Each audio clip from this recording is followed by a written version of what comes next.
Almighty God, the most beneficent, the most merciful, that spark of cosmic energy that resides within all of us, we give thanks to you, the creator of the universe, and humbly beseech you to direct and prosper the deliberations of the members of this house here, assembled for the advancement of your glory and the trust and welfare of the people of Trinidad and Tobago. Grant that peace and happiness, truth and justice may be established among us for all generations.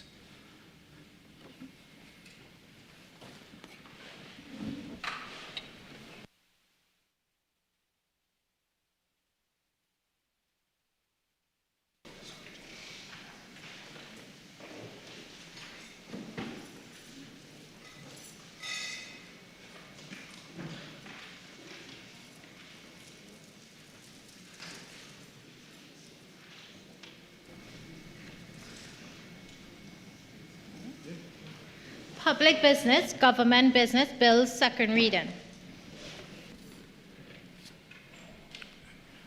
Do you read the title? Do you read the title? I just go straight to the questions. Okay. Honorable members, I shall now propose the question for debate. The question is that a bill entitled An Act to Provide for the Service of Trinidad and Tobago for the financial year ending on 30th September 2026 be now read a second time. As is the custom, I shall now propose to call upon the Leader of the Opposition. I am advised, Madam Leader, that your time is 3 hours and 16 minutes, no less than that. And no more, sorry. I beg your pardon, no more than that. But before we do that, can I please ask all members that we endeavor our best not to have a repeat of the glorified shouting match that took place last week Friday. I'm please asking everyone to exercise a measure of restraint. Thank you. Leader of the Opposition.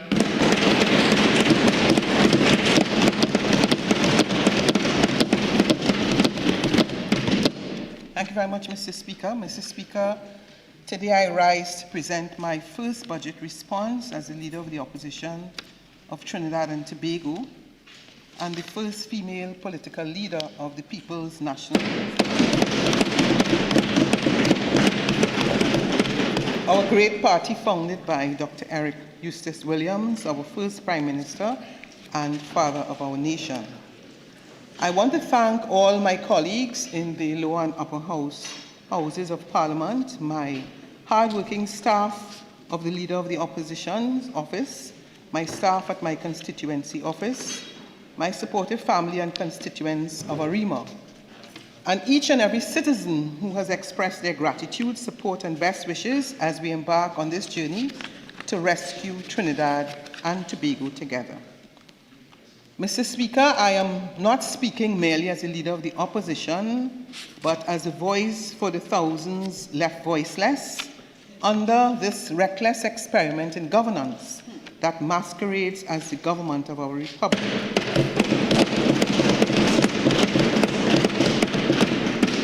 As Leader of the Opposition, I have a constitutional mandate to scrutinize and examine what this government places before us as policies and plans. And in my response to the budget of this UNC government, I intend to do just that. Cutting through the fluff, deceptive and flowery language, dissecting this fake and fraudulent budget so as to expose the harsh, stark reality of this con job to the people of Trinidad and Tobago.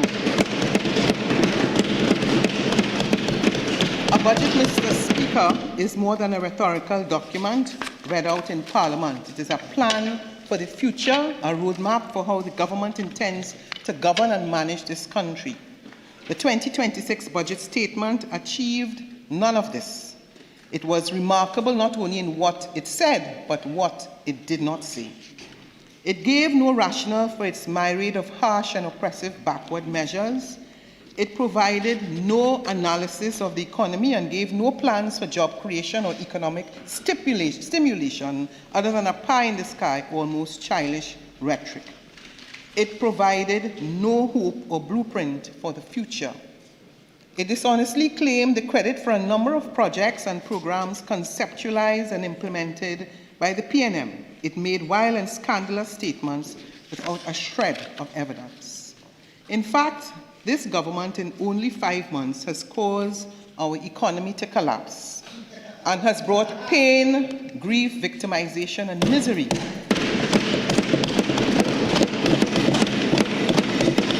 to the bulk of our population. Only the favored few have benefited. When citizens ask themselves the fundamental question, are we better off now than 5 months ago? The answer is a resounding and overwhelming no. We are in a much worse position. Mr. Speaker, it only took a few months after April 20th election for our citizens to realize that instead of winning, the vast majority of people lost. Further, Mr. Speaker, when I look at the revenue-generating measures in this budget, I see no new sources of revenue, except new or increased taxes, fines, and fees imposed on the people of Trinidad and Tobago.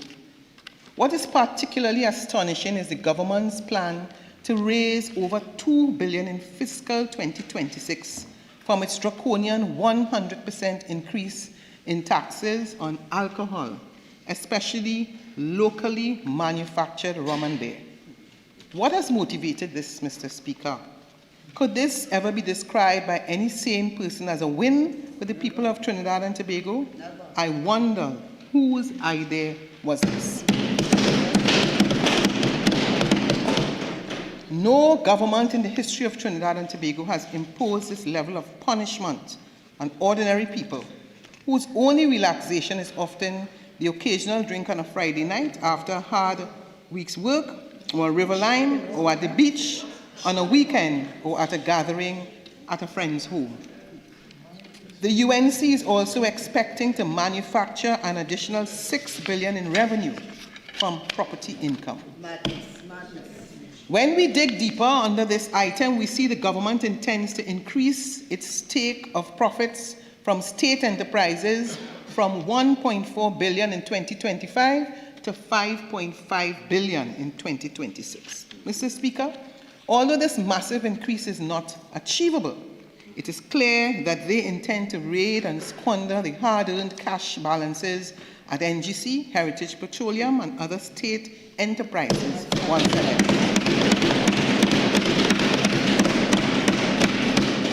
Mr. Speaker, one thing is clear. When it comes to the estimates of revenue for 2026, and that is that the government will not meet its grossly overestimated revenue projections, and at the same time, it intends to tax, fine, squeeze, and raid its way to make the population pay through its nose. The small man, Mr. Speaker, will feel the pinch. He will not win, he will lose. Mr. Speaker, I want to point another deception of this fraudulent and fake budget. The Minister of Finance projected a deficit of $3.865 billion and patted himself on the back. However, something does not add up. Mr. Speaker, when I look at page 67 of the draft estimates of revenue 2026, produced by the Minister under head 10, borrowing, this government intends to borrow $18.9 million. $18.9 billion. $18.9 billion in fiscal 2026. This is $8 billion more in borrowing than in 2025. More shocking is that $10.8 billion out of this is foreign borrowing, to be paid back with our precious foreign exchange. Mr. Speaker, the government must explain to this country why the estimated budget deficit is only $3.8 billion when the Minister of Finance is planning to borrow almost $19 billion in 2026. And to withdraw even more from the HSF. Mr. Speaker, Another serious anomaly is seen in the draft estimates of expenditure for 2026. If the minister is planning to borrow almost a whopping 19 billion in 2026, then how it is that our debt servicing is projected to decline from 12.8 billion in 2025 to 7.6 billion in 2026, a 5 billion fraud. Mr. Speaker, with the wave of a magic wand, 5 billion in mandatory expenditure, debt service payments that must be made in 2026 have miraculously disappeared. Wow. No wonder the minister could project such a small deficit. Indeed, when you put back in the 5 billion in debt service payments that have been deceitfully removed from the estimates of expenditure and cater for the $1 billion overestimate of revenues from petroleum because of the inflated oil and gas prices, the true deficit in 2026 is likely to be closer to $10 billion. And this does not include the money of the 10% increase in salary for public servants, which if paid will push the 2026 deficit to over 11 billion, with another 5 billion looming in unpaid back pay. Mr. Speaker, the budget numbers simply do not add up. That is why we say this budget is fake and fraudulent. Additionally, Mr. Speaker, under the UNC, the Public Sector Investment Program, which is supposed to be the government's flagship mechanism for driving national development, has become a shell of its intended purpose, underfunded, visionless, and lacking in innovation. The PSIP 2026, presented with much fanfare by the Honourable Minister of Finance, is nothing more than a continuation of fiscal contraction masquerading as development planning.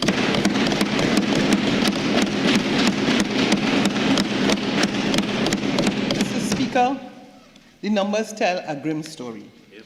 The PSIP allocation for fiscal 2026 stands at 4.1 billion, a drastic reduction of 1.57 billion from the 5.6 billion approved in 2025.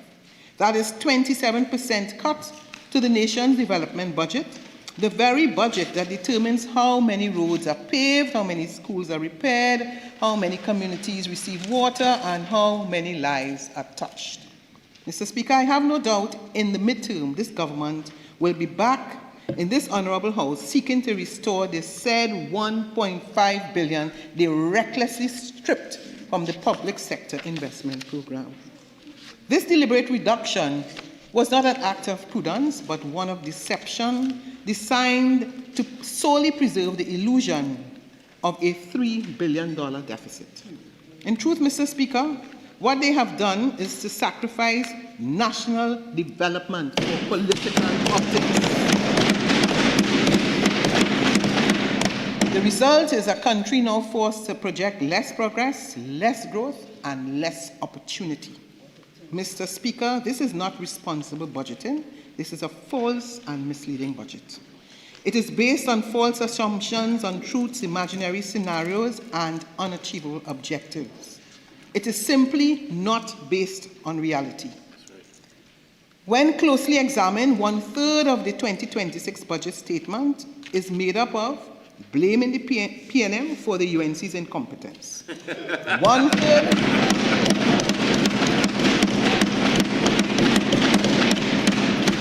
1/3 praises the Prime Minister while shamelessly shouting about wins that are really losses. And the final third is made up of fantasy and blatant falsehoods. However, Mr. Speaker, this budget will create the conditions of total economic and financial disaster in Trinidad and Tobago. Mr. Speaker, today I intend to do three things. Number one, to state the facts of the plight of the thousands of Trinidad and Tobago citizens who are suffering under the incompetent and dishonest rule of an insincere regime that never had and never will have the interests of the people of Trinidad and Tobago at heart.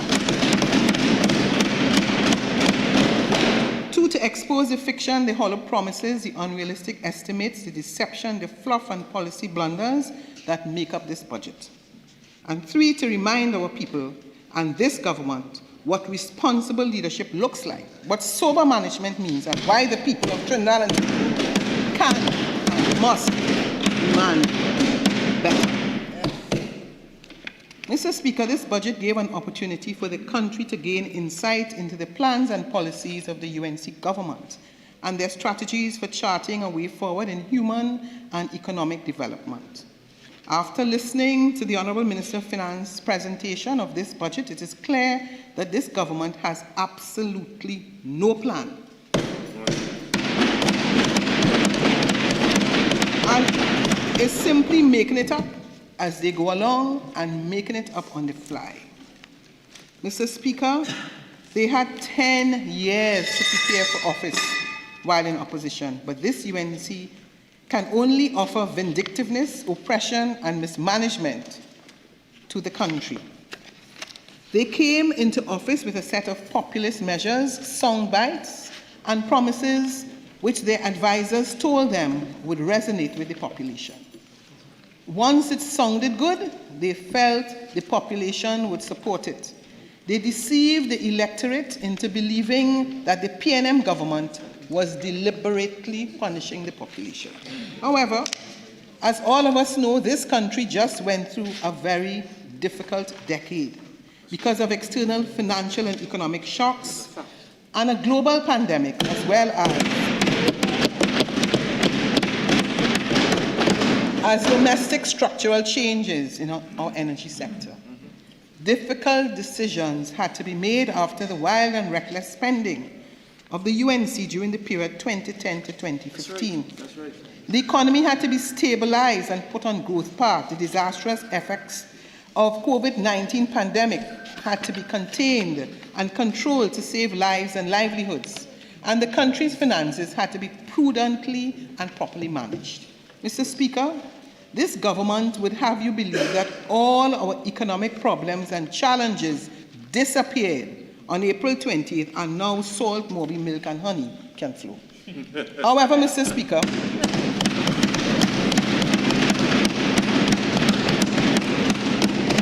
it soon became clear to them that after April 28th, that their hollow campaign rhetoric would not work. Now that they were in government and this country and economy is very difficult to manage. This is a very complex economy, not designed to be managed by inexperienced misfits, but those who wish to use nuclear weapons against our closest neighbor.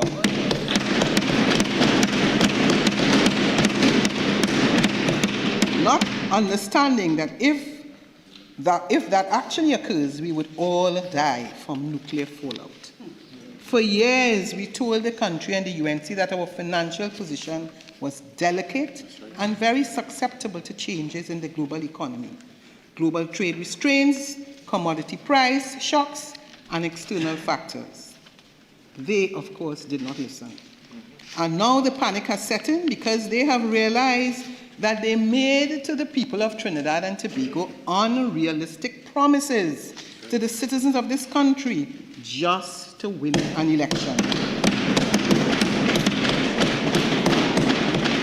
They have now faced with two options. Option one, they do the responsible thing and engage in conservative fiscal management, which minimizes the deficit, does not inflate the debt excessively, and mitigates the economic risks. However, they are incapable of this, Mr. Speaker, and they are too busy being populist in their response.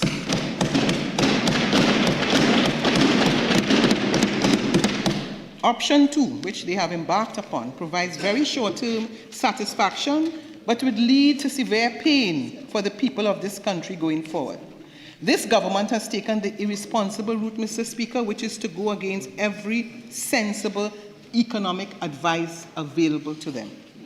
They have put in place measures which would severely inhibit and decrease revenue while planning to spend record amounts which the country simply cannot afford. As Dr. Eric Williams once said, the alternative to the PNM is chaos and confusion.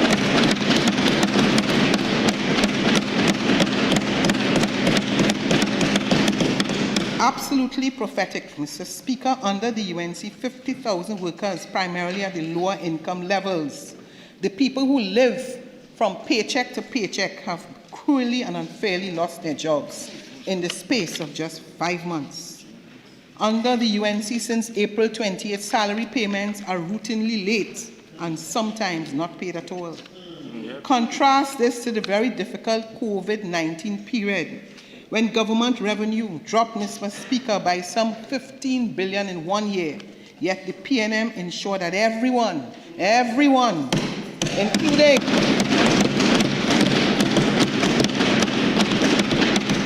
all daily paid and monthly paid workers and recipients of social grants and many others were paid on time. And we did for the entire 9.5 years we were in office. Not, Mr. Speaker, as we are finding pensioners going to the bank with a government check and the bank saying we have no money.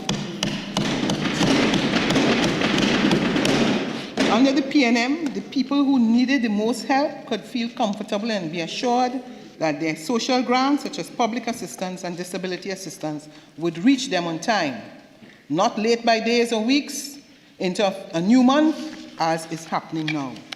Under the PNM, our pensioners got their pensions on time, like clockwork, so they can buy their groceries, go to the market, pay their rent, buy their medication. Under the PNM, Tobago wasn't suffering for a water crisis. Under the PNM, loose cannon ministers weren't causing geopolitical international crises with our neighbors.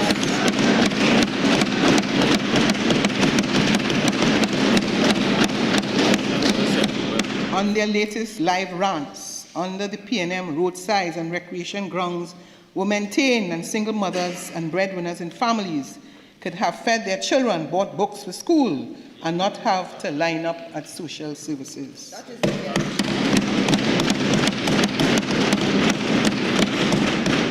Now, pothole and landslides abound on every road, whether main roads or secondary roads.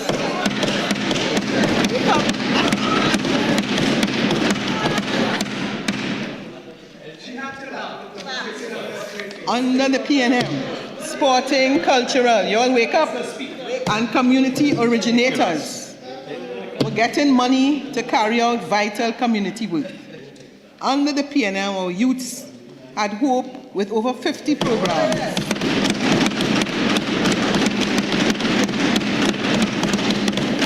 Training them in essential skills, agriculture, technical, vocational, auto repair, sound engineering, heavy machine and equipment operations, healthcare, and many others now shut off by this government.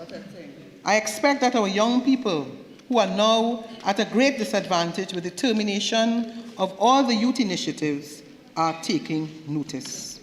Mr. Speaker, as the people on the ground, in the streets, on the markets, in their homes and churches, temples and mosques, from Arima to Erin, from Cedrus to Charlottesville, from Caranash to Carpichaima, and all areas in between are saying, we give them the country to run and they just cannot run it.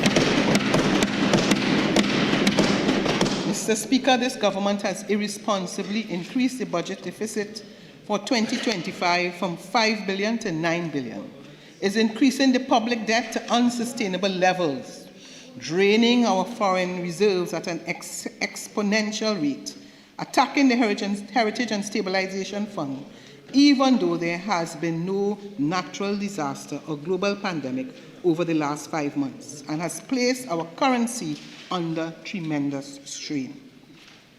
Mr. Speaker, while publicly and dishonestly speaking about alleged PNM financial management, the UNC has drastically and deceitfully behind closed doors grossly overestimated revenue for 2026 and has based the budget on a highly unrealistic and false assumption.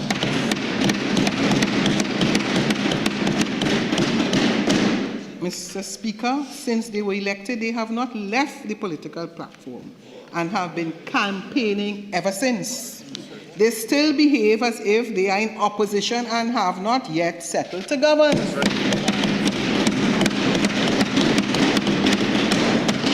These are serious things that they are playing with, and a dangerous mix of incompetence and political agendas. which will lead this country down a road which will inevitably result in a debt trap. That is where this government is taking us, Mr. Speaker, over the economic precipice, and the alarm bells are already being rung. One only has to look at the most recent Standard & Poor's credit rating report, which specifically highlighted the scrapping of the Trinidad and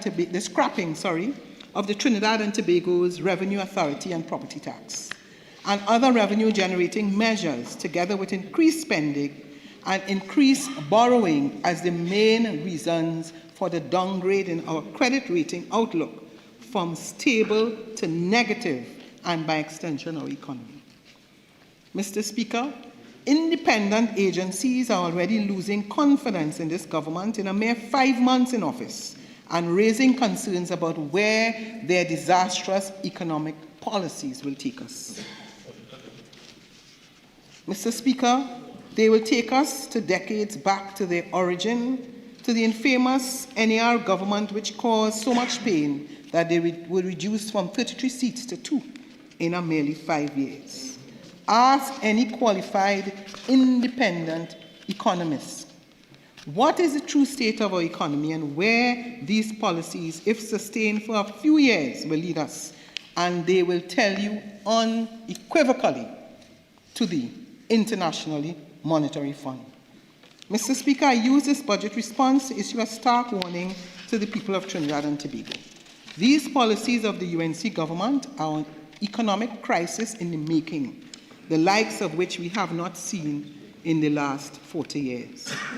The collection of promises made by this government is the single greatest conjure perpetrated upon the people of Trinidad and Tobago in history.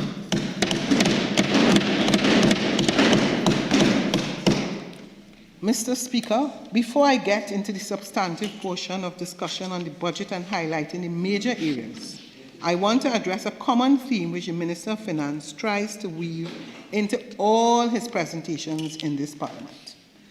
He continues, Mr. Speaker, to claim that the PNM crashed the economy, when he knows that this is simply untrue and that all international agencies have a completely different view.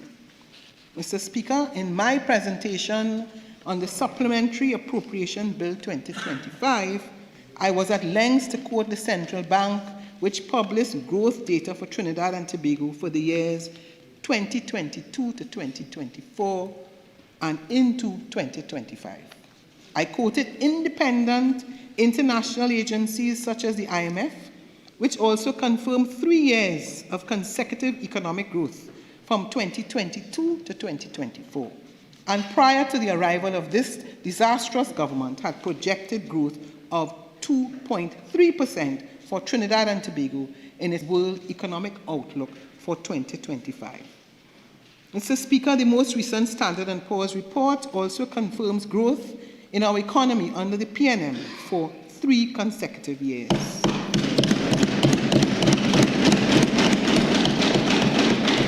As a matter of fact, Mr. Speaker, if you examine the economic data presented in the UNC's own review of the economy for 2025, you will see the minister's own documents points to economic growth under the PNM for years 2020 to 2024. So where is this alleged economic crash under the PNM? Fake and fraud. Mr. Speaker, the records prove that the claim of economic mismanagement by the PNM is absolutely not true, which is why the minister's 2026 budget statement is fake and fraudulent. As a matter of fact, the review of the economy 2025 laid in the Parliament by the Minister of Finance clearly illustrates that this UNC government has reversed the economic recovery this country enjoyed and maintained up to 2024, which would have continued in 2025 if the PNM was still in government. The UNC has caused an almost irreversible shock to this economy, sent the country into a recession, created an economic downturn, and reversed years of painstaking work done by the PNM in rebuilding the economy after the COVID-19 pandemic.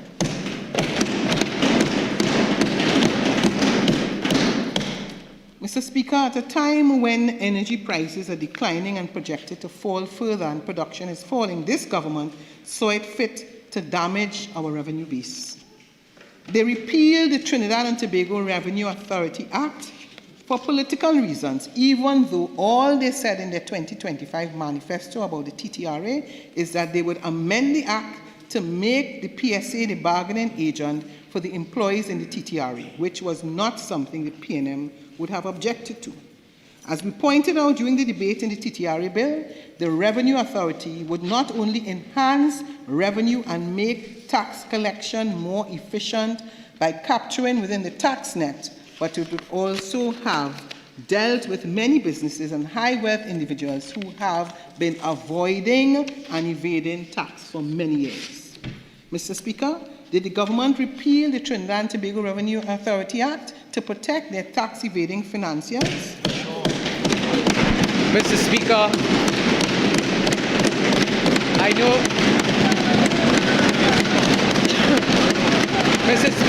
know the Leader of the Opposition is reading a prepared text by our handlers, but I raise a standing order 48-6. Leader of the Opposition, it plainly... I didn't hear the standing order.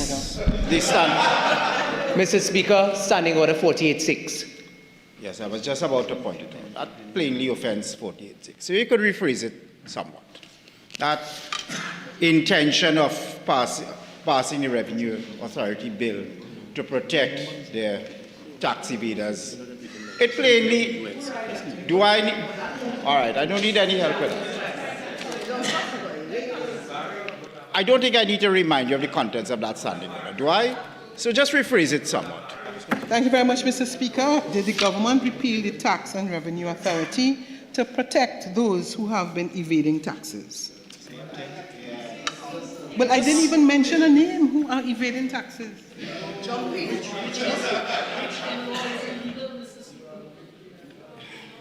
Use somewhat more anodyne language.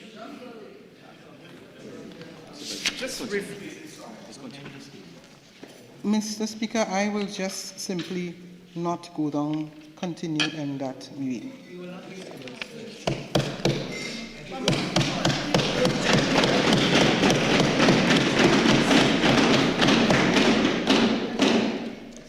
Mr. Speaker, if I can indicate that the TTRA stood to collect some $5 billion annually in additional revenues. However, in one ill-advised fell swoop, the government scrapped this critical revenue-generating tool along with others. What will happen, Mr. Speaker, when these unrealistic revenue estimates are not met? Either significant borrowing will have to be undertaken or they will have to cut expenditure. If the entire premise of this budget, which is a revenue estimate, is unrealistic, then the entire budget presented here is a fairy tale and a figment of their imagination. Mr. Speaker, as I said, this budget is fake and fraudulent. Mr. Speaker, the fact remains that this government is triggering a fiscal crisis in this country, stemming from a lack of revenue and common sense. On the campaign trail, we warned the country, and especially the UNC, that the financiers or the finances of this country cannot sustain the fairy tale plans, programs, and policies which they want to put in place. Mr. Speaker, we warned about the dangers of cutting revenue sources. We warned about the dangers of increasing expenditure, and we warned about a potential devaluation as their only option. We red flagged that state enterprises and some of the jewels of the crown of the state would be at risk of being privatized just to keep the government afloat. We cautioned that this government policies will throw us into a cash flow and fiscal crisis and force them to search for cash balances wherever they can. Now, we are in a mad search to raid state enterprises such as NGC, UTC, NIB, First Citizens Republic Bank, and other entities where the state has an interest just to pay wages and salaries. Mr. Speaker, I'm sounding a warning again and telling the government, leave cash balances at Unit Trust Corporation and NIB alone.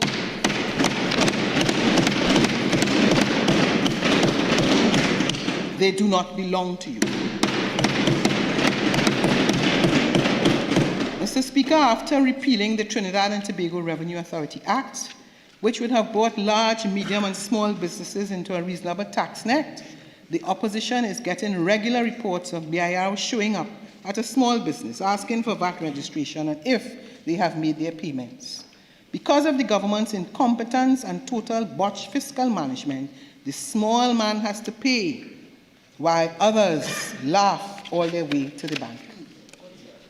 Mr. Speaker, apart from the fiscal crisis we have found ourselves in, this government has also thrust us into a liquidity crisis.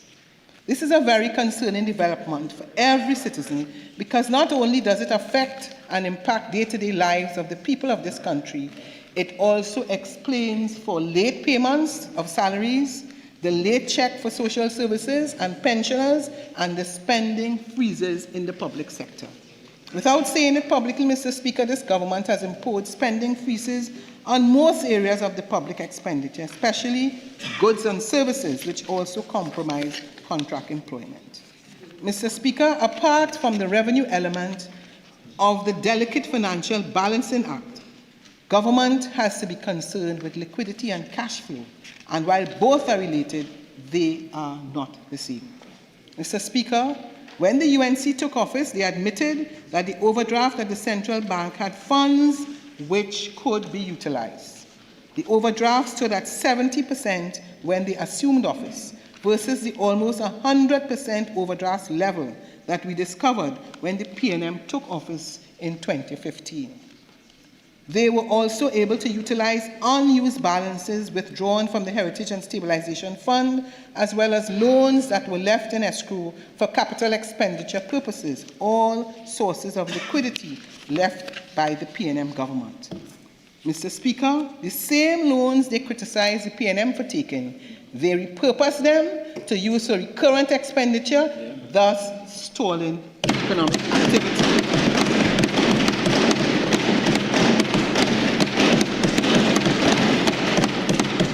Mr. Speaker, loans meant for road upgrade projects, HEC, HVIP housing, land development, for the Petrotrain workers, school construction, water supply, and many other development works were used to pay salaries. That is the state of desperation they descended into. Mr. Speaker, how did this government find themselves in this position in only 5 months?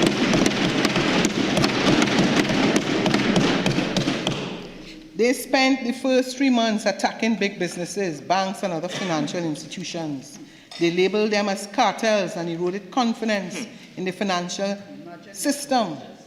Mr. Speaker, excess liquidity has declined sharply from $7.3 billion in March 2025 to $3.8 billion in August of 2025, and who knows where it will go.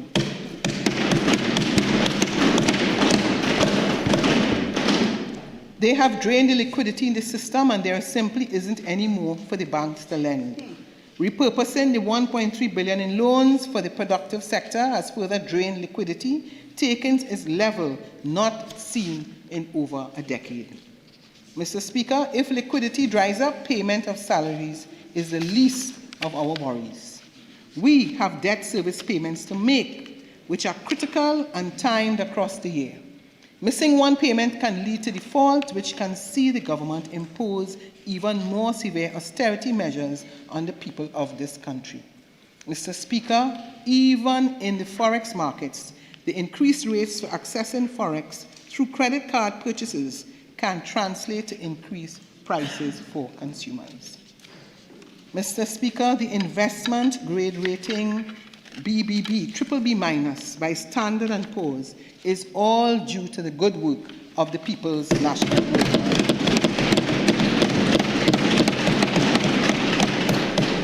Mr. Speaker, I want the country to note that the negative outlook for our economy issued by Standard & Poor's is a forward-looking factor which is based on the future policies and plans of the UNC and whatever the Minister of Finance told Standard & Poor's. Let me repeat, the retention of our investment grade credit rating is all due to the PNM, and the downgrade to a negative outlook is all due to the UNC.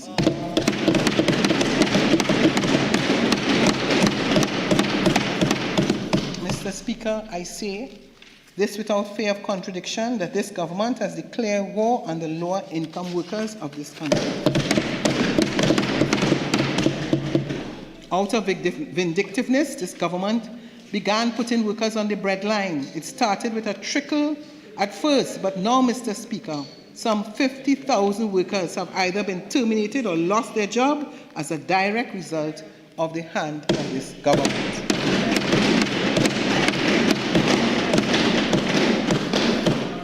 The UNC firing squad celebrates and gets sinister pleasure in firing people who they perceive as PNM and therefore undeserving of a livelihood in this country. They are not concerned that they are affecting families, breadwinners, children, and impacting real people and the lives of this country. Mr. Speaker, there is currently a humanitarian crisis in this country caused by the termination of thousands of workers by this uncaring government. Not surprisingly, not a single word was mentioned of this crisis at the UN General Assembly. They say they love you, yet they pound you down with a hammer of vengeance. And it is clear that the UNC does not care about the people of Trinidad and Tobago. Mr. Speaker, over 10,000 CPEC workers, 4,000 forestry workers, 400 workers in WASA from CEOs to janitors, and 1,000 more have suffered under the hands of this callous government. Mr. Speaker, not even the state enterprises and ministries escaped their firing squad. People have been dismissed from CAL, RDC, TNTech, NIDCO, FCB, WASA, NEDCO, Heritage, HDC, TSTT, PARIA, various ministries and other constituency offices at Kamutu, Manzanilla.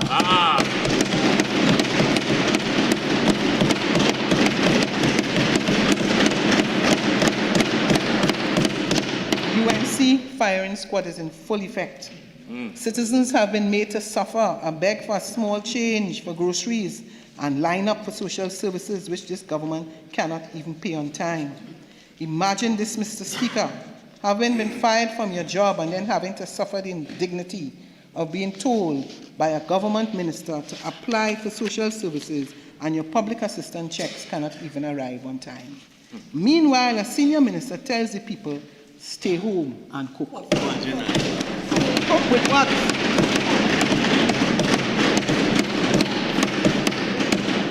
Mr. Speaker, threats by this government have left thousands of workers in this country fearful of victimization and fearful of their future.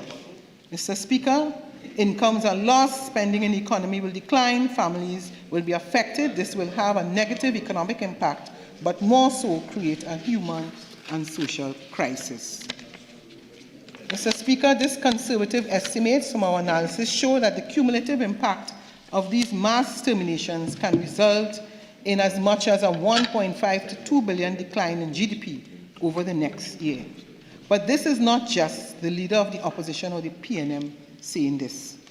Trinidad Guardian, Mr. Speaker, September the 14, 2025, URP CPEP job cuts may harm economy, communities, and economists. Economist Professor Carl Theodore was blunt. Whenever you interfere with the incomes of low-income people, you are interfering with the very life of the economy.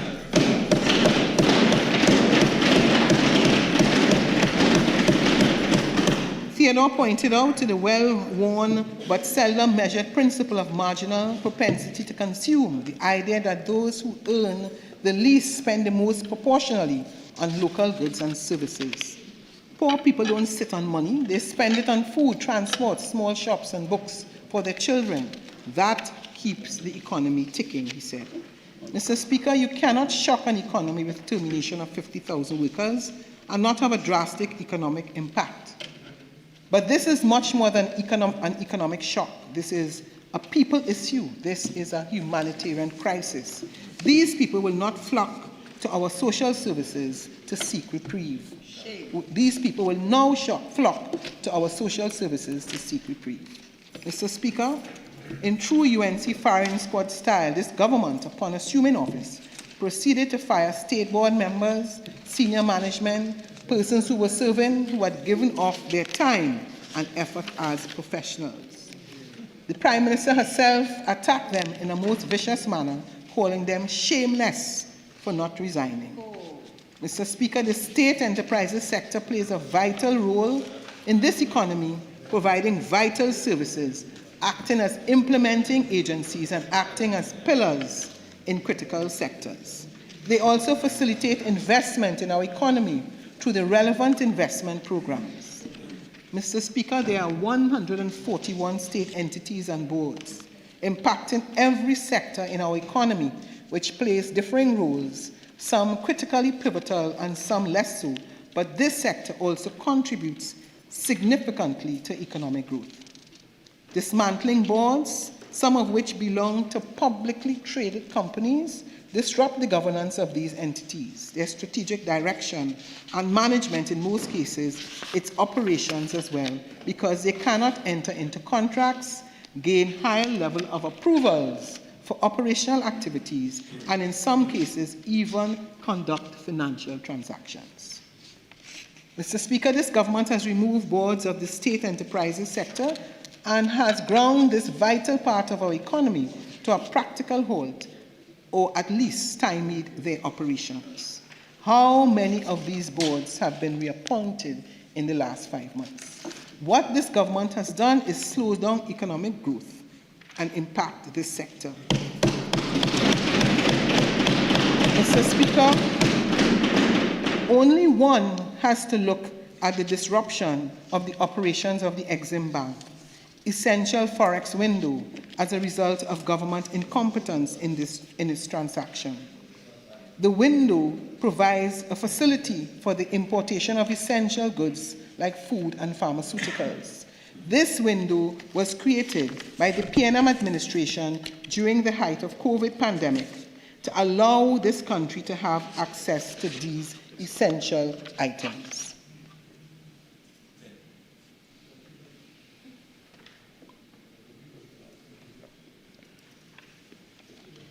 Mr. Speaker, the government has created major problems by the mishandling of their transition, and I quote, Trinidad Express, July 16, 2025, Exim Bank Forex disruption hits SMEs.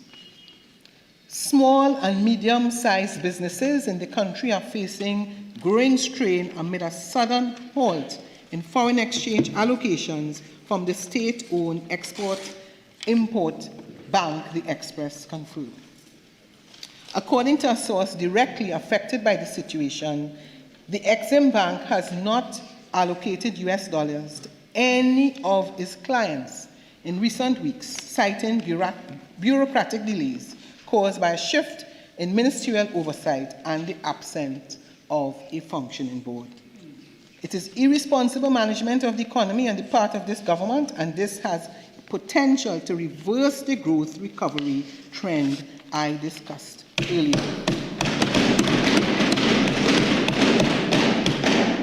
Mr. Speaker, look at NGC. A chairman was appointed, and a month later his appointment was revoked. And an attorney who has questions to answer in the court was appointed.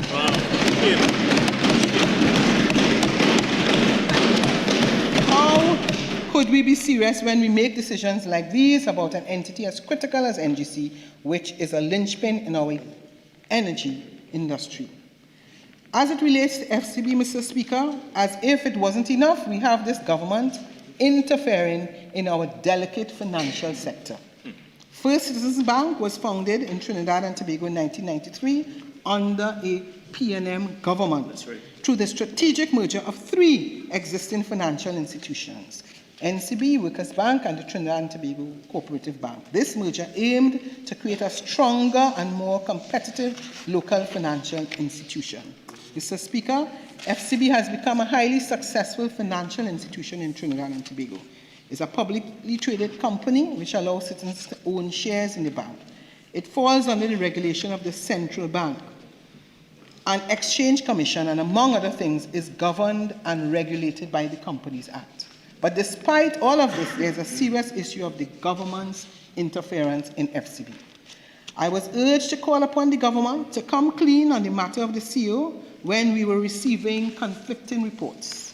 Some were stating she resigned, some reports stated she was on vacation, and others suggested she was about to retire. Mr. Speaker, you cannot have this level of uncertainty regarding the head of one of our pillars of our financial sector, a publicly traded company. It shatters confidence. Why, therefore, are government ministers getting involved in the management of a publicly traded financial institution? Mr. Speaker, that is not good governance. This can be called a political hijack of a public bank. Mr. Speaker, what message does this send to the people of Trinidad and Tobago? What message does it send to investors, to the international community, to every citizen who entrusts their savings, their mortgages, and their future at FCB? I want to warn the nation to keep a close eye on the government's dealing with First Citizens Bank. Your savings could very well be at risk. Mr. Speaker, this government is making a habit of attacking big business in this country, including some of the largest non-energy contributors to the economy, employment and government revenue. They have gone out of their way to collect and divulge private information from the central bank, something that is clearly illegal. The Prime Minister and the Minister of Finance have continued the false narrative of the existence of a forex cartel and threatened to expose the so-called cartel. But, Mr. Speaker, this turned out to be totally fabricated on another distraction of this government.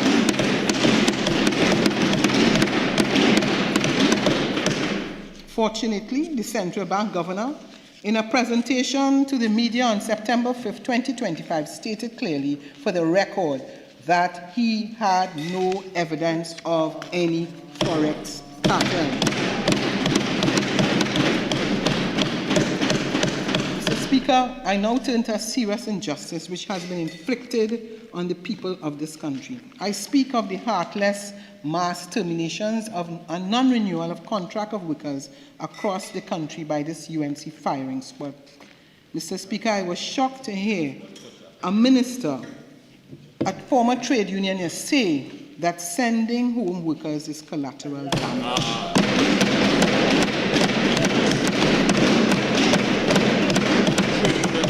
Mr. Speaker, our single mothers and school children being described as collateral damage, and this from a government who supposedly cares. Obviously, no Prime Minister, no government, if they honestly believe this, loves you. For almost 10 years, the PNM government kept the unemployment rate down.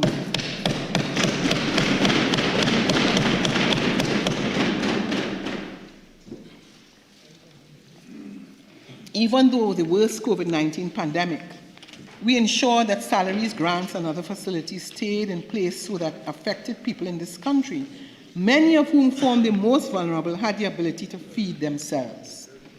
Critically important, no public servants on the establishment were sent home.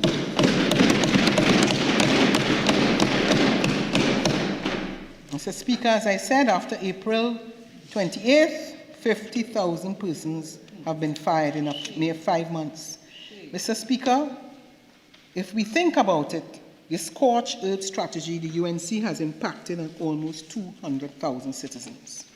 How can that be an economic policy to deliberately put such a large number of people on the breadline? Mr. Speaker, apart from the social impact, there's also the economic impact. The loss of 50,000 incomes will negatively affect this economy, both directly and indirectly. The shops, the groceries, the parlors will feel it.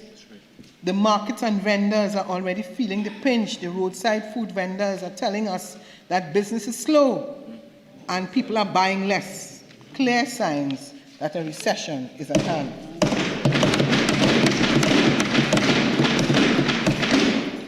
This is a self-induced economic contraction. We see this reflected in the negative economic growth for 2025 in the review of the economy presented by this government.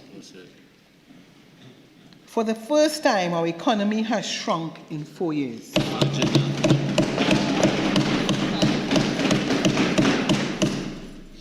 Mr. Speaker, I heard the Honourable Prime Minister say that the government would provide income support grants for those who lost their jobs. So let us get this straight. We fire workers who are doing something productive and then promise them grants. Obviously, the Prime Minister doesn't think so because to her, as she mentioned, are lowly grass cutters. However, they were maintaining our environment and improving the health, safety, and security of our citizens. To add insult to injury, the government is consistently, as I said, late in their payments of their salaries and grants. That is what happens when you have no plan and only operate based on hate and vindictiveness. They have pushed this unemployment rate to the worst levels in decades and worse among regional counterparts.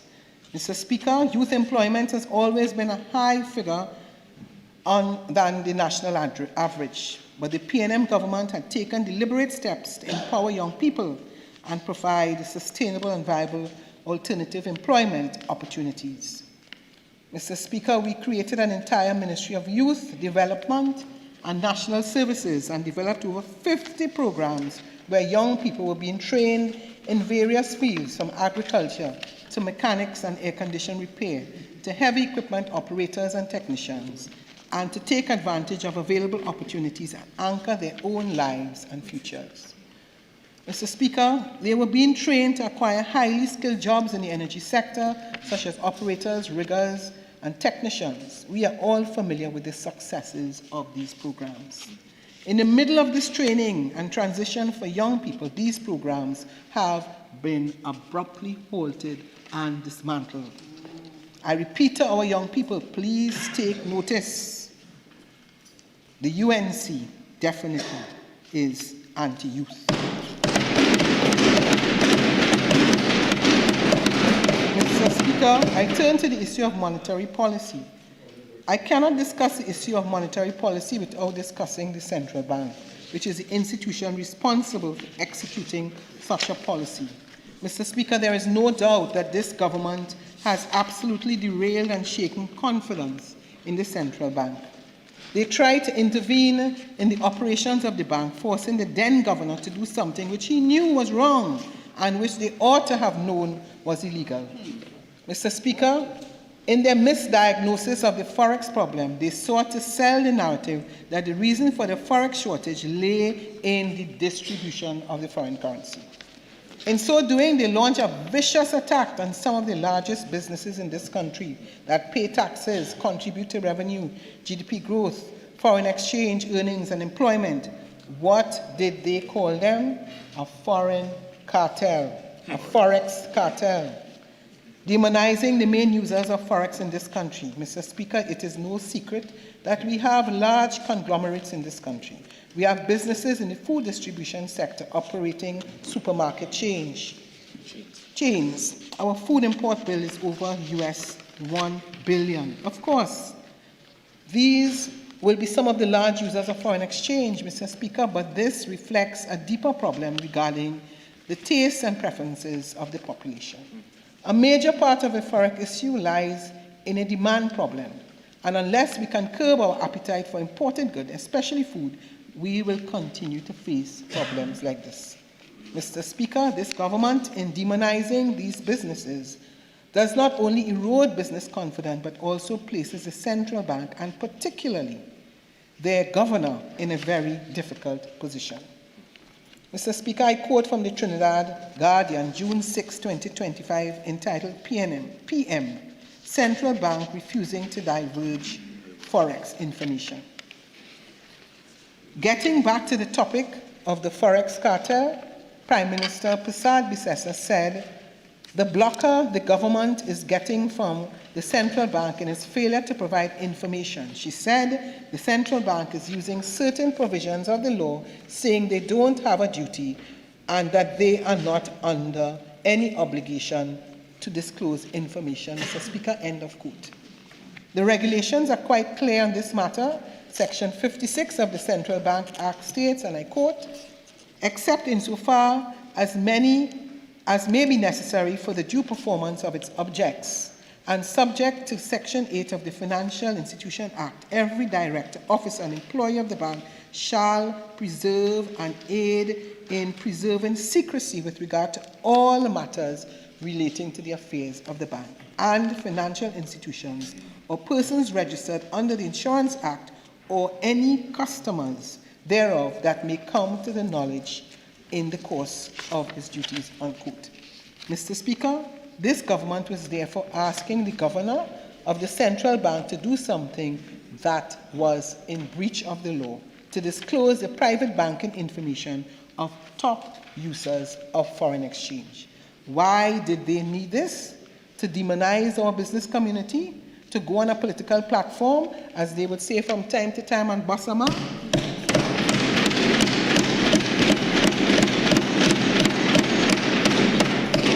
Mr. Speaker, this is the law we are speaking about. But more than that, this is a business confidence. This is business interests which was being attacked. As an admission to what the Honourable Prime Minister was asking the central bank governor to do was wrong. The Prime Minister announced that the government will bring legislation to allow for the disclosure of private banking information. Which country in the world does that expect confidence? Which country does that and expects confidence in the banking sector to be maintained? Mr. Speaker, the budget statement should have been an opportunity to stabilize the economy, to rebuild confidence, and set a credible plan to restore our foreign exchange position.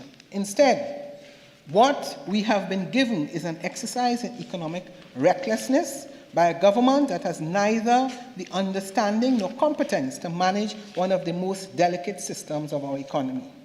Our foreign exchange framework is like a delicately balanced house of cards. It is not perfect, but it definitely promotes stability.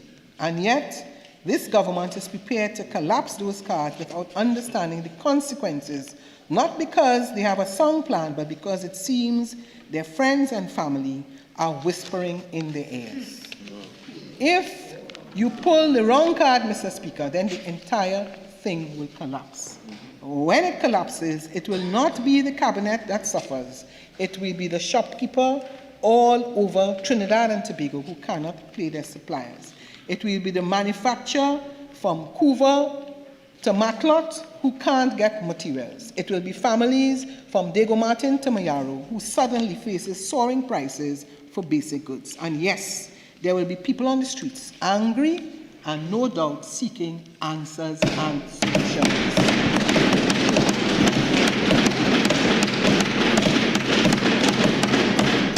Mr. Speaker, I want the government to know that sound economic management is not public relations, marketing, or populism. It is rooted in facts, research, and a deep understanding of the economic realities which we face as a country. It is not about soundbites or politics. The government's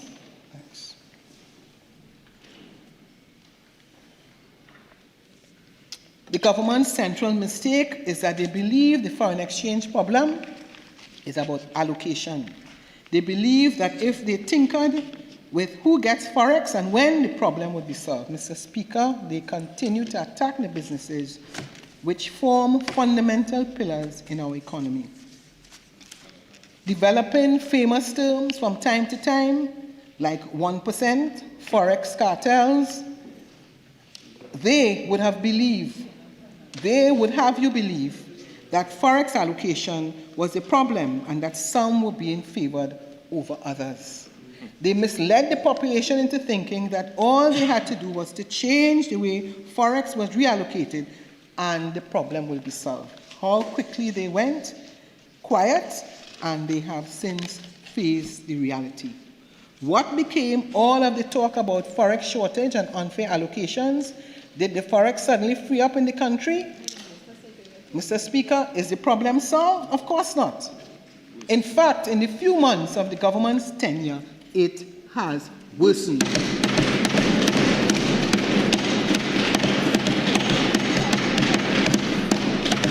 The government needs to explain the rapid, precipitous decline in net international reserves over US $600 million in their first 5 months of office, and this is after withdrawing over US $200 million from HSF after April 28th.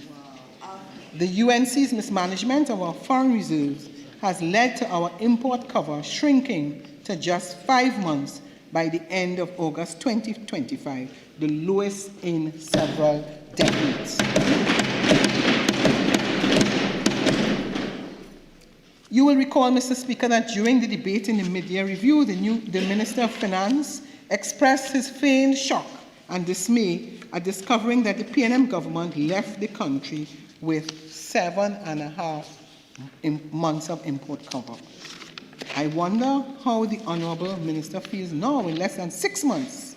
He has caused our import cover to drop to a barely 5 months.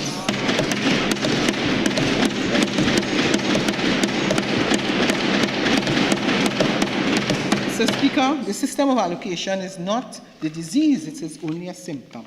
The disease is our inability to earn foreign exchange at the levels our economy requires, and that ability is tied fundamentally to our energy sector's performance and our capacity to export competitively. Simply, it is an issue of demand and supply. Mr. Speaker, not one single reference was made to the refinery. As a result, we will wait to see if the Prime Minister will make another 180 degrees turn as it relates to issues of the dragon gas. When the People's National Movement demitted office in April, we were at a point where we had a preferred bidder for the Gualcara refinery. Mr. Speaker, on the campaign trail, the government promised the people of Trinidad and Tobago that the UNC would reopen the Gualcara refinery, yet this Minister of Finance was conspicuously silent last Monday on that issue. They painted the false and fake picture of jobs restored, foreign exchange earned, and prosperity revived. 5 months later, that promise remains only a platform stage. Promise made, promise broken.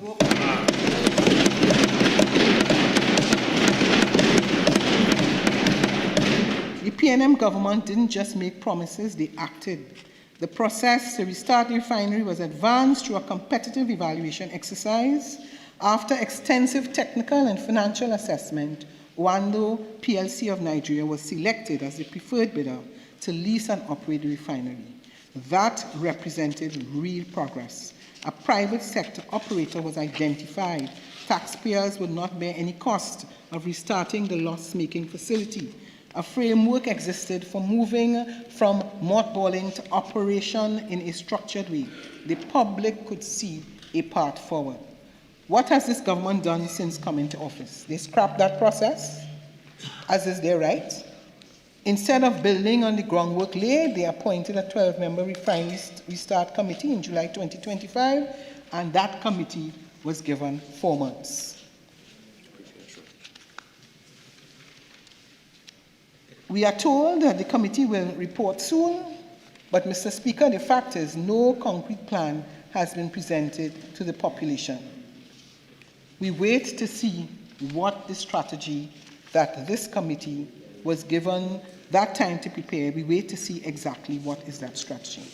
In fact, even the committee itself admitted to little progress on a restart plan, citing the enormous capital costs of refurbishing the refinery and uncertainty about financial partners.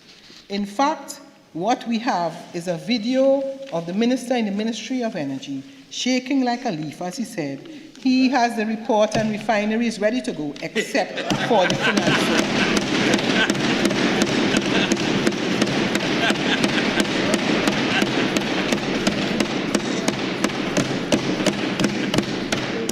Mr. Speaker, let me warn this government and point out to the people of this country that given the Procurement and Disposal of Public Property Act, the government cannot simply hand over the refinery to any entity without following a proper procurement process. It would be a breach of the provisions of the Procurement Act. We will be monitoring the evolution of this situation closely. I want to remind the people involved that the Procurement Act involves hefty fines and jail terms.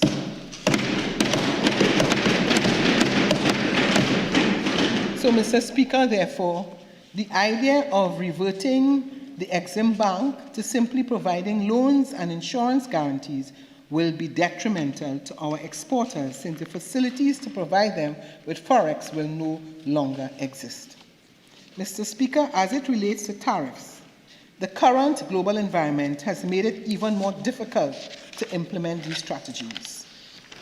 Mr. Speaker, whilst this government was firing workers and attacking financial institutions and businesses and undermining independent institutions, they were not doing their jobs.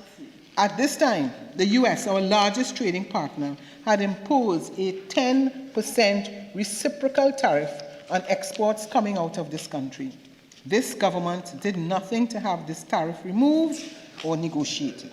Or it may be possible that the Honourable Prime Minister in her contribution may indicate to us whether that was a discussion that was held during her visit to the United States. Having done nothing while the rest of the world was feverishly trying to negotiate away these tariffs, the US imposed another round of tariffs, and this time went up to 15%.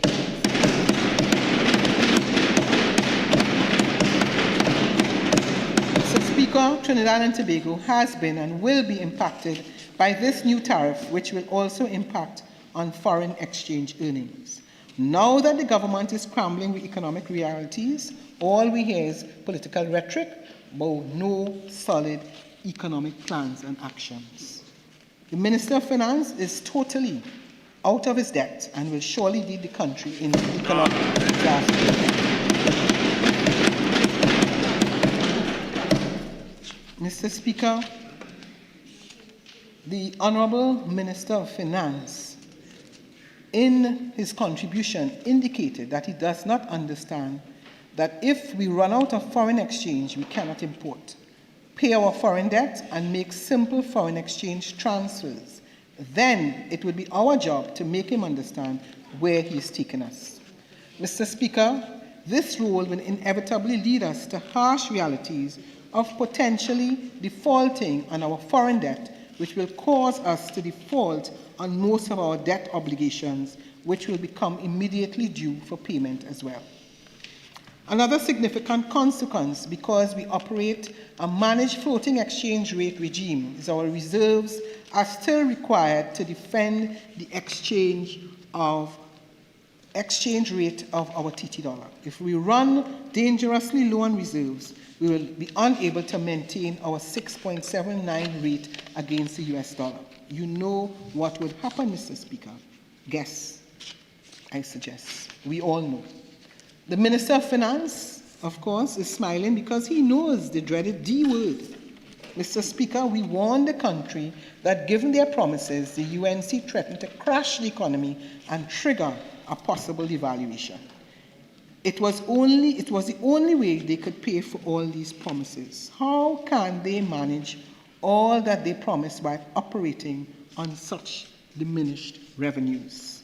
Mr. Speaker, debt and devaluation will be the order of the day, and more this government seems likely to, in the near future, come to this country looking, of course, as usual, to blame the PNM again for forcing their hand to devalue the dollar. But we shall take absolutely no responsibility for this fraudulent and fake budget of this incompetent government. We have nothing to do with this nonsense. We warn, Mr. Speaker, about the irresponsibility of their promises and the expectations they were creating. We specifically warn the country that the only way they can do this would be if they devalue the dollar, almost 10-1. Mr. Speaker, watch them carefully because this is where they are taking us. And remember, we warned you, and we are warning you again. If they continue down this road, we will face a full-blown foreign exchange crisis. It will not be academic. It will not be abstract. It will mean empty shelves, shut businesses, job losses, and a cost of living explosion. When that happens, it will be because this government misdiagnosed the problem, ignored the warnings, and played politics with economic lifeblood of this nation.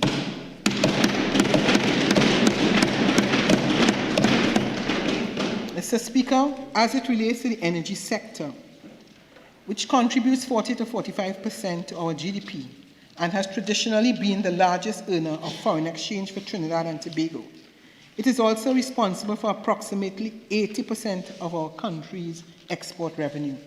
It is widely accepted that our country's energy sector is the foundation of our economy, and it has traditionally provided governments with the ability to fund its initiatives. Accordingly, I, like many citizens, was looking to the Minister of Finance budget speech to see what this government's plans and initiatives are for the energy sector. Unfortunately, like many, I'm disappointed but not surprised, as the budget speech said very little about the energy sector, and then, out of the little that was said, there was not a single new initiative. Not one, Mr. Speaker. Nothing.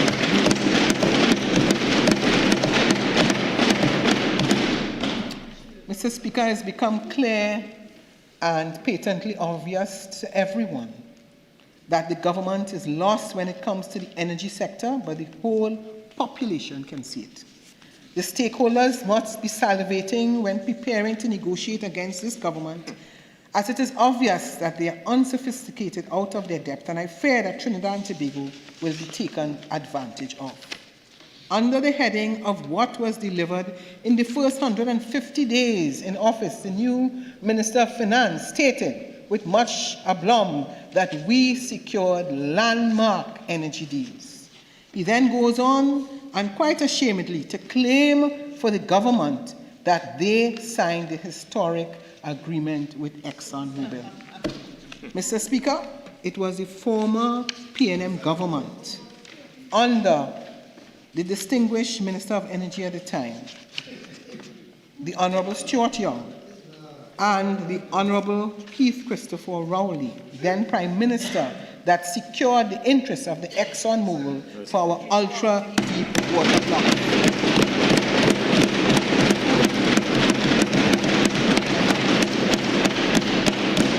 It was the former PNM government that took a cabinet decision in 2024 to negotiate with ExxonMobil for the ultra-deep water blocks. It was the former PNM government that oversaw the negotiations of the production sharing contract with Exxon.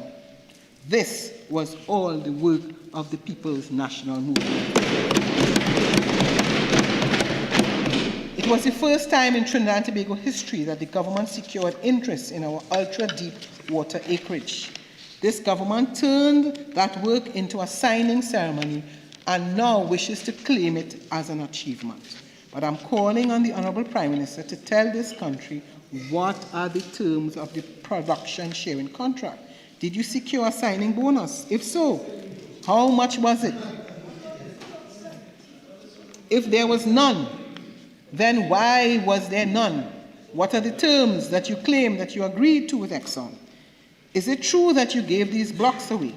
What are the shares of profit for the people of Trinidad and Tobago? The Honourable Minister of Energy and the Honourable Prime Minister must tell the people of Trinidad and Tobago what is the cost recovery, what concessions did the government make.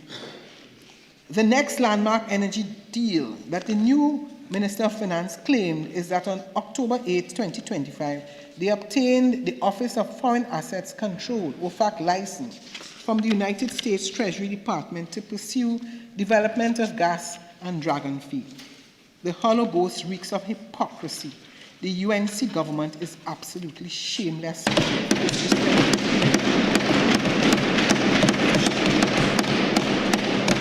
Mr. Speaker, is this not the same Dragon gas field that the UNC opposition spent 9 years attacking the PNM government about?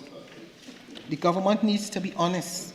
The work that was done to secure the Dragon gas deal was done by the People's National Movement.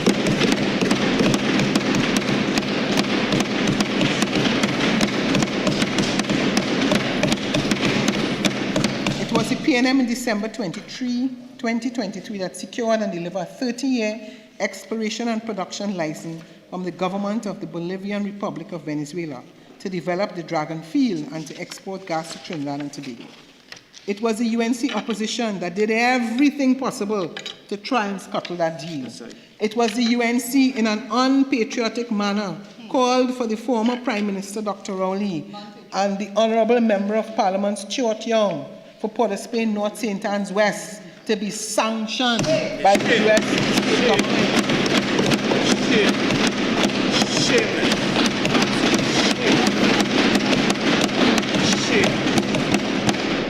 Mr. Speaker, hypocrites. The number of times that we sat in this parliament over the past 9 years and heard the UNC attack the Dragon and attack us for pursuing the gas from the Dragon.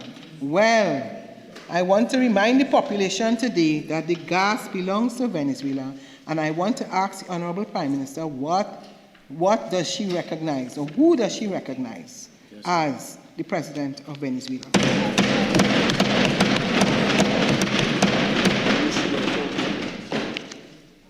It was the PNM government that acknowledged the need to try and secure gas from an alternative source. It was the PNM that identified the Dragon gas field and negotiated with Shell, with the government of Venezuela and the government of the United States to secure and pursue this. And the UNC will not be allowed to pretend that they have the ability and foresight to secure Dragon. Mr. Speaker, let me make it abundantly clear. We on this side want Dragon gas to Trinidad and Tobago. Mr. Speaker, it was the Honourable Prime Minister who, on her assumption of office, immediately said and boasted, the Dragon is dead.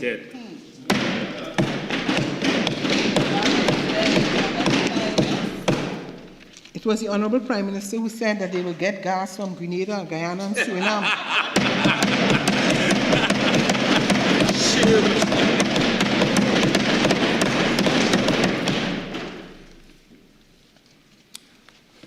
They then rushed off after being rejected by Guyana. Chased away. They were chased away. And that there are no proven gas reserves in Grenada, and being out of depth in Suriname, and ended right back to Dragon. Today, the question Trinidad and Tobago has for the Prime Minister is, what do you promise in exchange for the 6-month provisional OFAC license? Tell us. Mr. Speaker, every single energy project that the Minister of Finance mentions in his budget speech that is holding our gas production steady at 2.7 BCF per day is the work of the former PNM administration. Mentos PNM, SIP PNM, Parenco taking over Woodside and BPTT shallow water assets PNM. The deep water bid round they want to claim is a success was started and opened and launched by the PNM. We wait to see if they manage to award any blocks, and if so, on what terms, as they are notorious for giving Trinidad and Tobago away cheaply at a loss. Even the restarting of the steel production, the Minister of Finance want to try and claim was started, negotiated and done by the PNM.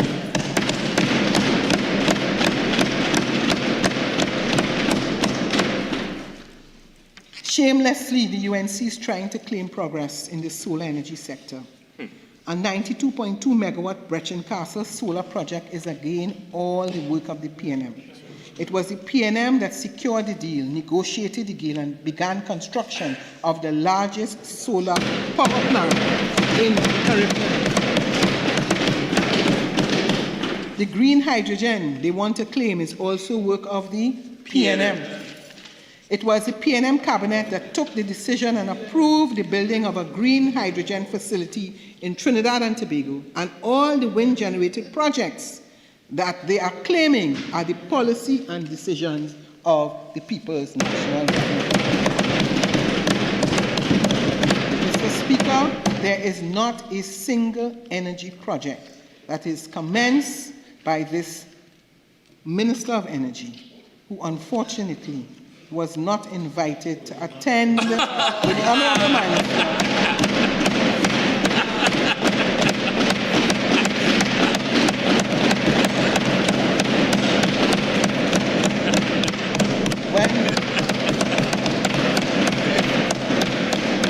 when discussions were held, historic discussions were held by the Honourable Prime Minister and the Secretary of State. Uninvited guests. But I took note of the fact that the Honourable Minister of Energy has indicated that he would be going to Venezuela to continue the negotiations.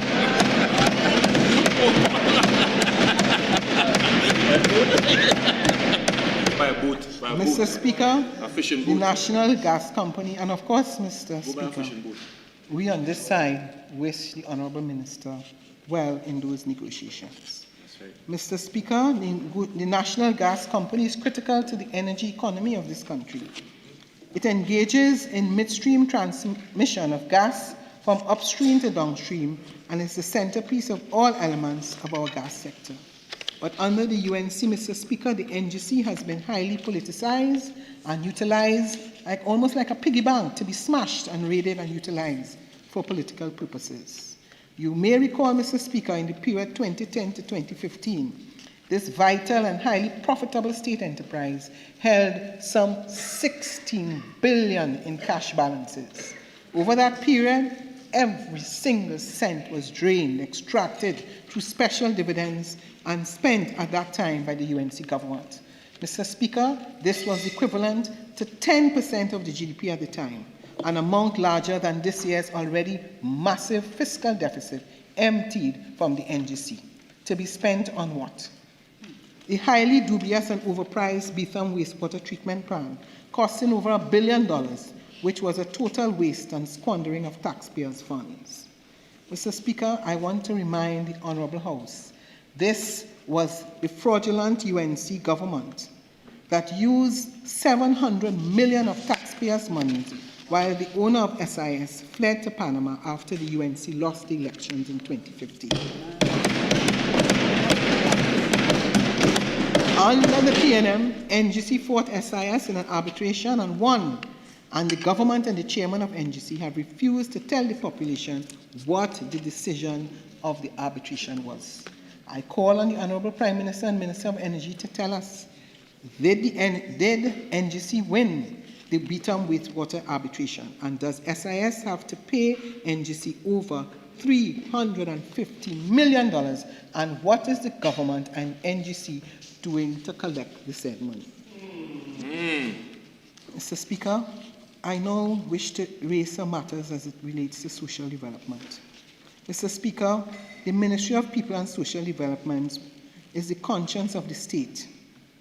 What is being presented to the country is an innovation, is in fact a systematic weakening of the institution that safeguard the poor, elderly, and vulnerable.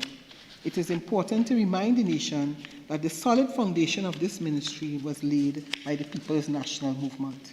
It was under the PNM that a comprehensive partnership was forged with the World Bank to assess and modernize the country's entire social protection system. That work produced a detailed framework for reform focused on accountability, data integrity, and efficiency. The system, policies, and digitization projects that the current administration boasts about were conceived and built and implemented by the PNM leadership. The present government has therefore inherited those efforts, rebranded them, and now parades them as their own.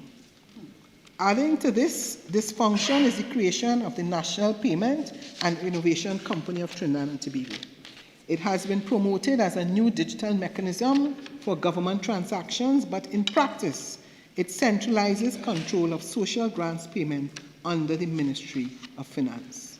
This move strips the Social Development Ministry of its operational independence and places the welfare of citizens under political management. It is a consideration of power disguised as modernization, one that risks turning social assistance into a political tool. This is the broader truth of the budget before us. It is not about empowering people. It is about controlling them. It is not about continuity. It is about dismantling what is.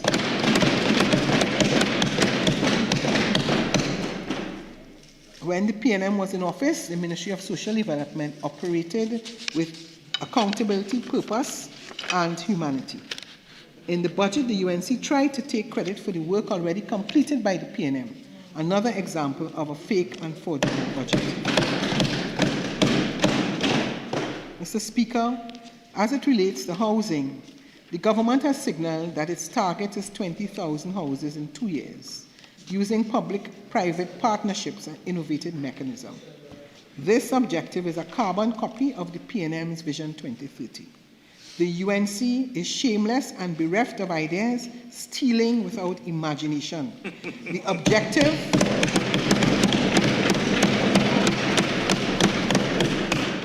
in the way in which they have submitted is unachievable for the following reasons.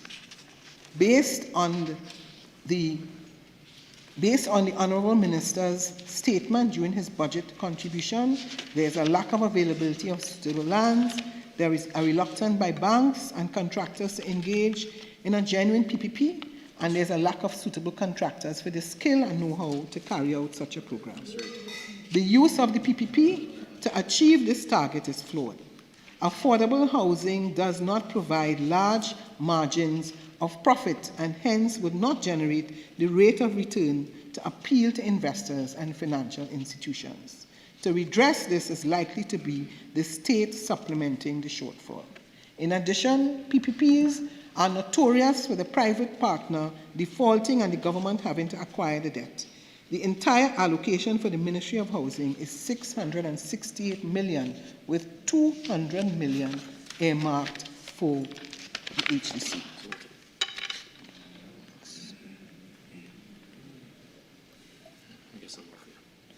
Mr. Speaker, I'd now like to turn to the sporting sector.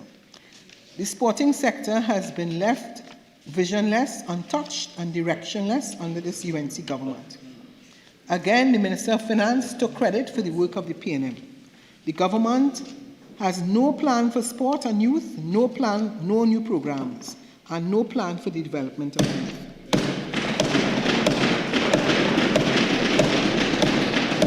Mr. Speaker, why do I say so? If it is that youth and sport was a priority for this government, then it would not have been a case where precious little would have been said about it in the budget.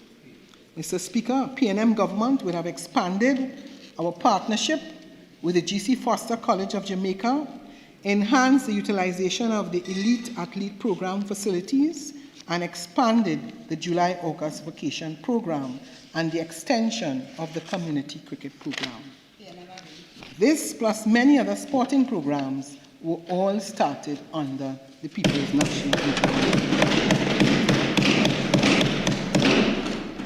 Mr. Speaker, they are also telling us that notwithstanding the fact that the Honourable Minister of Sport has been in office for 5 months, that he has not been able to meet the stakeholders. We are waiting patiently for the Minister's contribution to get an indication as to what is this situation. Mr. Speaker, we are talking about the major sporting bodies in the country, and the first fundamental duty of the Minister has not been completed. Mr. Speaker, as it relates to youth, this budget has tragically gutted the youth agenda in our development program. Under the PNM, we created the Ministry of Youth Development to specifically promote holistic youth development by producing over 50 youth-centered policies.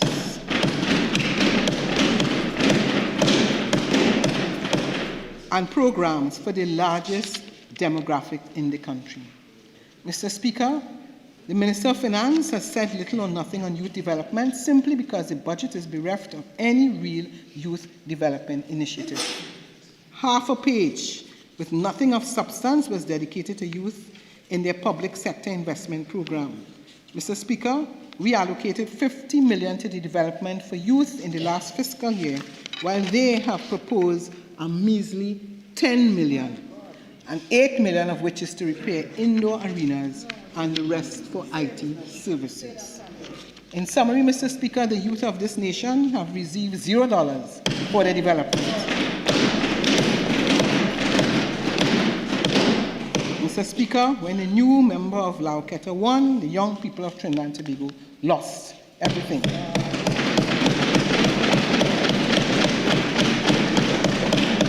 I implore the young people to take notice. Mr. Speaker, I would now like to turn to the allocation of local government.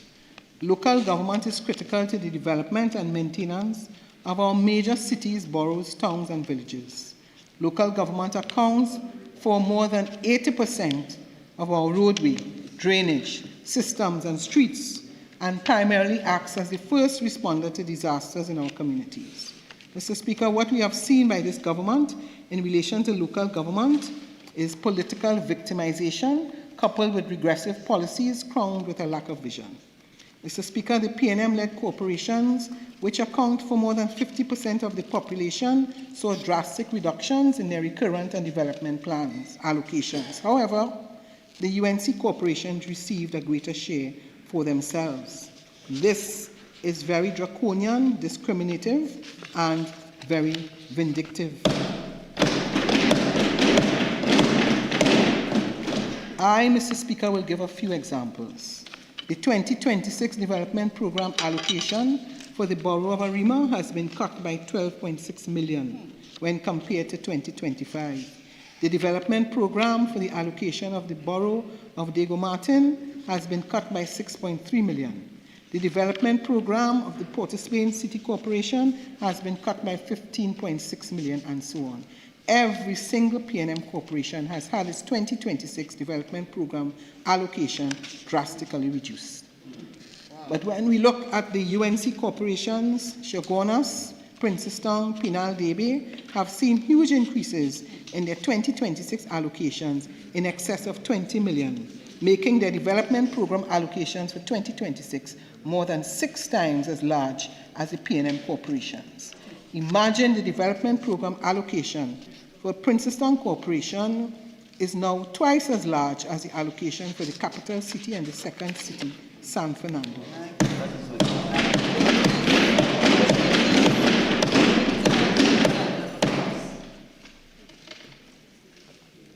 Mr. Speaker, to compound this inexplicable and cruel allocation, they have failed to release money for the PNM-controlled corporations for the development program, which includes money for the repair and clearing of roads and drains. Mr. Speaker, it is utterly disappointing to see a minister who has once served at the helm of local government allow this administration to stymie the ability of some corporations to provide for the basic needs of their communities.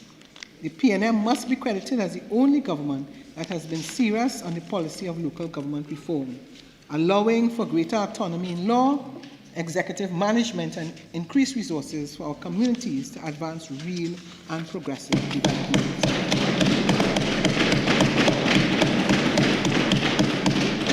Mr. Speaker, the agriculture sector that this UNC government inherited in April 2025 was rebuilt, modernized, and strengthened through a decade of structured investment and innovation under the stewardship of the PNM and the Ministry of Agriculture and Fisheries. When the PNM assumed office in 2015, agriculture was on the decline, plagued by poor infrastructure, lack of access roads, and weak institutional support. By 2025, through deliberate policy and partnership, the Ministry of Agriculture, Land and Fisheries delivered tangible, measurable results across all public sectors. The 2026 budget conveniently rebrands these achievements by calling them, Mr. Speaker, new plans, while failing to acknowledge the existing framework that made them possible. The Honourable Minister of Agriculture spoke of a 3-year priority commodities program for 15 high-demand products with annual focus on 3 crops and 1 livestock category as if they were new areas of focus. I want to remind the Honourable Minister, the truth is that these initiatives were launched and implemented under the People's National Congress.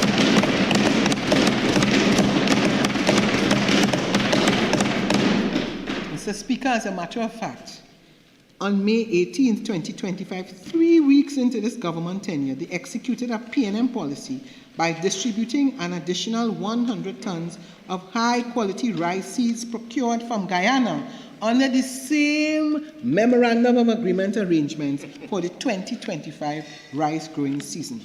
Not at least even willing to give the People's National Movement, not even 1% quota. The seeds are expected to support the commercial planting of approximately 2,000 acres of land across Trinidad and Tobago. This strategic intervention was part of the PNM government commitment to reducing the National Food Import Bill, improving local agricultural resilience, and increasing rice self-sufficiency. Again, Mr. Speaker, sound PNM policy.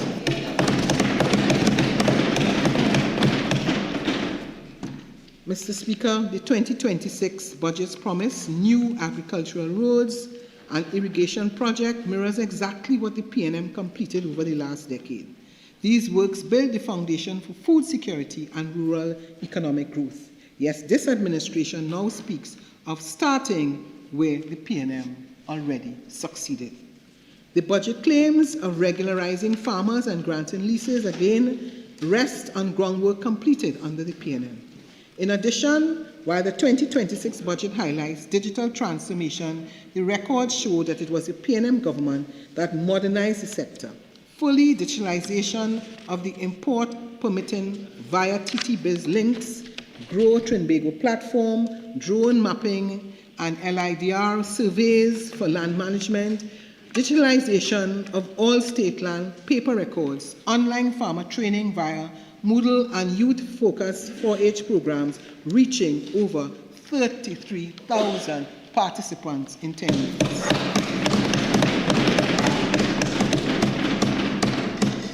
Under the PNM, agro-processing was greatly expanded. In fact, under the PNM, the Moruga Agro-Processing and Light Industrial Park was opened in 2020. NAMDEFCO's e-market platform and farmers' market expansion strengthened farm-to-market linkages and increased monthly consumer reach to over 21,000 shoppers. Mr. Speaker, the Minister reported in agriculture, India donated agro-processing machinery valued at US $1 million to NAMDEFCO and extended technical support for natural farming systems. Mr. Speaker, what he didn't say is the India-Trinidad and Tobago collaboration for the provision of grant funding of $1 million US agro-processing equipment designated for NAMDEFCO was negotiated by the PNM administration. These negotiations began in June 2023. These are the kinds of structural transformations that the UNC now attempts to claim as new projects under their government. Mr. Speaker, the PNM ensured access to agricultural credit through the ADB, approving over $1 billion in loans. Mr. Speaker, as agro-processing, aquaculture, hydroponics, aeroponic, indoor farming, and poultry production are categorized as commercial customers, they will now experience a rise in their cost of production since the government proposes the introduction of an electricity surcharge as a targeted fiscal measure. This could lead to increased prices for consumer agricultural products. Mr. Speaker, the full implementation of the tax-free concessions for the agricultural sector is PNM policy, and all steps were initiated already to review the various pieces of legislation that cause ambiguity in the system. It must also be noted that the most agricultural machinery and equipment are already free of VAT and duties. and existing provisions provide for farmers to apply to the Ministry of Agriculture on a case-by-case basis for duty-free concessions and relief on any input they wish to procure for their operations. Provisions were also made under the existing agricultural incentive program for rebates of up to 50% of the cost of many inputs for various subsectors in agriculture. Mr. Speaker, going further, it was sound P&M policy that led to an additional line item for funding at the Ministry of Finance for agro incentive grant funding of up to $100,000 per person or entities wishing to upgrade their farms into climate-smart systems, move primary productions to agro-processing, and add value to their operations. This government came in, met checks prepared by the Ministry of Agriculture, and blatantly refused to distribute them, allowing those checks to go stale-dated. Most of the farmers affected are, in many instances, their own constituents, and certainly be the judges of their actions. Mr. Speaker, in relation to tourism, this budget failed to sustain and continue policies already in place, failed to maintain investor confidence, and has failed to articulate its vision for the tourism industry. This budget offers only empty slogans, ambiguity, and vagueness. Mr. Speaker, this government inherited the foundation of a tourism sector positioned for takeoff. What we expected and what the country deserved was a budget that would consolidate and build upon that momentum. Instead, what we have is a document full of re-announcement, contradictions, and vague plans. Mr. Speaker, the Minister declares that tourism remains a high-growth sector and lists accommodation projects such as 4 Points, Hampton Inn, Maracas Bay and Tobago Marriott, and the Elephant Tree Resorts. He conveniently omitted, hopefully not by accident, to mention the already approved 125 Hilton Garden Inn, the planned operationalization of the Napa Hotel, where a hotel operator was already chosen. While these projects are expected to bring jobs and economic generation, they are not new, as they were already on the way. Mr. Speaker, they were in opposition for almost 10 years, and for the 10 years, they claim to have all the answer. Yet today, in their first budget statement, there are no new initiatives, no policy direction, no capital allocation to support Trinidad and Tobago to tourism's diversification.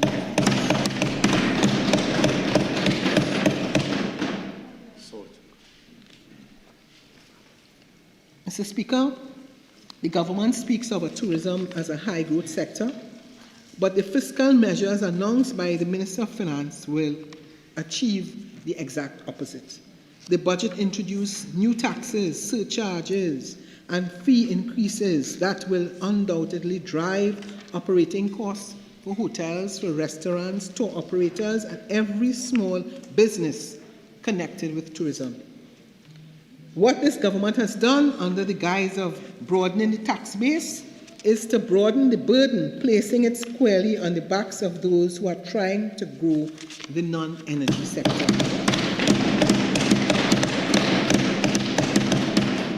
Mr. Speaker, you cannot speak about diversifying the economy on the one hand and then impose higher costs of doing business on the other. You cannot declare tourism as a high-growth sector while simultaneously draining its livelihood through higher operating expenses. This budget punishes participation in tourism rather than encouraging it. How can you speak about Tobago competitive while increasing the operating costs of every hotel and guest house on the island?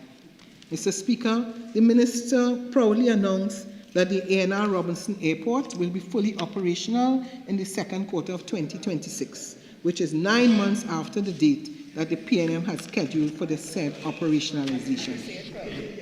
Let us be clear, this project was virtually complete before the UNC government.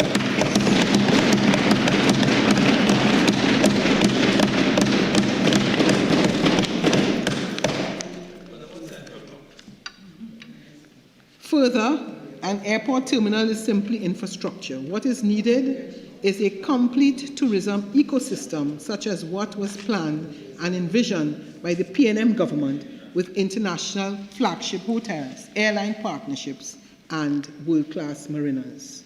While the new minister spoke about the airport, he said nothing about airlines. There were no mention of Caribbean Airlines and its strategic routes, no mention of new partnerships, no plan for increased airlift, no destination marketing, no route incentives, and no international promotion of Tobago as a world-class destination. Equally troubling, the minister announced no initiative to attract a new international flagship hotel since they chased away Sandals, those global brands and anchor destinations, and create a pull factor for airlift. Mr. Speaker, it is astonishing that the word cruise ship does not appear anywhere in this budget statement. The cruise industry, which has brought thousands of visitors and millions of foreign exchange, is now being completely ignored. The sector faces serious challenges due to the International Maritime Organization's net zero framework, which compels cruise lines to reduce their carbon footprint and shorten itineraries. As a result, many now operate 5-day cruises that exclude Trinidad and Tobago. Mr. Speaker, we wait patiently to hear what is the government's policy to address this particular issue. The new reality jeopardizes tourism jobs, foreign exchange earnings, and our cruise sector. Yet, there is no mention in the incentives to attract cruise liners, no intent to negotiate, and no plan to mitigate the effects of this shift. While the other Caribbean countries are adapting to remain relevant and competitive, the government has chosen to remain silent. The budget boldly claims that the marine and yachting sector will attract some US $3 billion in 2 years and US $9 billion in 5. Yet, the minister provided no policy, no plan, no feasibility study, no legislative framework, and no PPP agreement. These are not projections, they are fantasies in this fake and fraudulent budget. Mr. Speaker, the minister also spoke of an orange economy and the creation of a carnival city, but no details. Where is this to be located? How will it operate given the government's policy to limit noise in urban areas? What will happen to this sector in the huge increase in the price of alcoholic beverages? Where is the funding and business plan? Cultural tourism requires investment in people and experience, not vague declaration.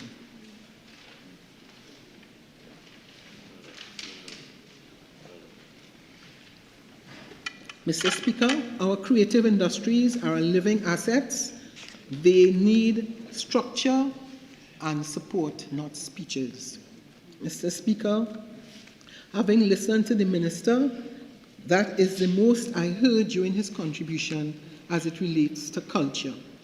We know that culture is the heart and soul of Trinidad and Tobago, yet absolutely no plans and projects were submitted by the Honourable Minister as it relates to this area. Mr. Speaker, I would now like to turn to Tobago. Mr. Speaker, like most Tobagonians, I welcome any increase in allocation to Tobago. We on this side will never oppose more for Tobago. However, we will always insist on truth for Tobago.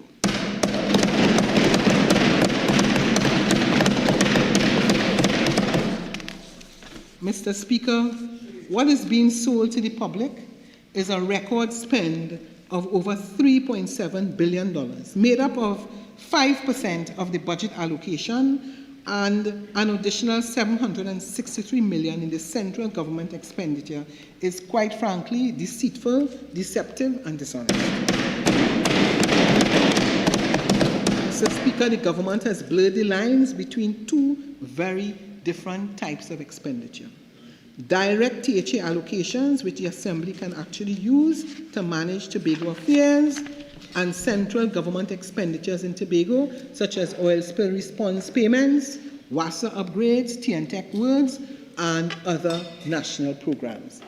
These, Mr. Speaker, are not the same.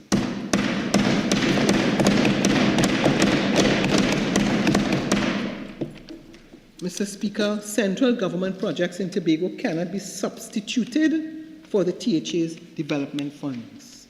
They do not build Tobago's autonomy, nor do they expand the Assembly's fiscal authority.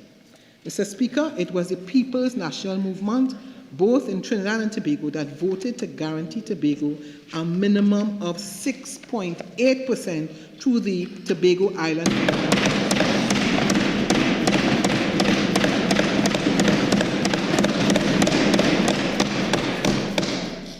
It was the UNC, aided and abetted by their ally in Tobago, the current Chief Secretary, who derailed and rejected that constitutional amendment.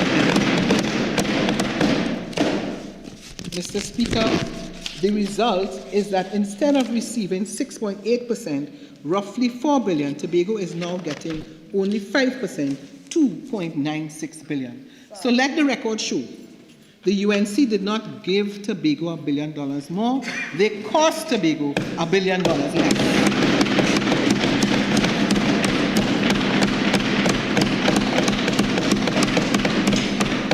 Mr. Speaker, this is not the highest percentage the THA has ever received. In 2018, under the PNM administration, Tobago combined allocation, including both direct THA funding and central government spend, represented approximately 6.4% of the national budget.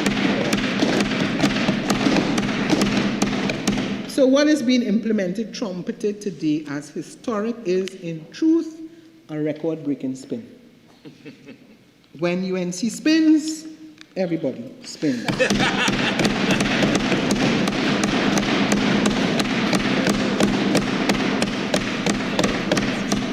Mr. Speaker, the development allocation, which funds Tobago's growth, construction, and investment, actually decreased by 4.5 million from the 205 million to 201.4 million. Mr. Speaker, and this government will have you believe that the People's National Movement over the years has not supported projects and plans for Tobago. Mr. Speaker, it's important to note that with the partnership of the Tobago House of Assembly, a People's National Movement assisted in the acquisition of Cove Estate and its establishment as an eco-industrial hub for economic diversification. The landing of a 1 billion natural gas pipeline and natural gas processing facilities in collaboration with the natural gas company done by the People's National Movement. The construction of a dual-powered electricity generation plant at Cove. The designation of the Cove Industrial Estate Park as a special economic zone with a view towards accelerating the transformation and diversification of the Tobago economy. Financial support for the acquisition and expansion of the Assembly's land bank, construction of the Scarborough and Roxborough hospitals, construction of the Roxborough and Sherburne police station, construction of the Roxborough fire station, construction of the Speyside Secondary, Mason Hall and Goodwood High Schools, introduction of the inter-island fast ferry service, and the recent acquisition of 3 new fast ferries, APT James, the Boca Reef, and the Galleon's Passage, resulting in the potential growth of the Tobago economy by 25% or 500 million, providing valuable foreign exchange, create direct employment for approximately 1,400 persons. So, Mr. Speaker, let me make it abundantly clear. I want to state emphatically that the opposition is in full support of sustainable tourism development in Tobago.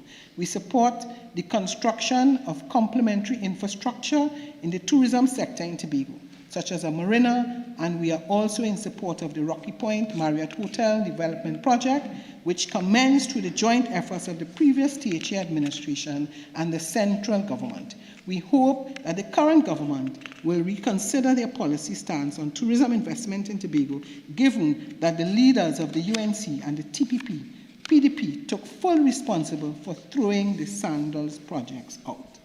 So, Mr. Speaker, let me make it abundantly clear that the Tobagonians are not asking for any favors, they are asking for value.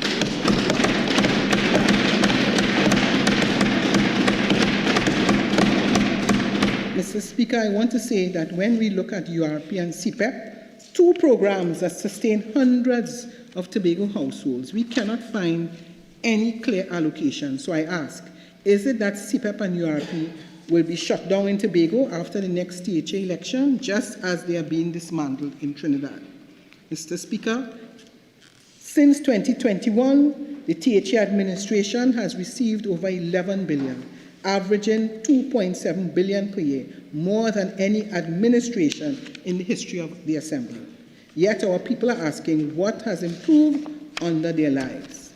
My information is that over 300 million in development spend has been awarded to contractors outside of Tobago for works that were done in Tobago.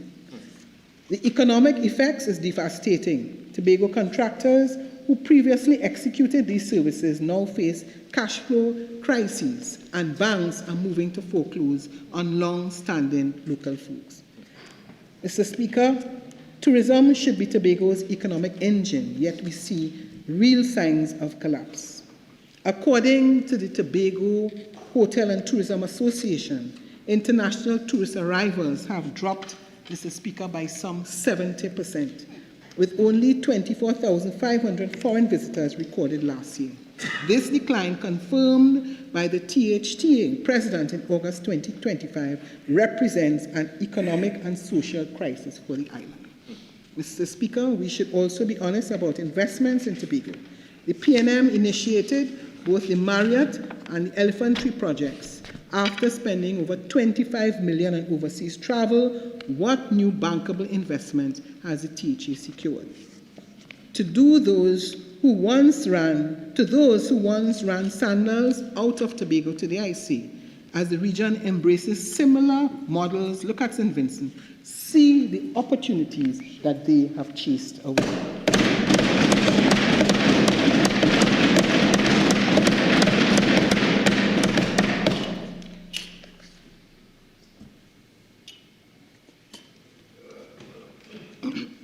Mr. Speaker, perhaps the greatest insult of this budget is the complete silence on Tobago's autonomy.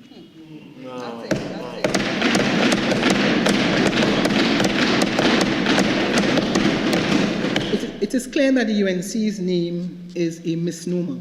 Mr. Speaker, there is no national in the United National Congress, and soon there will be no united.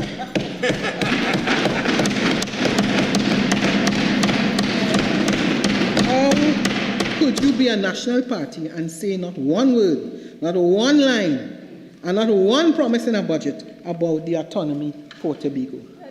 The Chief Secretary, who once declared Tobago's autonomy his life's mission, who led marches and accused others of betrayal, was ignored by this Congress.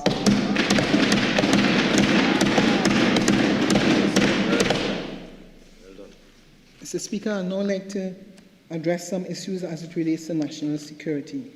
Mr. Speaker, the budget statement was eerily silent about the crime and criminality.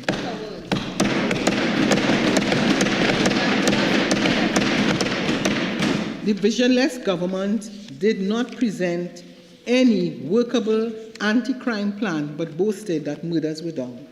Another fraudulent and false statement.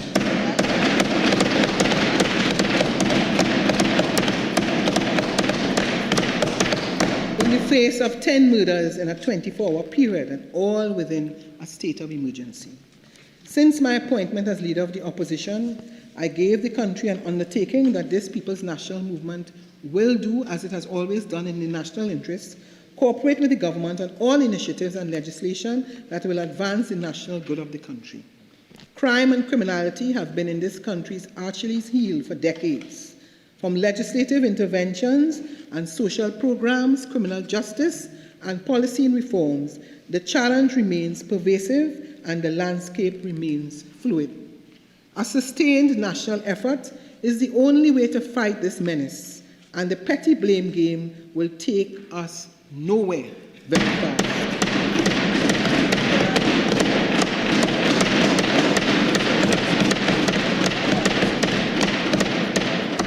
As a matter of fact, we have seen political obstructionist behavior by the UNC when the PNM brought legislation to reform our justice system. and to give law enforcement the upper hand in the fight against crime. Today, many of key spokespersons in the government speak with a level of brazen hypocrisy on this matter that even the criminals probably hold their heads in astonishment.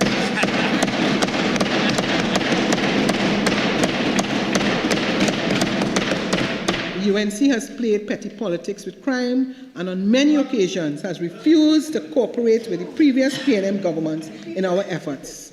From the cancellation of the purchase of the offshore patrol vessels to protect our national borders, the dismantling of the special anti-crime unit, the misuse and abuse of the assets of national security, the appointment of a telephone operator to lead the country's premier national intelligence agency, the dismantling of the country's facial recognition system are just a few examples of political misbehavior and wickedness that work towards protecting criminals and giving them the upper hand to wreak havoc on our citizens.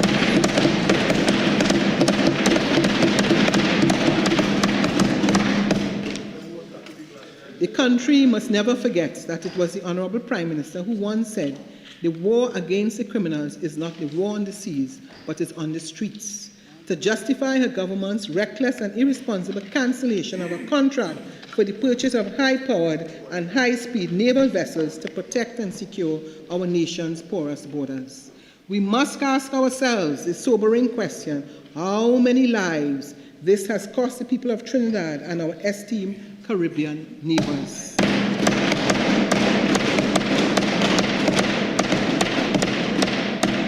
In case citizens are asking why they need to remind the country about this, it is because our circumstances today are as direct results of uncooperative, undermining, and destructive politics, practiced by many in the past 15 years who now sit in the government and who today are still on the stage pretending that they are now the champions and defenders of the people against the scourge of crime. Mr. Speaker, fast forward to today.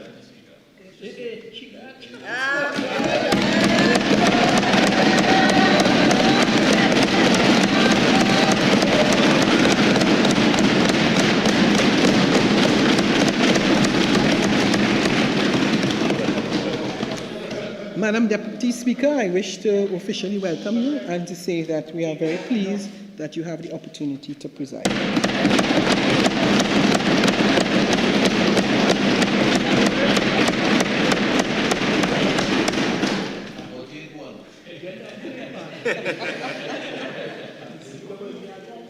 Mr. Speaker, Madam Deputy Speaker, fast forward to today. Since assuming office in April 29th, the government and its ministers, Homeland Security and Defense, have not articulated anything that inspires confidence. As a matter of fact, their presence and utterances in this government has caused more to fear and consternation in the national psyche than crime itself. Within a state of emergency called by this government to address a specific national threat, this is the present state of affairs. Approximately 230 murders since this government assumed office. Approximately 85 committed since the state of emergency was declared. 30 murders already recorded in the month of October. Removal of the prisons commissioner from his position. Sending the commanding officer of the regiment on leave and rescinding this decision within 48 hours. Termination of the appointment of the Chief of Defense Staff. Minister of Homeland Security in a recent passing out parade at the police academy pleading with senior executive to stop infighting. To add insult to injury, this unpatriotic government cancelled our National Independence Day parade because of a fear of attack by criminal elements. However, several ministers have been seen in very public spaces without fear of criminals. The nation remains in the dark as to whether these threats were credible. Madam Deputy Speaker, it is clear to the national community that the UNC has once again fooled the population.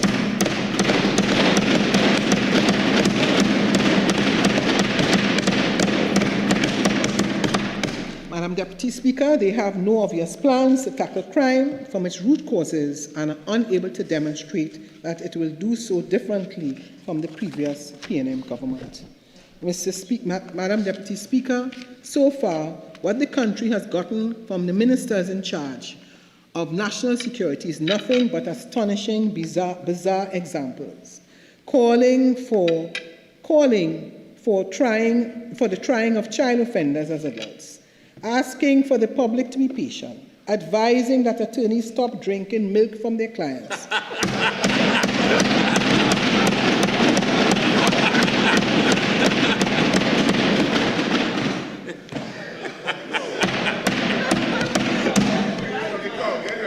Invoking Standing Orders 27-1 to evade answering questions on serious national security issues. All they can offer us is plastic bags of hot air.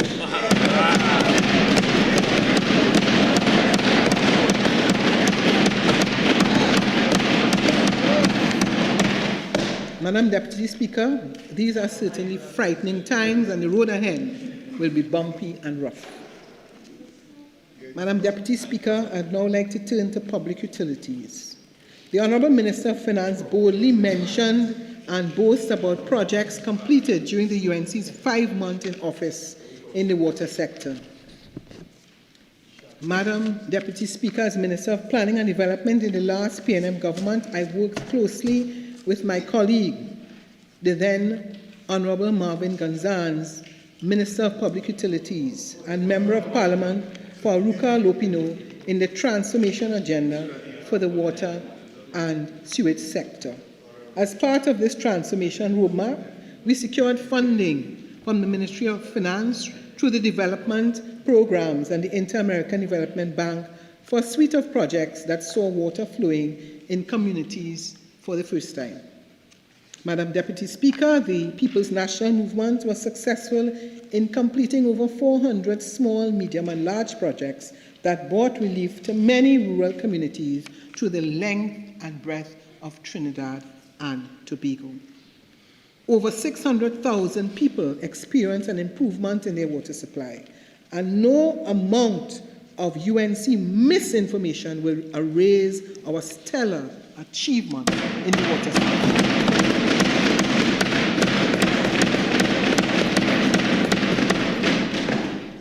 Madam Deputy Speaker, we are aware that there is still work to be done in the water sector, but the foundation has been laid. I urge the government to continue the work that was done and the plans and programs put in place by technocrats and professionals that place Trinidad and Tobago on the path towards achieving water security for all. Madam Deputy Speaker, those of us who were in this Parliament in the year 2000 would recall that the then UNC government said that there would be water for all by the year 2000. Projects that started, and I could name a few: Guanapo, North Oropouche, Carapal, Freeport, Goldsboro, Santa Cruz, and the Chatham water treatment plants. These projects started under a visionary PNM government will bring relief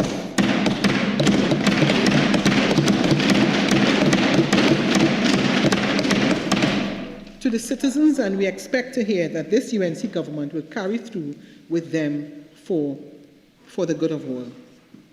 The undermining and demonizing of the transformation agenda for narrow political gains has already reversed years of hard work by true patriots in the sector, and the country has already started paying the political price. Mr. Speaker, no amount of press releases to fool the people will bring about water relief. It was hard work, fairness, and a commitment by the PNM to take on difficult decisions and undertakings will secure our water future. Madam Deputy Speaker, although the budget was silent on climate change and any matters relating to the environment, its impact on the water surface and groundwater resources is already bearing down on our citizens, and the government has said nothing that points towards a direction that inspires hope. Madam Deputy Speaker, the announced electricity rate increase for commercial and industrial customers came like a shock to many customers. This is the same government that campaigned and promised that there will be no electricity rate increase in Trinidad and Tobago. And in August this year, the Minister of Public Utility boasted that the government has rejected the last RIC report, which was submitted to the last PNM cabinet and was under consideration. The PNM government gave no undertaking save to say that whatever decision may be taken, the poor and the vulnerable will be insulated. Madam Deputy Speaker, in true UNC fashion, the country got a 6 for a 9, with massive increases in the price of electricity, with these increases to be borne by all consumers in our supermarkets, small businesses, hair salons, shops, malls, and variety stores. The government has failed to put in place systems or policies to safeguard the poor and vulnerable in societies against these shocks. Yet another example of a fake and fraudulent budget.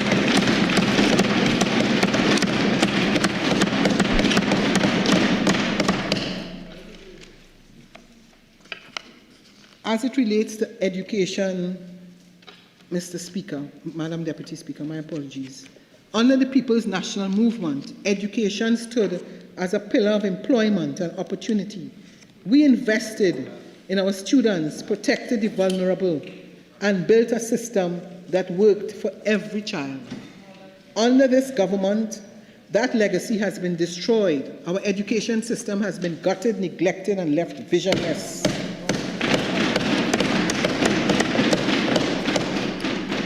Madam Deputy Speaker, this budget exposes a government without compassion, without foresight, and without a plan for the young people of Trinidad and Tobago. Under the PNM, no child was left behind. We funded the remedial education program, the book grant, and the school feeding program.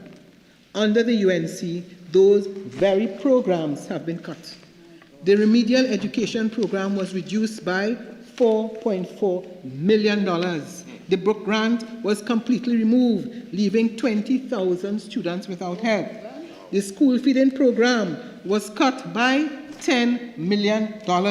And for the first time in years, no vacation revision program was held to help the struggling SEA students.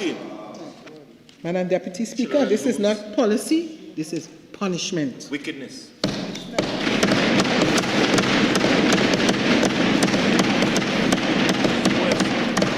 Under the PNM, we provided consistent funding for primary, secondary, and special schools. Under this government, there have been no increases, only deception. The minister boasted that 13 partner schools received $11 million in support, pretending it was a new initiative. However, that same amount was allocated under the People's National Movement in 2024. Once again, the UNC has taken PNM projects, rebranded them, and claimed them as their own. When we look at the school repairs, the picture is even worse. Under the PNM, $98 million was spent on repairing and upgrading schools. Under this government, they were given $192 million and spent only 26, less than 15%. Then even received an additional $83 million in the mid-year and still failed to use it. Madam Deputy Speaker, schools had to turn to the regional corporations for help to reopen. One school was forced into a shift system because there was no furniture even after the Ministry of Education delayed opening by a week. This, Madam Deputy Speaker, is incompetence and failure.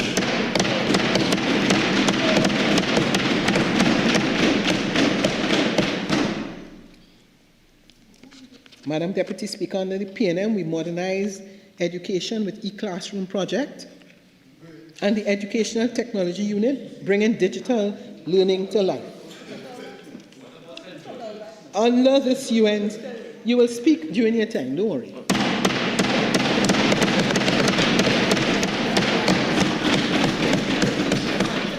Under this UNC government, that project was simply renamed Next Class and presented as something new.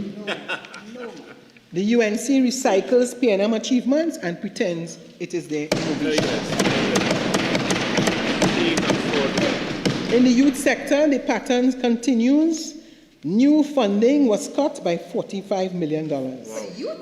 That's right. There are no new programs at UTT, NESC, National Training Agency, Accreditation Council, YTEP, or MIC. The provision for contract employment across both ministries of education and tertiary education was reduced by $30 million, putting the jobs of hundreds of professionals at risk. Madam Deputy Speaker, this government has not only cut funding, but it has also cut hope. Under the PNM, we built educational opportunities. Under the UNC government, they built excuses. They have dismantled what worked, silenced what mattered, and betrayed the young people of this country. This budget is not about building a nation, it is about breaking one. It is a budget of broken promises, misplaced priorities, and fake deliveries.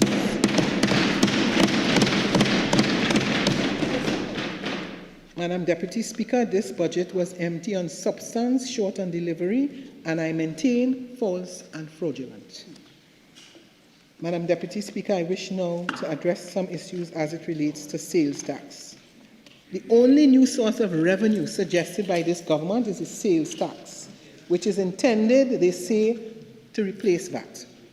However, this new dispensation will take a minimum of 5 years to be fully implemented, and not a cent of revenue will be derived in this financial year. Madam Deputy Speaker, I now want to deal with some issues relating to wage negotiations. I noticed, and I think the whole country noticed, that the PSA is celebrating what they perceive to be a done deal with an increase of 10% of their salary. However, while they celebrate, it's interesting to note that nowhere, absolutely nowhere, in the estimates of expenditure can the allocation for the back pay of $5 billion for an increase in annual recurrent expenditure of over $500 million, which is just for the civil service. Absolutely nowhere can it be found. It's not there. Did they forget? Was it $1 billion oversight? And what about the other workers, the other trade unions? Will they also get a 10% increase? Or is the UNC playing favorites? If they deprive the other trade unions of a similar 10% increase, which they simply cannot finance without devaluing the dollar, they will create massive unrest. Madam Deputy Speaker, the Minister, as it relates to contract employment, outlined a policy of transition of fixed-term contracts to the permanent establishment, but let slip that only 40% of existing contract positions are targeted for this transition. Apart from the fact that creating permanent positions on the civil service establishment is a complex undertaking that can take years to complete, what will happen, Madam Deputy Speaker, to the other 60% of contract workers? Will they be terminated and sent home? This will be another 10,000 workers who can lose their jobs. In this context, I say to workers, watch out. Your contract positions will now be filled. Of course, as they said, when UNC wins, everybody wins. But just wait to see, yes, just wait to see who will fill those positions. Whether it be friend or family.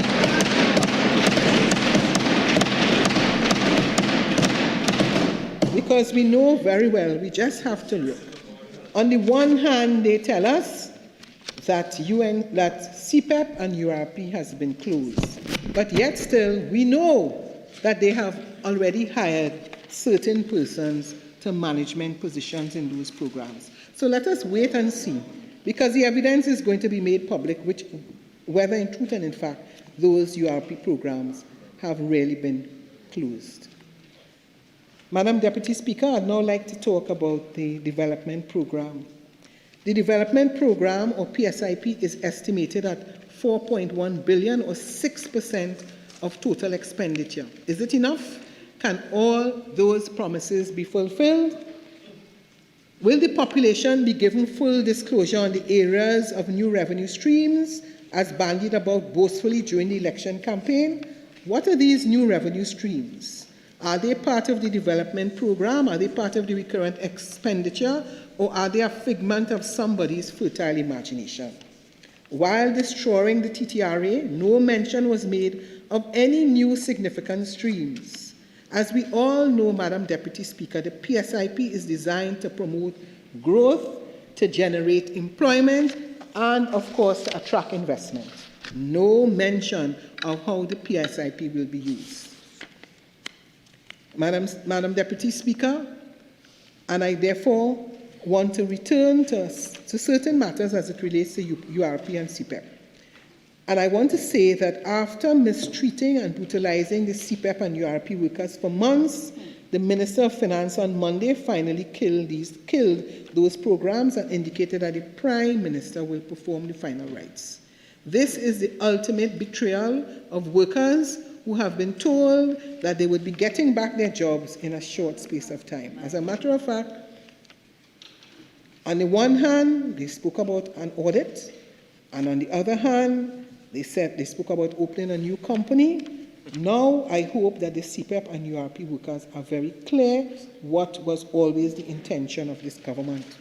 These workers who the government put on the breadline with an expectation that this would be temporary have found out that there is no prospect of being rehired. Another fake and fraudulent promise.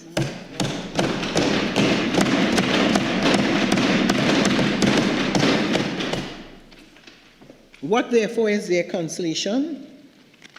An unemployment fund, and I must ask, where will this fund reside and who will administer it? Will we now see the political patronage in exchange for employment?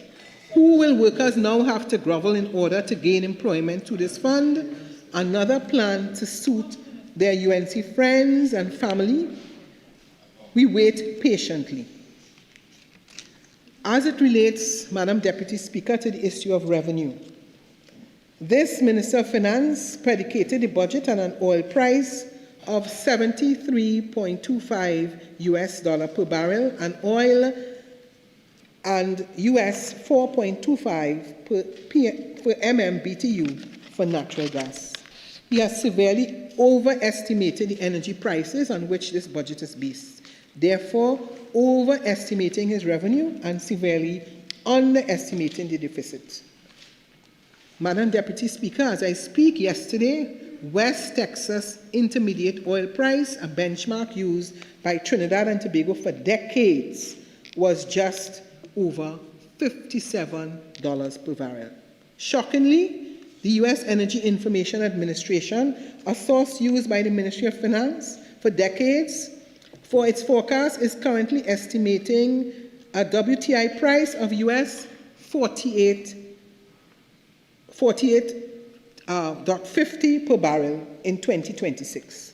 This is almost US $25 below the minister's estimate of 73.25, indicating that the minister has grossly and probably deliberately overestimated the price of oil in 2026 in order to inflate his estimate of revenues from petroleum, thereby giving himself the ability to withdraw funds from the Heritage and Stabilization Fund when his bogus oil prices is demonstrated to be false.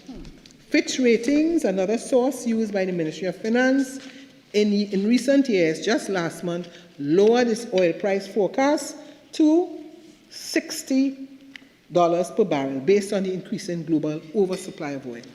When we expose the ridiculous oil price estimate quoted by the minister on Monday, one of his inexperienced but talkative colleagues claimed that the UNC had looked at various scenarios, but optimistic and pessimistic, to arrive at the dubious 73.25 oil price for 2026. Madam Deputy Speaker, the International Monetary Fund is similarly forecasting oil price below $60 a barrel for Brent oil in 2026.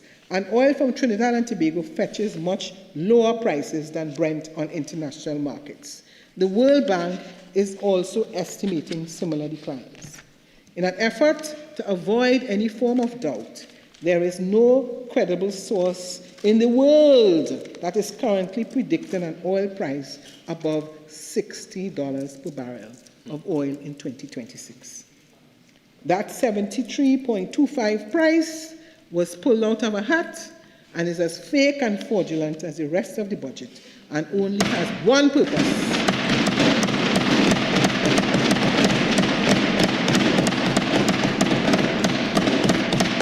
that is to falsely inflate the estimates of energy revenues in order to meet the HSF rules for withdrawal of billions of dollars from the HSF. Madam Deputy Speaker, as it relates to the analysis of fiscal measures, after inheriting an economy that was growing year on year, this government successfully flattened and brought our economy into stagnation in 5 months. 5 months. The review of the economy 2025 produced by this Minister of Finance is estimating a minus 0.8% contraction in the economy in 2025, a complete reversal of the growth curve of previous years. This is after growth of 0.9% in 2022, 1.5% in 2023, 2.5% in 2024 under the People's National Movement.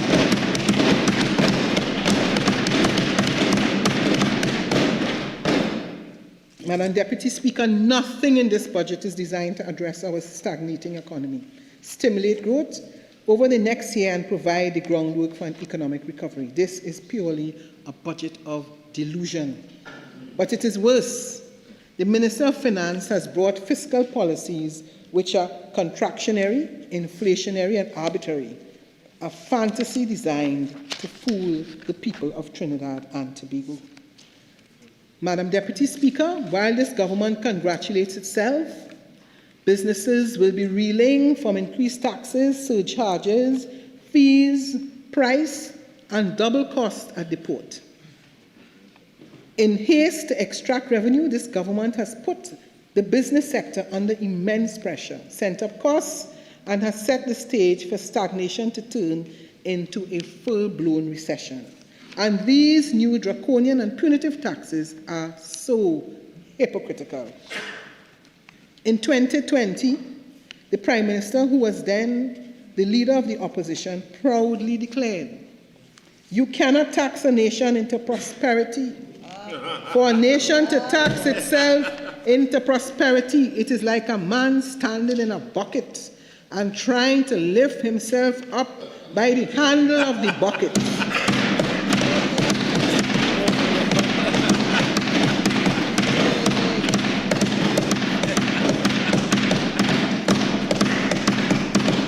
A UNC government will lower tax and put money back into the pockets of citizens. Yes, that is lowering taxes. Look at the said UNC government and the said Prime Minister, tax after tax after tax. Hypocrite. Who do you think will bear the brunt of these increased costs for businesses?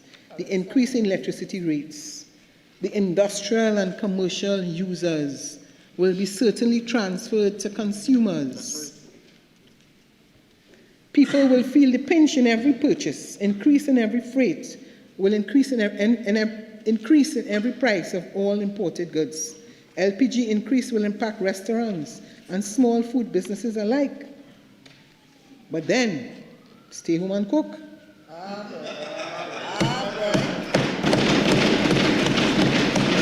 Stay home and cook.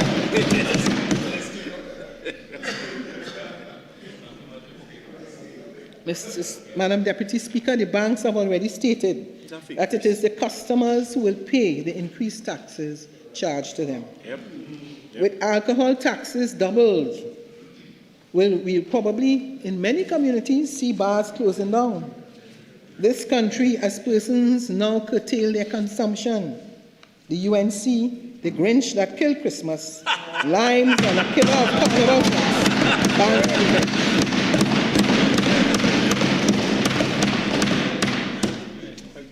Very interesting, Madam Deputy Speaker, the price of the cheapest locally produced bottle of rum has increased from 110 to 100 $160, a whooping 45% increase. A bottle of Stag or Carib will now cost $13. And to add salt to the wound, not factory salt, yes?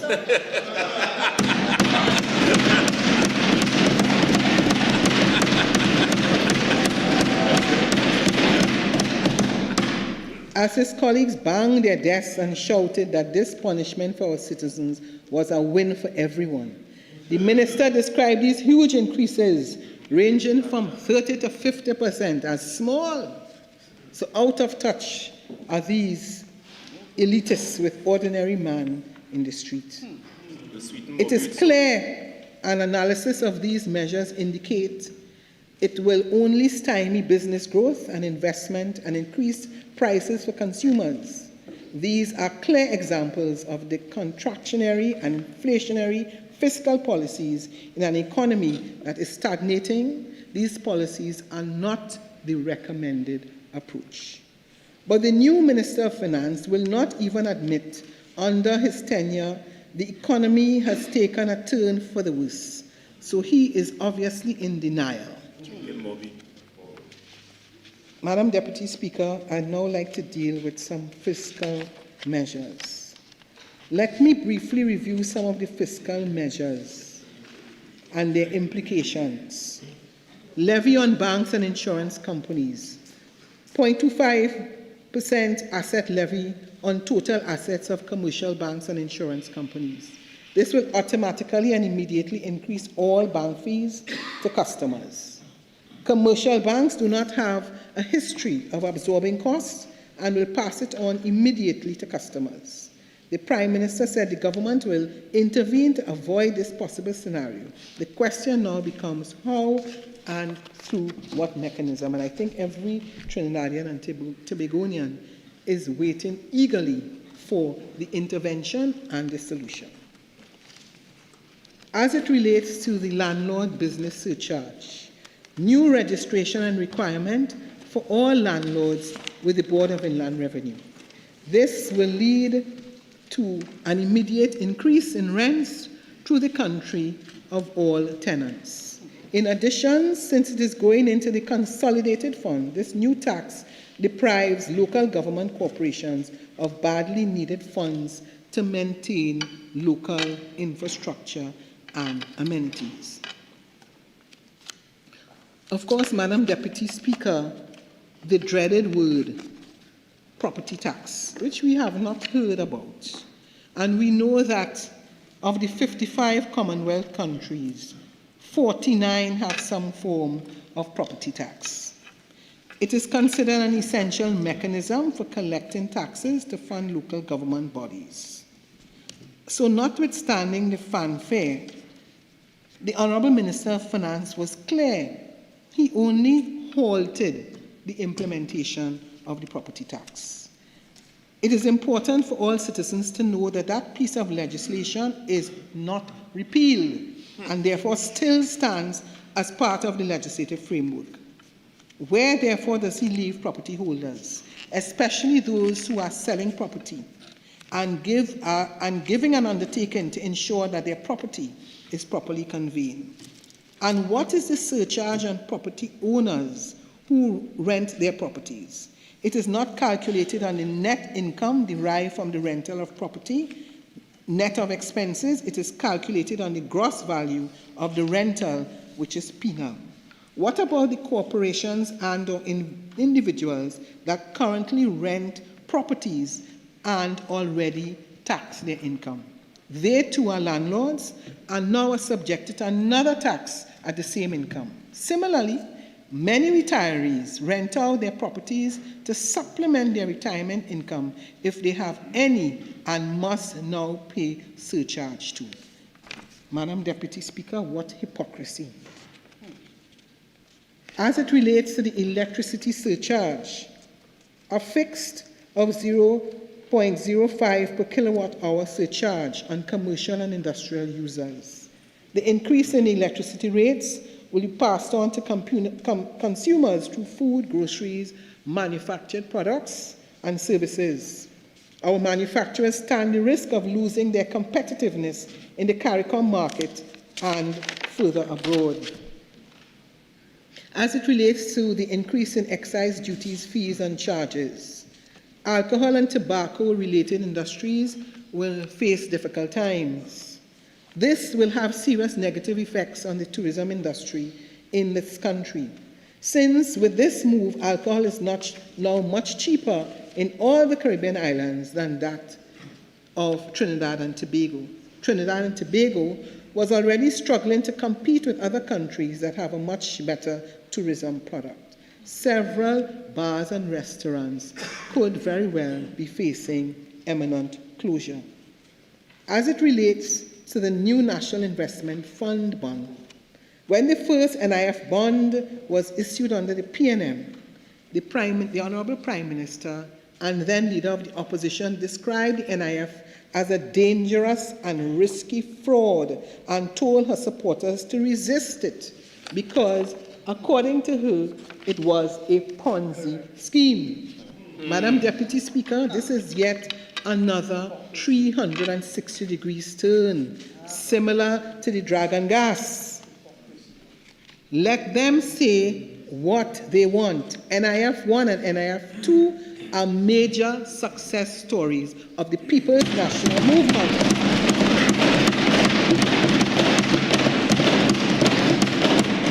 And are two of the most successful investment vehicles and gifts to the citizens in the history of Trinidad and Tobago. Madam Deputy Speaker, as it relates to higher penalties for traffic offences, the government has virtually scrapped the demerit system introduced by the People's National Movement, which had reduced rate fatalities and road accidents significantly, but now, in yet another flip-flop, wants to implement huge penalties for traffic offences as a revenue-generating mechanism. Yes. Some of these offences are very subjective, such as careless driving, and when left to the interpretation of a police officer, could mean anything while you face a fine of $15,000. We wait patiently to see how this is going to be implemented. Removal of motor vehicles tax consenters for returning nationals. Just last week, the Honourable Minister of Finance was quoted as calling on the diaspora to return to the motherland of Trinidad and Tobago now that the UNC is in power. But within hours, the Minister of Finance is de-incentivizing the process by removing the incentive for returning nationals. In other words, they want nationals living overseas to return to live in Trinidad and Tobago, but they cannot bring their personal effects and vehicles without imposition of punitive taxation. Madam Deputy Speaker, it could simply be a case where it could be a system that is not working well. So you revisit it. But to totally eliminate it, that shows the continued level of insensitivity of this government. Hypocrisy. As it relates to the adjustment of the LPG subsidy, Madam Deputy Speaker, this will have an immediate impact on small businesses who sell food like Doubles, Corn Soup, Bacon Shack, all the fast food outlets, restaurants, parlors, cafes, roti shops, and a myriad of caterers who sell food to the working people, which must lead to an increase in the price of these food items. The Honourable Prime Minister, who has a habit of making spontaneous statements, was quoted as saying that not many people use the £100 cooking gas cylinder for business purposes. Madam Deputy Speaker, that is absolutely false. As it relates to the National Insurance System reform, again, the Honourable Prime Minister, when in opposition, as opposition leader, stated on the campaign trail, any discussions about changing the retirement age, and I'm quoting, any discussions about changing the retirement age would need serious consultations and should be the option preferred by the majority. And should that be the option preferred by the majority, it should be the one by choice. That is to say, those who wish to go home by 60, fine. Those who wish to go home by 65, fine. But you can't tell a man, work his entire life, put his savings in the NIS every week, every month, and you come to tell him now, sorry sir, you can't get it. You have to wait until 65. You cannot continue like that. That's right. In actuality, this measure will add 3% to the national insurance contributions in 2026 and another 3% in 2027, thereby increasing the NIS contribution rate from the present,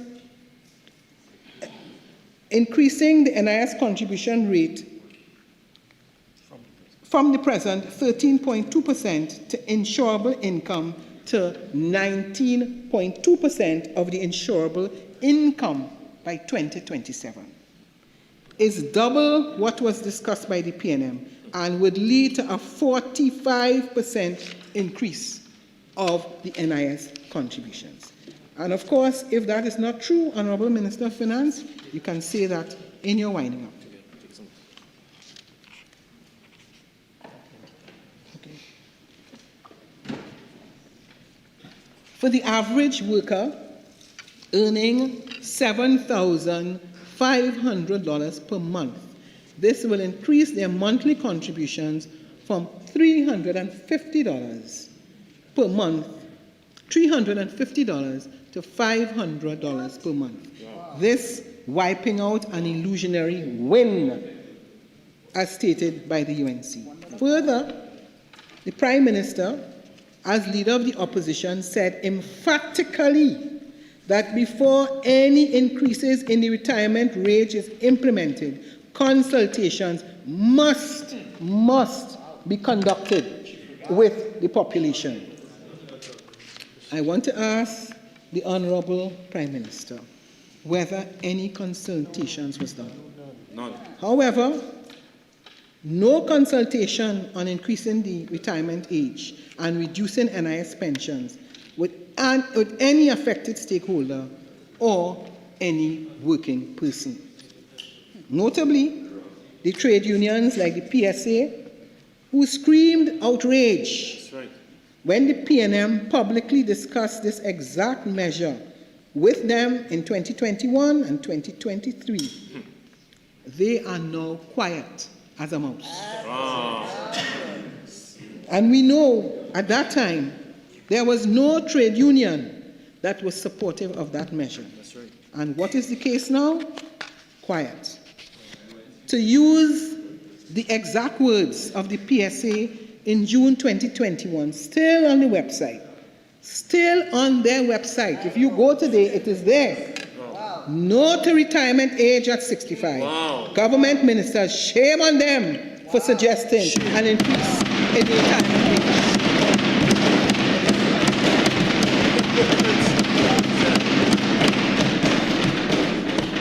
Bunch of hypocrites. Right. Misleaders. As a matter of fact, the words of former UNC Member of Parliament for Couva South at the time, April 2023, speaking on behalf of the UNC, also reveals the sheer hypocrisy of this government. At the time, the Honorable Mr. Indar Singh, at that time, now Judge of the Industrial Court and Shadow Minister of Labour, on April the 5th, 2023, just over 2 years ago, and Madam Deputy Speaker, if I can quote, the recent announcement by the Minister of Finance, Colm Imbert, that the Rowley-led government is seeking to increase contributions to the National Insurance Fund is one of the most oppressive, anti-worker, deceitful stabs in the back of workers.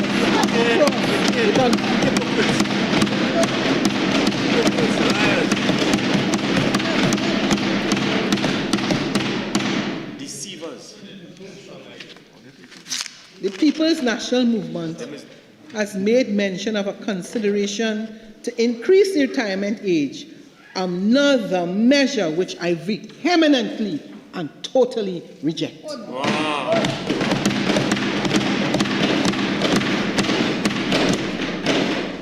He continued, between the increase in the retirement age to 65 and this new dictatorial move to increase NIS rates, it is clear that this government continues to pick the pockets of the workers of this country.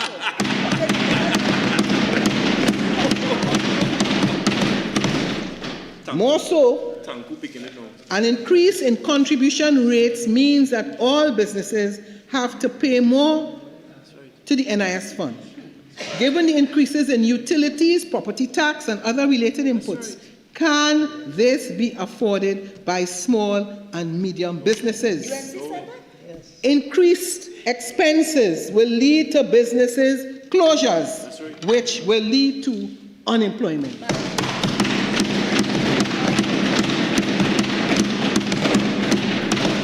Madam Deputy Speaker, at that time, the People's National Movement had started the discussions and started the consultations. And these statements were in response to mere discussions on the NIS discussions initiated by the PNM years ago, are all now ironically applicable to this UNC government, which according to Mr. Honorable Indarison's logic in 2023 has now come in 2025 like a thief in the night, to use his word to oppress workers and pick their pockets, increase their NIS contributions by almost 50%, reduce workers' disposable income significantly, and damage the livelihood of small businesses without any consultation whatsoever with the population.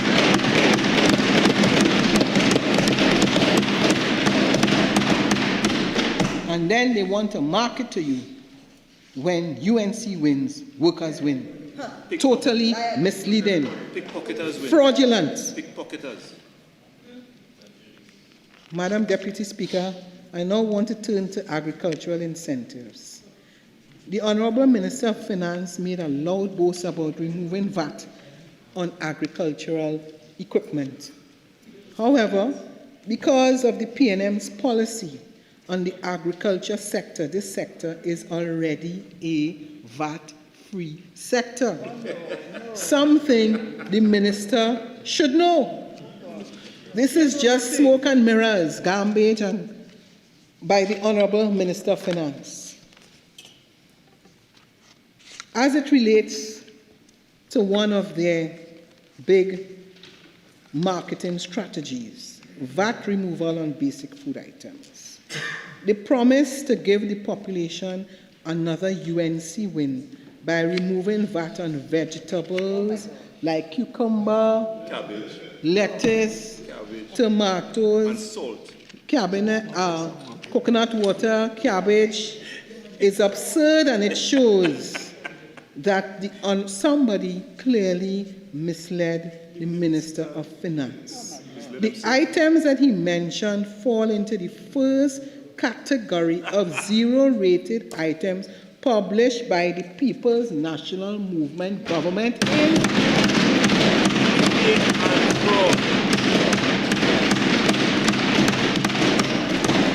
2016. Wow. That is unprocessed food of a type for human consumption. It appears that the UNC ministers have become accustomed in the short space of 5 months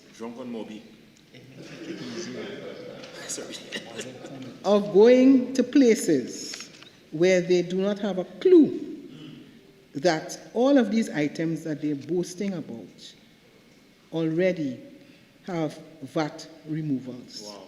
Clearly, I am very suspicious as to whether they go to the grocery or they go to the market.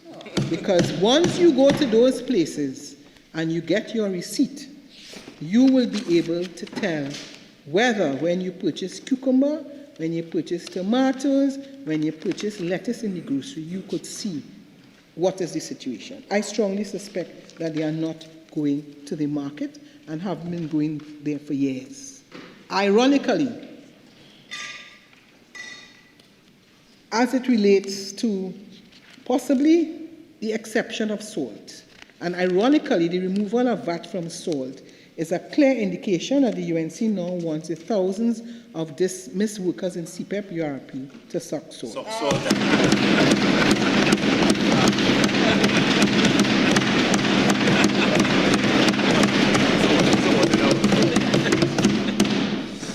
Suck salt.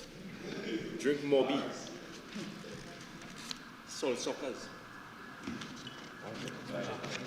Madam Deputy Speaker, before I conclude, as the first female leader of the People's National Movement,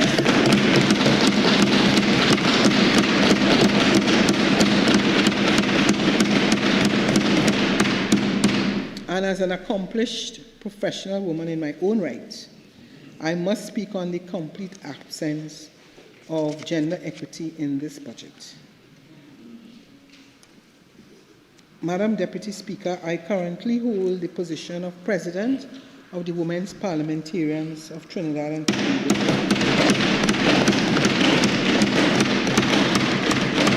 I take note of the fact that a lot of my colleagues on the other side, for whatever reason, has refused to participate in this organization, which is a strong advocate for gender-based budgeting, which is a process that utilizes fiscal policies to promote gender equality. Madam Deputy Speaker, many parliaments all over the world have taken decision to establish women parliamentarians on both sides of the divide. And I hope that it is something that this government will reconsider. Because it does not mean that you have to change your policy on any of your issues. All it means is that women on both sides of the aisle can discuss matters that impact positively on women. Gender-based budgeting, through gender-based budgeting, the gender gap in government policy can be better addressed to serve the specific needs of men and women alike. In consideration of this gender-based approach, I am compelled to ask, what is the gender impact of these allocations, and is there a gender equity component in this budget? With women facing additional barriers in the workplace, the creation and support for childcare centers and homework centers could increase female labor force participation. Why isn't this mentioned in the budget statement? Given the drive towards digitization and the underrepresentation of women and girls in STEM, where are the policies to channel girls towards these higher paying fields without quote opportunities? These are just a few policy considerations I would like to raise, Madam Deputy Speaker. The budget made no mention at all of that word gender. Madam Deputy Speaker, in the last couple minutes that I have, I want to use the opportunity to deal with some matters relating to my constituency. Madam Deputy Speaker, I would like to continue to thank the people of Arima for the opportunity that they have given me to serve them.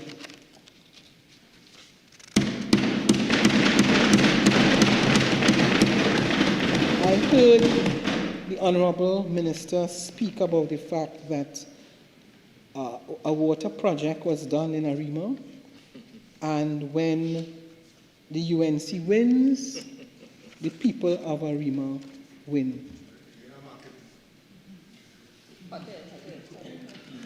If they get that market, it is because the plans have already been completed.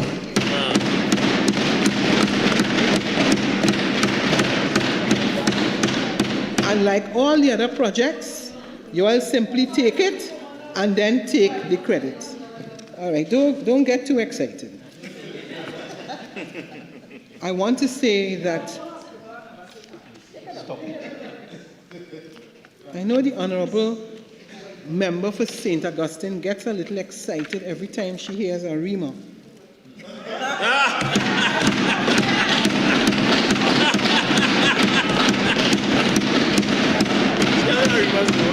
I just want to remind you that it's a different A. Arima, not Augustine, right? So let's stick to the main. I just want to say that it is very important that, and I want to ask the Honorable Minister of Social Development to look very closely at the facility that was completed in Arima some time ago and is yet to officially open. I made representations to your ministry, the Ministry of Social Development, and at that time, the Honorable Minister Donna Cox, because the people of Arima, Blanchisseuse, Monlacqua, Paria, and many places go all the way to Tunapuna.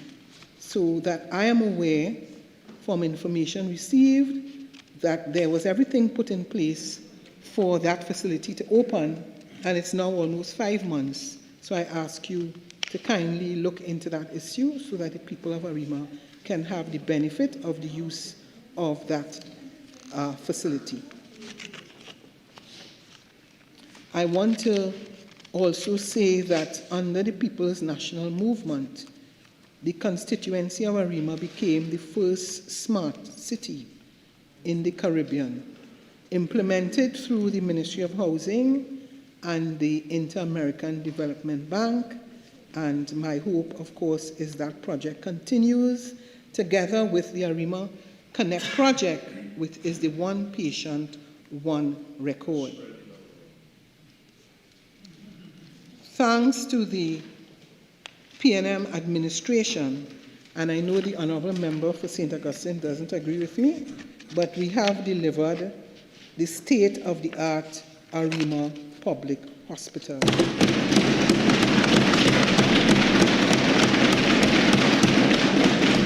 We also opened the Blanchisseuse Health Center, which now includes an incident response unit, a conference center, and a non-communicable disease service.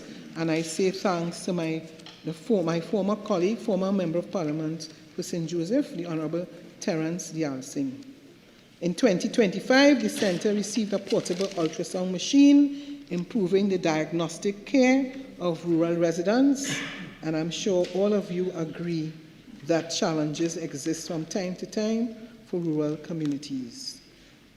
Madam Deputy Speaker, I'm proud to report as well that the People's National Movement has upgraded the Blanchisseuse and the Lafayette fishing facilities.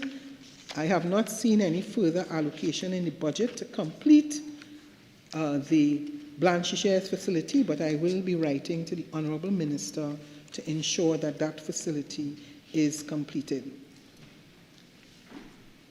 Madam Deputy Speaker, I want to raise the issue of the youth for those issues of Blanchisseuse, Lafayette, Brasso Seco, Avocat, Monlacqua, Temple Village, and so on, just to indicate that the closure of the youth agricultural programs, the closure of the reforestation project, the closure of CPEP has resulted in hundreds of persons from those areas not being employed.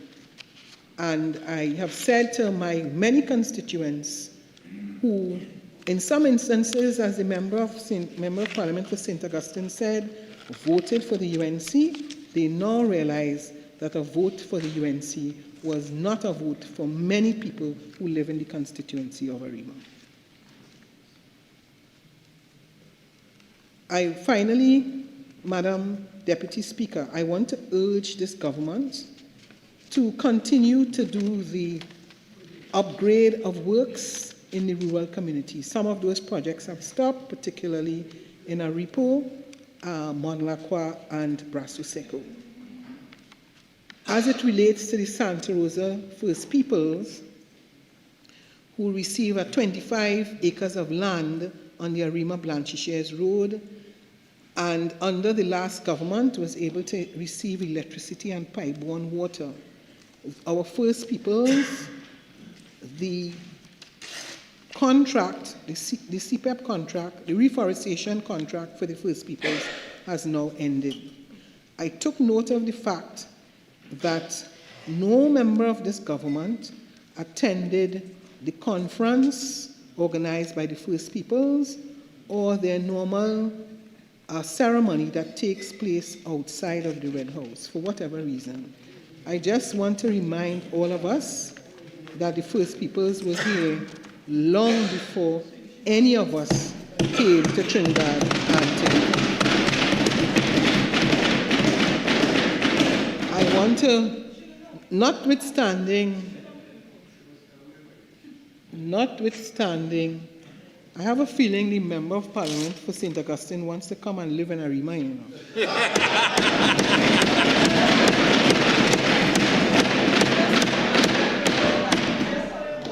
No double palm there. No double palm there. I just want to record my thanks and appreciation. I want to record my thanks and appreciation to the former Member of Parliament, the former Minister of Public Utilities, Honorable Marvin Gonzalez, for the improvement of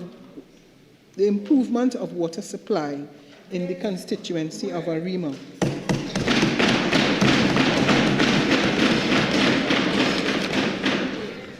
The Aripo Water Treatment Plant, the Gonapo Water Treatment Plant, and the Community Water Improvement Program.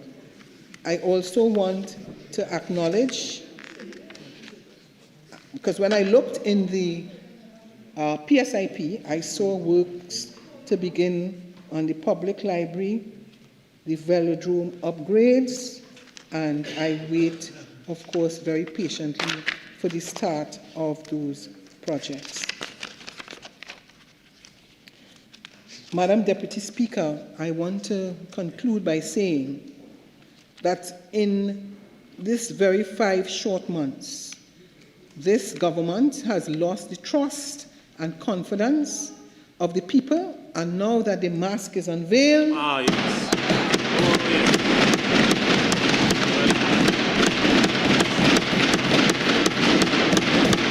and the true plan is at hand, the people are realizing they are taking us to a place where no one wants to go. That's right.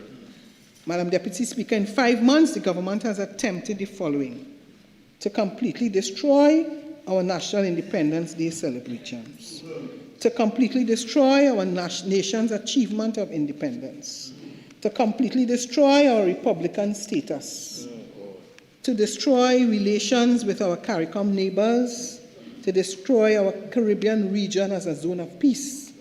And in 5 months, the government has fired the board of directors of every state enterprise and every statutory body.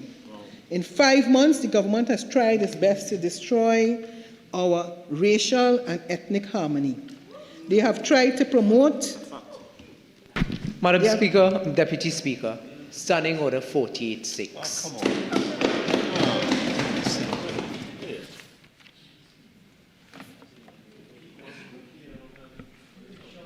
Member for Arima, I suggest that we move on, please.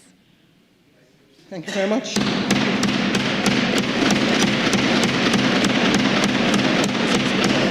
Madam Deputy Speaker, we will not support a social crisis brought about by targeting the poor and the vulnerable. We will not support forced austerity in this country and hardship it is causing. The PNM will not support attacking small, medium, and big businesses. The PNM will not support fiscal incompetence and clueless ministers. The PNM will not support the depletion of our forex reserves while misleading the population about cartels. The PNM will not support a devaluation of our dollar.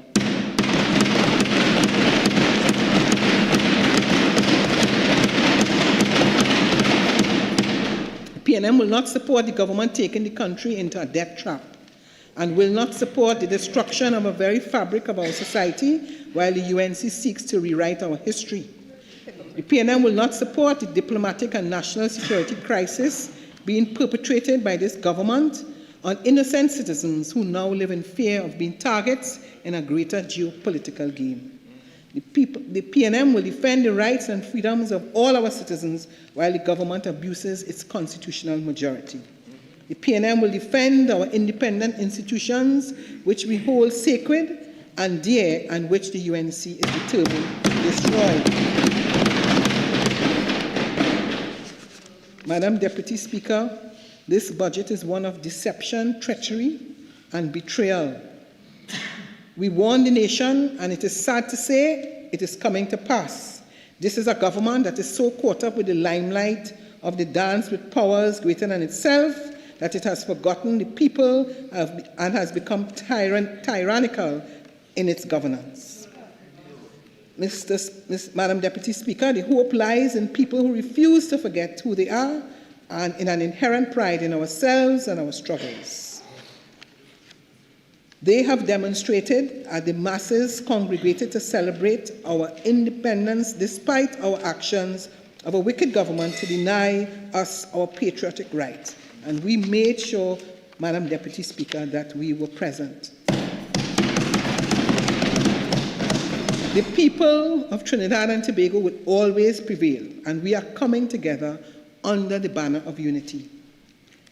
They have totally rejected the divisiveness perpetuated by this government and are ready for a safe, steady, and competent hand of the People's National Movement.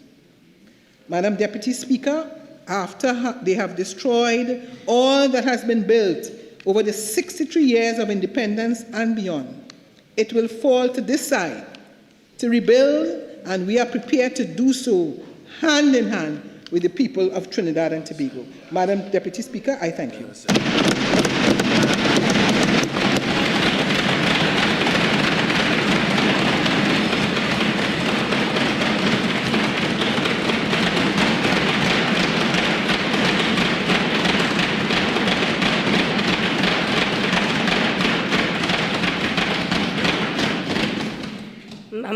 Member for Arima, I thank you for your contribution and your response to the 2026 budget reading.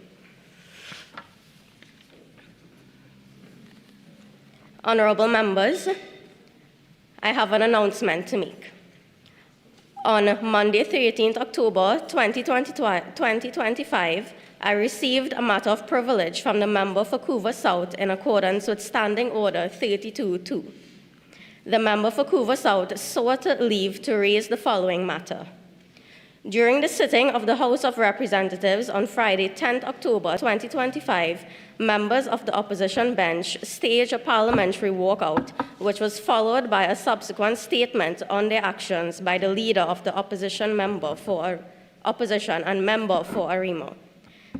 The member for Couva South submitted that under the letterhead of the leader of the opposition on 10th October 2025, the following public statement was issued, and I quote, "After months of enduring bias and prejudicial behavior from the presiding officer of the lower house, all members of parliament on the opposition bench were left with no choice but to leave today's sitting. The pattern of unfair treatment and rulings has continued unchecked and unaddressed. It is now beyond question to unbiased observers that the current Speaker of the House has failed in his duty to act impartially and to uphold the Constitution and the standing orders of Parliament. Since assuming the chair, the Speaker has consistently rejected the majority of urgent questions and the Prime Minister's questions filed by the opposition. His refusal to maintain established precedent on supplemental questions is a direct challenge to accountability and transparency in the conduct of the people's business. Another constant feature of recent sittings has been the uneven and unbiased application of the standing orders. The Speaker routinely overlooks inappropriate behavior from members of the government, including disorderly conduct and offensive remarks, yet is quick to silence members on the opposition bench." End quote. The Member of Parliament for Couva South has raised the matter of privilege based on the submission that the member for Arima attempted to bring into disrepute the independent democratic work of the House of Representatives in the eyes of the public for political gain by questioning the independence of the presiding officer. The member for Couva South submitted that this was an act of, and I quote, constructive contempt against the House of Representatives, breaching the privilege of the House as the member's actions seek to obstruct and tarnish the democratic as well as independent management, presiding and rulings of the presiding officer. Members, since receiving this on Monday the 13th, I have undertaken significant research and analysis. Members, today I am prepared to rule on this critical matter. Members, the House of Representatives and the Parliament as an institution represent the foundation of democracy. Democracy, whether what side of the aisles we stand, must always be preserved. Preserving democracy means protecting the independence of our Parliament in the public eyes, as well as the operations of its duties. It has always been a precedent of our republic and past parliaments to never bring the presiding officer into the realm of political attacks or aspersions, based on the foundation of protecting the dignity of our parliamentary institutions. Erskine May's parliamentary practice on page 138 speaks to constructive contempt, as it states, and I quote, "Indignities offered to the House by words spoken or writings published reflecting on its character or proceedings have been published by both the Lords and the Commons upon the principle and that such act of abuse tend to obstruct the Houses in the performance of their functions by diminishing the respect due to them," end quote. So, honorable members, in deciding whether a prima facie case of contempt has been made out, the chair must carefully consider the facts alleged and all the information placed before her. I have done just that and find that a prima facie case of contempt has indeed been made out. I so rule and refer this matter to the Committee of Privileges for consideration and report.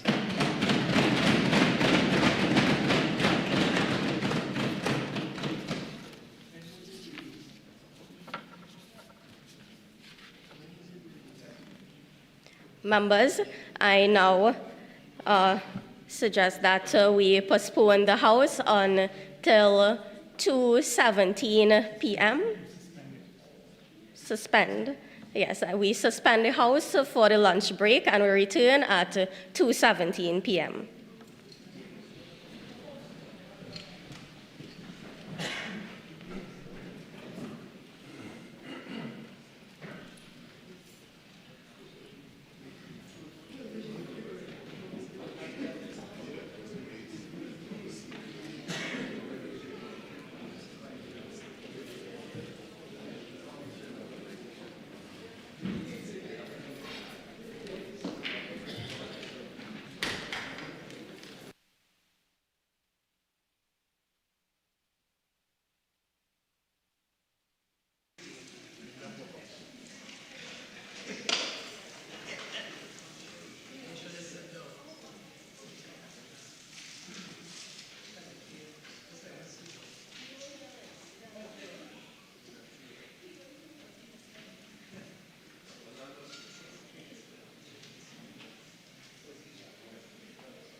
Member for Parliamentary, Sanron.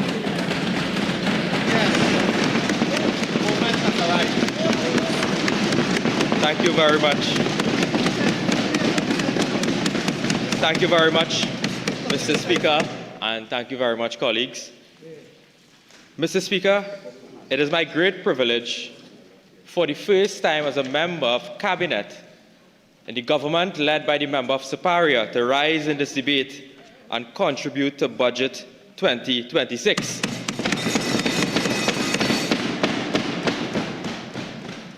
As a young man, I'm very proud to boast that this is the 9th budget that I'm contributing to in the Republic of Trinidad and Tobago. 8 in opposition, 1 in government, and many more in government again, Mr. Speaker.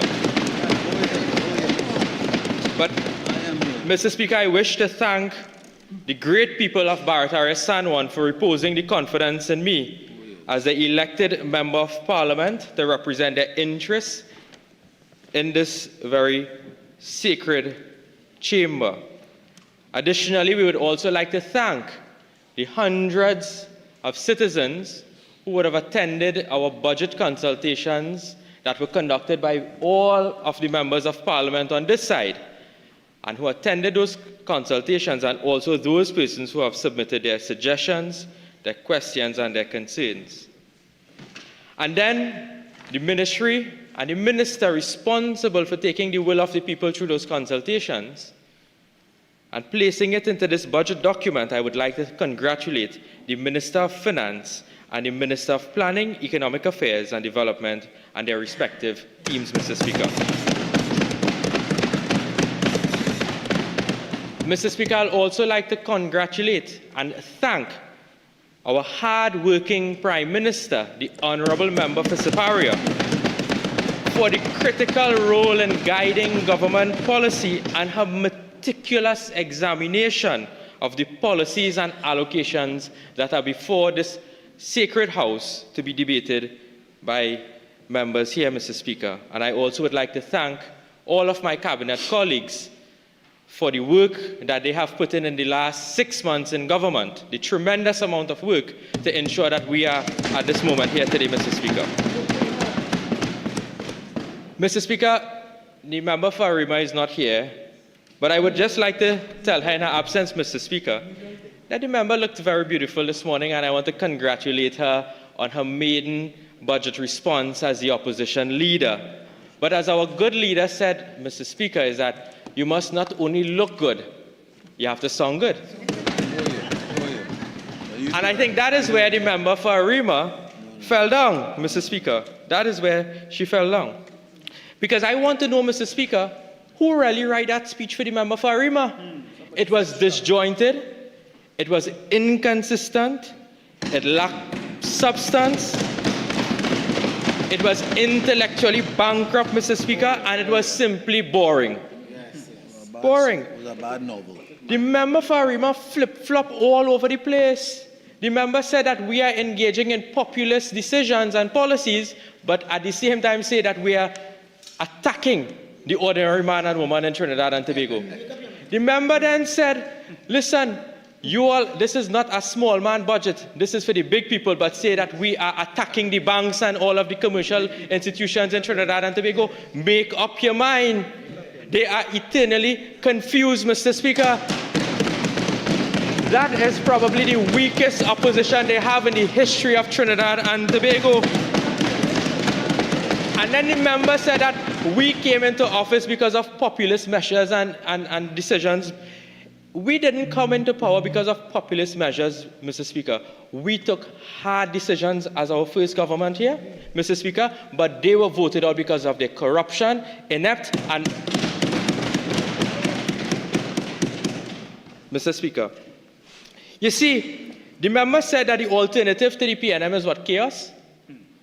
I think the 310 ex-Caroni workers who receive leases under the last 6 months will not think so, Mr. Speaker. They will not think so. They will not think so at all. And then the member said what? That in 6 months it have pothole in this country. 6 months it have pothole in this country. They are blaming us for their incompetence, Mr. Speaker. They forgot who their Minister of Works and Transport was, Mr. Sinanan. Mr. Speaker, they fix nothing and they want to come and blame us. We are not taking that. That is clear hypocrisy. Clear hypocrisy. For God's sake, have a little shame. Have some shame. have some shame, Mr. Speaker. And the member, I would have thought, because when I sat in opposition, Mr. Speaker, I always listened to what the member for Siparia said as the opposition leader.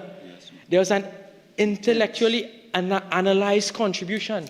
You heard about the macroeconomics, the microeconomics. You heard about plans to take our country forward, Mr. Speaker. I listened for about 3 hours to the member for Arima, and all I heard, Mr. Speaker, was rum too expensive. That rum is too expensive. That is all I heard, Mr. Speaker. And then complain that we increase the price of rum.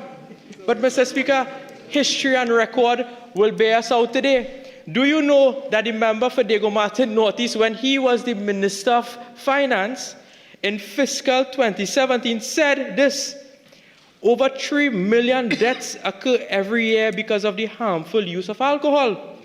So he proposes to increase with effect from October 2016, the excise duty on locally manufactured tobacco by 15%, as well as on alcoholic products by 20%. This is expected to yield $60 million. Sheer hypocrisy, Mr. Speaker. Sheer hypocrisy. But we're not taking that, Mr. Speaker, because we here are about delivery. We make promises, we make the promises, and we keep the promises, Mr. Speaker. We make them and we keep them. That is what we do. Because what did the member for Arima do in the last 5 years or so as Minister of Planning? What did the member plan? The member planned nothing, but what they left the country is penniless. You know, the member had PIP for the last 10 years, but want to give us mouth here today, Mr. Speaker. They had PIP. Where was the member's voice when over 610 persons died in 1 year and they kept a sleeping Minister of National Security? Where was the member when people could not get water in their pipelines, Mr. Speaker? Where was the member's voice when they raised gas not 1, 2, or 3 times, Mr. Speaker? Where was their voice? Where was the member's voice? But I can tell you that this compassionate, caring government led by Siparia lowered the price of super gasoline by $1. While the member for Faizabad was speaking on Monday, and people were filling their gas, they were getting cheaper gas at the pump. That is performance, Mr. Speaker. That is performance. That is performance. And then the member had the goal to say, what, we are anti-youth and so on? You know they had a 65-year-old pension as a youth officer of the PNM? You know that, Mr. Speaker? Mr. Speaker, they have the goal to tell us about unemployment. Under the PNM, 70,600 jobs were lost under the PNM. Take that in your pipe and smoke it. And then talking about Dragon and talking about Venezuela and so on, Mr. Speaker, I can tell you that Prime Minister Kesar will not be in any conga line. She will be sitting in the boardroom, Mr. Speaker, making decisions in the best interest of the citizens of Trinidad and Tobago. That is where she will be, Mr. Speaker. So we are not going to be distracted by them and their nonsense, Mr. Speaker. But what I will tell you is that they have been making some noise in the public domain since Monday because they don't know what to say about this budget again. Because this is one of the best budgets I've ever heard, Mr. Speaker. It is a fair budget, Mr. Speaker. Mr. Speaker, it is an equitable budget, Mr. Speaker. Mr. Speaker, it is a budget that is people-centered. That is what it is. So this nonsense about fake and fraud, but I'll get to the fake and fraud soon.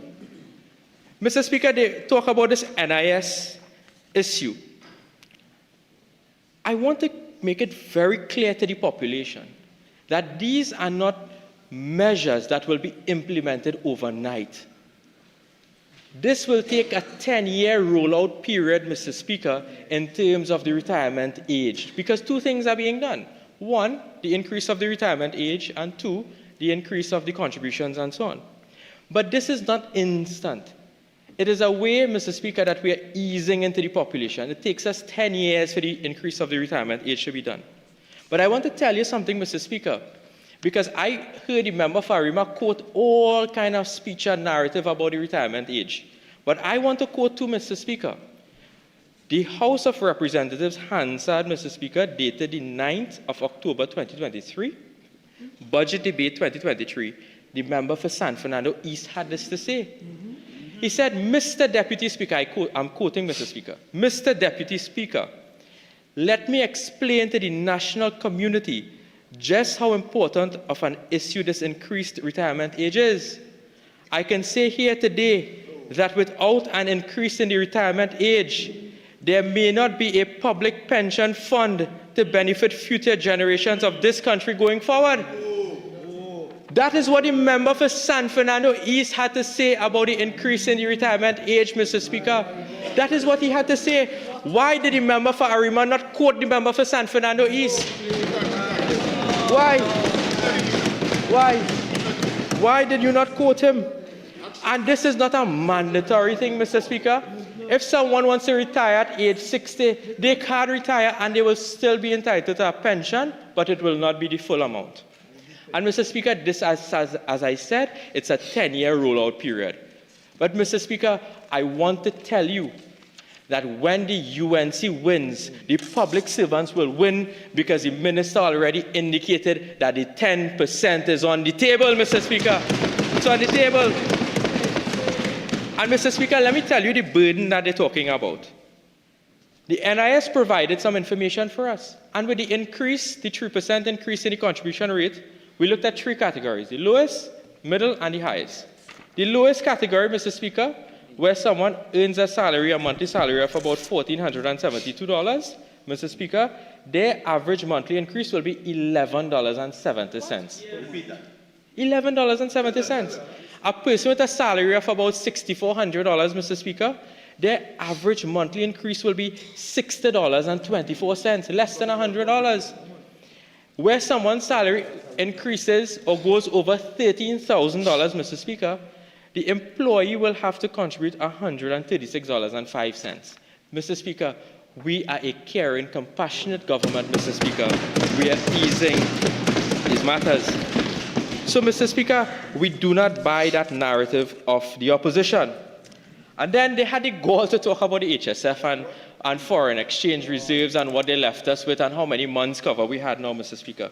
Mr. Speaker, I have a report in my hand, and I'm going to count 1, 2, 3, 4, 5, 6, 7, 8, 9, 10, 11, 12. They dipped their grubby hands in the HSF 12 times, Mr. Speaker. 12 times. From the period June 30, 2016 to 30 November 2024, Mr. Speaker. Taking out, Mr. Speaker, taking out $3 billion USD. $3 billion. And then you all have the goal to tell us about import cover and HSF. When you had your hands in the cookie jar for 12 different times, Mr. Speaker, taking out $3 billion and there is no benefit to the citizens. What benefit? What benefit to the citizens? There was absolutely none. There was absolutely none, Mr. Speaker. And Mr. Speaker, the tune changer. Yeah, of course. Before they came into the Parliament on Monday, I heard the opposition leader being interviewed outside, and she said, well, I don't know where the government will get the revenue from. Well, when the Minister of Finance finishes budget presentation, they say, well, it's fake. Yeah. So they're going on that new narrative from they can't make it to now it's fake, Mr. Speaker. But I'll tell you where we will find the money. We will find the money by cutting out all of the ghost gangs and ghost employees that they had employed, Mr. Speaker. We will cut it out by cutting out the corruption, waste, and mismanagement over the last 10 years. We will find the money through the NIF $1 billion bonds, Mr. Speaker. We will find it through the $40 million in terms of the taxes for luxury vehicles. The $1 billion in the alcohol and tobacco tax, Mr. Speaker. Mr. Speaker, we will find the money, but at the same time, we will balance the budget to ensure that we can afford for the citizens of Trinidad and Tobago. That is what we will do. And they're making a song and dance, and they're misleading the population, Mr. Speaker, about this landlord surcharge. It is not a property tax. Let me repeat that for those who were closing their fridge door and did not hear me. The landlord surcharge is not a property tax. It is an income tax, Mr. Speaker. The surcharge is based on the income, Mr. Speaker. Mr. Speaker, and let me explain. When they were trying to implement the property tax, a man who have a residential house who don't rent it, they were putting a fake rental value on that house and then assessing your property tax on that, That is what they were doing. What we are doing, Mr. Speaker, is a man who actually renting his house, he is going to have to pay the surcharge. But you see, Mr. Speaker, they are so accustomed dealing with ghosts that they are thinking about ghost rentals, Mr. Speaker. We are dealing with real people, real jobs, and real lives, Mr. Speaker. That is what we're dealing with. And we did not pull this landlord surcharge out of our hat. This took a lot of research. It took a lot of deliberation, Mr. Speaker. And are we the only jurisdiction to do this? The answer is no. We have Malta. Malta does this landlord surcharge. You have the jurisdiction of Singapore. You have various states in the European Union. Barbados, our neighbors. New York, Mr. Speaker. So there are examples from other jurisdictions with respect to this landlord surcharge. And what we are doing, Mr. Speaker, is the Prime Minister is very clear that there are people who are renting their properties in Trinidad and Tobago, having to pay tax, and they're not paying the tax. It is time they also contribute to the national development of Trinidad and Tobago. Everyone has to pay their fair share of the pie, Mr. Speaker. And what is wrong with that? What is wrong with that? So I want to encourage my friends opposite to be responsible in your narrative when you go out to the population. Stop misleading the population with political propaganda.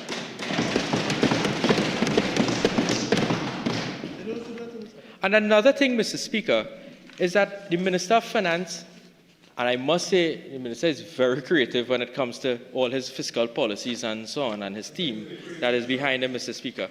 Because this was one of the most creative budgets. Mr. Speaker, for the last week, I have been receiving calls on my phone that this was one of the best budgets that they ever heard being presented in the Parliament. Mr. Speaker, with respect to this the bank assets levy, Mr. Speaker, again, this is not only in Trinidad and Tobago. There are other jurisdictions that do this, Mr. Speaker. With respect to Jamaica, United Kingdom, Hungary, Sweden, there are other jurisdictions that we learn from this. The U.S. also has some other, the U.S. also, Mr. Speaker, have measures such as this. And also, while they say that the banks will have to increase fees and so on, Mr. Speaker, the citizens have to stand up for their rights because our policies, you must also stand your ground. Because, Mr. Speaker, the banks also benefit, The banks also have incentives. Cybersecurity investment tax allowance, wear and tear allowance, training allowance, carry forward of losses, capital gain taxes, Mr. Speaker. So it is not that we are imposing any heavy burden, but, Mr. Speaker, we are asking everybody to contribute the fair share to the national pie so that we can provide for goods and services for the people of Trinidad and Tobago. Nothing is wrong with that, Mr. Speaker. Nothing is wrong. And, Mr. Speaker, I also saw that the member for Diego Martin Northeast, as usual, got himself in a lot of problems this week, posting and tweeting rubbish. Normal. With respect to the wage negotiations for public servants, Mr. Speaker. The member come out boldly and said that he offered 9%. Mr. Speaker, I don't want to be on Parliamentary in here, but you're here. That is. Mr. Speaker, look, I have the letter in my hand here, 17th of June 2022, written to Mr. Leroy Batiste, now Senator Batiste. Salary for the period January 1, 2014 to 31 December 2016. For 2014, 0%. For 2015, 0%. For 2016, 2%. The other period, 2017 to 2019. 2017, 0%. 2018, 0%. 2019, 2%. So 2 plus 2 gives you what? 4 or 9? And if he thinks 2 plus 2 means 9, Mr. Speaker, we now understand why the country is in this place, Mr. Speaker.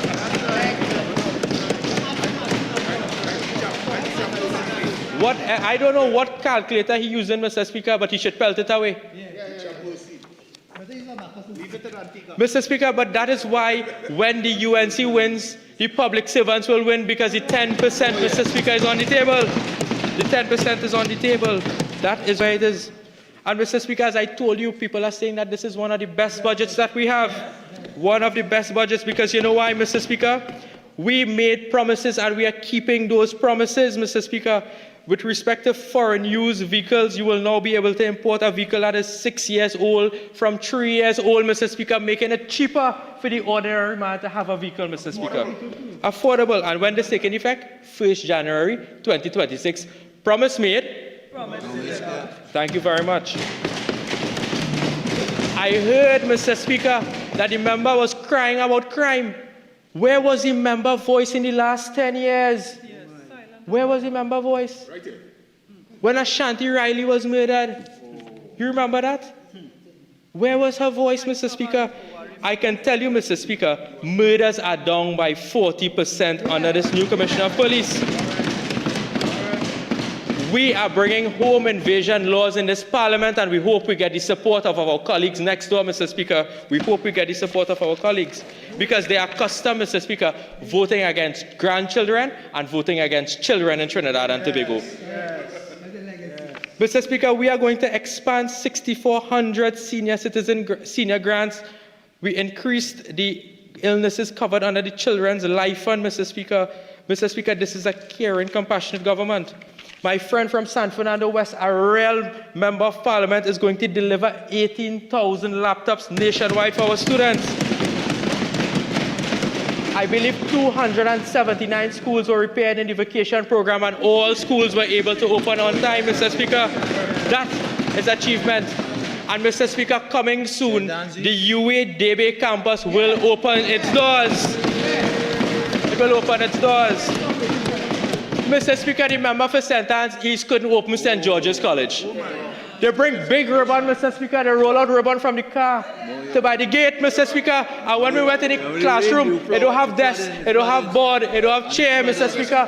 Where they were going to put the children? Mr. Speaker, in the last few months, when they were in government, ribbon ran out, you know. They were cutting ribbon for anything. And nothing open. Imagine they open the central block and they had no hospital bed. No elevator. They open the airport in Tobago and a plane can't fly. They opened St. George's College and had no desk and chair.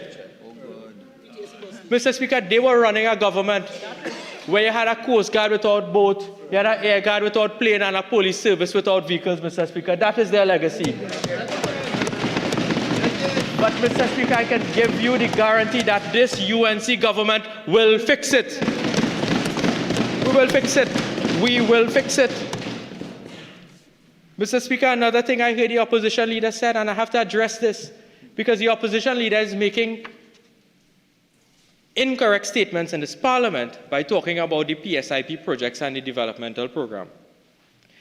Mr. Speaker, when we looked at the record, the last revised estimate of 2025 for the PSIP program is $3.9 billion. The member said we cut it by $1 billion.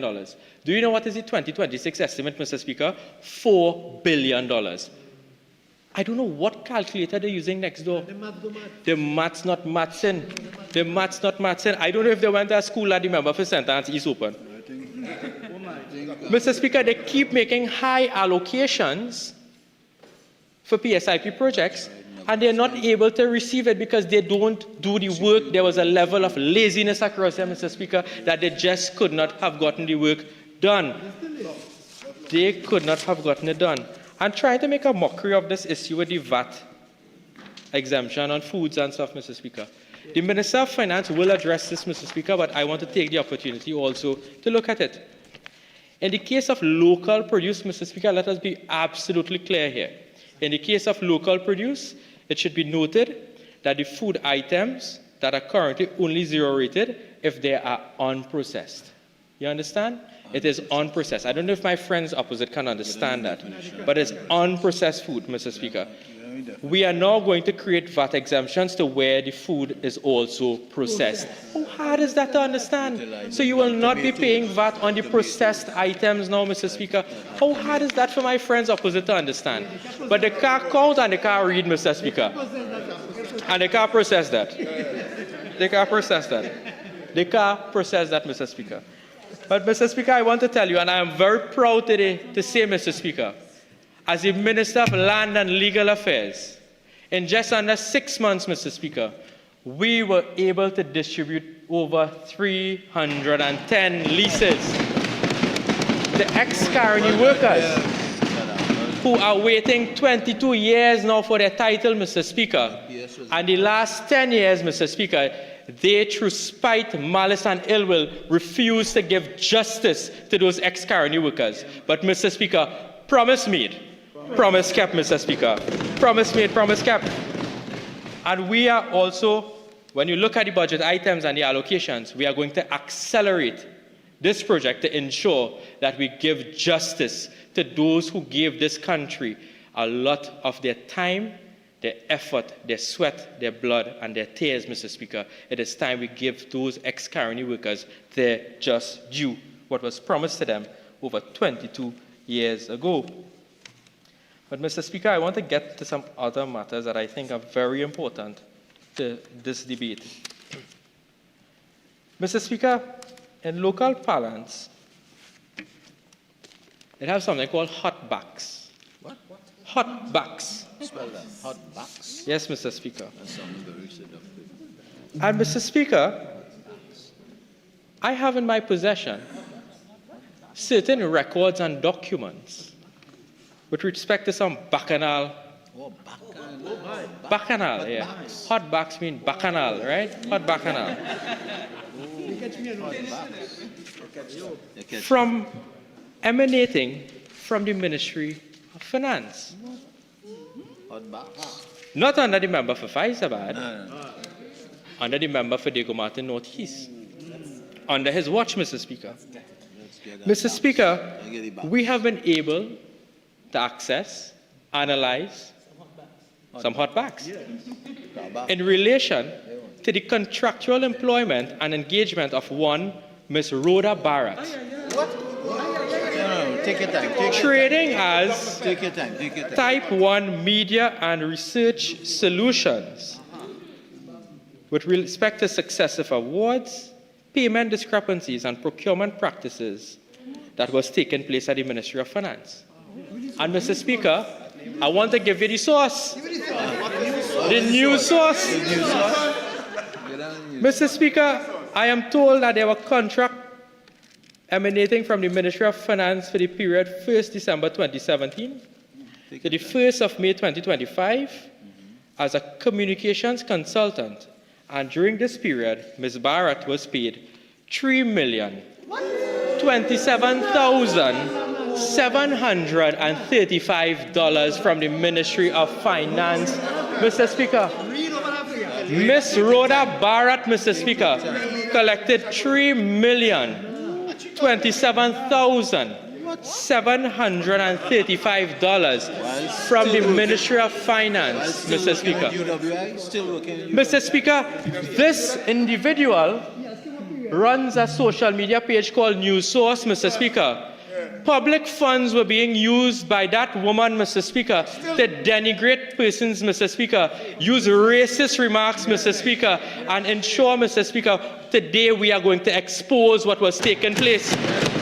And, Mr. Speaker, I am not afraid of any of them, Mr. Speaker. I am not afraid. Because all of us on this side, Mr. Speaker, were victims of her venom, Mr. Speaker. We're victims. And, Mr. Speaker, it's not me alone on this side that was a victim, Mr. Speaker. Some of my friends opposite were victims of her, Mr. Speaker. Some of my friends opposite. Who on that side? My friends opposite. Who she didn't like? Not Stuart. She likes Stuart. Not Stuart. You see, Mr. Speaker, and while she was engaged at the Ministry of Finance, Mr. Speaker, she was also collecting money from the NLCB, Mr. Speaker. At the same time, Mr. Speaker, she collected $300,000 from the NLCB, Mr. Speaker. And, Mr. Speaker, you want to know something? When she submitted invoices, you know what the NLCB had to say about that? On perusal of her file, Rhoda Barrett, I noted that no evaluation performance review was prepared, Therefore, I am unable to state if she met her contractual duties. So they don't even know what they were paying her for. So in total, Mr. Speaker, under the watch of Diego Martin Northeast, Mr. Speaker, Rhoda Barrett collected $3.3 million worth of taxpayers' dollars as a paid blogger, Mr. Speaker. As a paid blogger. She paid To taxes on that? spew, Mr. Speaker, xenophobic, racist, Mr. Speaker, and venom. Racist remarks. Mr. Speaker, we on this side will expose them for that, Mr. Speaker. But I want to go more into this, and I'll give you examples of what she was paid for. Do you understand? She did a 45-second advertisement, 45 seconds, for the NIF, and that cost the taxpayers $80,000. 45 seconds. 45 seconds. There was an item called services rendered for December 2020. Nobody know what the service is. She was paid $82,000 for this, Mr. Speaker. Loan by loan advertisement, she was paid $168,000, Mr. Speaker. And then when you think it will get worse, Mr. Speaker, she's a communications consultant. I see an item here called purchase of Christmas tokens. She was a paid shopper for the member for Diego Martin Northeast. You like coffee? I don't know. I don't know if she was buying Elf, Coffee. Dwen, Coffee. or stockings. Coffee. I don't know what she was buying. But she was buying Christmas tokens in the sum of $56,300. Mr. Speaker, this is the nonsense that we found here. And Mr. Speaker, I want to give you something else. So in 2017, Ms. Barrett Company was formed. In around October 2017, the 31st of October 2017. A company. In a matter of a few weeks, Mr. Speaker, she was able to get a contract with the Ministry of Finance on the 1st of December 2017 and said, here is the fraud they want to talk about. Here the fraud.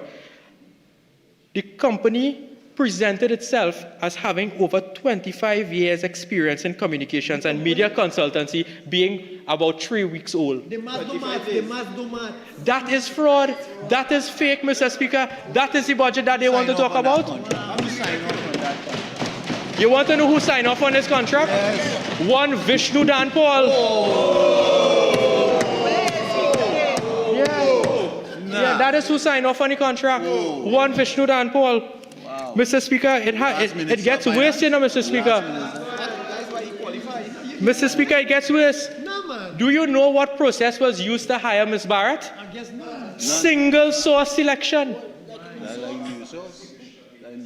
Mr. Speaker, I need to get that extra additional time.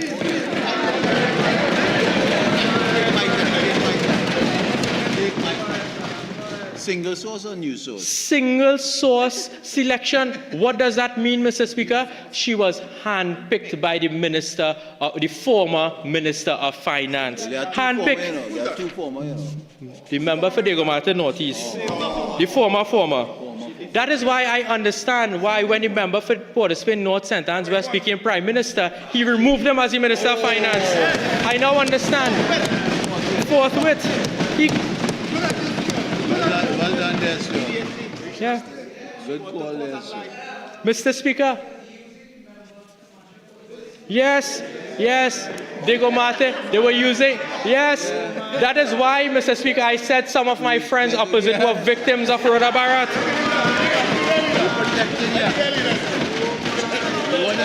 And Mr. Speaker, you know what she did? She gave Mr. Speaker a profile of the sole trader. But she had workers, right, Mr. Speaker?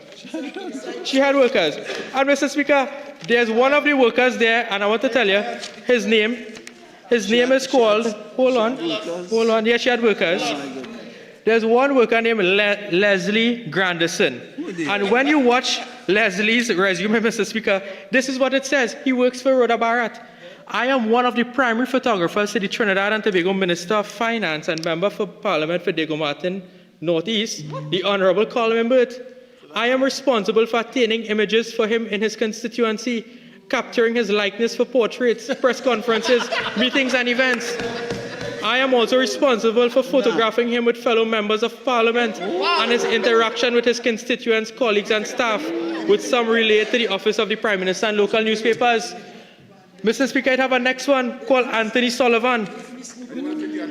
This is where Anthony Sullivan experience is. He said he's a videographer, editor, and content director for Type 1 Media Limited. His clients are Ministry of Finance, MP for Diego Martin Northeast, and News Source. This is your resume, Mr. Speaker. Your resume said that he works for News Source and the member for Diego Martin Northeast, Mr. Speaker. That is what it says. Paid for, Mr. Speaker, by the Ministry of Finance. None of them pictures come out good. But, Mr. Speaker, it gets even more curious, sir. The man who first retained Ms. Barrett, when he was a permanent secretary, Mr.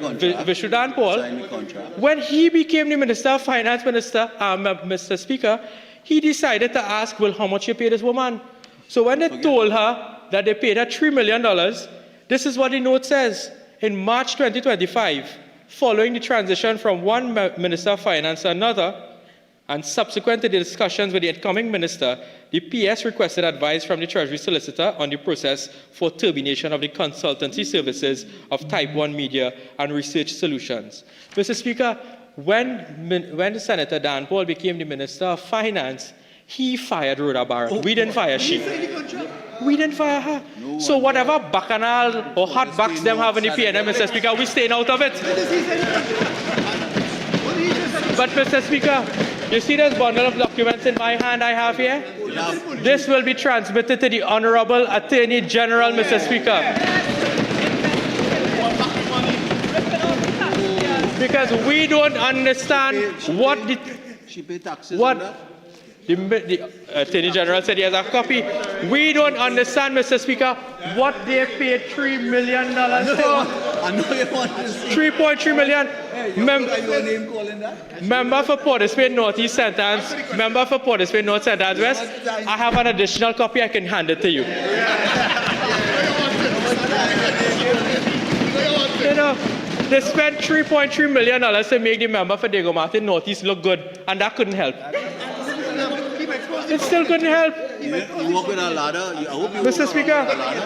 Speaker, that is what was taking place at the Ministry of Finance, Mr. Speaker. I think. And Mr. Speaker, I want to also make a point, and today I call upon the University of the West Indies, because this woman is still employed at the UE teaching our nation's students.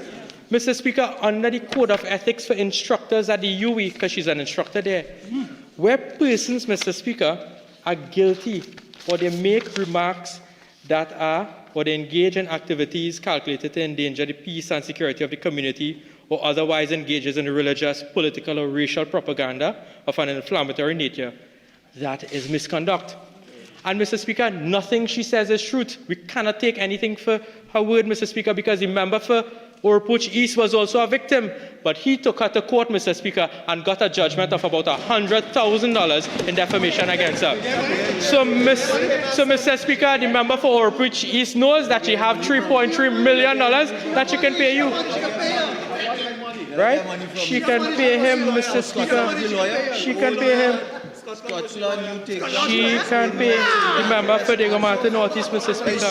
You know what time your name calling this? Sure. How much time your name calling? Mr. Speaker, so those were the hot backs for the evening, right? That is from the source and the sorceress, or whatever she calls herself, Mr. Speaker. Take that in your pipe and smoke it. I am not afraid of you.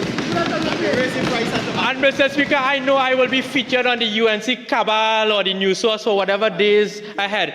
Whatever they say about me, Mr. Speaker, I have nothing else that they could say, Mr. Speaker. Nothing else. Because my hands are clean, Mr. Speaker. My hands are clean. But what, Mr. Speaker, is upsetting about this entire situation is that they were paying a racist blogger $3.3 million, Mr. Speaker, out of taxpayers' money, Mr. Speaker, to run these online pages like News Source and UNC Cabal and so on, Mr. Speaker. But we will expose what they were doing with taxpayers' money. We will do that. My young colleagues on this side of the chamber, Mr. Speaker, you all should hang your heads in shame to defend the PNM. You all may be decent, decent young men, but you have to understand what your senior colleagues were engaged in. And I don't want to hear nothing from San Fernando East, because he was in the Ministry of Finance and he should have said something.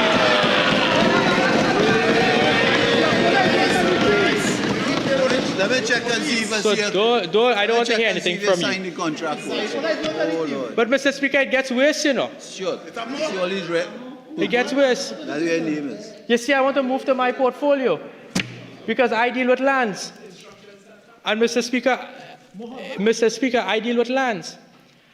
And at the last cabinet meeting, by the last administration, on the 17th of April, 2025, Mr. Speaker, they rushed the approval of a particular note to give a lease to a particular water company in Orange Grove, Mr. Speaker, in Orange Grove. Mr. Speaker, the note was passed on the 17th of April, 2025 with respect to issuing a lease for that water company. Mr. Speaker, would you believe the night before the election, the 27th of April 2025, a WhatsApp voice note was sent by one Solange de Souza. You all remember who is Solange de Souza? She was a former PNM candidate in Faizabad. But she happens to be the chamber's manager at the AG's office in the last administration. And she sent a voice note, Mr. Speaker, and this is what she says. Good night. So this is for the Blue Waters file. If it is that you will proceed with the instructions before you get the file. So she's telling the person, proceed with the instructions before I get the file. I just said, let me take the picture, as AG not too long did it. Right? Well, send me the picture. So if I said, let you know, let me know if it will take a little longer to get the file to you. Basically what she's saying, Mr. Speaker, in the voice note is that the AG just gave the instruction, the file can't reach by you as yet. Proceed with the lease. Proceed with the lease. Do you know who was the AG at the time, Mr. Speaker? The honourable member for Trinity Maloney, Mr. Speaker. And there's a note. Reference is made to folio 10. Thing happening fast there, you know.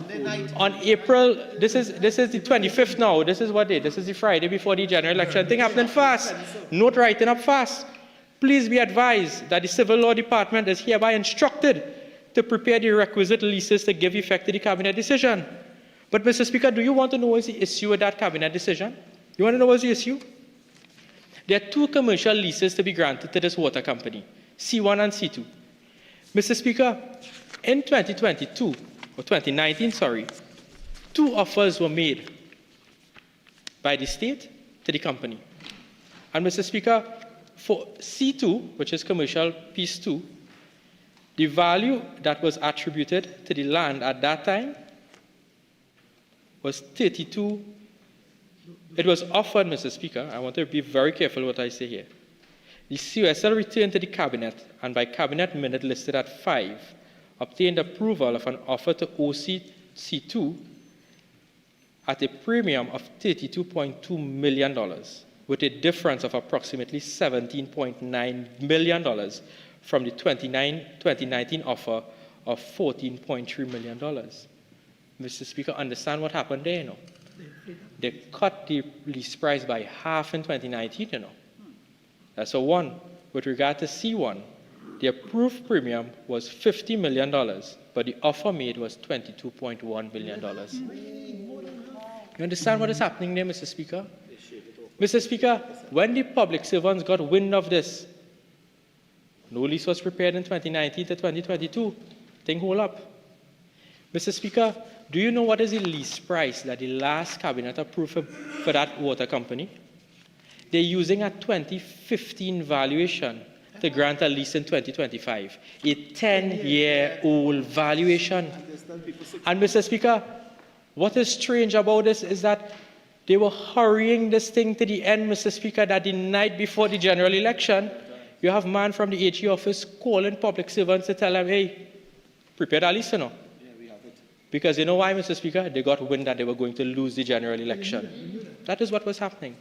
That is what was happening. And also, I think my honorable colleague, the Attorney General, has a copy of this file. Yes. And AG, I ask, and I plead with you, that advice and direction be given on this matter, because we are not going to allow these things to sit silently, Mr. Speaker. We are not going to allow it to sit silently. But, Mr. Speaker, you given the AG, you might have to get another AG. Mr. Speaker, AG1 and AG2. with respect to what was taking place at the ministries and so on, I know I gave some instances of what was taking place in the last administration of corruption, of mismanagement, of waste, Mr. Speaker. We understand what was taking place there. We have a mandate. We will fix it, Mr. Speaker. We will fix it. Mr. Speaker, I want to give some of the achievements from my ministry over the last 5.5 months. Mr. Speaker, as soon as I went into that ministry, I understood that there were members of the business community whose companies were struck out and so on. We immediately instituted an amnesty for the companies registry, benefiting tens of thousands of companies, Mr. Speaker. Tens of thousands of companies. Mr. Speaker, there's another file at my desk when I went in there. The public servants were telling me that it was like pulling teeth in the last administration. One, because I don't think that the minister understood what was taking place. This is in the Ministry of Agriculture. Mr. Speaker, Cabinet approved the new forms for the issuance of state grants. So now over 500 state grants that were waiting to be prepared at the Commissioner's office will now be ready for delivery in a matter of weeks, Mr. Speaker. 500. So that means 500 people will have their title. And Mr. Speaker, you want to know what the issue was? The issue was the type of paper that they were using was archaic and they didn't have a printer to align with the paper. Could you imagine that, Mr. Speaker? Simple fixes like that, we were able to do in a matter of weeks, Mr. Speaker. Take it to Cabinet, get the new form, update the language, and ensure that these state grants are issued to these persons who have already paid for their leases, and it will be done in a matter of weeks, Mr. Speaker. We give you our assurance. Mr. Speaker, we understand what the issues were with respect to land management, land tenure in this country, Mr. Speaker. The Prime Minister, in her wisdom, decided to now place all of the ministries in charge of land or touch and concern land. Take your time, take your time. One being the Ministry of Agriculture, Lands and Fisheries, the other being the Ministry of Legal Affairs, and the other being the Ministry of Finance. You had the Valuation Division doing one thing. You had the Ministry of Legal Affairs registering the title. You had the Commissioner of State Lands doing surveys and the repository of state lands. Mr. Speaker, we placed all under one ministry as a common sense approach, as a one-stop shop to streamline regularization, to streamline management, Mr. Speaker. So that what we are going to do, Mr. Speaker, we have a vision. We are going to integrate the land registry with the surveys and mapping. Because do you know, Mr. Speaker, that officers, legal public officers, have to physically walk from Richmond Street across the street with original documents to go to the post office building where surveys and mapping vault is, Mr. Speaker, and physically bring files to and fro. We are now going to integrate that, Mr. Speaker. Do you know that building that is housing all of the survey records in this country was placed there, I believe, in 2022. That building is now deemed to be unfit, Mr. Speaker. And in fact, they took away the building from surveys and mapping and gave it to Pantry and Bigo. Oh, yes. What are the headquarters? Yeah. All the original records for survey plans are housed in that building. Mr. Speaker, the LIDAR survey, I heard the member for Rima talk about, LIDAR, she called it. It's a LIDAR survey. Mr. Speaker, do you know when was the last time that was done in this country? That was done in 2014, and we are going to do it again, Mr. Speaker. It always takes a UNC government to ensure that there's progress in this country, to ensure that there was progress. Because, Mr. Speaker, when you had all of these ministries working separately, what was happening is that there was a lot of siloing and duplication of resources. Because the LSA was telling me that they are going to do a LIDAR survey, and then the Director of Surveys was saying that she's going to do a LIDAR survey, both spending taxpayers' money separately, when we could spend the same money for one resource, Mr. Speaker, and everyone shares it. Everyone shares it. That is a streamlined, modern-day approach. We are going to integrate laws, technologies, processes, Mr. Speaker, to ensure that we get the job done. To ensure that we get it done, Mr. Speaker. Mr. Speaker, another one is with respect to the registration of births. We are now engaging, and I want to thank my friend, the Minister of Health, and also the Minister in the Ministry of Health. We had a meeting. It's advanced, Mr. Speaker. You will see it in the PSIP project, that we will now have bedside registration for births. Bedside registration. Well done, and Mr. Speaker, we are testing the software so that when the child is registered, Mr. Speaker, with the click of a button, you can apply for the birth certificate and the first copy is delivered free at your doorsteps. Mr. Speaker, that is ensuring that we break down the walls of bureaucracy and red tape, Mr. Speaker. We break down the walls of bureaucracy and red tape. Those are some of the few projects that we are doing at the Ministry of Legal Affairs, Land and Legal Affairs, Mr. Speaker. Mr. Speaker, we have so much more issues, so much more plans, policies to discuss, Mr. Speaker. I can spend my entire evening entertaining you and telling the population what we are going to do with our allocation, Mr. Speaker, because we have so much plans. I can tell you what was happening too if the member of the San Fernando East want to hear. I don't want to get into the LSA because that will be another day. What was taking place at the LSA, Mr. Speaker. But you see the same contractors that were appearing in the RDC about who was bid rigging and so on, and who was bringing engineers' estimate within 1 to 3% of award, Mr. Speaker. Those same contractors were appearing at the LSA also. America's Marketing, Zorina's Maintenance, all of them close to, I believe, San Fernando West. All of them, not the San Fernando West, the previous one. Right? All of them, Mr. Speaker. There were a consortium of them. But I understand my sorrows from the member for Port of Spain North, St. Anne's West. I understand what they were doing to him, Mr. Speaker. When you see the documents now and you see the evidence, you understand what was taking place on that side. But I'm sorry you have to remain there for some time. We will be here for a lot of time. They like you. They really like you. And Mr. Speaker, also, I want to get to my constituency, Mr. Speaker. The good people of Barataria San Juan, Mr. Speaker, when I was 29 years old, they reposed their trust and confidence in me, Mr. Speaker, in order to become their member of Parliament. I hold that duty sacred to my heart, Mr. Speaker. I want to thank the Minister of Public Utilities. For years, the people of Barataria San Juan have been complaining about water supply. We now have a better water supply in Barataria San Juan. Mr. Speaker, lanes such as Bhutan Lane, Ibis Lane, Ali's Drive, and so on, if you look at it, Mr. Speaker, you had long pipelines running from the road to each house. No separate pipelines. We are now going to install mains on those streets, Mr. Speaker, so that everyone will have individual taps and connections to their houses, Mr. Speaker.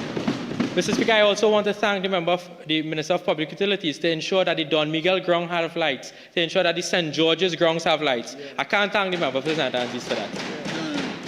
Mr. Speaker. Mr. Speaker, I also want to thank thank the Minister of Works for coming into my constituency. When she saw the neglect at my constituency, she arrived there, Mr. Speaker. We are going to ensure that those pumps in El Socorro South, the Minister has given me the assurance that we are going to ensure that we treat with the pumps in El Socorro South, Mr. Speaker. So, Mr. Speaker, I want to thank you very much, Mr. Speaker. I gave some of the promises that were made, the promises that were kept. And, Mr. Speaker, when the UNC wins, Mr. Speaker, I thank you very much, and I thank the people of Barataria San Juan.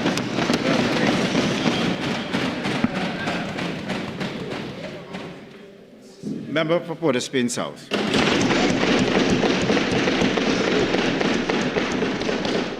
Mr. Speaker, if I did not know better, I would say that the honourable member for Barataria San Juan did not have a portfolio. He spoke for 55 minutes. And he spent 3 minutes on his ministry? That is governance? Boy, you real winning. He winning. Mr. Speaker, what happened was that there was just fluff and just plain lack of substance from this honourable member. It really means that hot air rises, Tanapuna. Hot air rises. He has hot air enteritis because he claims to be able to balance the budget on a projected oil price at $73.25 per barrel. In which world that is happening, Mr. Speaker? He speaks and he boasts about giving ex-Carney workers their just due. What about the CPEP workers and their just due? What about the URP workers and their just due? What about the forestry workers and their just due? The former governor of Central Bank and his just due? The CEO of TSTT and his just due? The CEO of Carl and his just due? The CEO of WASA and his just due? It's just due for a few. What happened? They don't have blood, sweat, and tears? Because he spoke of blood, sweat, and tears. Well, the CPEP workers, they put their blood, sweat, and tears for this country. And you know what they deem them? Collateral damage. When you examine the track record of this government over the last 5 months, Mr. Speaker, and you look at the facts, the cancellation of the staple, which is the Independence Day parade, the unbalanced and perceived nepotism and nepotistic appointments to state boards, the unexplained drop in foreign reserves by $600,000 between April 2025 and August, Mr. Speaker, the unexplained drop by $600 million of foreign reserves in 5 months. Mr. Speaker, the key firing of senior management and replacement with friends and families, incompetent as they are. The continuous late payments of public servants and the most vulnerable, the old age pensioners. And the unkindest cut of all, the firing of those 50,000 people, Mr. Speaker. Mr. Speaker, it is my new mantra. When UNC win, Trinidad and Tobago lost.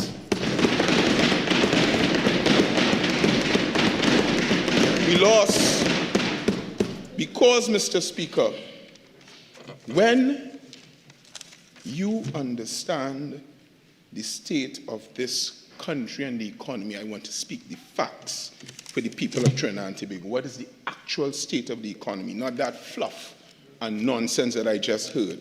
Mr. Speaker, in September 2024, Standard & Poor's, the international credit rating agency, affirmed Trinidad and Tobago's credit rating at BBB, an investment grade rating reflective of the country's credit strength, and Standard & Poor's maintained a stable outlook for the economy of Trinidad and Tobago under a PNM government. Moody's, on the 16th of December 2024, affirmed Trinidad and Tobago's rating at BA2 with a stable outlook. This affirmation underpinned the country's return to sustained growth, primarily driven by the non-energy sector under a PNM government. The rating agency of Moody's acknowledged that the potential fiscal risk to Trinidad and Tobago was mitigated by significant buffers such as the Heritage and Stabilization Fund and certain cash reserves amounting to more than 40% of the GDP. This happened, Mr. Speaker, under a PNM government. It goes on. In March, and particularly March the 14th, 2025, the Caribbean Information and Credit Rating Services Limited, the regional credit rating agency, reaffirmed Trinidad and Tobago's investment-grade credit rating of CARI AA with a stable outlook. The rating agency acknowledged the government's ongoing commitment, and I quote, to responsible policies to diversify the economy and transition towards renewable energy. TNT continues efforts to achieving 30% of energy usage from renewable sources by 2030. They cited, Mr. Speaker, stronger investor interest from international gas companies under a PNM government. The agency highlighted the country's resilience to economic shock, stating that the country had a diversified energy export base, thereby mitigating to some extent the risk of over-dependence on one energy commodity. Mr. Speaker, that is the state of the economy that was inherited by this incompetent government on the 28th of April 2025. And these are the facts, not from the central bank. These are the international rating agencies. So let's now deal with this budget. The Honorable Minister of Finance delivered a $59.2 billion budget under a budgetary theme. TNT first, building economic fairness through accountable fiscal policies. That was the budgetary theme, and that is what we are here to discuss. Not who get contract where and who work in there and are selling a file here. We're here to discuss that. They can't help it, they could only campaign, they can't govern.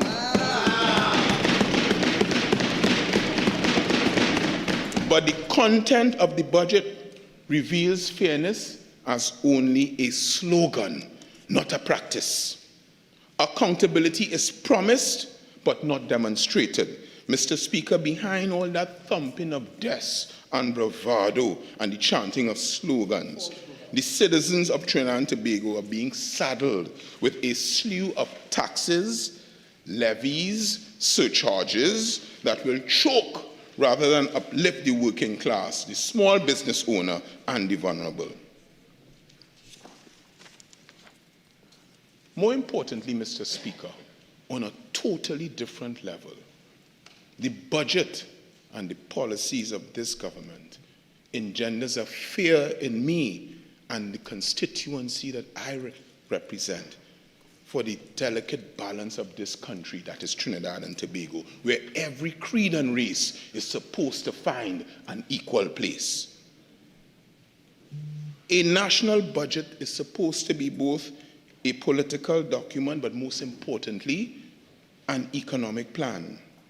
This government is in its sole purpose of electioneering, and in so doing, fails to manage the scales and balance the scales of governing and electioneering. They are not managing the nation's affairs in a balanced and equitable manner. It is beyond a shadow of a doubt that they are consistently peddling cheap politics, political sloganism, and that overrides the national economic interests. And in fact, by doing so, Trinidad and Tobago lost. One example is when you look at the lack of planning for small, medium enterprises. The 2026 budget, and maybe in his rebuttal, the Honorable Minister of Finance could show us where in that budget he has accounted and a plan that will grow small and medium enterprises. Economic growth is a key indicator for this country, Mr. Speaker, to prosper. It is key in creating jobs, self-sustenance, and increasing the standard of living. Where is that in the budget? If I am shown, I will get up in this parliament and say, mea culpa. Let us look at the policies in this budget. The electricity surcharges.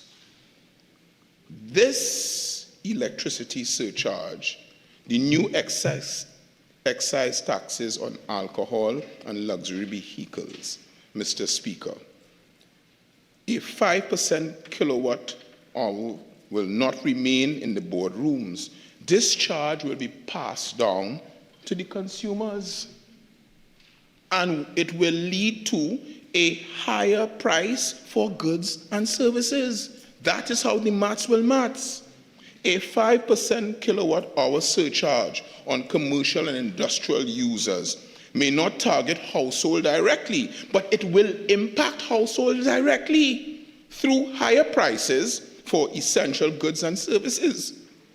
Bakeries, salons, restaurants, laundromats, among them.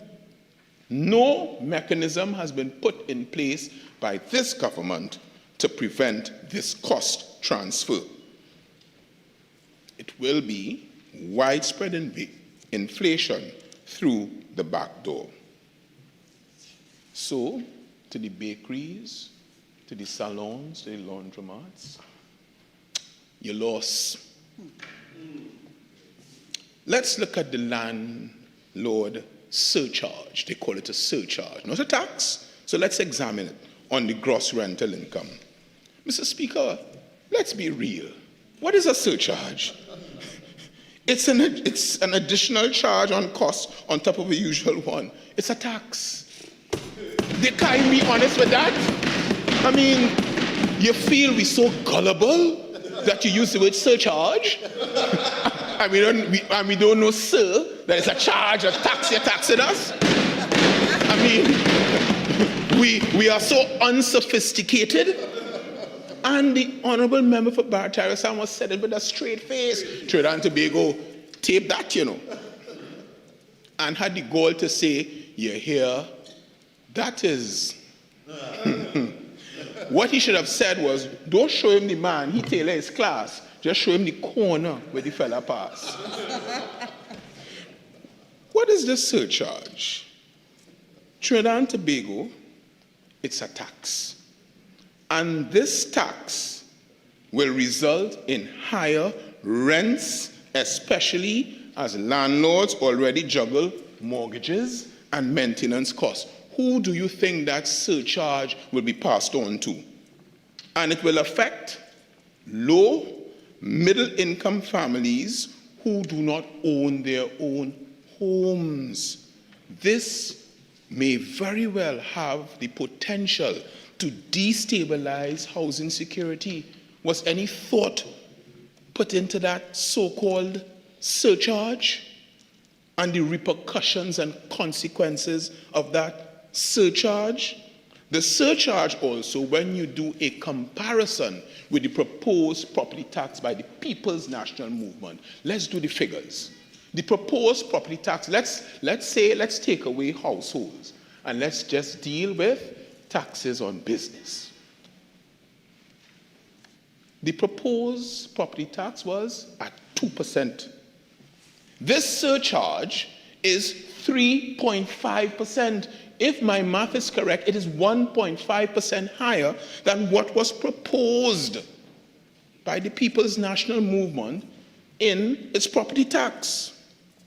Juxtapose this unconscionable and heartless surcharge with the fact that tenants have been given no mechanism for rent monitoring or protection. What do we have? What are we left with? We are left with a cause for alarm because landlords will pass these burdens on to the tenants. The government removed the property tax but replaced it with a higher surcharge of 3.5%. That is scaring. So middle and low income earners who do not have their own property, you lose. Let us look at the asset levy on financial institutions of 0.25%. This is a tax on banks and insurers, and it may seem to their mind as a hit. But history tells us that the cost, and the Bankers Association, they didn't wait, you know. They have said that the cost will be passed on. So what will it do? It will include an increase banking fees, loan interest rates, insurance premiums. Without regulatory enforcement, ordinary citizens will feel the pain and brunt of these increases. Where are the safeguard measures? What incentive has been put in this budget to encourage persons to save? a 0.25% levy on the assets of commercial banks and insurance companies is another hidden tax, but I suppose they will call it a surcharge. The banks will not absorb the cost. They have said so already. So the banking sector and the public who do business with the bank, you lose. Let's look at the increased customs and administrative fees and NIS contribution. Mr. Speaker, let me... Whoever has that cell phone on, turn it off now, please.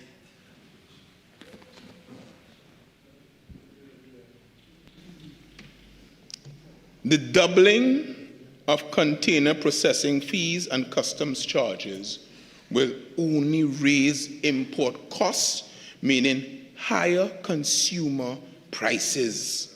This will result in more financial challenges for the businesses, whether small, medium, or large.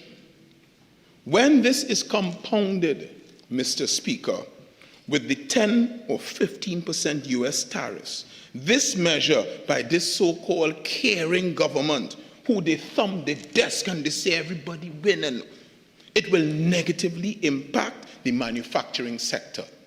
I have not heard one iota of analysis of the effect of this increased customs administrative fees and NIS contributions. The sector will be even more challenged to be competitive on a global and national market. The sector will also have problems with the increase in their outlay of being competitive and keeping people in jobs. At the end of the day, all these increases in administrative fees will be a cost borne by the consumer. And at the end of the day, the cost of living could only rise. The NIS contribution hike, it raises payroll costs without any parallel measures to support wage growth or job creation. So you increase the contribution, but you do nothing to see where the wages may be increased or a job creation. Raising it by 3%, let me do some figures now, because the Honourable Member for Barataria Sangwan for once quoted figures, but I don't trust those figures. Here is what my calculations say. For an employee earning $4,000 a month, that added 16 to 20, that will add $16 to $20 monthly. For the employer, an extra $60 per employee, that will be the additional cost. Therefore, a large enterprise hiring over 3,000 employees would have to pay $180,000 extra monthly, or over $2 million more annually. Mr. Speaker, who will absorb that cost at the end of the day? It means, Mr. Speaker, also for the employee, less take-home pay in an already struggling worker situation. The burden doesn't rest at this point. These added costs will be passed on through higher consumer prices, lower wages, and inevitably more firings. When combined with rising input costs, increased overheads, and the squeeze on consumer, this does not signal prosperity for all. To my mind, simple as it is, it signals crisis for all. We lost. The cumulative impact of these policies, Mr. Speaker, they win. They increase or they decreased premium gas by $1 per liter. Super. They decrease super by $1 per liter. Let me say it one more time. They decrease super by $1 per liter. What is the cumulative effect of this, though, when you look at the budget? Do not look at that increase in isolation. We gave it to them 3 times. The combined weight of higher electricity charges, higher rents, increased fees, payroll costs, how does that balance with a decrease in super for $1. That is UNC Mama Guy. That is what it is. Because, Mr. Speaker, what you save by that $45, by the time by the time you buy one Carib, you lose. You lose. Now, the new price. Let's look at the lack of safeguards.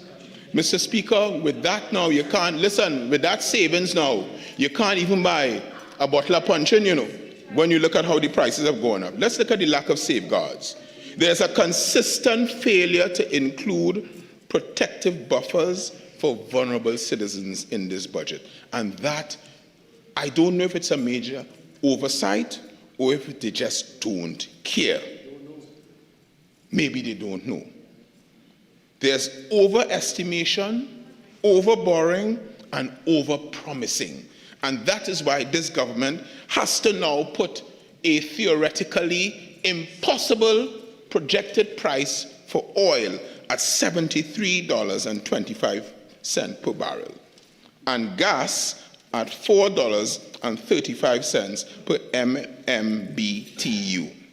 Let us look at what the independent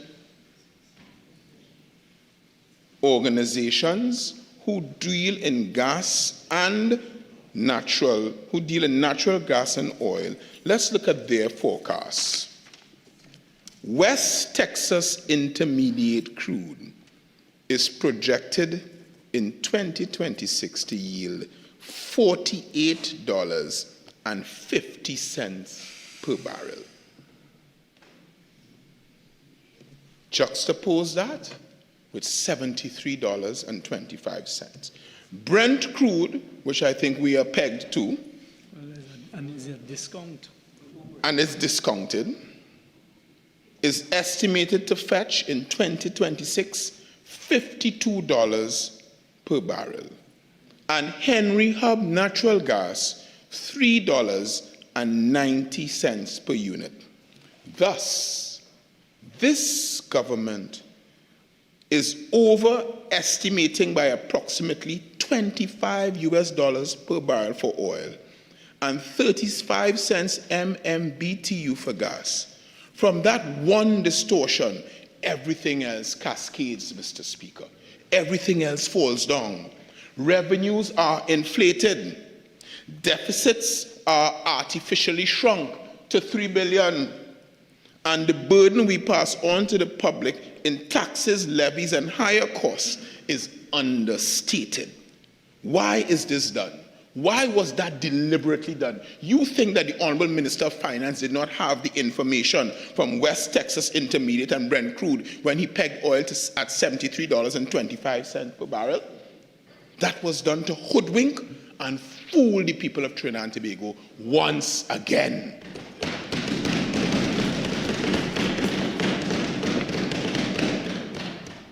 I don't know anything about oil and gas. I went and I do my research because I'm coming for a serious parliamentary debate. Further, this government is banking on a nearly 300% increase on the year-on-year in profits and royalties from the non-financial state enterprises. At the same time, they propose added a $8.3 billion in new borrowing and $9.5 billion in new foreign debt.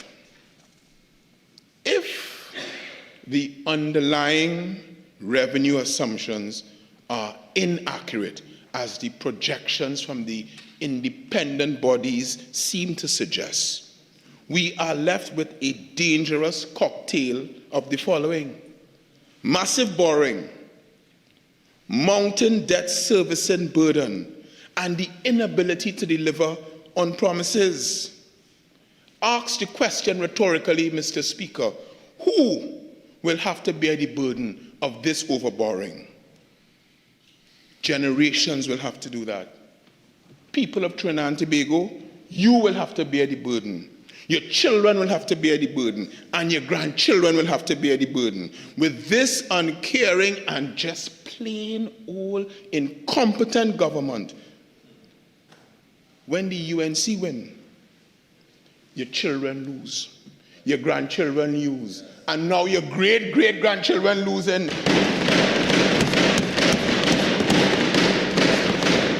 With the UNC government, is losses from generation to generation. But, Mr. Speaker, I come to the one that is the most mind-blowing. And I am saddened that the Honourable Member for Barataria Sanwan, who seems to know it all, he know everybody's business. You know, I see he leaning a lot on the Honourable Attorney General, but he's not staying in his lane. But let me come to this. The most alarming revelation in this budget, to me as a practitioner, is this. The government's explicit intent to collect an additional $180 million in revenue from penalties and fines. Honourable Minister of Finance, who advised you juridically on this? Not from production, not from innovation, not from export diversification, but peddling in potential death that occurs when people drink and drive drunk on the road. Kill them, but fine them. And raise 180, and nobody from this side ever kill anybody on the road. So hush. Hush your mouth. Leave me alone today. Here, Mr. Speaker. Here, Mr. Speaker. Let me repeat, Mr. Speaker.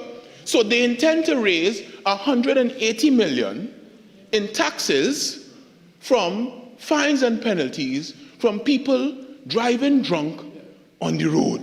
What happens when people drive drunk on the road? People die. People die. Does it take a genius to do that? But let me examine it. What is really happening here? And I await the rebuttal. The budget proposes sharp increases in penalties. And I want to quote, I'm quoting directly from the Honourable Minister as I give him a lesson in law. Environmental tax, that is all right. But let's go to driving while disqualified. In his presentation, he said driving while disqualified, no fee.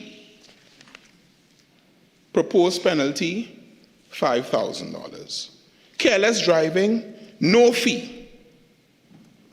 Proposed penalty, $15,000. Driving over the alcohol limit, no fee. Proposed penalty, $15,000. The Honourable Minister must be careful what he puts on the Hansard. I wonder who writes his speeches. Certainly not the insufferable know-it-all from Barataria San Juan.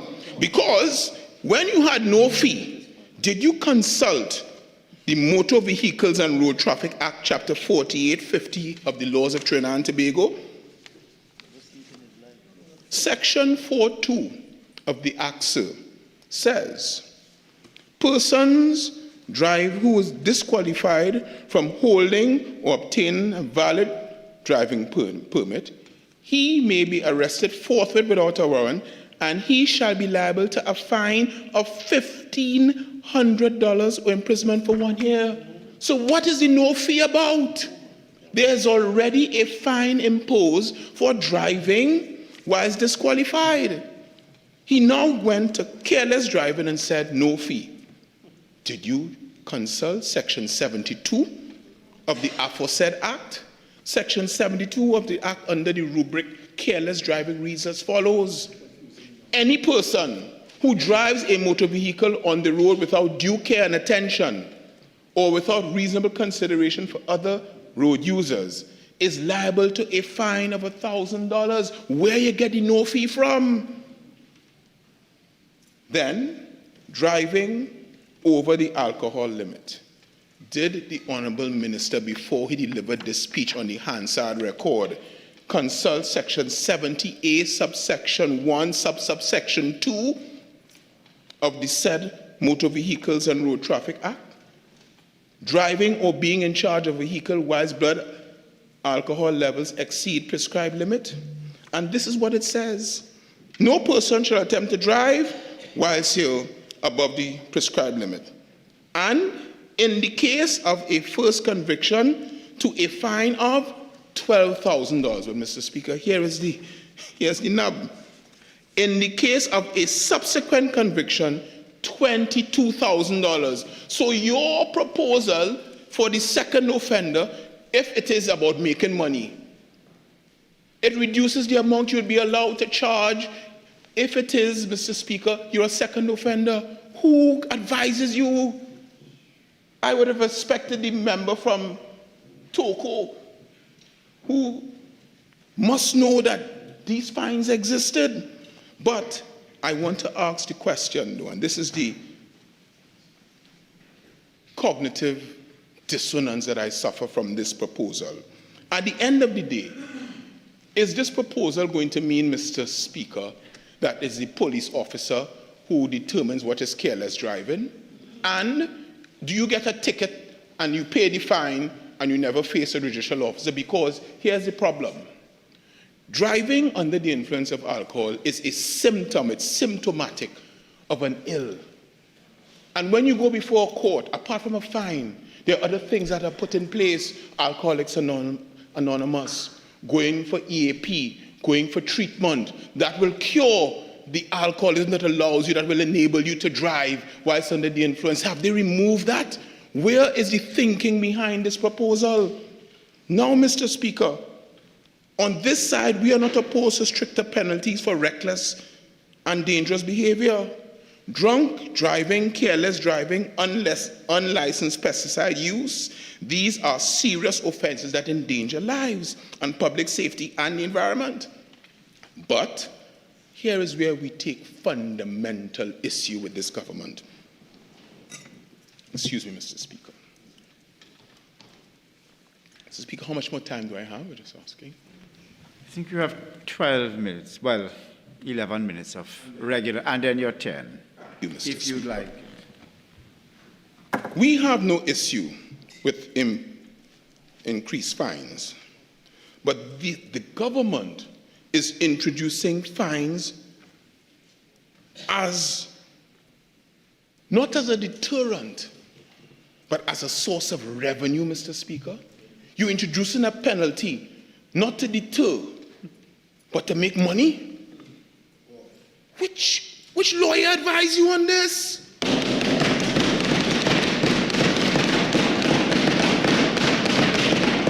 What they have done, Mr. Speaker, in layman's term, they have budgeted for $180 million from fines, expecting or depending on people to break the law and kill people on the roads to make money. What if, from the top to bottom, people decide not to drink? From prime minister to lawyer, we're not drinking. We're being sober.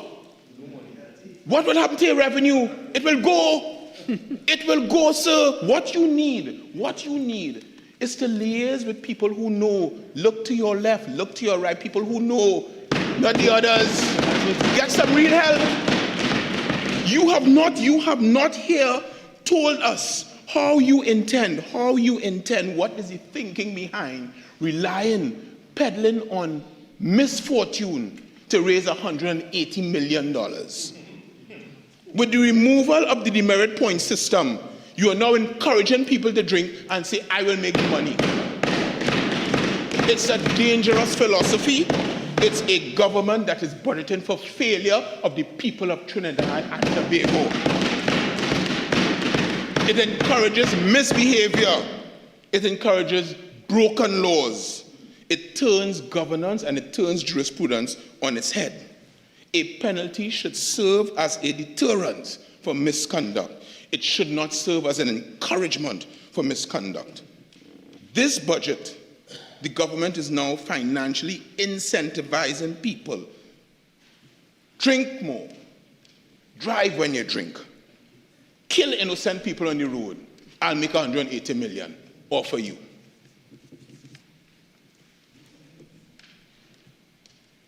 As a revenue stream. Mr. Speaker, let me turn now to issues of homeland security. Let me turn now to issues of homeland security. Mr. Speaker, let me give you a tale of two states of emergencies. The last state of emergency under the People's National Movement. And I want to tell you, Mr. Speaker, that my figures are to date. So there is still some time left for numbers to grow, but I must tell you what the figures are as we speak. Let us look at the number of operations conducted under the state of emergency that was done under the People's National Movement from January to March this year. There were 5,192 police operations that resulted in 4,038 arrests. In contrast, and that is the state of emergency, that happened now. In contrast, Mr. Speaker, there are 5,828 operations, but here's what? Only 2,589 arrests.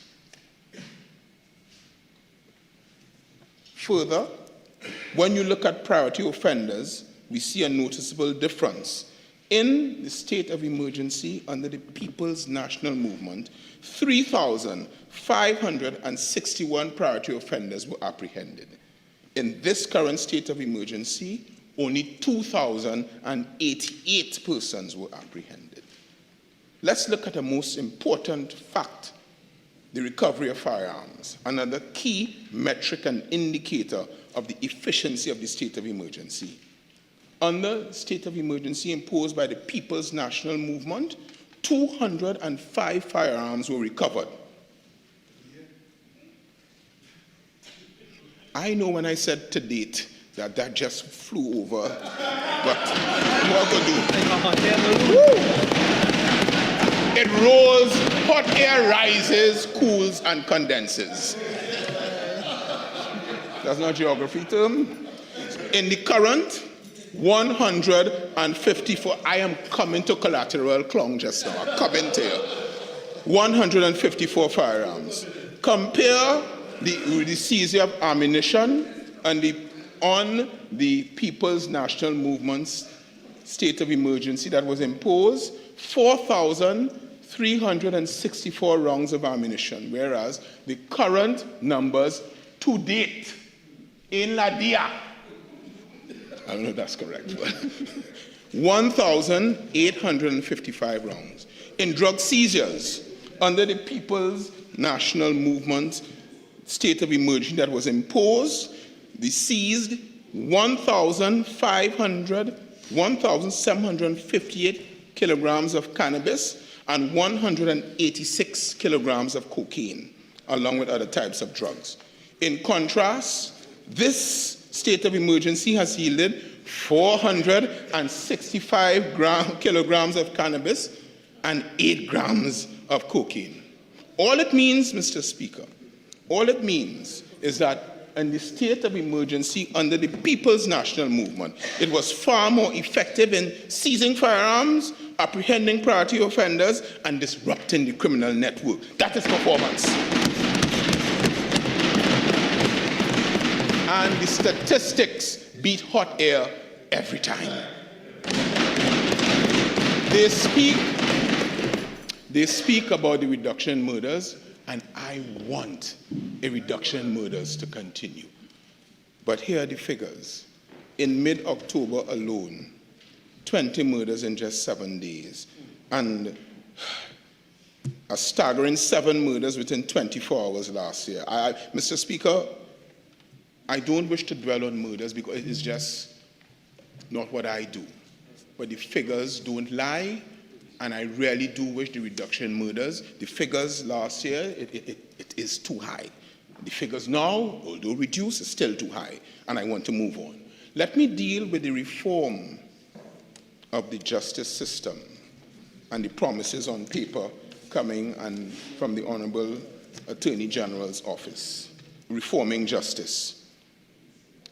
One, there's been a Ministry of Justice that has been created for the last 5 months. Well, we have heard from one of the ministers, and There we go. 3 minutes. Home invasion and self-defense of property bill that is much touted.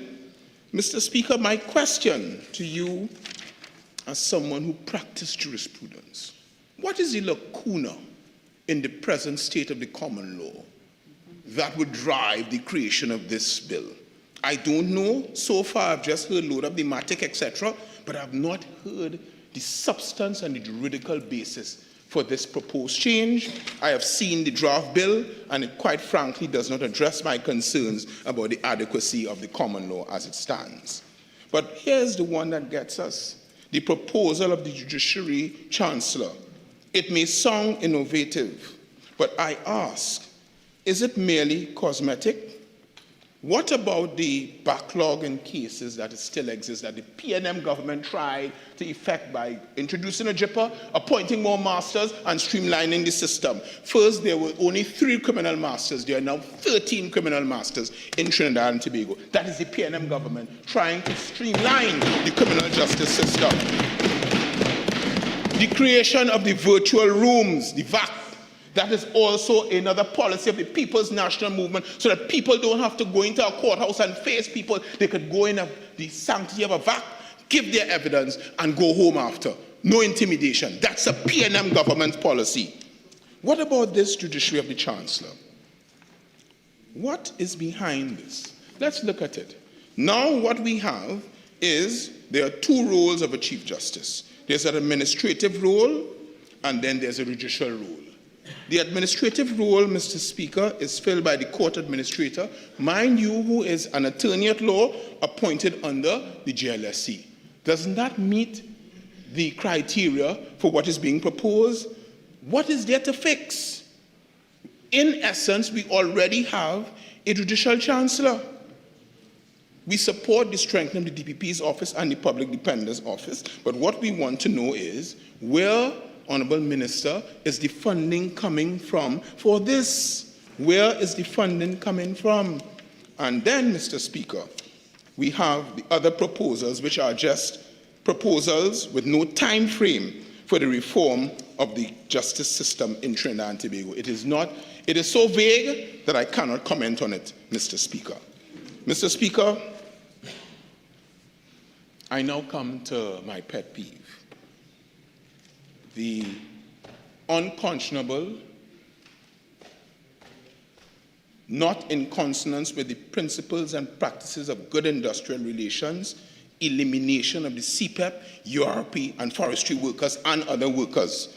In a mere 6 months, over 50,000 persons lost their jobs.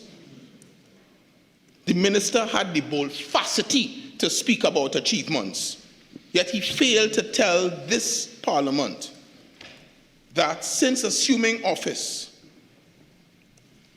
they have failed to pay public sector salaries on time, month after month after month.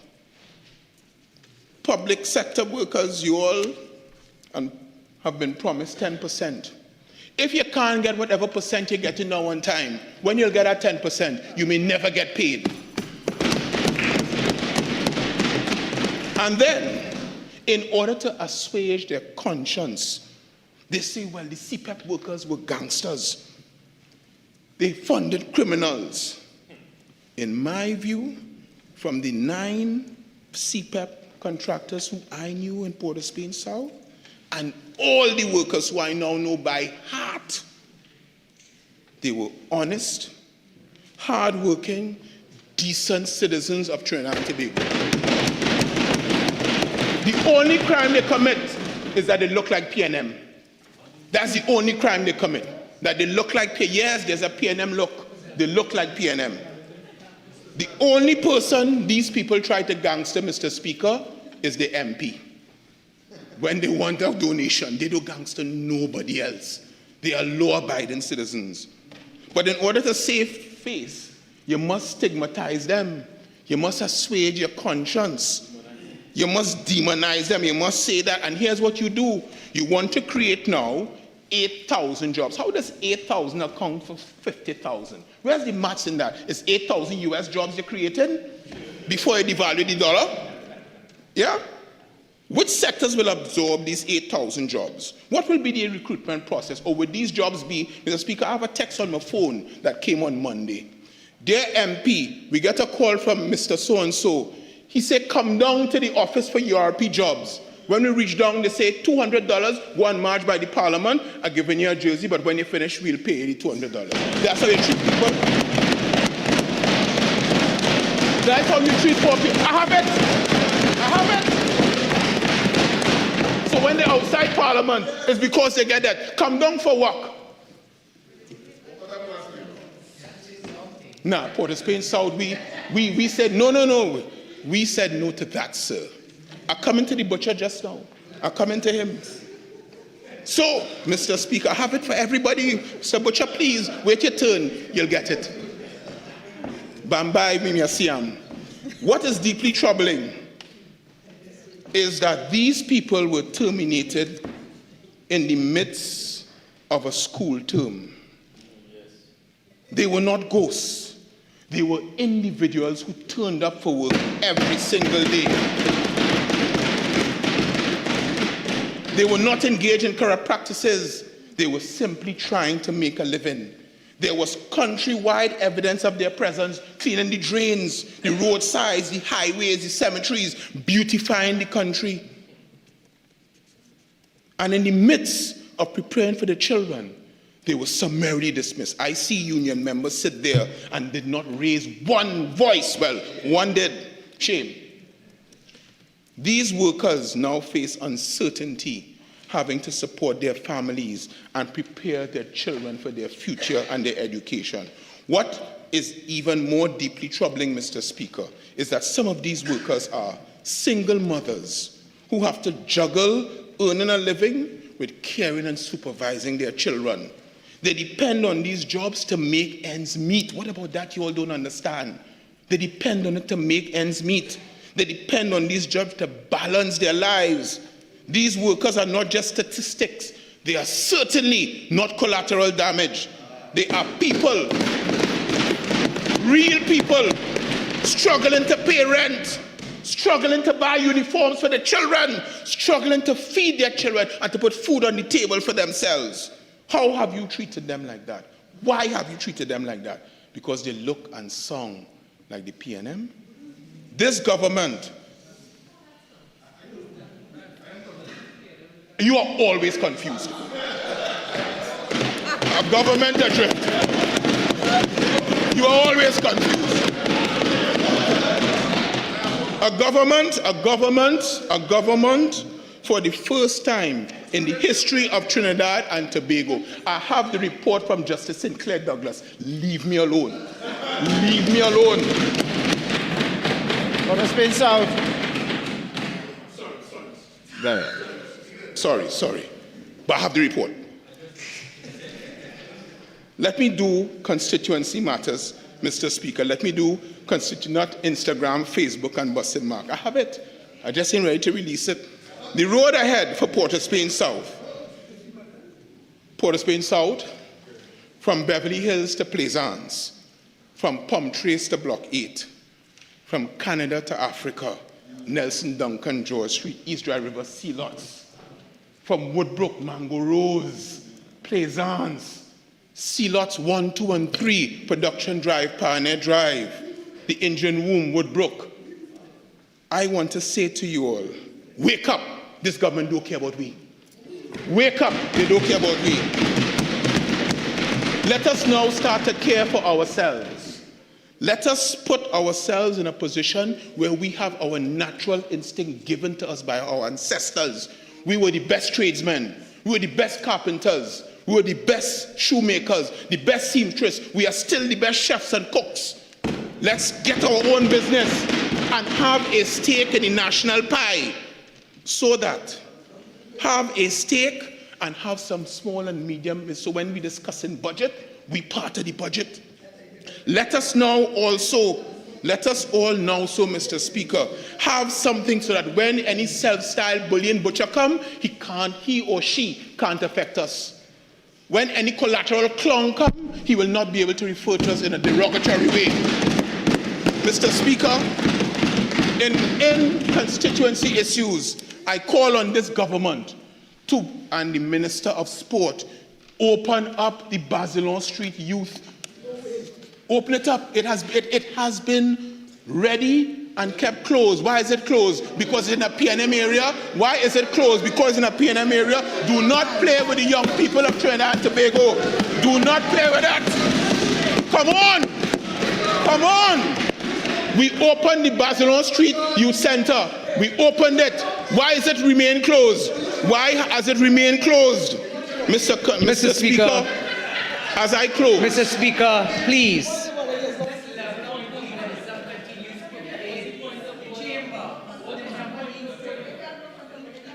Okay, Leader of Government. Right.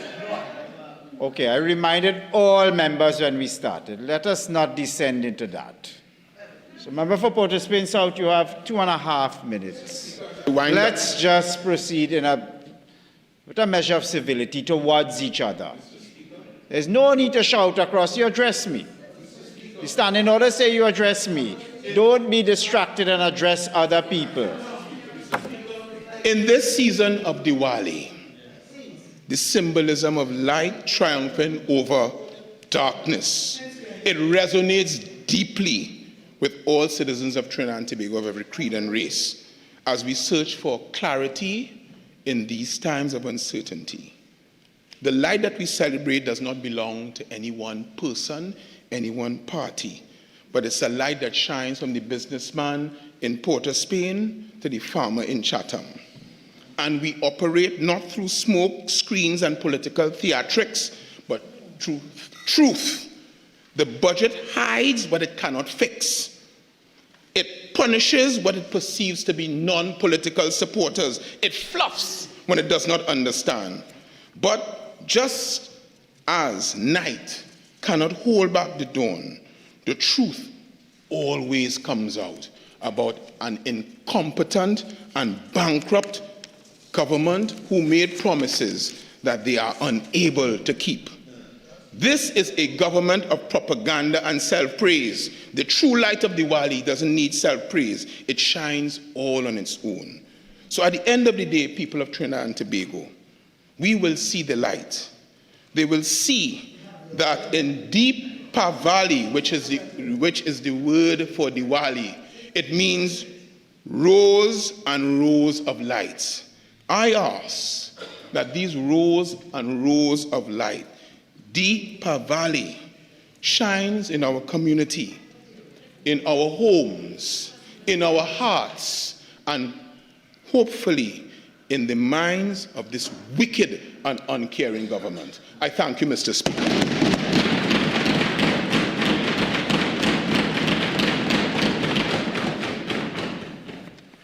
Member for Point Fortin.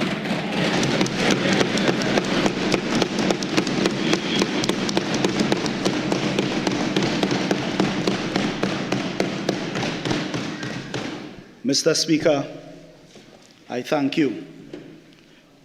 I rise on this very critical day to make a contribution to this debate. But before I do so, I want to thank the wonderful and beautiful people of the constituency of Point Fortin, who for the first time in 40 years, just as how today is the eve of Diwali, saw the light and voted out the People's National Movement. Yes. We have representation now. Mr. Speaker, I want to thank the Prime Minister of this country, the Honorable Kamla Persad Bissessa, SC, MP, for showing and for reposing the confidence in the trade union and to ensuring that we have a coalition of interests. And to this, Madam Prime Minister, I thank you. Mr. Speaker, I am an example of what unity and solidarity means. Mr. Speaker, I am very restrained this evening because it's the first time I am in this house experiencing something that is very surreal. It is unbelievable, Mr. Speaker, that I am listening the people on that side, the honorable members on that side, and they are talking as if they have been in opposition or government or something. It's like they're confused, Mr. Speaker. Because I just heard the honorable member for Port of Spain South try to make an analogy. And when he realized that he went down a road, he tried to pull it back and kind of give it a little undertone kind of something there.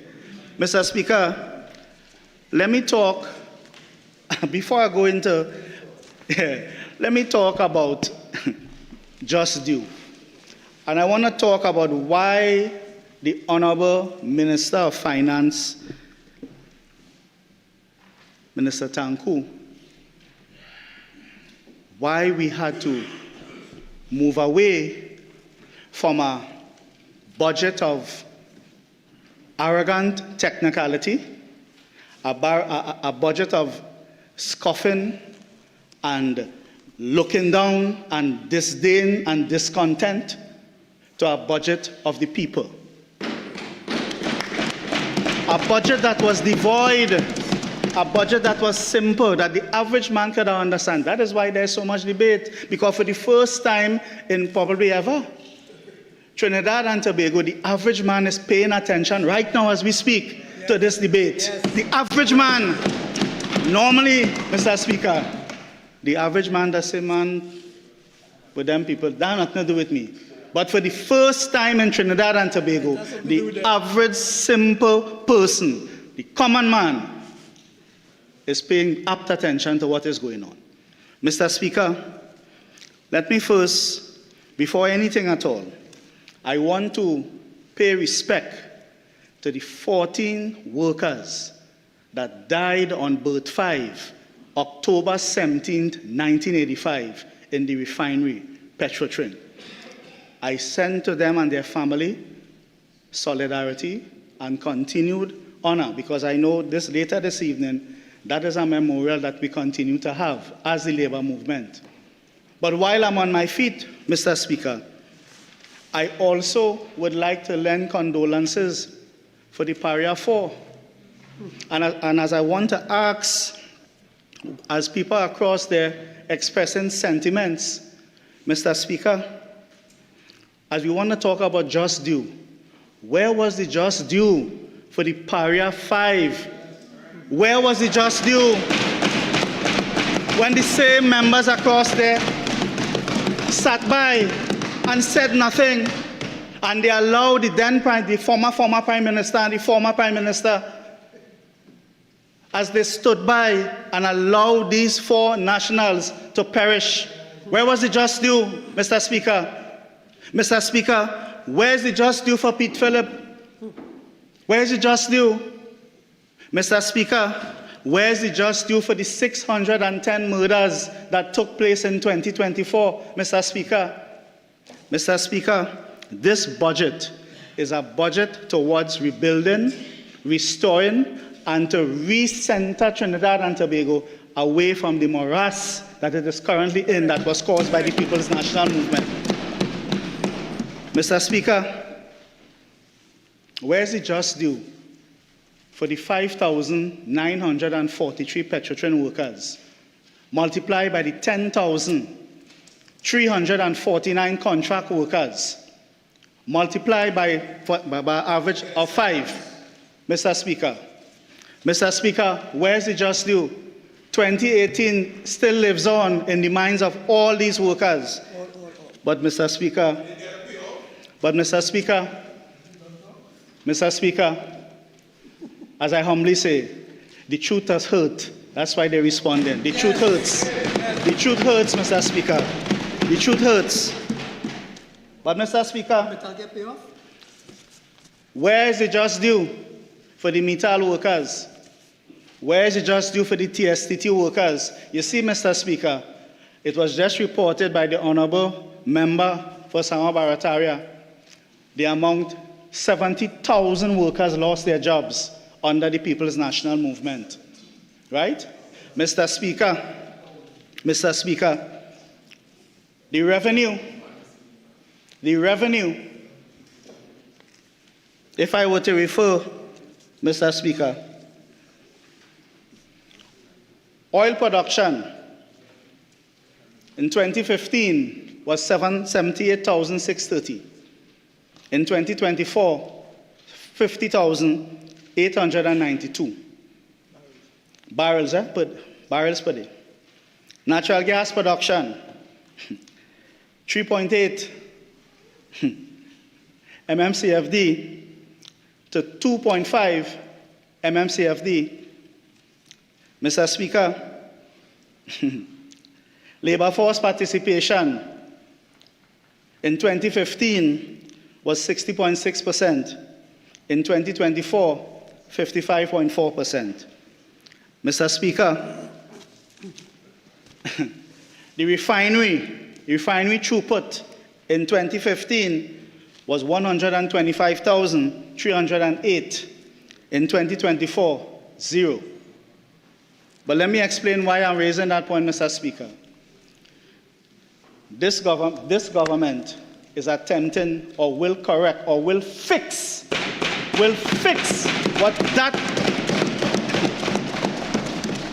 what those esteemed people failed to do. Make sure you're shaking when you say that. You say shaking, eh? And I'm making sure I ain't shaking. I'm standing firm. Mr. Speaker, refinery revenue in 1994 to 2018, I wouldn't go so far back. I will start with 2009, a time that they know about, because at that time there was a gentleman named Malcolm Jones, who I continue to say is the single interesting person that has caused this country to be where it is today. Malcolm Jones. I'll come to that just now.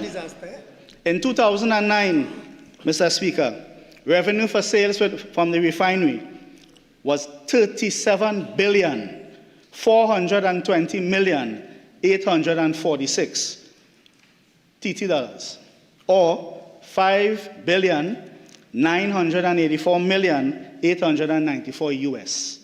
Fast forward.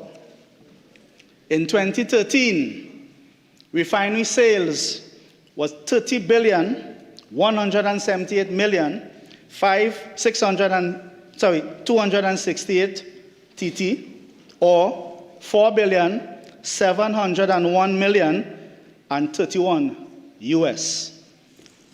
Fast forward again. In 2015, sales from the refinery, 18,496,292 TT, or 2,941,736 US. Fast forward again, Mr. Speaker.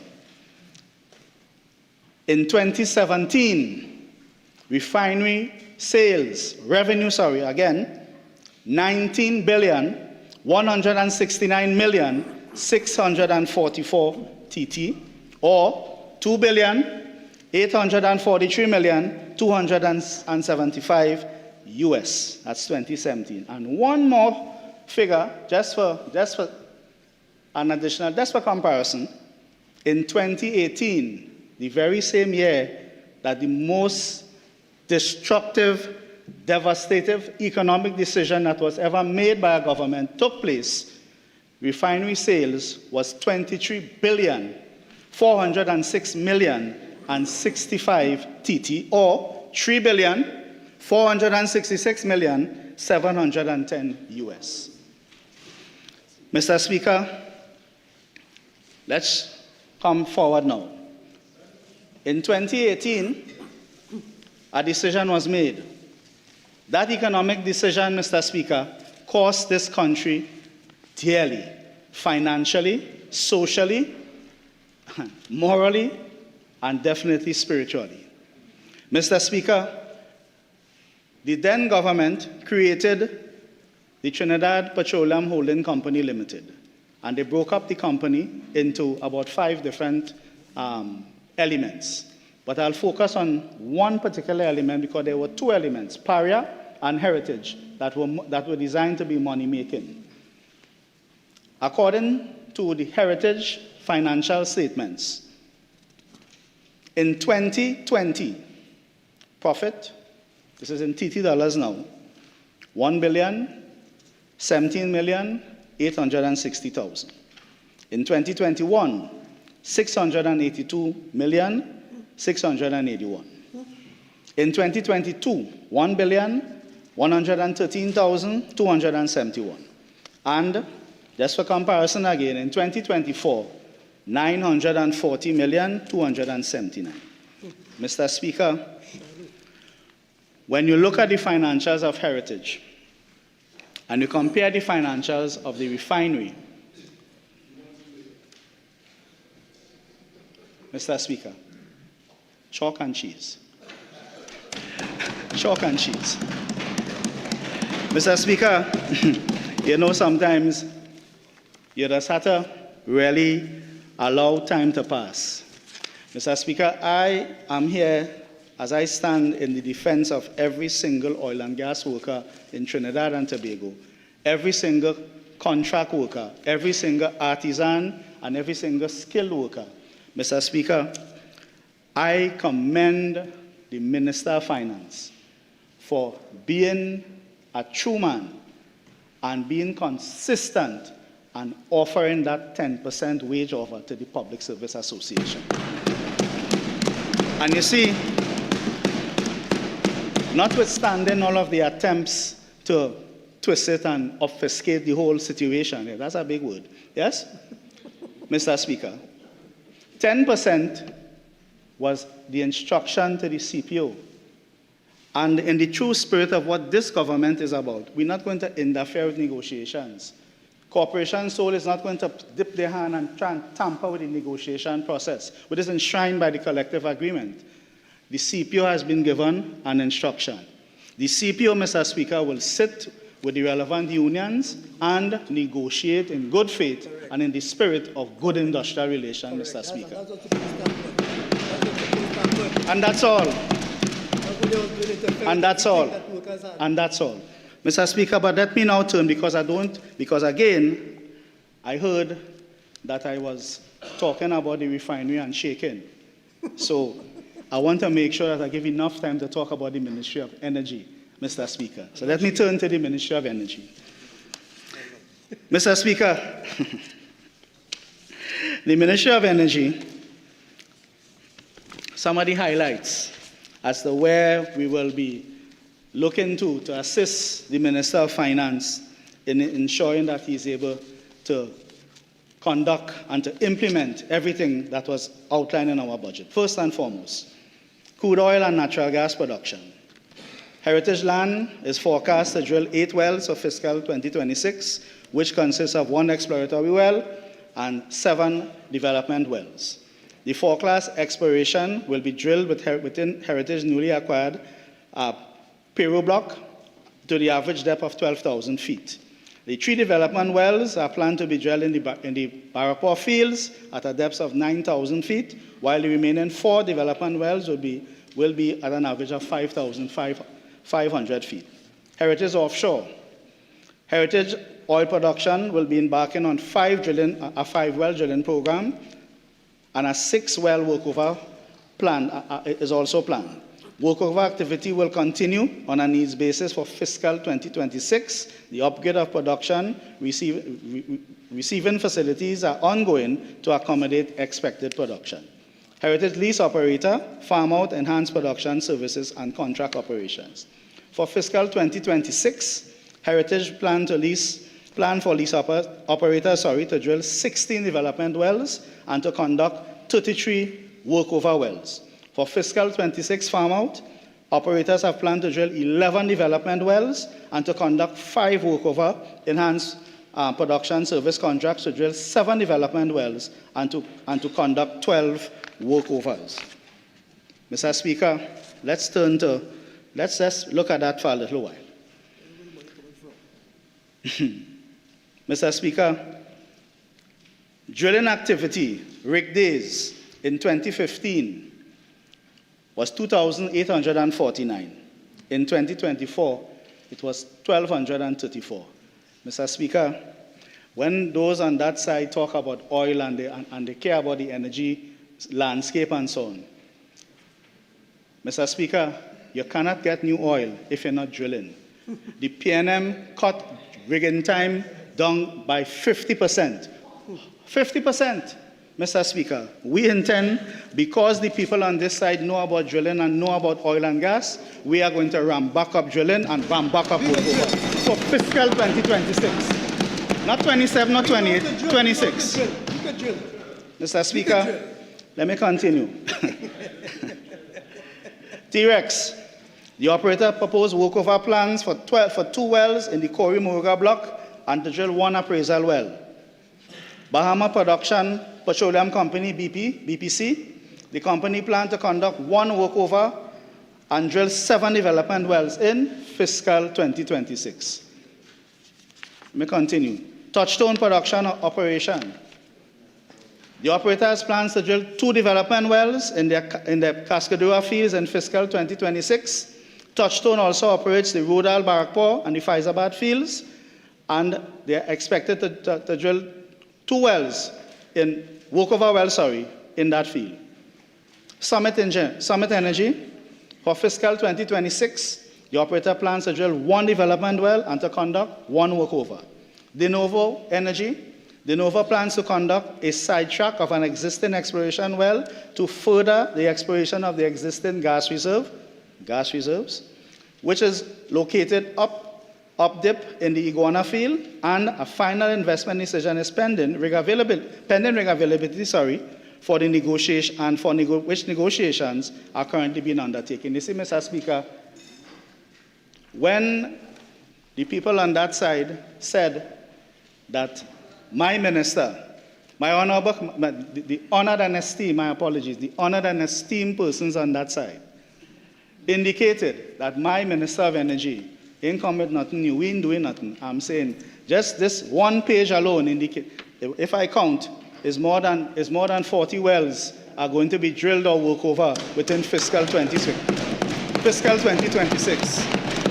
Okay? Well done. Woodside Energy. Woodside Energy. Woodside plans to conduct further studies evaluating potential developments concept for Deepwater Block 14 and 23A.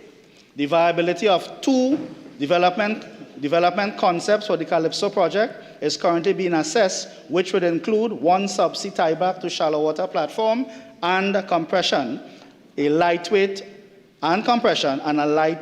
floating production unit. EOG Resources.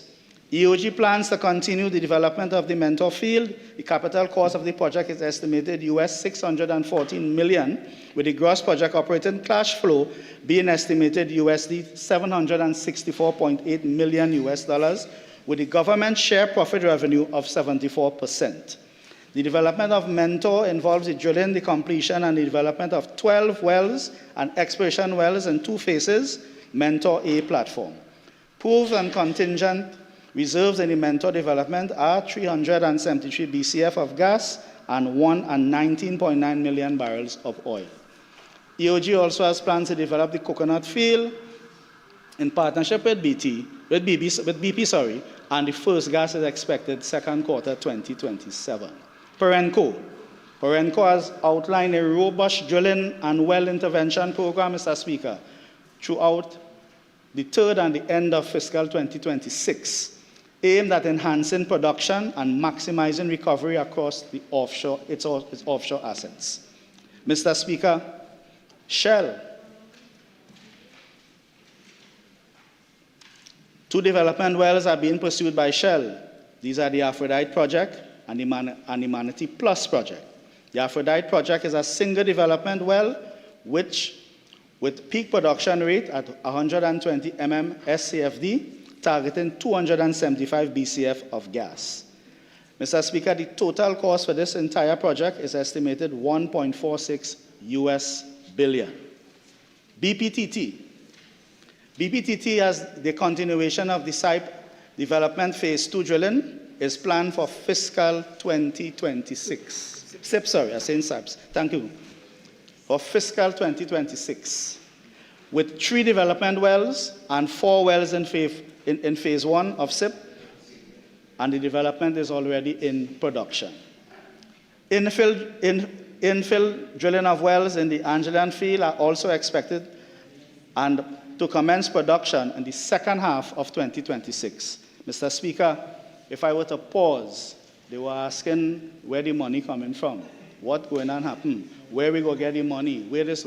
Mr. Speaker, I'm simply saying the Ministry of Energy has been quietly and diligently doing our work to ensure that we put money in.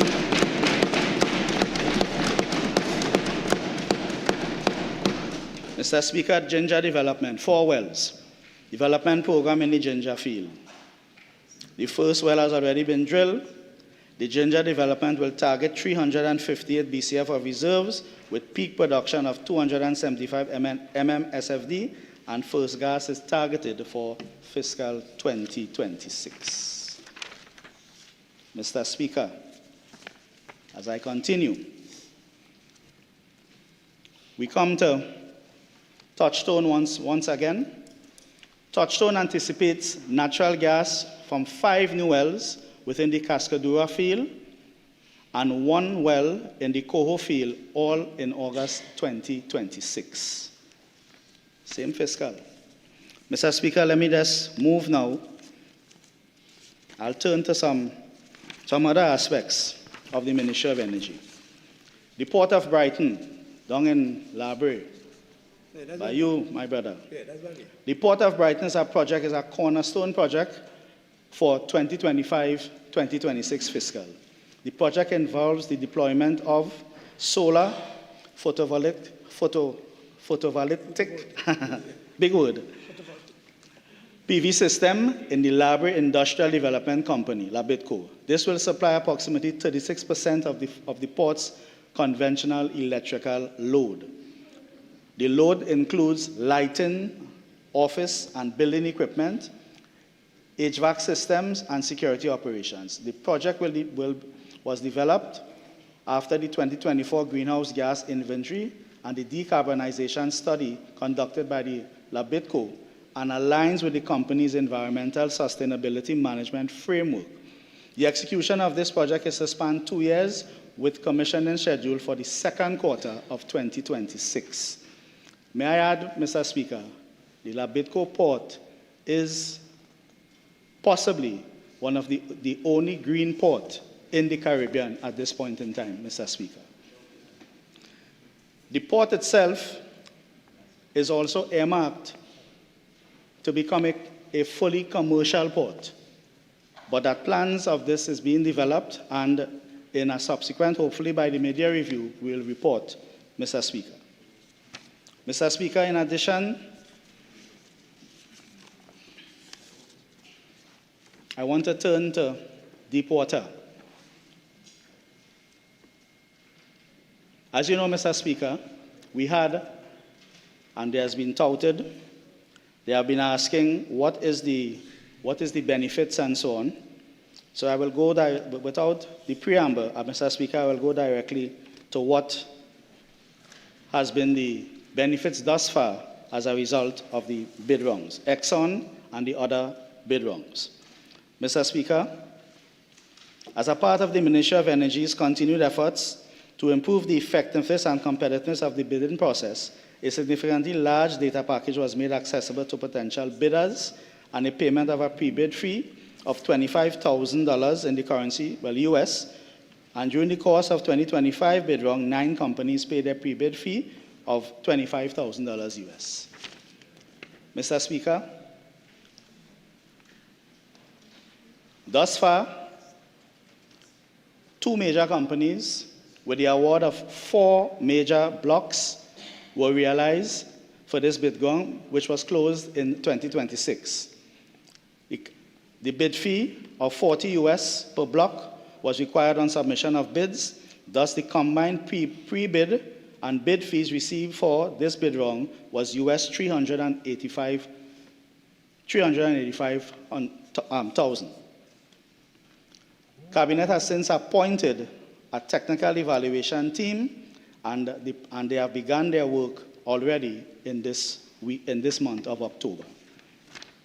Mr. Speaker,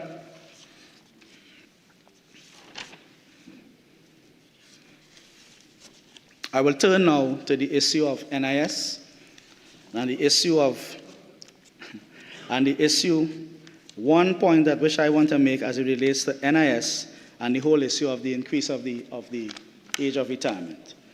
Mr. Speaker, whereas many speakers have spoken and have given their thoughts, they have provided data and so on, I want to walk this House back to a report that was done September 30th, 2019, and received by the then Ministry of Finance October 19, 2020.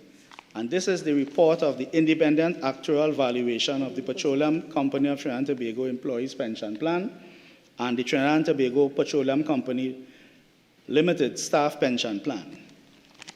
This is the report here. Why am I referring to this report, Mr. Speaker? Mr. Speaker, in the executive summary of this report, and that's for the record and for the Hansards, when this report was laid, it was laid by the then former finance minister, the honorable member for Diego Martin Northeast. And he did this report when the workers at the time would have said that the two pension plans mentioned here by Petrotrin was in deficit. The first plan, the PEP, was in deficit at that time by some 4.7 billion Trinidad and Tobago dollars. The then former finance minister indicated that that was not true, and he got an independent review, and this was the independent review. Mr. Speaker, what is interesting, why is this report related to NIS? One may wonder. Mr. Speaker, in the executive summary, point 8, this is what it says. It says here, this is recommendations, this is point number 8, recommendations, bullet point number 4. It says here, taking over all SPP and PPP, the pension obligation and assets, perhaps transferring them to NIS. The use of the investment management and pension payment systems of the NIS could also lead to the reduction in administration costs and professional fees. It goes further to say, the main local holdings with a view to reduce exposure slowly over the next 20 years to avoid destabilizing the market, explore the possibility of off-market bulk sales and swaps for bonds with institutional investors such as TTUTC and NIS.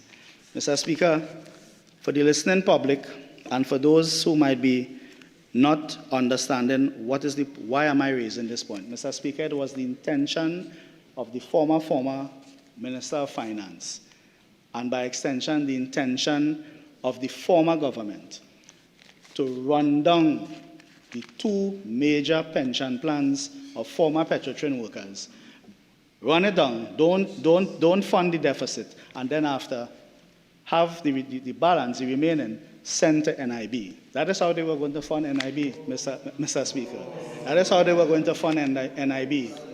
So that at the end of the day, Mr. Speaker, at the end of the day, and for the record, Mr. Speaker, at the close of Petrotrin, the Petrotrin Employees Pension Plan, the book value was 9.37 billion Trinidad and Tobago dollars. Okay? And at that time, the actual valuation as of 2022, September the 30th, is $7.4 billion, Mr. Speaker. And it is projected that by 2033, the fund would have reached its limit, and that all pensioners after 2033 would have not been able to get their pension, because the former finance minister and the former government, by the former prime minister, gave a commitment to fund that deficit. And they want to talk about renege, and they came to the parliament and told the country that that was not so. And to do that now, they try to justify it by getting a so-called independent actuary, yes, to tell them that the fund was in surplus. But the actuary couldn't lie. He's an actuary. So he had to do this, so he had to talk the truth. Actually, he had to talk the truth. So, brothers and sisters, we on this side, through Honorable Finance Minister, the decision to do what was outlined as relates to NIS is as a result of careful consideration of all, is as a result of careful analysis and putting something in place just in case, because, Mr. Speaker, anything else, they want to talk about deleterious. If anything else was done, Mr. Speaker, a matter of fact, their intention was to just leave it just like that and to come with some plan, some other thing, some strange, because they always build their plans and their strategies that does not take into consideration the impact of the average man and the average person, Mr. Speaker. That is what the PNM has. That's their legacy, Mr. Speaker. Mr. Speaker,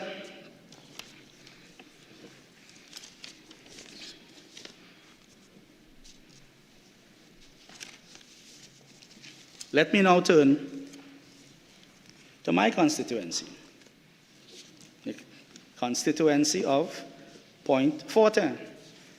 Mr. Speaker, I wish to thank, let's get the notes. Mr. Speaker, I wish to continue to thank my cabinet and parliament colleagues for all of the support that they have given the constituency thus far. I wish to thank, Mr. Speaker, as well, the Honourable Prime Minister for the confidence and for the support she has given. And, Mr. Speaker, in the last 5 months, I'll start with, because I said something the other day, and I said something the other day in an interview, Mr. Speaker, and somebody, I suppose there's some source put up something, and they say, pie in the sky.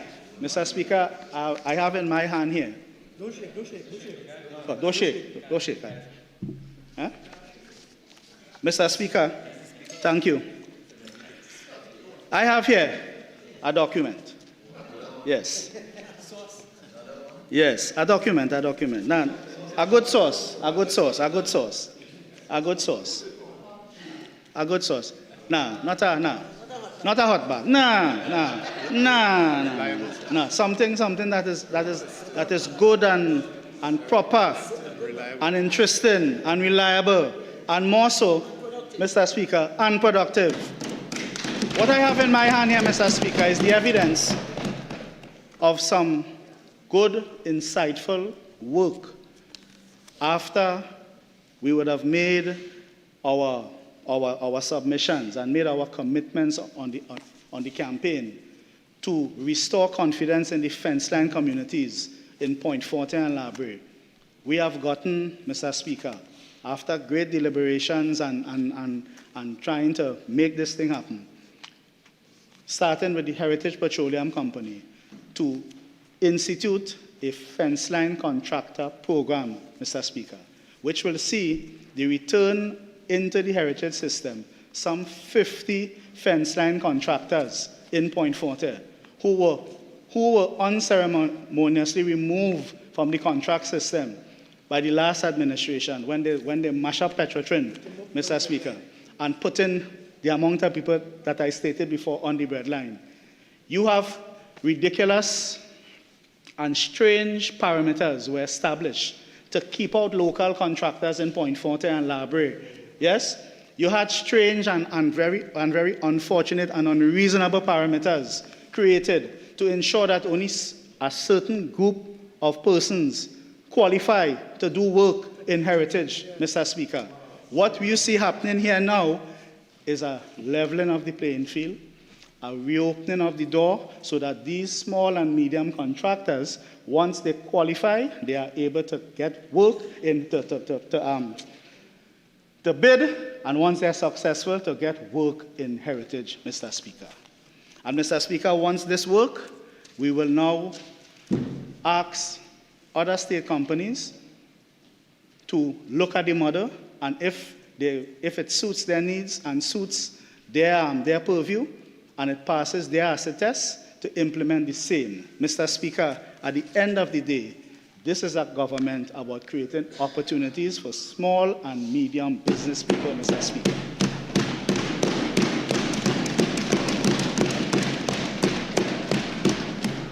But that's not all, Mr. Speaker. The Honorable Minister of Housing, Mr. David Lee, he said to me, I know what I do, but let me tell him, Mr. David Lee, I wish to thank you.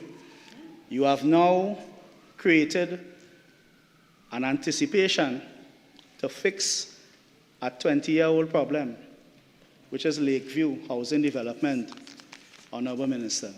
Mr. Speaker, I met with the residents at Lakeview 2 nights ago as a result of a tour that took place with the Honorable Anil Roberts and the Honorable Philip Alexander and their team. And in that tour, Mr. Speaker, what was noted is very, very, very, very troubling and sad, just to say, Mr. Speaker. Mr. Speaker, this development has been in existence for quite a while. Mr. Speaker, for 10 long years, the residents have been asking, for 25 years, the development. But the residents, remember, Mr. Speaker, Point Forte was always under the ambit of the People's National Movement. Yes? The residents of that development, they are unable to get a simple thing as the deed of comfort, to get the deed of lease. And you know why, Mr. Speaker? Because the development, which has been there for quite a while, it has never been completed. The residents complain of flooding. They complain of this sewage and the sewer plant being down for approximately 8 years now. But you see, Mr. Speaker, because there's a change in administration in Point Forte, they felt confident enough, because some 250 residents came out 2 nights ago and they voiced their concerns, and I've given them the assurance that this government will begin the healing to fix Lakeview. Yes. So thank you, Honorable Minister Lee. Thank you. Thank you. Mr. Speaker, I wish to also highlight again under energy, the Atlantic LNG implementing the STEM program, which is the science technology program for young people, both secondary and primary schools, will see an average of some 748 students visiting the school per week. And over time, not just schools in Point Forte, but all the schools in the entire constituency, from Ikakas right up to Labrie. Yes? Mr. Speaker, I want to thank as well the Minister of Agriculture. The Minister of Agriculture, through our communication, has indicated to me that he has given the commitment to the upgrade of all of the fishing ports from Point Forte to Ikakas, and the continued acceleration work to ensure that farmers, their road access and their access to funding for farming continues at an accelerated pace. He has also indicated to me, Mr. Speaker, that in the upcoming weeks and months, he is going to be visiting my constituency to sit with the farmers in the main, but more so, there's a Chatham Farming Development Corp, which is the only officially registered cooperative in Chatham. And this is the cooperative that the last administration didn't want to deal with. When they went down to Chatham and in a surreptitious way took over state lands and did a project that did not include the people of Point Forte. That project, Mr. Speaker, people from all over the place got land. I mean, I have no problem, you're a national, but nobody from Point Forte, no farmer, Mr. Speaker, got any land in that, and that's the YAP project, Mr. Speaker. Right? And I dare anyone to challenge it, because I have just like many people, I have the file. I'll show you, Border Spain South, I have the file. Mr. Speaker, I also want to thank the Minister of Public Utilities.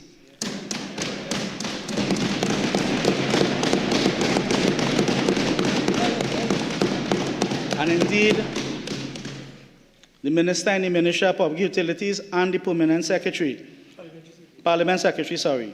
Mr. Speaker, TNTEC has launched a massive streetlight program in the Southwestern Peninsula. As of the 20th of February, Tiantec would have ascertained 4,887 streetlights were, September, sorry. 20th of September, I said February, my apologies. I'm so excited now, so excited, yes? Yes? As of the 20th of September 2025, 4,887 streetlights were counted, identified in the constituency of Point Forte.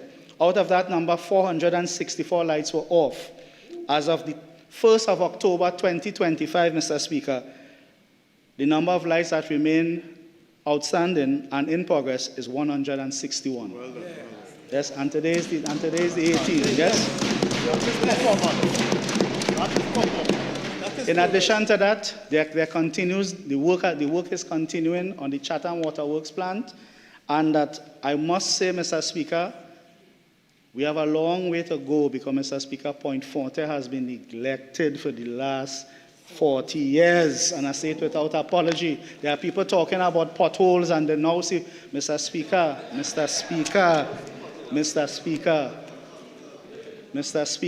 and don't talk about hospital. Do not talk about it. It is the UNC government that built Point Hospital, man. Don't talk about that, man. Don't talk about that. Don't go there. Don't go there. Don't go there. Don't go there. Don't talk about that. Don't talk about that. That's right. Don't talk about that. Don't go there. Don't go there. Don't go there. Forget that. Forget that. Don't go there. Forget that. Forget that. Forget it. Mr. Speaker. Mr. Speaker.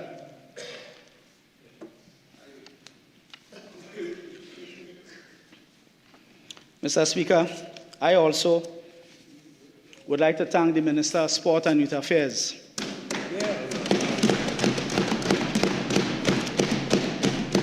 The Minister of Sport and Youth Affairs in the months of August and September visited the constituency of Point Forte and the constituency of Labre. In the constituency of Point Forte, in the areas of Guapo/Gonzal, Tiche, Mahaika, Fanny Village, he has already sent his technical team. He have gotten the commitment, and he has already sent his technical team, and these grounds and football fields will be upgraded in fiscal 2026. In addition to that, Mr. Speaker, this one troubling. In March of 2025, Mr. Speaker, a contract was hurriedly issued for Coronation Park. Mr. Speaker, let me explain for the records what Coronation Park means to Point Forte. Coronation Park is the largest recreation space in Point Forte. Under a minute again. If your 10 minutes, that will take you to 5:01. Just so that you know. Thank you, sir. Thank you. Thank you, Mr. Speaker.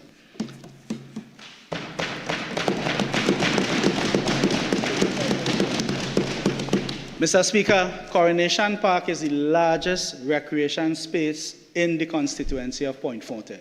Coronation Park is rich in history. There's an indoor arena. There's a swimming pool that was built by Atlantic LNG. There are some broken down netball courts and so on. But Mr. Speaker, he's right, he said PNM. He's correct. PNM have it broken down. PNM have it in a state of disrepair. He's right, Mr. Speaker. He's correct.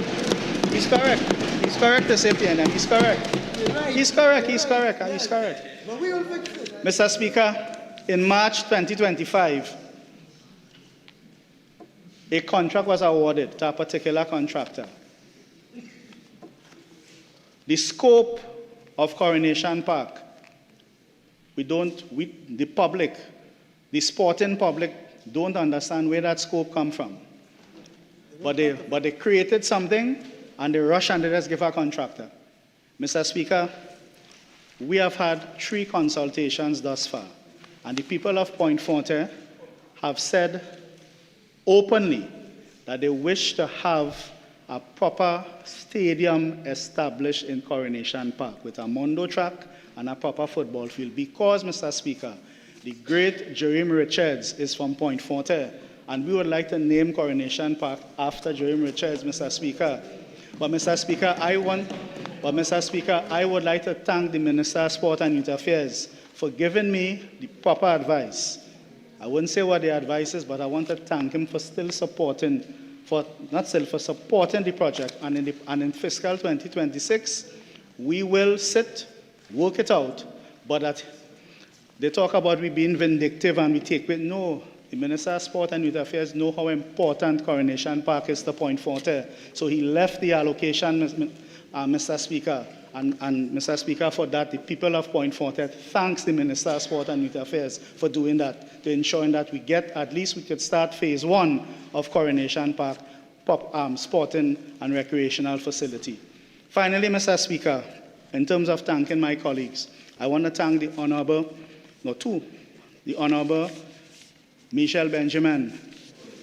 I want to thank her for in constant discussions with her. I've indicated to her that if there's one project we would like to see start in the community, it is the construction of the Warden Road Community Center. Mr. Speaker, the Warden Road is a very large, widely expansive, highly populated place in Point Forte. The residents there for the last 51 years have been asking for a community center. And I know, strange, Mr. Speaker, if you know, Point Forte, even local government is controlled by PNM.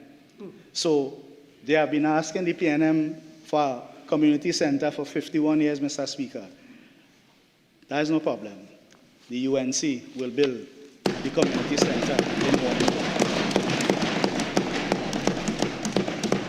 I also would like to thank the Honourable Minister of Social Development, Minister Vandana Mohit, for the support she has given the constituency in ensuring that in this very short space of time with the limited resources that we had, to making sure that Point Forte was given their just and fair in terms of social services. Thank you very much, Minister. Thank you, thank you, thank you.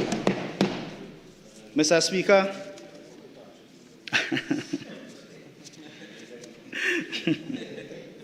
Mr. Speaker, I would really, as I stand here as a representative of Labour, notwithstanding all that was said on that side by the honourable members on that side, and I know the Honourable Prime Minister, the Honourable Minister of Finance, and some of my other very esteemed colleagues will respond appropriately. But I choose to stay in my lane this evening here, Mr. Speaker, to make sure. But I want to just end with one little thing, Mr. Speaker, which has to do with the refinery. More details will be given out. More details will be given out. But I want to make sure that for the correction and for the record of the Hansards, Dr. Kevin Ramnarine would have submitted the report. And it is public now, because he said it. So as I said in another place, I am advised by experts. I'm not an expert, and I don't tout to be an expert. I know a little bit about a lot. Yes, I know a little bit about a lot, but I'm not an expert. And Dr. Ramnarine said it clear that the committee has recommended a five-phase approach to the restart of the Point-a-Pierre refinery. And that is as much I'm about to say, because the rest will be given to my Honourable Minister, the Dr. Rudal Munila. Yes? The Lion? Yes. Yes. Yes. So in closing,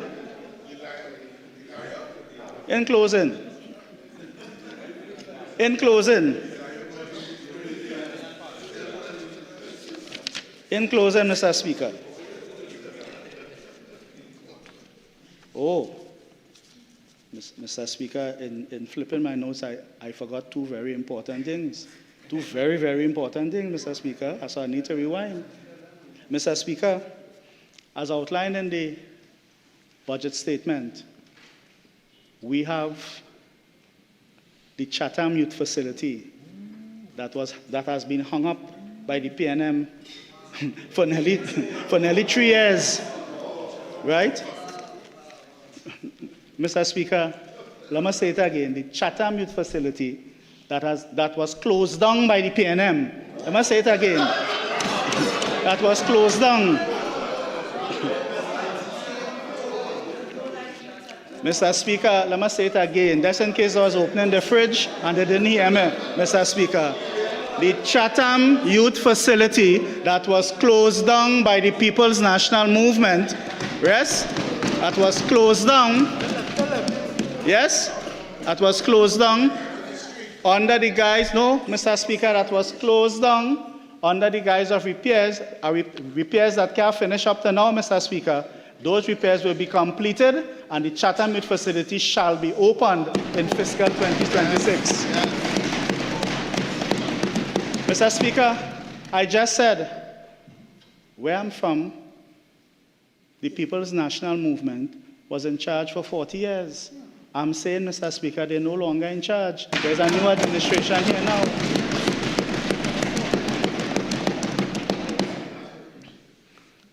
Mr. Speaker, there is also the Point Forte Youth Center, which was MIC before, and the Government Vocational Center.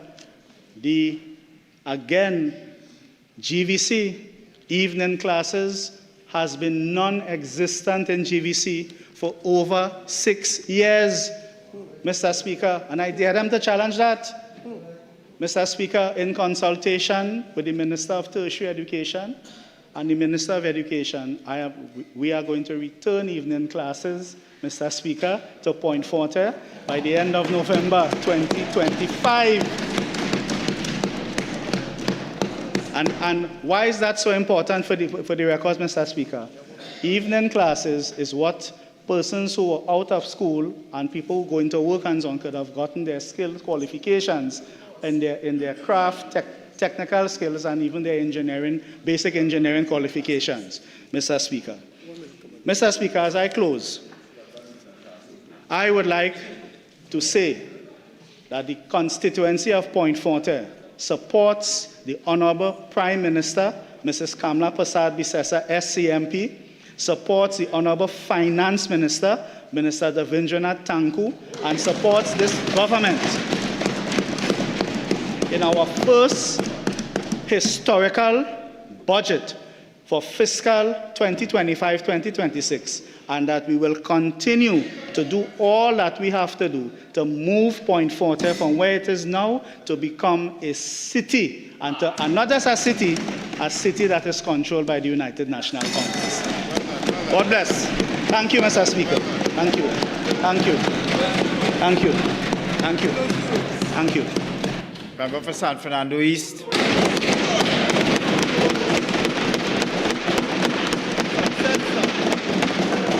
Thank you, Mr. Speaker, for an opportunity to return some sanity to this debate, Mr. Speaker. Mr. Speaker, the member for Point Fortin stood here in this chamber and attempted to bend light. He attempted to make things that weren't real appear to be real, and things that are not real appear to be real again, Mr. Speaker. So much of what he said wasn't true that I don't even know where to begin. For the member to say that the People's National Movement closed down the Chatham Youth Center has to be the stock joke of the year, Mr. Speaker. When this UNC government came into office in 2010, they shut down every single youth program in Trinidad and Tobago. That is public knowledge, Mr. Speaker. Clearly, the member for Fortson wasn't around when that was going on, Mr. Speaker. For the member to say that the UNC constructed the Point Fortin Hospital is also myth. There's nothing real about it. That statement is about as mythical as the Petrotrin numbers he presented in this chamber this afternoon, Mr. Speaker. They are as fake and fraudulent as the budget presentation that we're here to debate. Mr. Speaker, the member came here today clearly determined to only spout OWTU fantasy instead of presenting the truth to the people of Trinidad and Tobago. OWTU propaganda, nothing real. The member had the temerity, the audacity, Mr. Speaker, the bold-facedity to talk about a Petrotrin pension fund that is underfunded by more than $4 billion. That's what the gentleman said. Not one single time did he mention what it is here this government are going to do about it, Mr. Speaker. If the fund is undervalued by $4 billion, then I want the Minister of Finance to make a commitment today that this government is going to place $4 billion inside of the Petrotrin pension fund for the former employees of Petrotrin, Mr. Speaker.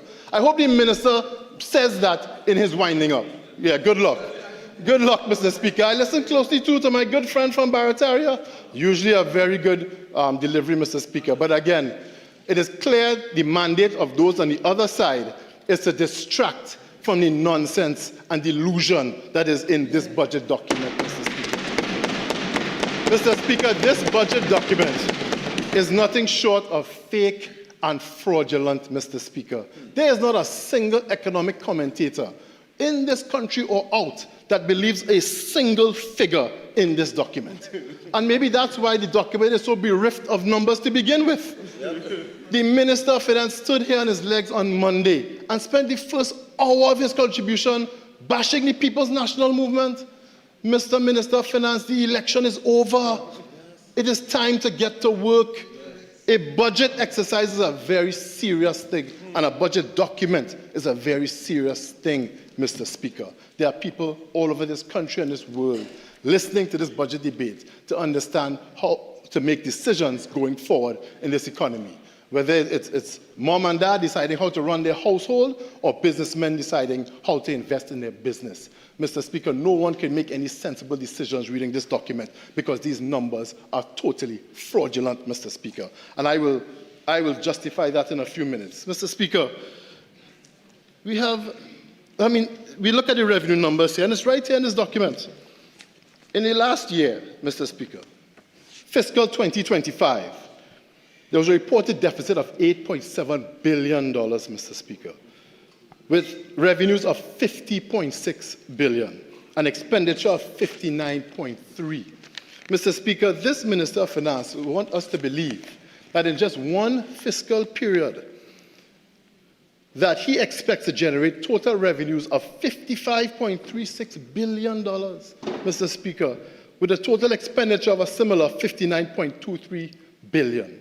Mr. Speaker, a revenue projection of $55.367 would be near record revenues for this economy, Mr. Speaker, for the last 15 years. Anybody with 2 cents would know that that is just not possible. At the end of the day, we are still an energy economy, Mr. Speaker.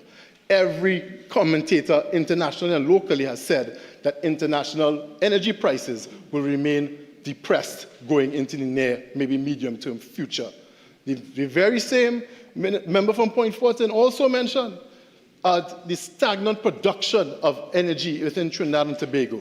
So we have stagnant volume and decreasing international energy prices, but somehow we are supposed to believe that we are going to achieve near record revenues in an energy economy. Mr. Speaker, the Minister of Finance is allowed to be optimistic, but he's not allowed to be prone to fantasy, Mr. Speaker. This document here that I have, Mr. Speaker, may as well have been written by Dr. Seuss. It's a fairy tale. There's nothing real here, Mr. Speaker. Nothing at all. And every single commentator has said so. But you know what's the real problem we have, Mr. Speaker? In this coalition of chaos and confusion, Mr. Speaker, coalition of... let me move on. In this coalition of chaos and confusion, Mr. Speaker, the problem that we have is that we have politicized trade unions as part of this coalition, Mr. Speaker. And the problem with politicized trade unions is that they no longer serve their membership, they start serving themselves and their political masters, Mr. Speaker. We have members of trade unions in this government touting this budget as a people's budget, the best budget ever, Mr. Speaker. It's for the poor man, Mr. Speaker. So many people, so many commentators, and I'm going to show with the fiscal measures, this budget is meant to give with one hand and take with the other, Mr. Speaker. Any rational person reading this document would know that, Mr. Speaker. Oh, you mentioned the CWU? Right on cue, member. Right on cue. Mr. Speaker, we have members on the other side. Commentators who have spoken about this budget. And we have these politicized trade unions, especially the president of the PSA, that seems to be serving themselves, the leadership of these organizations, and not serving their members. The president of the PSA could boldfacedly say that this is a people's budget and a win for public servants. I haven't met a public servant yet who believes that this is a win for them.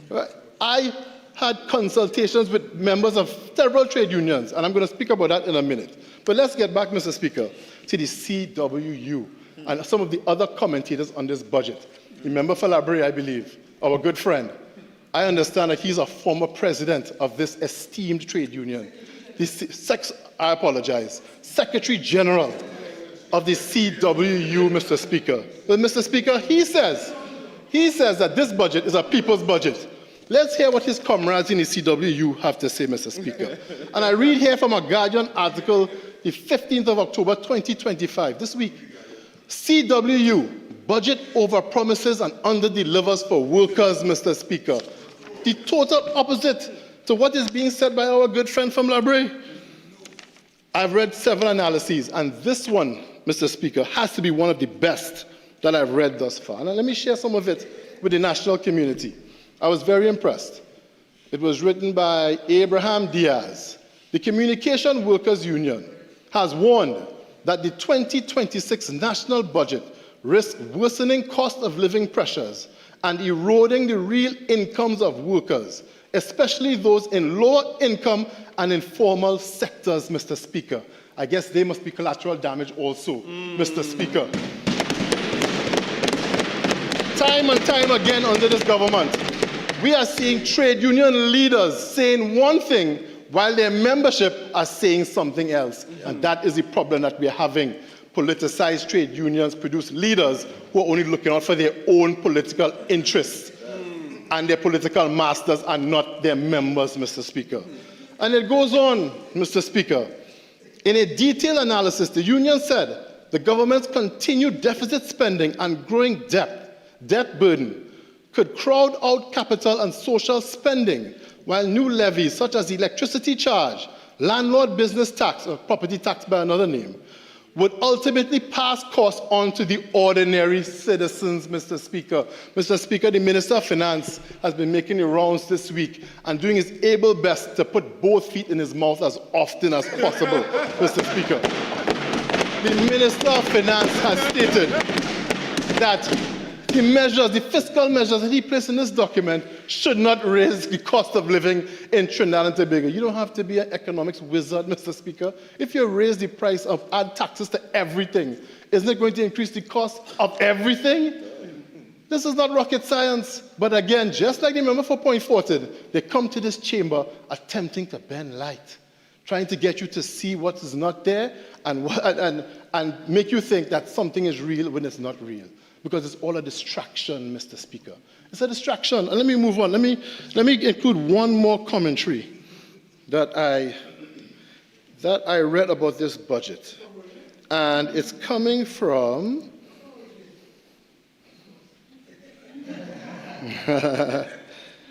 yes, article by business editor, The Guardian, Anthony Wilson. Is government planning to borrow $19 billion in 2026? Mr. Speaker, and this is what it had to say. So, by the minister's accounting, the projected fiscal deficit for the 2026 financial year would be $3.865 billion. Mr. Speaker, the Minister of Finance is distracting me, please. I'd like your assistance.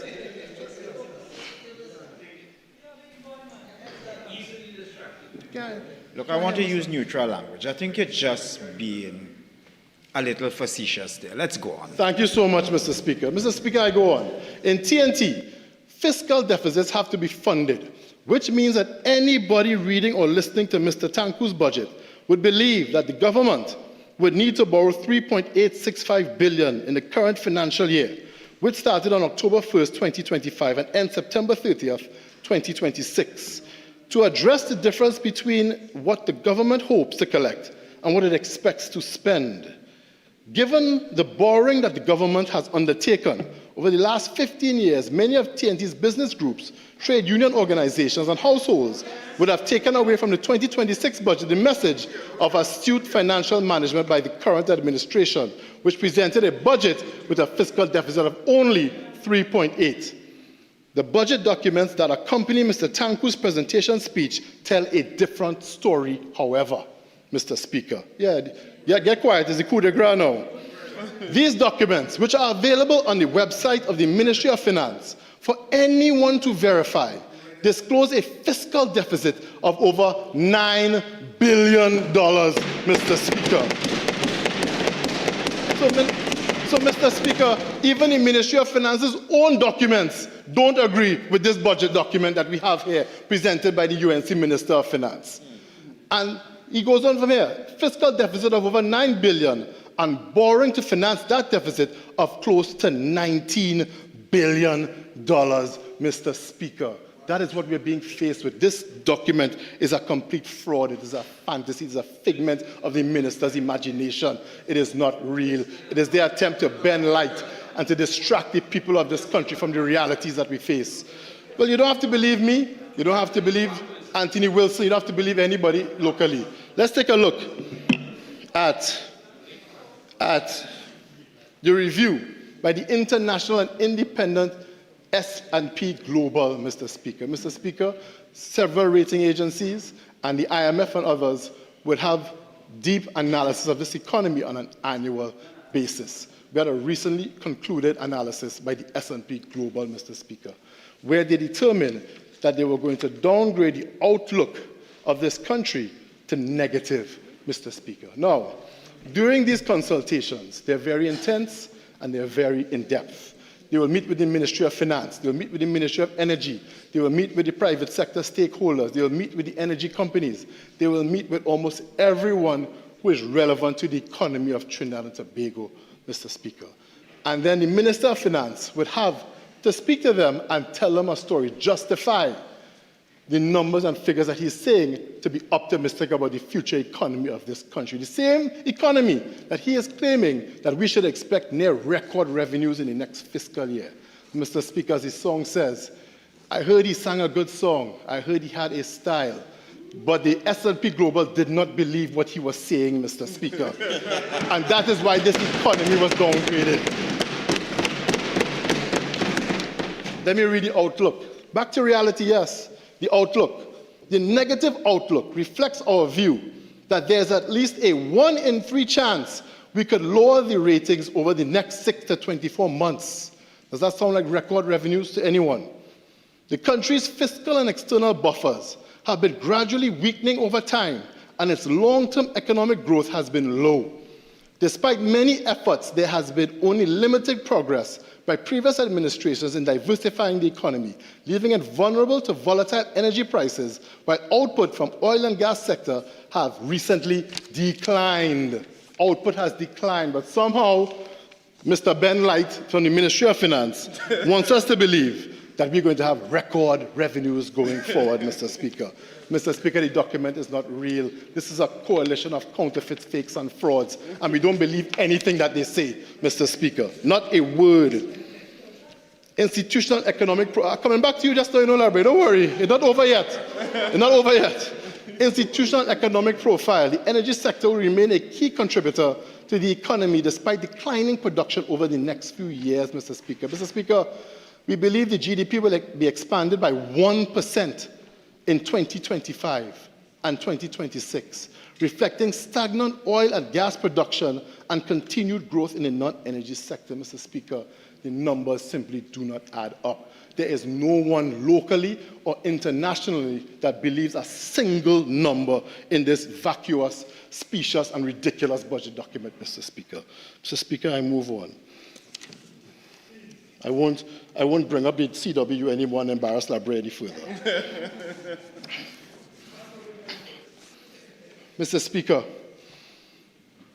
yes, as I've said, this budget gives with one hand and takes with the other, because the budget is really designed for two purposes. It's two things. And that's why so many on the other side in their contributions have decided to distract. You have Barataria busting Mark, the other one talking about paying him for half his contribution. They want to talk about everything except what this budget is really about. This budget has two purposes. One, it is payback for all of those that contributed to this UNC government in a previous election, even if that payback comes at the expense of everyone in Trinidad and Tobago, Mr. Speaker. I'm going to outline that.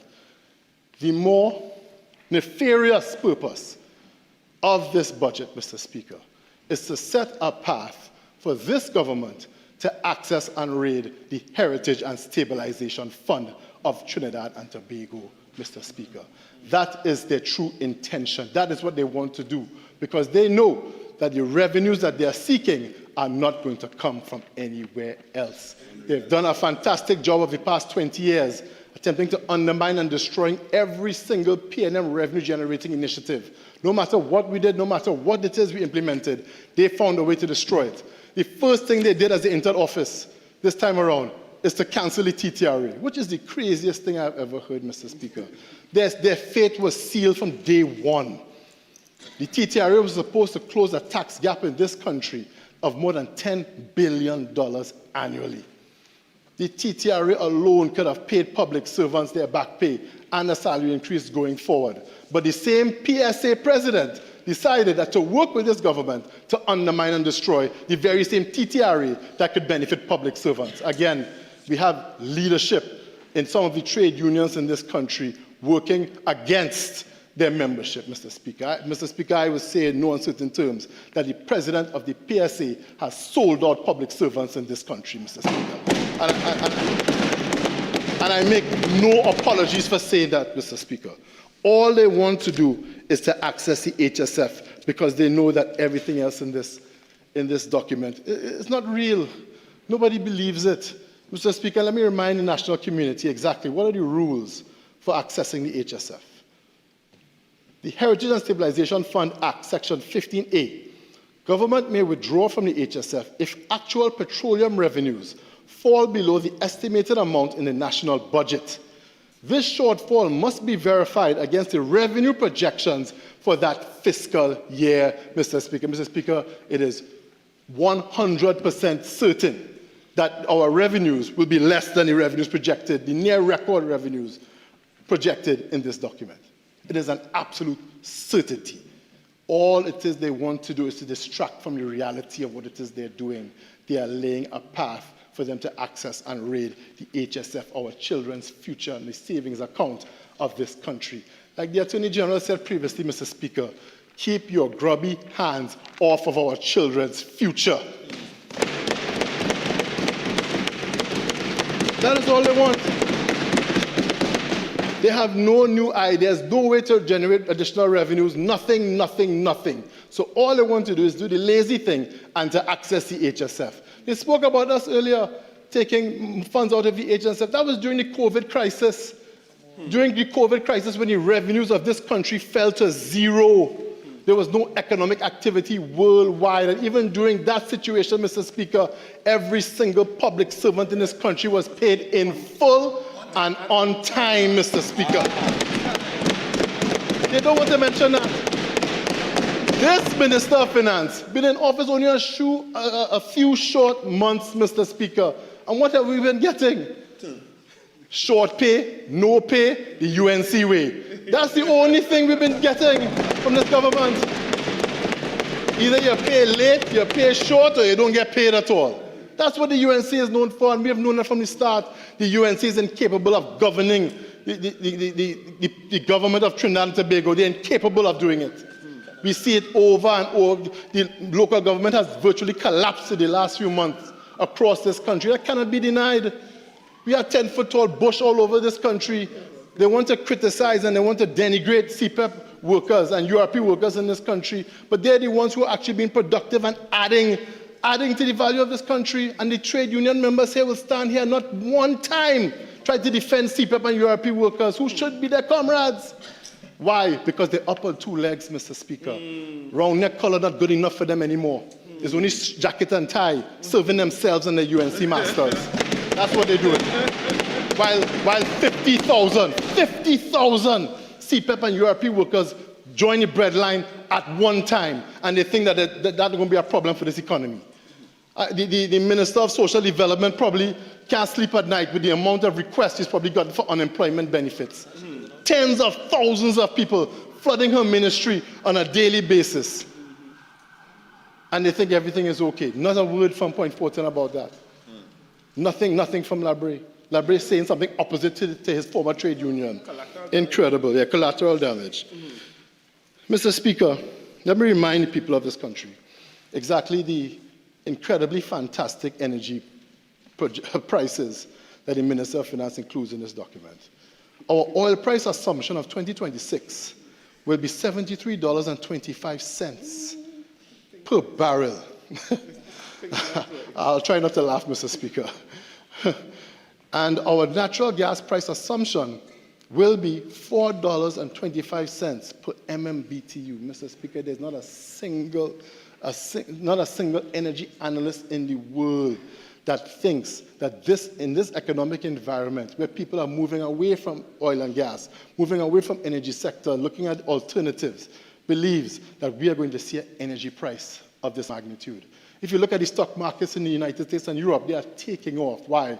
Because when energy prices fall, it makes it cheaper for business all over the world, and it usually boosts economic activity around the world. It is the complete opposite for energy-dependent economies like our own. Somehow the Minister of Finance missed that day in school. He didn't think we would notice. We have. We have. It makes no sense, and nobody thinks it makes sense, Mr. Speaker. Mr. Speaker, let me take a look at some of these fiscal measures, Mr. Speaker. And as I said earlier, this budget was designed for two purposes. Number one was payback. Payback for those who assisted them in the election, Mr. Speaker. Clearly, when the UNC wins, only the UNC wins. Because what they have done here will negatively affect everyone in Trinidad and Tobago, even the very same people who assisted them. They show them some nice magic beans with one hand while they pick in their pocket with the other hand, Mr. Speaker.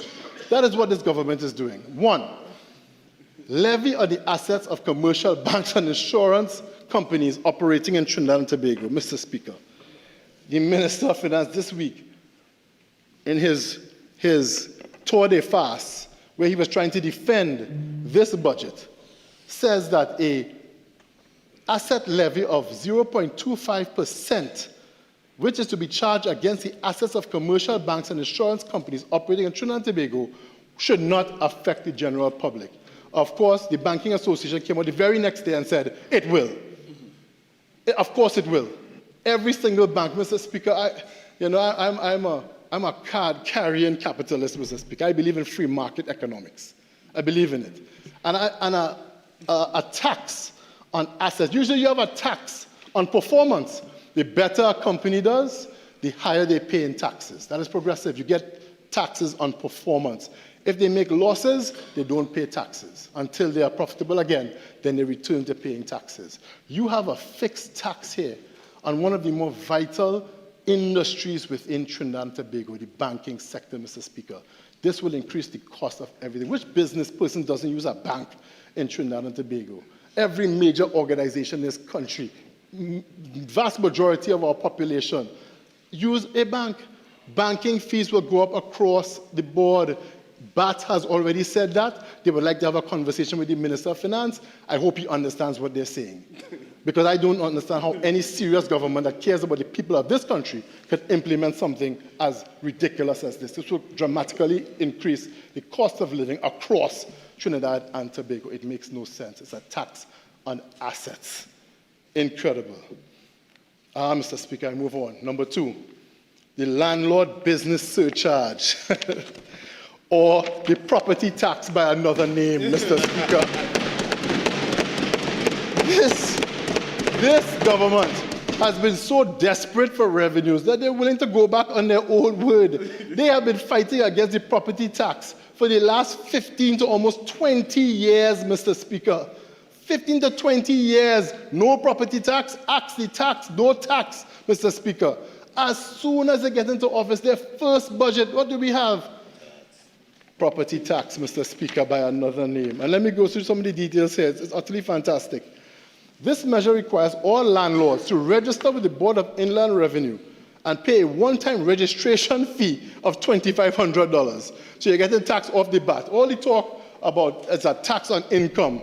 $2,500 is off the bat. Before you even do anything or receive any money, $2,500 as a registration fee, whatever that means, Mr. Speaker. The surcharge will be applied as follows. 2.5% on the gross annual rental income of $20,000 or less, Mr. Speaker. 3.5% on the gross annual rental income exceeding $20,000. Mr. Speaker, the previous government had recommended a property tax that was on the annual rental value, Mr. Speaker. I went to great pains in this chamber over and over. Annual rental value. There's absolutely no difference between the annual rental value and, as they put it here, the annual rental income. It means exactly the same thing, Mr. Speaker. Now, what we were going to do, Mr. Speaker, on the annual rental value, there would be a discount of 10%. And then after that discounted, the 10% is removed, there would be a property tax across the board of just 2% on annual rental value. Mr. Speaker, what I'm saying here, with a tax on the gross annual rental income of 2.5 and 3.5, that this property tax by another name is even more expensive than the property tax that the PNM presented in the last government, Mr. Speaker. So after all you all talk about draconian property tax, people will lose their house, blah, blah, blah. They come here and decide that they're going to implement another form of property tax at an even higher rate than what the previous government was proposing. They think we wouldn't see that, Mr. Speaker. Mr. Speaker, clearly, when the UNC wins, landlords and renters don't win, Mr. Speaker. That's what we're getting here.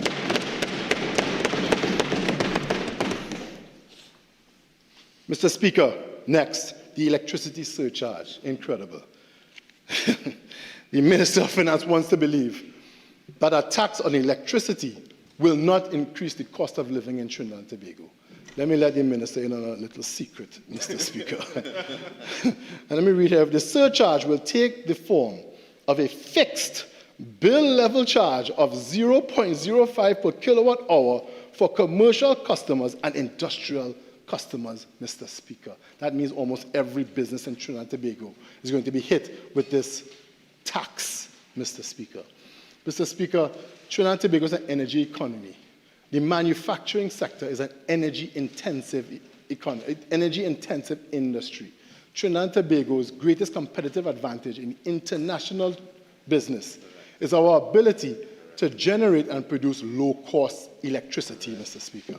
That is why our manufacturing sector is the single largest generator of foreign exchange in Trinidad and Tobago outside of the energy sector. The Minister of Finance somehow did not know that. Because he adds a tax to the very same people that we have to depend on to generate additional foreign exchange for this economy. This is complete lunacy, Mr. Speaker. He expects the average person in this country to believe that this will not increase the cost of every business person in Trinidad and Tobago. Of course it will. Of course it will. But the PSA president is going to say, we're getting a 10%. Yeah, you're getting a 10%, but we're also getting your pocket picked at the same time, Mr. Speaker. They're giving with one hand and taking with the other. And they're taking more with the other than they're giving with this hand. The trade union members here can't tell me that they don't honestly see that. This is a tax on electricity. Who could survive without electricity? The minister in his tour this week saying that you can avoid some of these taxes. How are you going to avoid that? I mean, use a lamp. You know, I don't understand. It makes no sense. And at current consumption levels, and this is important, at current consumption levels, this initiative is estimated to contribute an additional $269 million in revenues to the coffers of the government. That's $269 million out of the pockets of the people of Trinidad and Tobago, Mr. Speaker. This is a tax that is unavoidable. And every business in the country will pass it on to the consumer. That's when it makes sense, Mr. Speaker.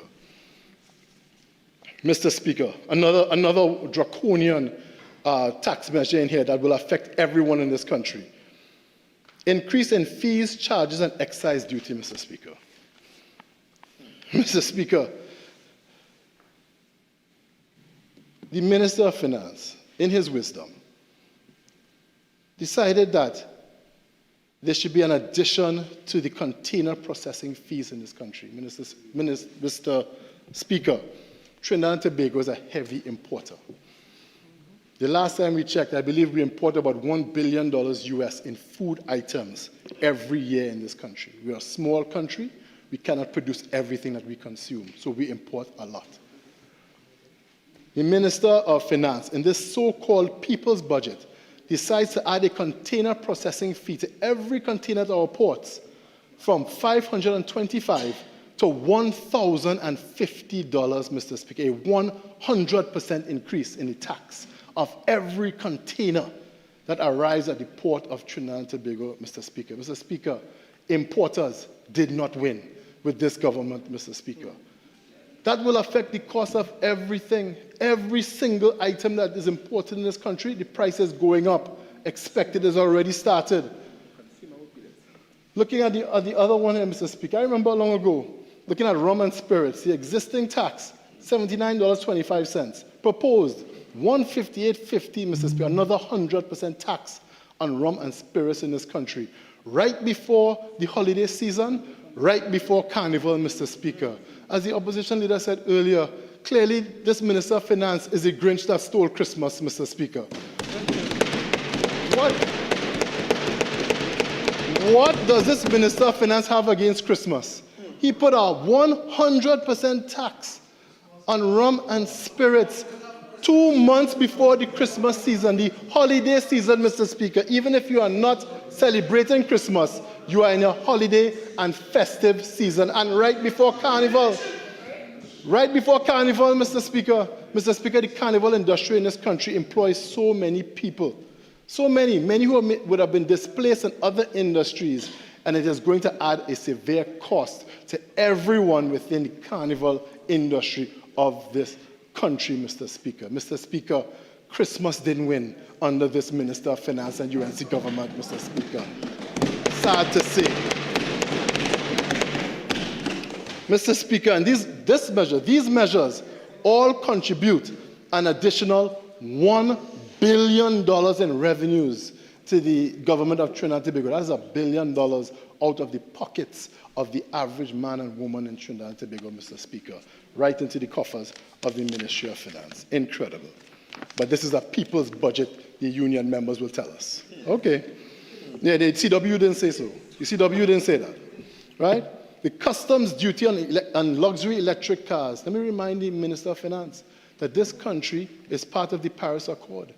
And we have committed to reducing carbon dioxide emissions and other harmful emissions in this country. The minister decides to add a rate of duty of 10% and a VAT of 12.5% on electric motor cars. Mr. Speaker, the previous government did everything possible to promote the use of electric cars in this country. One, it reduces our fuel subsidy, Mr. Speaker, which is a huge bill every single year.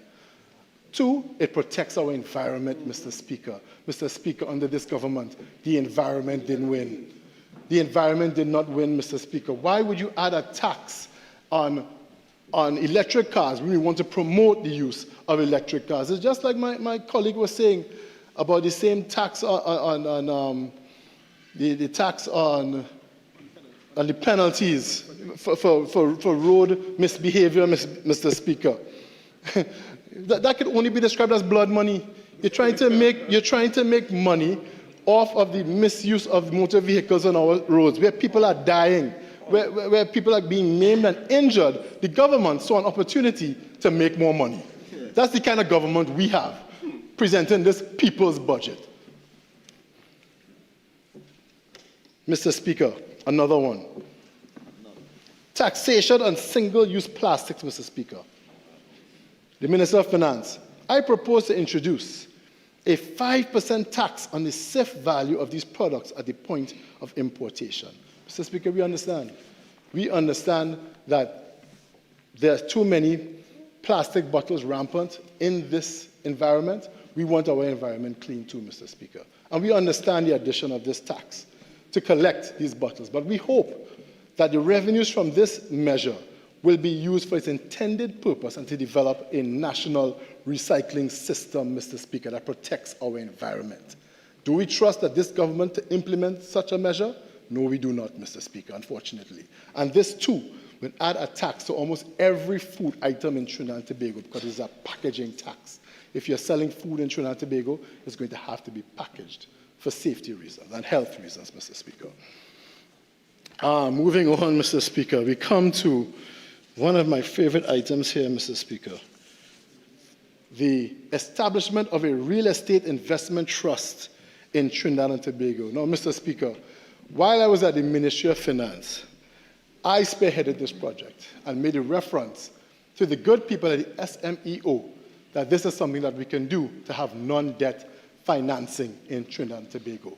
And don't worry, Minister of Finance, I know you wanted people to think in this country that you came up with an idea like this, but no one who didn't understand what import cover meant or refinancing could have ever come up with anything like a real estate investment trust in Trinidad and Tobago, Mr. Speaker. So trust me, no one ever thought that. You're safe.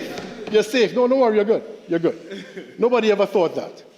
Mr. Speaker, fiscal 2026, we will establish a state-sponsored real estate investment trust, a landmark initiative to democratize state-owned assets, strengthen and diversify our capital markets, and broaden public participation in national wealth creation, Mr. Speaker.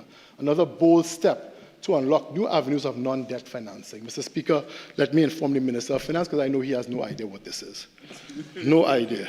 Mr. Speaker, I have before me a document from April 2025, a note for Cabinet from the SMEO that I assisted in drafting, Mr. Speaker, because it's a concept that I came up with.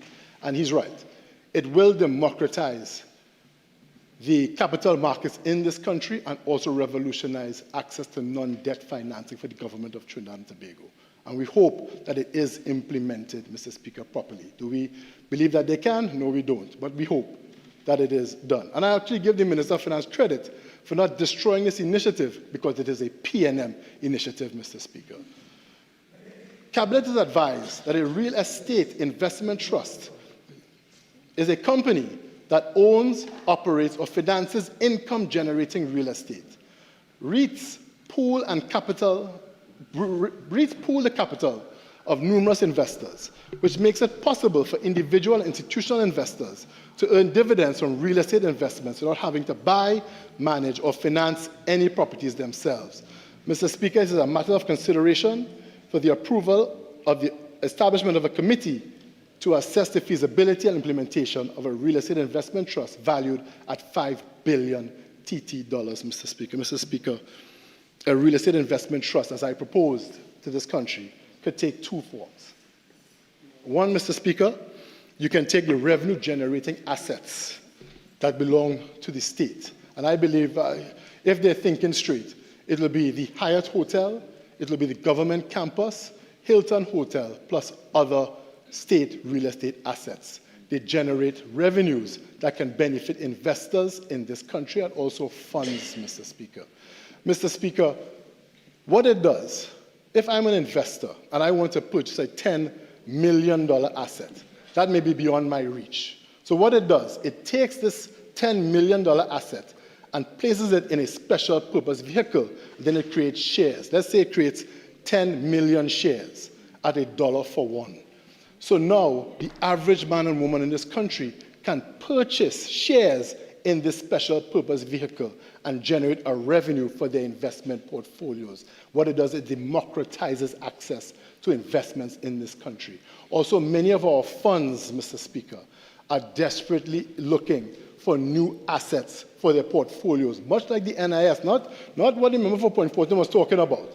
But many funds like the NIS are looking for revenue-generating funds because we have been in a low-interest rate environment in this country for some time, and many fund managers are having difficulty meeting their return requirements for their funds. So this real estate investment trust will do that. Another form that the REIT will take, that form that I mentioned is much like the NIF that we recommended and brought to the people of this country, and the Prime Minister, I believe at the time, the current Prime Minister called it a Ponzi scheme, Mr. Speaker. To date, the NIF has generated hundreds of millions of dollars for investors across Trinidad and Tobago, Mr. Speaker. That is proper PNM policy. Yes, and so will be the Real Estate Investment Trust. The next form that is going to take, Mr. Speaker, and more likely, it is going to package mortgages at the Trinidad and Tobago Mortgage Bank into a special purpose vehicle, Mr. Speaker. It's called a mortgage-backed security. The TTMB has about $6 billion in mortgages under their purview. What they will do is package those mortgages and sell them to institutional investors and also to public investors in Trinidad and Tobago. There's also a very low default rate on mortgages at the TTMB because most persons, no matter how difficult things get, they're going to pay their mortgages. The last time I checked, the default rate at the TTMB was somewhere in the region of 4 to 6%, Mr. Speaker, making the mortgages there quite ample and ready for something like a real estate investment trust. Mr. Speaker, this trust is going to create opportunity for investors in this country, for institutional investors and common investors, and will bring this government more than $5 billion in non-debt revenues, Mr. Speaker. I hope they use it wisely. And Mr. Minister of Finance, you're welcome.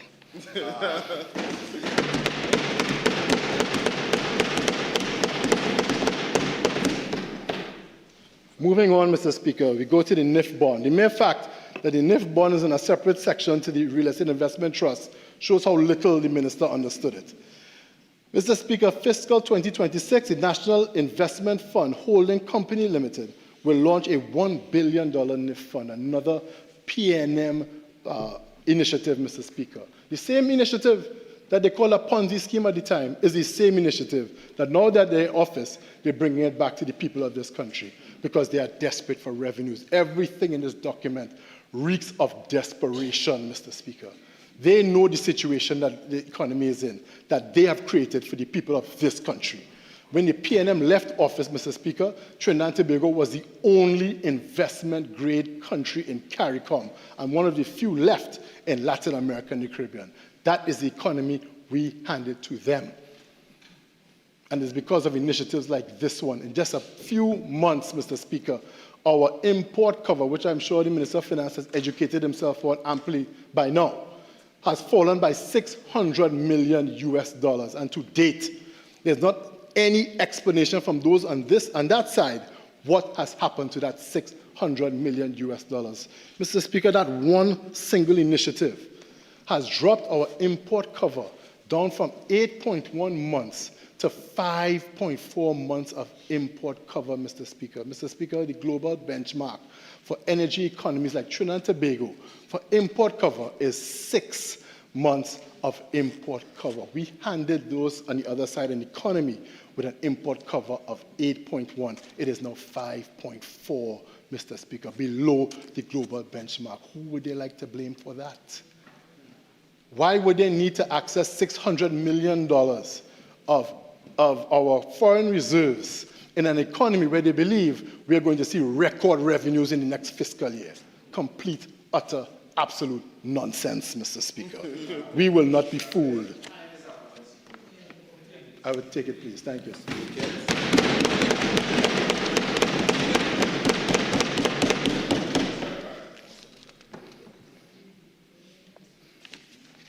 Yes, Mr. Speaker. Yes, another one, Mr. Speaker. Removal of motor vehicle tax concessions for returning nationals, Mr. Speaker. Again, when UNC wins, only the UNC wins. Returning nationals, they certainly didn't win, Mr. Speaker. The same Minister of Finance was encouraging nationals from all over the world, come home, help us to build Trinidad and Tobago, and then he hit them with a tax the same day, Mr. Speaker. The government is reneging on everything, every proposal, everything that is done. They've reneged on it all. It reeks of desperation. It makes no sense. This document is incoherent and it is fake.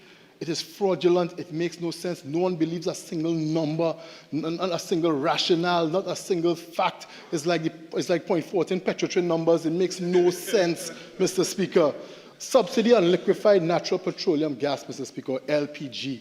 Mr. Speaker, for years, successive PNM governments have done everything possible to not touch the price of LPG in this country, because we realize that many poor families in this country still use gas for cooking purposes at home. Many industrial people will also use LPG for their purposes, Mr. Speaker.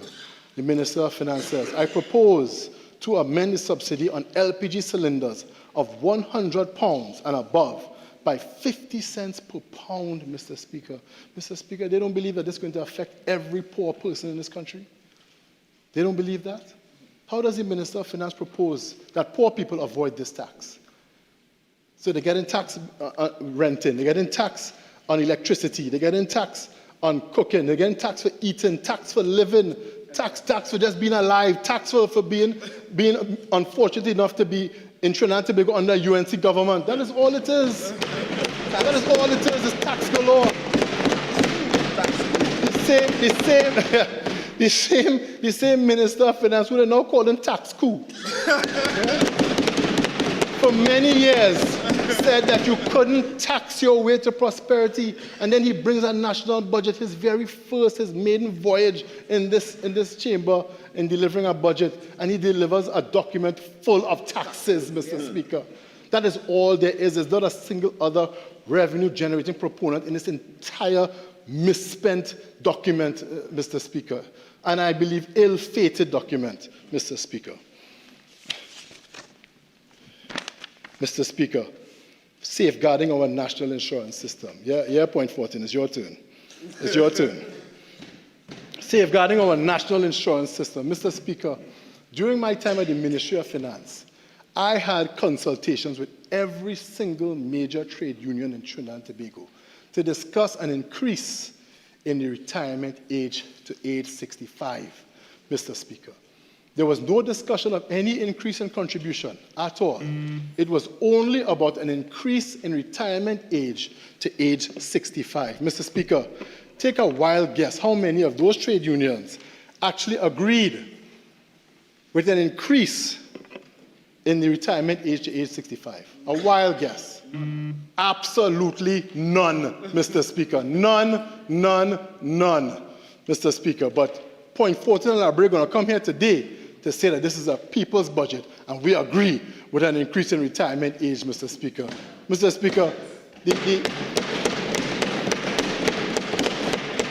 Mr. Speaker, the president of the PSA, who seems to have a lot to say about me for some reason, right, wants to talk about everything else except the increase in retirement age and a 45% increase in monthly contributions to the NIS fund, Mr. Speaker. Why will the PSA president not speak about that? I hope when Mr. CWU stands up here to speak in this chamber that he tells us what a wonderful initiative this is. No one known here in this chamber as Mr. CWU. And you know why I'm asking you to withdraw it? And don't turn your eyes up, because you are the one who is particularly guilty of making complaints. So don't do that. That's entirely indecorous. Don't do it. Withdraw it. Mr. Speaker, I withdraw. Thank you so much for your patience.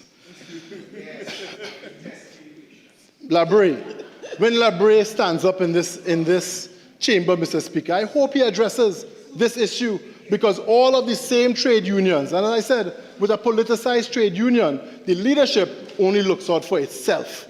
They stop looking out for its members. There is no one in the public service that is happy with an increase in retirement age to age 65. It may be necessary, but none of them wanted it. And the previous government at least had the decency to have consultations with every single union in this country before even considering making such a move. Not this government. They just show up and surprise everybody with it, and then have the president of the PSA saying, this is a good thing. Have Labre and Point 14 cheerleading all the way. We want to have retirement age moved to 65. Mr. Speaker, a few short months ago, they were saying the exact opposite. When he was president of the CWU, he was saying the exact opposite. when Secretary General, sorry, of the CW, he was saying the opposite. When the Minister of Labour was head of the PSA, he was saying the exact opposite. I'm sure Point 40, when he was at OWTU, was saying the exact opposite. Today, they're all for it. They're all for it, and they want you to believe that they still represent the membership of the trade unions in this country. Mr. Speaker, a time is going to come, a reckoning, when the members of trade unions in this country are going to ask their leaders to remove themselves from this coalition of counterfeits, fakes, and frauds.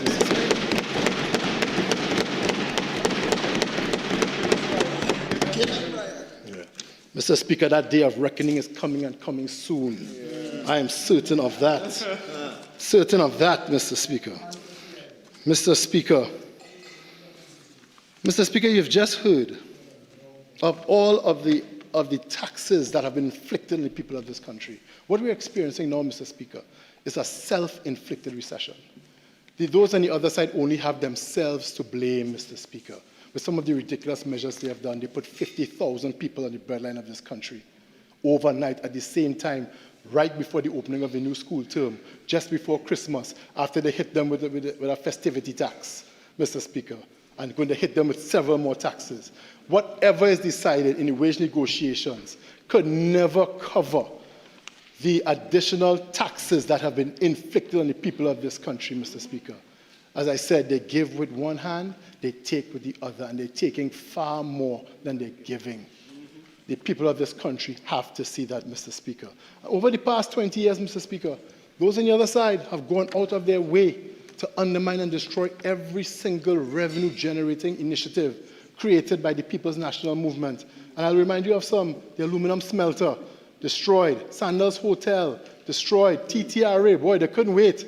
First thing in Parliament, destroyed. Property tax, don't want that. Now they bring it back. Dragon deal, oh, no dragon deal. Dragon is dead. Dragon deal, let's do it. It makes sense. The reopening of the Point-of-Care refinery, Mr. Speaker, which had already been gone through the due diligence process and had been offered to Orlando, a Nigerian firm, Mr. Speaker, was ready to go. They shut that down too, Mr. Speaker. They shut it down before this election. The government was saying that they were going to give the Point-of-Care refinery to the OWTU trade union. Point 14 stood up here today and said nothing about that. The government promised on several platforms all over the place that they were going to give the refinery to the OWTU, the same organization that borrowed money from institutions in this country to apply for this and then defaulted on their loans, Mr. Speaker. The same institution. They defaulted on their loans for the application fees to apply for the Point-of-Care refinery, but want us to believe that they could run this multi-billion-dollar operation by themselves. Absolutely not. What a joke. Mr. Speaker, recently, the Prime Minister of India, Mr. Modi, was here, and he came with several businessmen who were ready to invest in Trinidad and Tobago. What did those on the other side do? They ran them out of Trinidad and Tobago. Mr. Speaker, they have gone to great lengths to undermine every single revenue-generating initiative by the People's National Movement, and today, they are reaping the whirlwind. Today, they are sitting in the hot seat and the music has stopped. And now they are going to pay for exactly what it is they've done to the people of this country for the past 20 years, Mr. Speaker. And we're seeing it already. Late pay, no pay, that's the UNC way. Mr. Speaker, I thank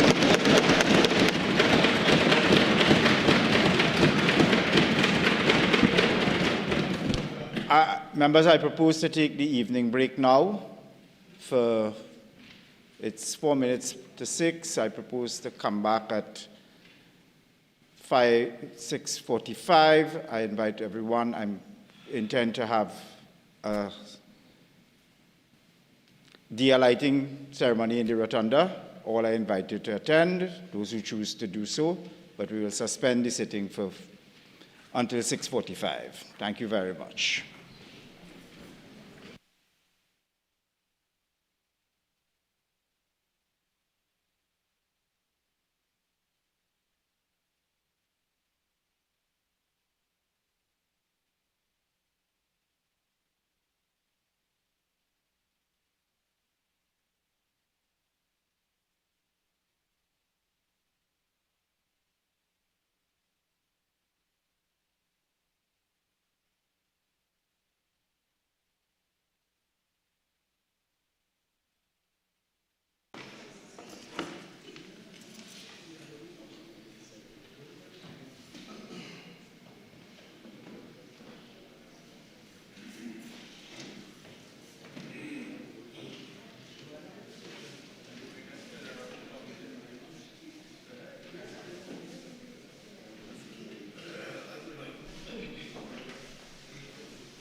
Doc. Thank you, Mr. Speaker. Mr. Speaker, let me thank you for this opportunity to contribute and lend my voice to this debate. And let me also say thank you to the people of Labre for voting overwhelmingly for me to represent them in this August House.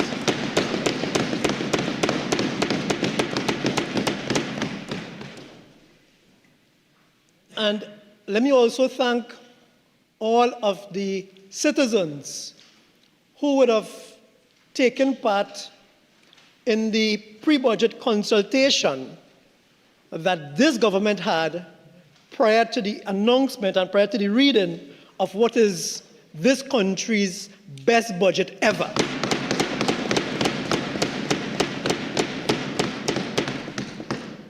And as I say that, let me express deepest congratulations to Minister of Finance, Minister of Planning, and their technocrats and their entire team that contributed to making the preparation of this budget a success. As I said before, and I'll say it again, Mr. Speaker, budget for your money. Mr. Speaker, I did not intend to enter the debate this early. But of course, when I'm called, I respond. Yes, ma'am. Yes, ma'am. And Mr. Speaker, I want to start by saying that I came into this August House based on the hard work I put in to campaign and to be here, and not by my name.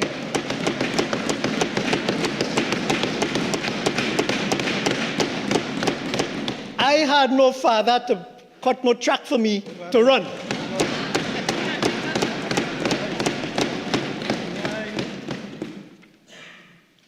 And as I listened to this previous speaker and speakers, Mr. Speaker, I am appalled by the level of hypocrisy that comes from that side of this House.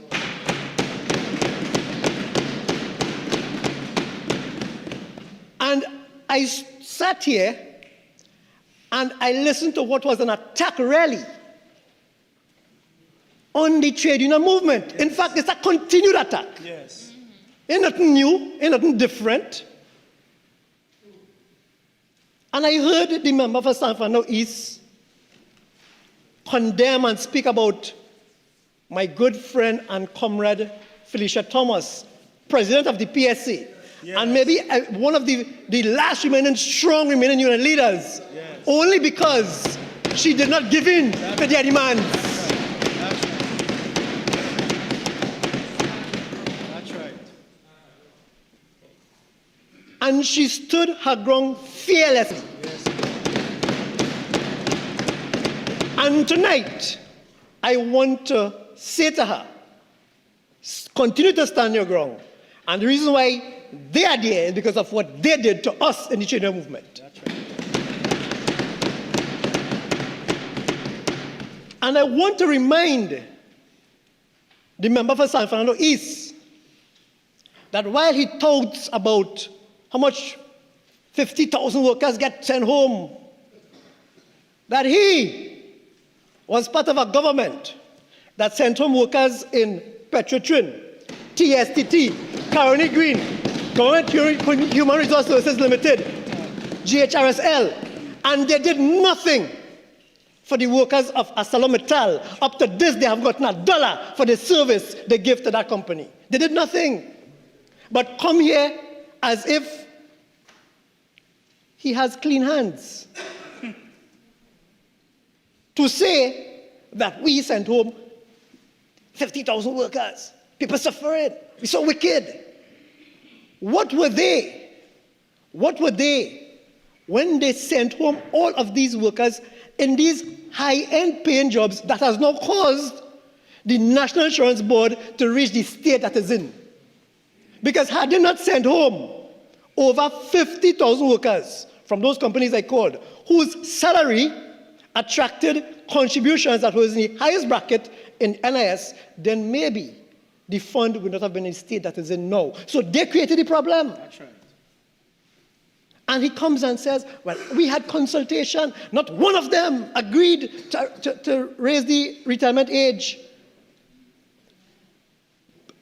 And misleading the public, Mr. Speaker, to make the public feel as if the retirement age is now mandatory and you can no longer retire at 60 or 61 or 62 or 63 or 64 if you choose.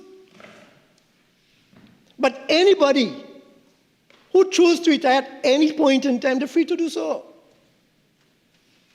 And under the plan that we have proposed, Mr. Speaker, we have staggered the age for retirement to get your full benefits. To get your full benefits, not for compulsory retirement. No. You can retire any time you want. But for you to get your full benefits, we have staggered that age to say it will be from 65, and we did it over a 10-year period. That is not what they proposed when they consulted with the trade union movement. And that's why the trade union movement said, no, we're not supporting it. They wanted to do it now for now. But what happens now, Mr. Speaker, is that because workers are in a position to now gauge when they want to retire and what they need to have in place, they could better plan and prepare for their retirement. And in planning and preparing for the retirement, Mr. Speaker, they are free to go and take out their private pensions with companies, with insurance companies. Tax-free now. And now that pension that they're going to get will be tax-free. So they mislead the public to make the public feel that this government imposing a compulsory 65 retirement age, and they're going to lose the contributions, they're going to lose the pension, all that nonsense that they spew from on that side. But you see, the good thing about this country, Mr. Speaker, and it was demonstrated on April 28th, is that the majority of citizens in this country have sense.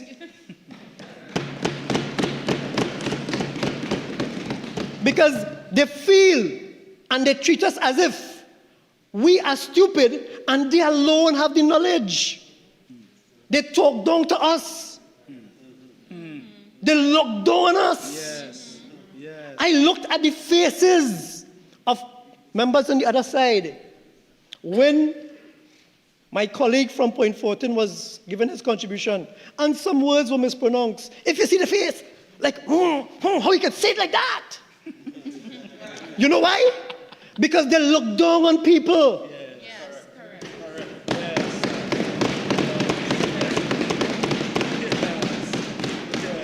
We are not ever seen as good enough. And then my friend from, the member for San Fernando East, can't be my friend, from San Fernando East, says, 2 trade unionists come in here. Well, let me say something, Mr. Speaker, about that. I was a trade union leader, and I'm unapologetic for that. Yeah, man.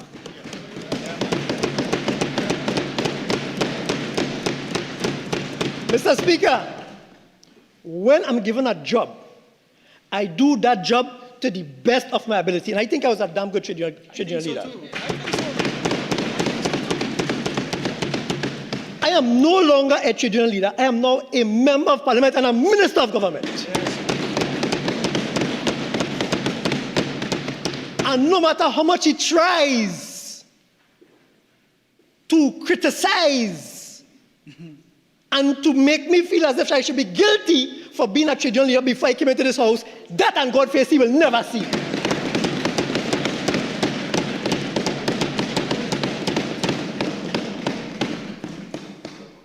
So I came in this house, Mr. Speaker, knowing fully well that it's expected of me based on where I came from that I will continue to represent the interests of workers, and I've not abandoned that. Yes, man. Tell them, man. But San Fernando East, I'm sure, let me just say I'm sure, I wonder if maybe the former Prime Minister might be turning in his grave to see what is passing for MP in this house here tonight. You understand? And then he made some allegations against this government while he was giving his contribution. He said that they handed us an economy with 8.1 months of import cover, which is now down to 5 months. But what he refused to say, Mr. Speaker, is that we handed them an economy in 2015 with over 1 year of import cover, and they gave us back an economy with less than 8 months of import cover. That's what he forgot to say, conveniently, of course.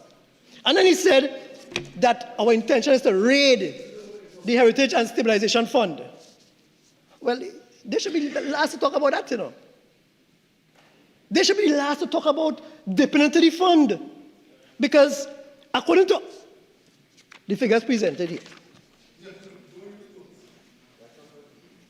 on June 30th, 2016, they went into the fund and they withdrew $375 million US. Oh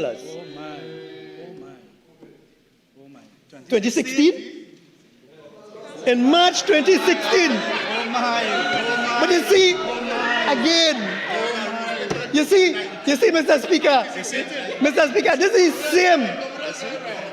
is the same MP.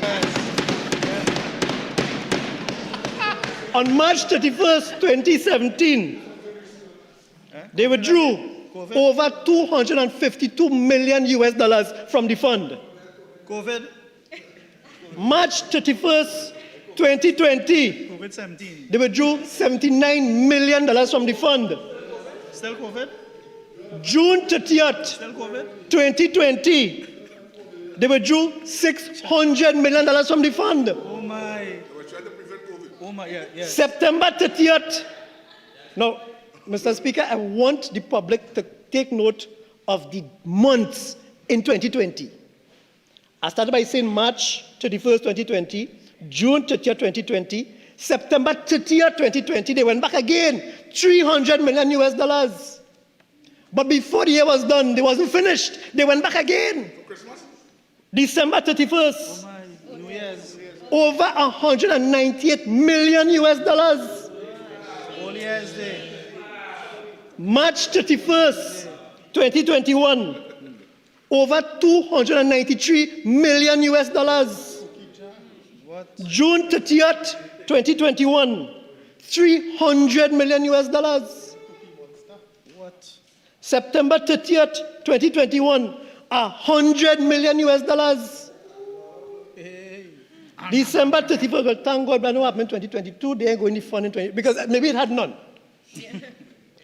December 31st, 2023, over $160 million US. June 30th, 2024, over $209 million US. Like COVID again. November 30th, 2024, $150 million US. And they want to say, we're going to put behind in the cookie jar. They 2 foot and almost in the cookie jar.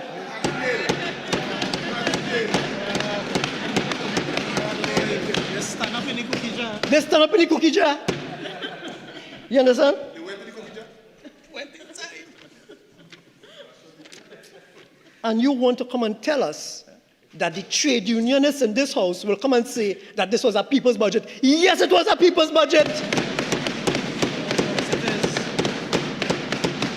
And I want to tell you again, I make no apologies for being a former trade unionist. None. Yes? And you went and you quoted some articles from who you say is my former comrade. You went on Google? You Google it? You went on and Google. Yeah?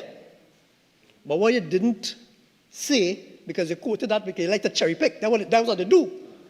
But they did not say to us, Mr. Speaker, that the President General of the Joint Trade Union Movement, who speaks on behalf of the unions in this country in JTOM, said that this was a budget of fresh air for workers.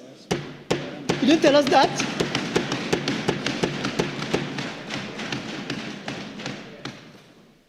And he didn't say to us, because, Mr. Speaker, I was fortunate to be present at the TTMA's post-budget consultation. And the TTMA was in high praises of the Minister of Finance and of this government for the budget we presented. He didn't say that. He didn't say that. Yes, yes. And then he speaks about CPEP and URP workers. Yeah? And he said that not a word from the trade unionists in the House.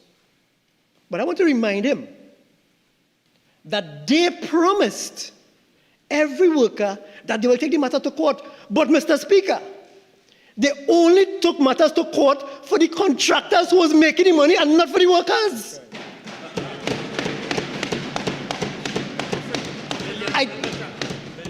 $1 million contractors to boot. I challenge him to name one worker who they represented up to the industry. I challenge him. You're so care about workers. Yeah? You're so care about CPEP and URP workers. Name one worker. In fact, Port-au-Prince South, says he knows them by heart. He said, you know the workers by heart. Ask him which one of them have a matter in the court because he can't. You care about workers. And they want to lambast me and always attacking me. Oh, collateral damage, collateral damage. But mind you, same Port-au-Prince South. Today, he don't even have to consider riding a bike because gas gone down. Yes, yeah.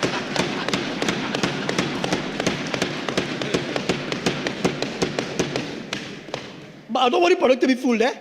Not one day did he jump on a bike, eh? Not one day did he go on a bike and ride to court, as he promised to do. But you see, because of this budget we presented, Mr. Speaker, the people of this country could no longer consider using a coal pot. Oh Lord. Oh Lord. Because even though the price of LPG has been increased from £100 and up, the £20 still remain the same. So when they say we are not considering the small man don't buy 100 and 250 pound cylinders to cook in the house. Just buy the small cylinders because it's a small man.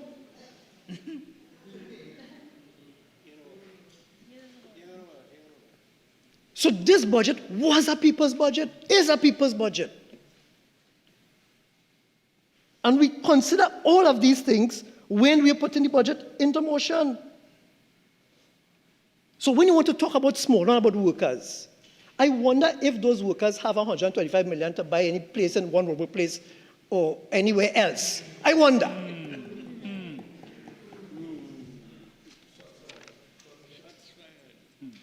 Now, heavy word was made about the offer of 10% to the public servants. Heavy word was made by them about that. And they want to say that they offered 9. Well, let me tell the workers and the citizens of this country the facts. The first offer by that wicked, evil, vindictive former government was 0, 0, 0. That was the first offer. That's right. That's right. They moved when there was a big protest, that I was a part of the protest, through the streets of Port-au-Prince. They moved 0, 0, 1. Yes. And then they settled on 0, 0, 2. For 2014 to 2016, 0, 0, 2. 2017 to 2019, 0, 0, 2. What then happened was the former Minister of Finance referred the negotiations to the Industrial Court, to the Special Tribunal. When it went to the Special Tribunal, because of the linkages there, and because of the threats that they imposed on unions, Some unions say, you see that? I will take that 4%. And they sign for 2% for 002 and for 002 for 2014, 2016, 002 for 2017, 2019. They signed. 4% is what they got. 6 years. For 6 years. 4% by the former administration. No. The PSA, under the leadership of the current Minister of Labour, said, we ain't taking that. If we had to fight against your own system, we're fighting against your own system, and we're going down dying. And they fought, and they fought, and they fought. And they even fought. They fought their own members, and they even fought against the threat that I wouldn't give you a 6-year agreement, I'll give you a 10-year agreement with the same percentage. That was a threat that was issued to them.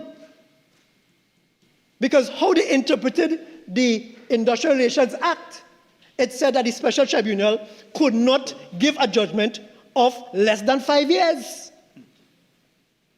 So the head of the special tribunal said to them, well, before they shape up, I give another 2 5-year judgments, you know. So it'll be 10 years, and in 10 years you'll get 4%.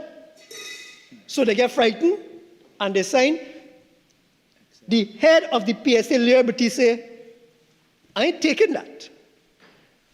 They went and they appealed, judicial review,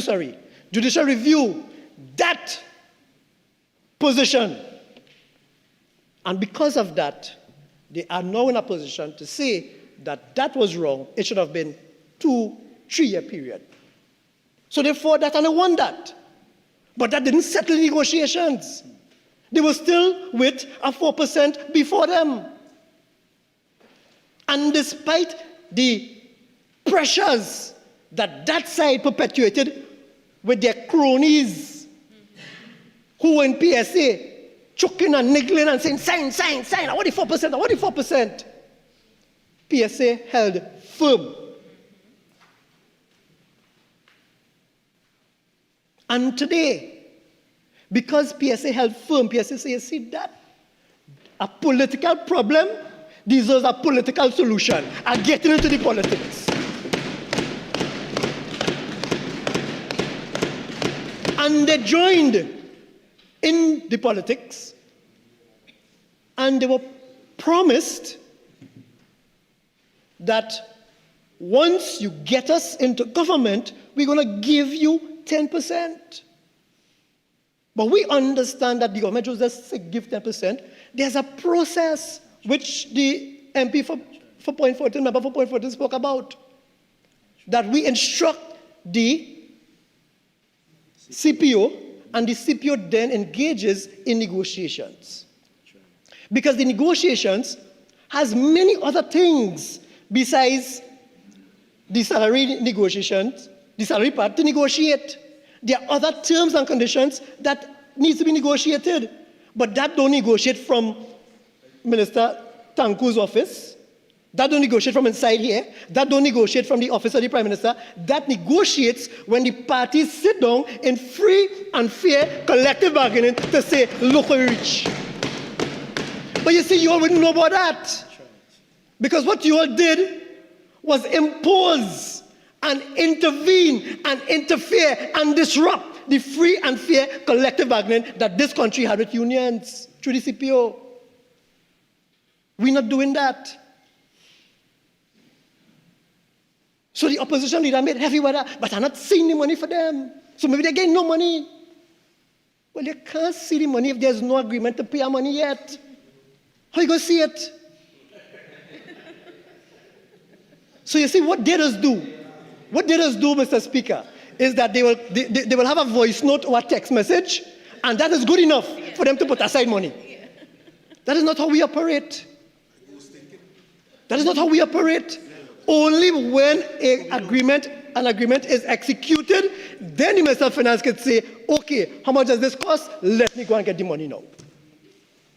That's how it operates. So when they make heavy one about they're not seeing the money, how you see the money?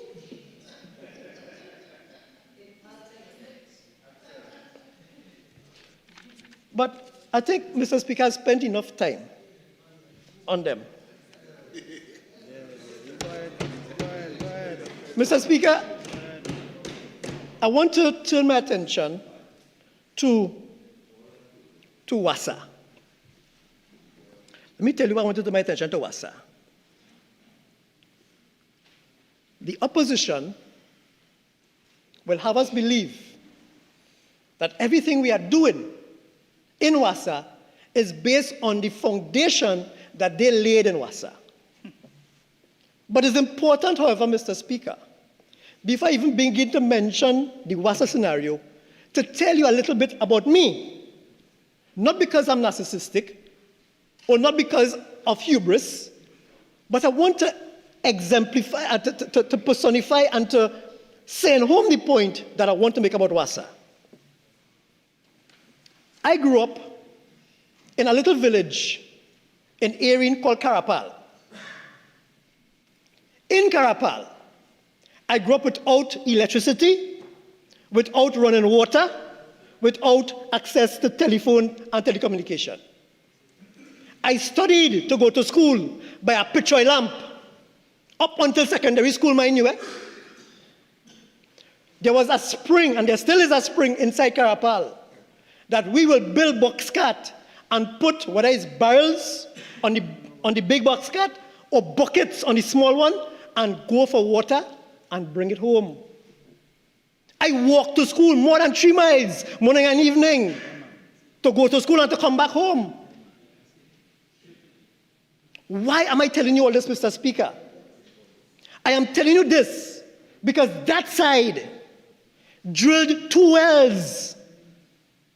2 wells in Carapal. The first well yielded 450,000 gallons per day. And the second well yielded 50,000 gallons per day. And when the Honorable Prime Minister made me minister in the Ministry of Public Utilities, one of my first acts as minister was to go in Carapal with a WASA team and a Tiantec team to see how we could bring relief to the people of Carapal, where I'm from.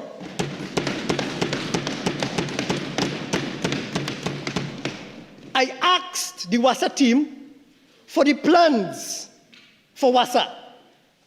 I said, let me see the plans of how this water coming out of Carapal into the water treatment plant and back into Carapal.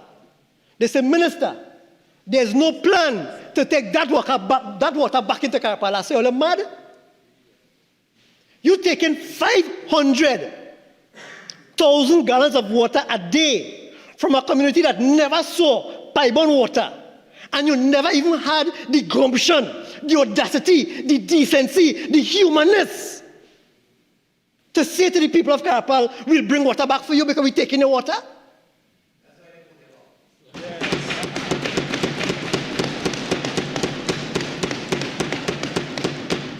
And Mr. Speaker, I took that WASA team and we drove and we measured and we put a cost to how much it will be to run back water in Carapal for the people of Carapal, because they are people too, they are humans too, they have needs too.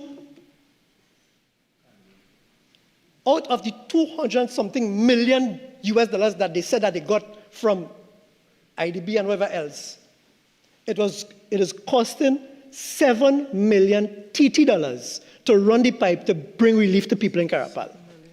7 million. That was too much for them on that side to consider for the people of Carapal. Too much.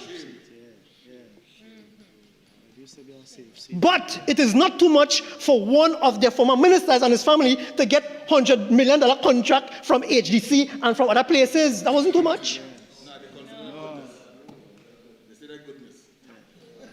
Blessings. So, Mr. Speaker, I went into Carapal and I asked the WASA team to please redo their structure and their plans and their whatever and ensure that pipeline is run inside Carapal for people in Carapal to get water. And if that wasn't enough, Mr. Speaker, A few years ago, there's a trace in Palo Seco Beach Road called James Street. What they did was that they ran a 4-inch line in James Street. Commendable. But what they didn't do is that they didn't run the line from where the main line ended to connect to James Street. So for more than 10 years, no more than that, because it was before the administration, they must study nobody inside James Street, you know. They had an MP who was a PNM MP for 40 years, and that MP did not even consider Palo Seco Beach Road.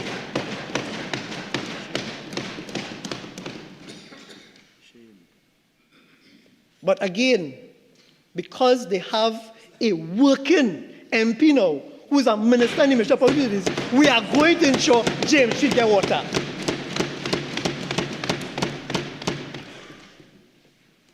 And if that wasn't enough, Mr. Speaker, there's a community in Palo Seco that is called STOL. For years, they're begging the MP to help them to get electricity, about 15 houses. Those 15 houses has about 30 children at least. Children going to school. For years, they're begging for electricity, not getting it. Again, I took the Tech team. Tech said, Minister, we were here already. Years ago. We cost this job already $253,000 that the current chief whip was supposed to look at it in conjunction with his MP and say, we're going to bring relief to these people. Nothing to date, Mr. Speaker, until we came. And I took the Tech team. I'm now working with the PSCL team, and I'm hoping that because of our intervention, that within the next month or two, well, no, not month, because you have to still debate standard finance and all that, and we get releases. But within the next 2 months to 3 months, that the people of STUL could experience electricity in their homes for the first time in their life.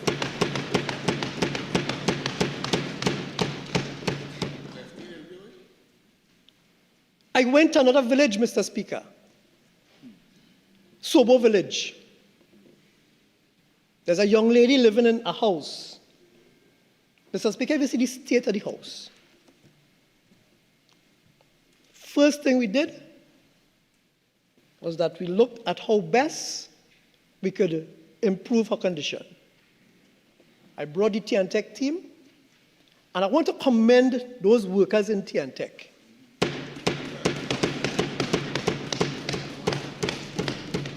Those workers, when they saw the condition, you know what they did, Mr. Speaker? They dipped into their own pocket, took out money, and bought all of the materials to wire the house. Gave the lady money to go and pay for the connection.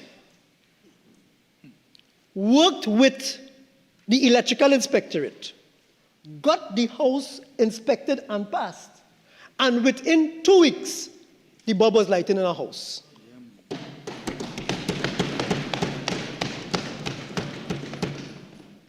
And yet, I heard their former leader in shock that they lost Point Fortin and Labrie. When you treat people like dirt, like they don't matter, at some point in time, they're going to break and they're going to retaliate, and that is what happened.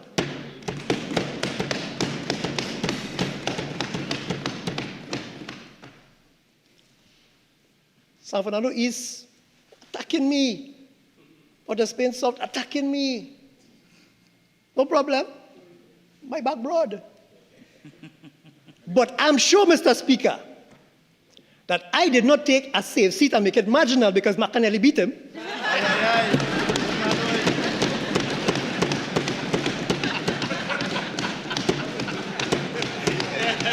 But I took a seat that was not even supposed to be a USC seat, and I made it a marginal USC seat today.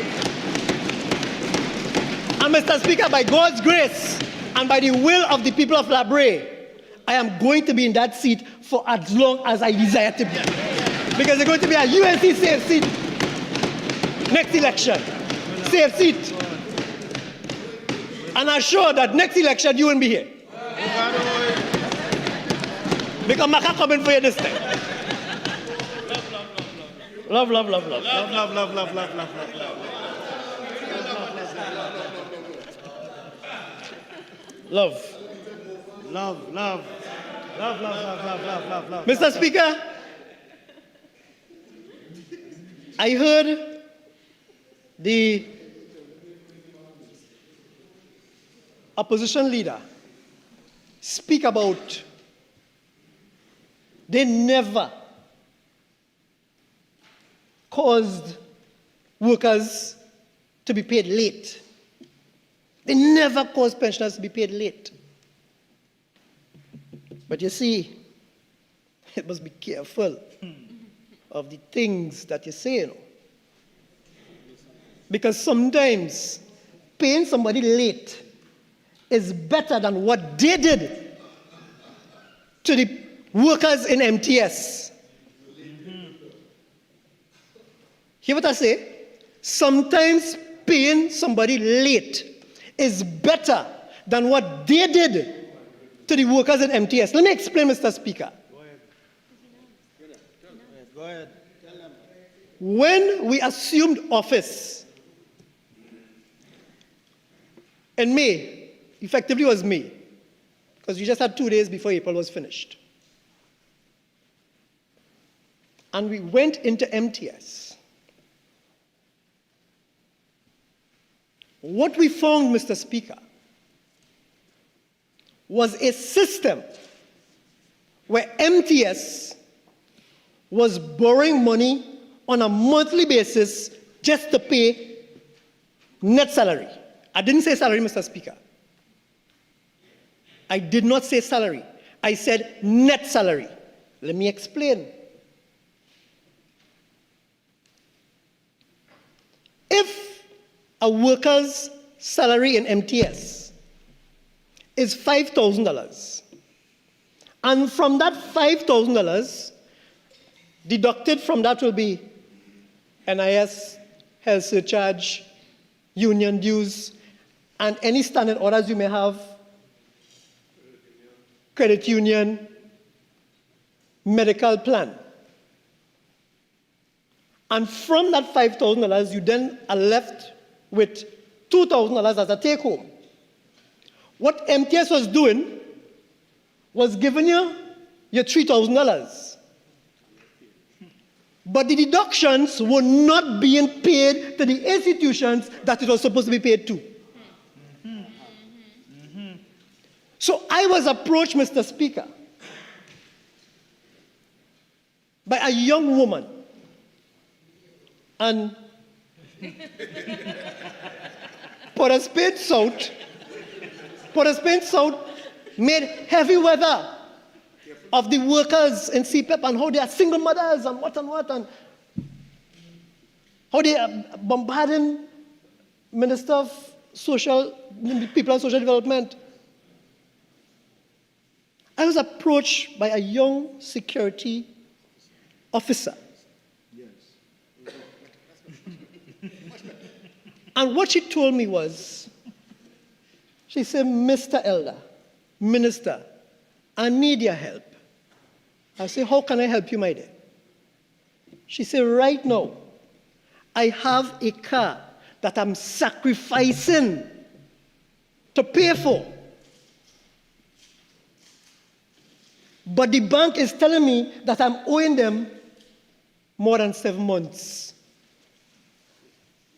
of deductions on the loan. I said, I don't understand. She said, well, I'm getting my pay, but the company is not sending the money from my standing order to the bank. Mr. Speaker, if that young lady had gotten paid 2 days later, she gets her full pay, that's better than paying. She net pay, but yet have the bank calling her, threatening to seize her vehicle because she hasn't paid in 6 months, when she assumed that the company took out her money and sent it to the financial institution.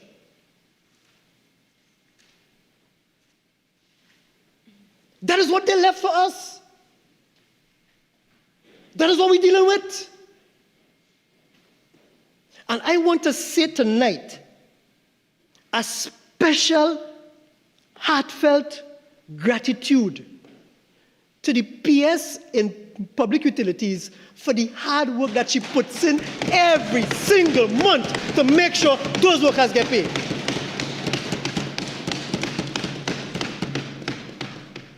And I want to tell the workers of MTS that we are aware of the problem. We are working with the Ministry of Finance and the Ministry of Education and other ministries to work out a solution and bring relief to their problems, because we will fix it.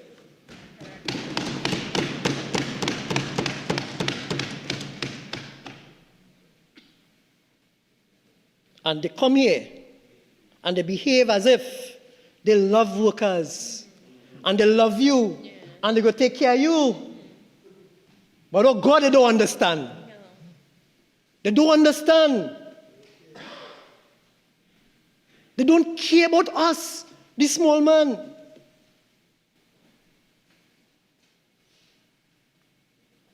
And those things, Mr. Speaker,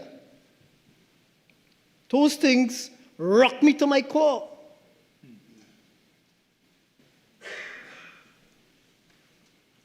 I was fortunate, Mr. Speaker, as I move on, to be called by the Counselor for Seizures,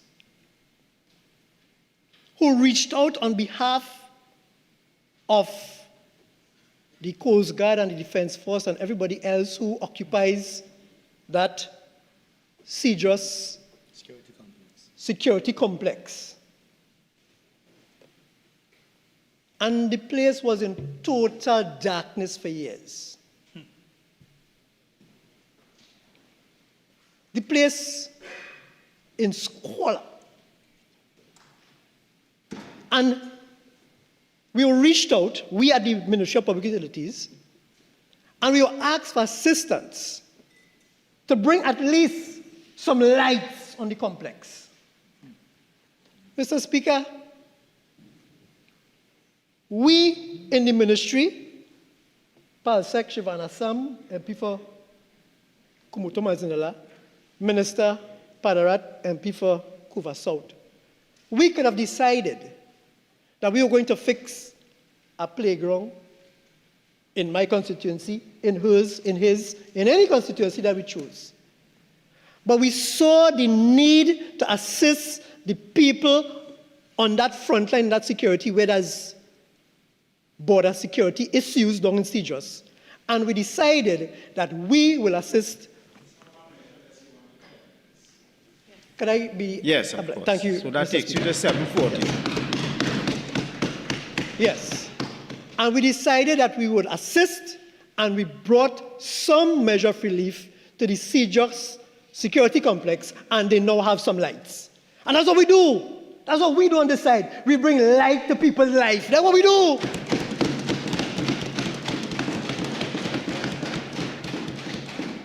So it was easy for us to do that because that is our mandate. That's what we do. Mr. Speaker, I want to turn now to TT Post. I know you have told me to have 10 minutes, so time doesn't permit me to speak in detail about every agency under our ministry. But I want to say that the Postal Service continues to play an important role in connecting communities, supporting commerce, and in facilitating national development. But at TT Post, they have been neglected for years by the last administration. And tonight I want to say to TT Post that we at the MPU will be working closely with your team to expand the business opportunities, leveraging on information technology, so that we can strengthen the operations and drive innovation in TT Post. Because I believe it's a sleeping giant. But it has been so neglected, like everything else in this country, that they left for us. Neglected. But I want to tell TT Post, as we always say in the trade union movement, help will come when help is needed because the UNC is here.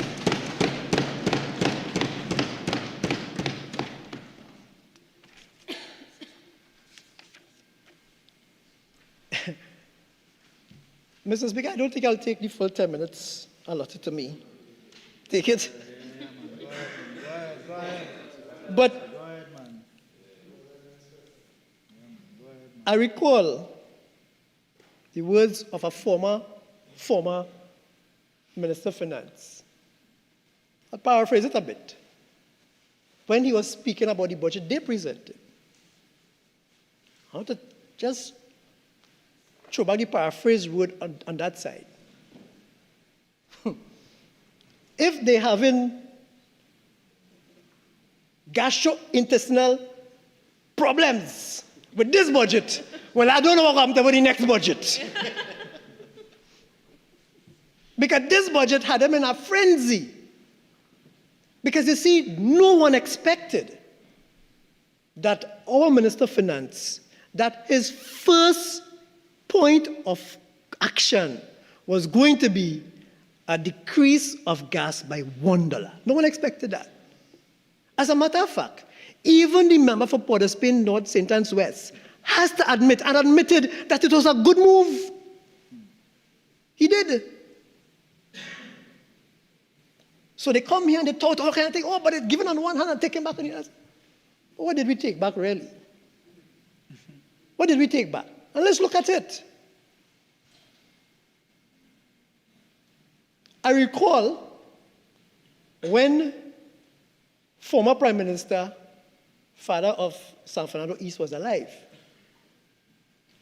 he attempted to do his endeavor best to stay away from things like gambling and rum drinking and that kind of thing. In fact, he was building a church. He was building a church. And tonight, I sat, literally complain that rum and alcohol going up. Like he drinks wine. How far could the fruit fall from the tree? And he called us the Grinch of Christmas. That's what he said, you know. Can't drink your rum. So, okay, Minister of Finance, in his wisdom, said, we're going to increase the levy. Okay. And they complain as if they never did it before. They did it, and they made money from it. Every budget. And it was okay when they did it. But when we do it, oh, I only doing that. Wicked. Wicked. But you see, Mr. Speaker, you can fool some of the people some of the time, but you cannot fool all the people all of the time. And that's what they're trying to do. They're trying to fool us. We better than that. We smarter than that. That's why we're here and they're there. Because we're smarter than that. We don't fool nobody. Promises made, promises kept. We have fooled nobody. At the rate we're going, Mr. Speaker, I suspect by next year, every single manifesto promise will be fulfilled. At the rate we're going.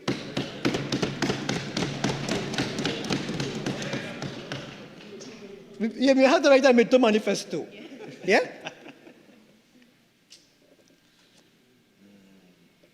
And as a former trade unionist, Mr. Speaker, when I engaged with my trade union comrades, because I still call them comrades, they are still comrades, the sentiment expressed by the people, trade unionists, farmers, the common man, taxi drivers, passengers. They felt as if they thought we couldn't get lighter than we got on April 29th. But they realized they were wrong. They felt even lighter than they felt on April 29th when Minister of Finance read the budget. They were so happy. They're still happy.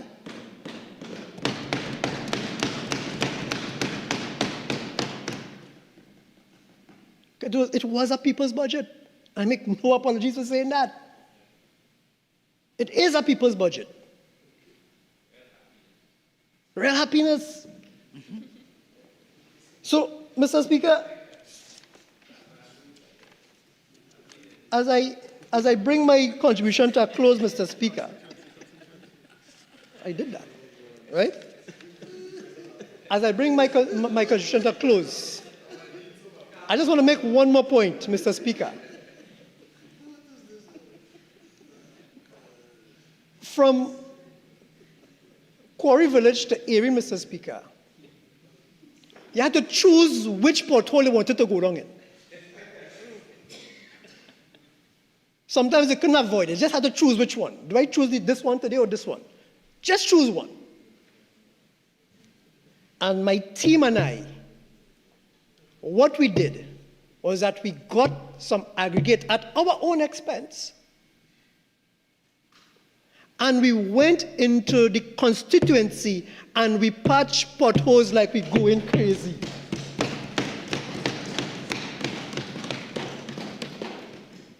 But I want to say thanks as well to, as my member, a colleague and comrade for member for Point 14 did. I want to thank Minister John, because she too would have come into Labray. Before I could reach on the site, she was there and I was coming from 10 minutes away. And we drove and we went through Labray, and they have identified the areas in Labray North that the Ministry of Works will be paying attention to, drainage and road, and we will fix it, Mr. Speaker.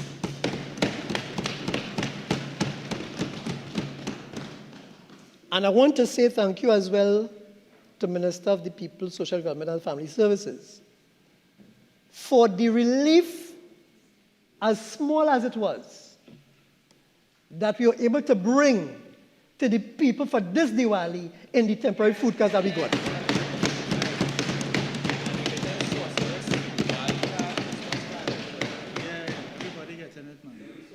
And I want to make it known, Mr. Speaker, that it wasn't given to UNC MPs. It was given to every single MP.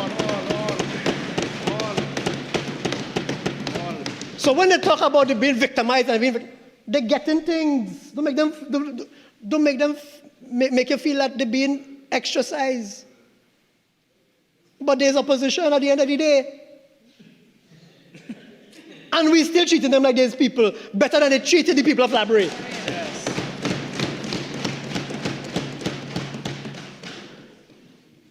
And as I take my seat, Mr. Speaker, I cannot thank enough our Honorable Prime Minister for the leadership that she has given to this team and to this country and to putting us on a path of progress and success over the next 5 years. Mr. Speaker, with those few words, I thank you.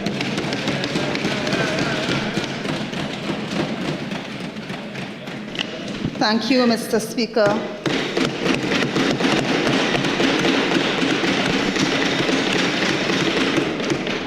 It is a privilege and an honor to stand to contribute to my 11th budget debate in this chamber. I want to thank the People's National Movement for the opportunity. I want to thank the constituents of St. Anne's East who have given me the mandate to represent them in this Parliament. I want to start by commending our opposition leader, the first female political leader and opposition leader of the People's National Movement. I want to congratulate her on her maiden contribution. I'm sure all of us on this side were very pleased and proud by the contribution that was made by our honorable opposition leader.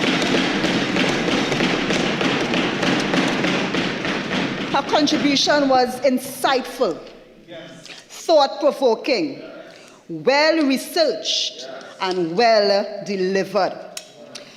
I count it a pity, Mr. Speaker, that our Honourable Prime Minister has not been in the chamber for the day. And therefore, she missed that contribution. And I find that a pity, because I am sure she would have enjoyed such a sterling contribution from the leader of the opposition. I want to contrast the opposition leader's contribution with the extremely pedestrian contribution of the Minister of Finance. And I'm repeating that, the extremely pedestrian contribution, whose speech was long on slogan, long on rhetoric, long on theatre. You know, I find the member for Faizabad in his contribution, I feel like he was emulating another Minister of Finance. I find his contribution was decidedly imbotesque, if I may coin that word in this Parliament. But the presentation of the Minister of Finance was embarrassingly short on quality, competence, and substance, Mr. Speaker. The member for Point Fortin tried to pass it off as being simple for the average man to understand. But you can't pass it off like that. It was an extremely poor showing from the Minister of Finance. The member for Point Fortin said, you know, it was simple for the simple man. And one of my constituents messaged me immediately and said, this is insulting the intelligence of the population by saying you have to talk baby language for them to understand. That is disrespectful.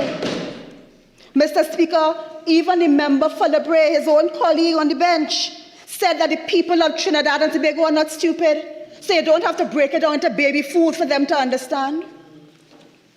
The PNM and Dr. Eric Williams educated the people of this nation, and that is why they are not fooled by the antics of the UNC. That is why you can see discussions happening in all quarters and people are paying close attention to the budget. That is why, member for Point Fortin, that is why, not because this is the first budget presentation they have understood. They've understood many others. But they are very concerned by what they are seeing. You see, when people are educated, they can now evaluate. And as you say in this country, they're big and they have sense. Great is the PNM. As a member of Parliament for St. Anne's for 10 years and counting, as the head of the PNM's National Women's League, and as an avid supporter of the PNM's National Youth League, I have received many comments on the National Budget 2025, coming from different areas. I want to commend in this House the budget consultations held by the PNM's National Youth League. Young people coming out to discuss the merits of the budget that was presented. You know, the UNC and the member for Barataria San Juan, they must understand that while they try to attack the PNM and they try to say all kind of things to boss Mark, I want them to understand that we here are just the head, you know. There's a bunch of young people and women in the PNM coming up. So if you feel it could derail us, it will be like a hydra. As you cut off one snake, plenty PNM in your blood coming for you. So I want them to understand, the derailing will not work. It will not work at all because we have many new PNM leaders coming up and they're ready. And it is snake in your tail you will get. You will get it. So based on the comments sent to me, when you say snake, all goody jump out the hole.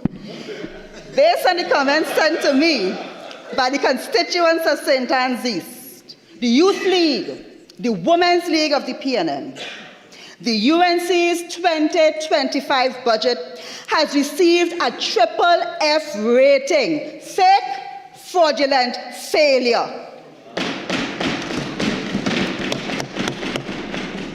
The budget was short on essential financial details that everyone looks forward to hearing. Everyone looks forward because they want to understand the details. Imagine other financial institutions, PwC, Ernst & Young, they had to do the government job for them.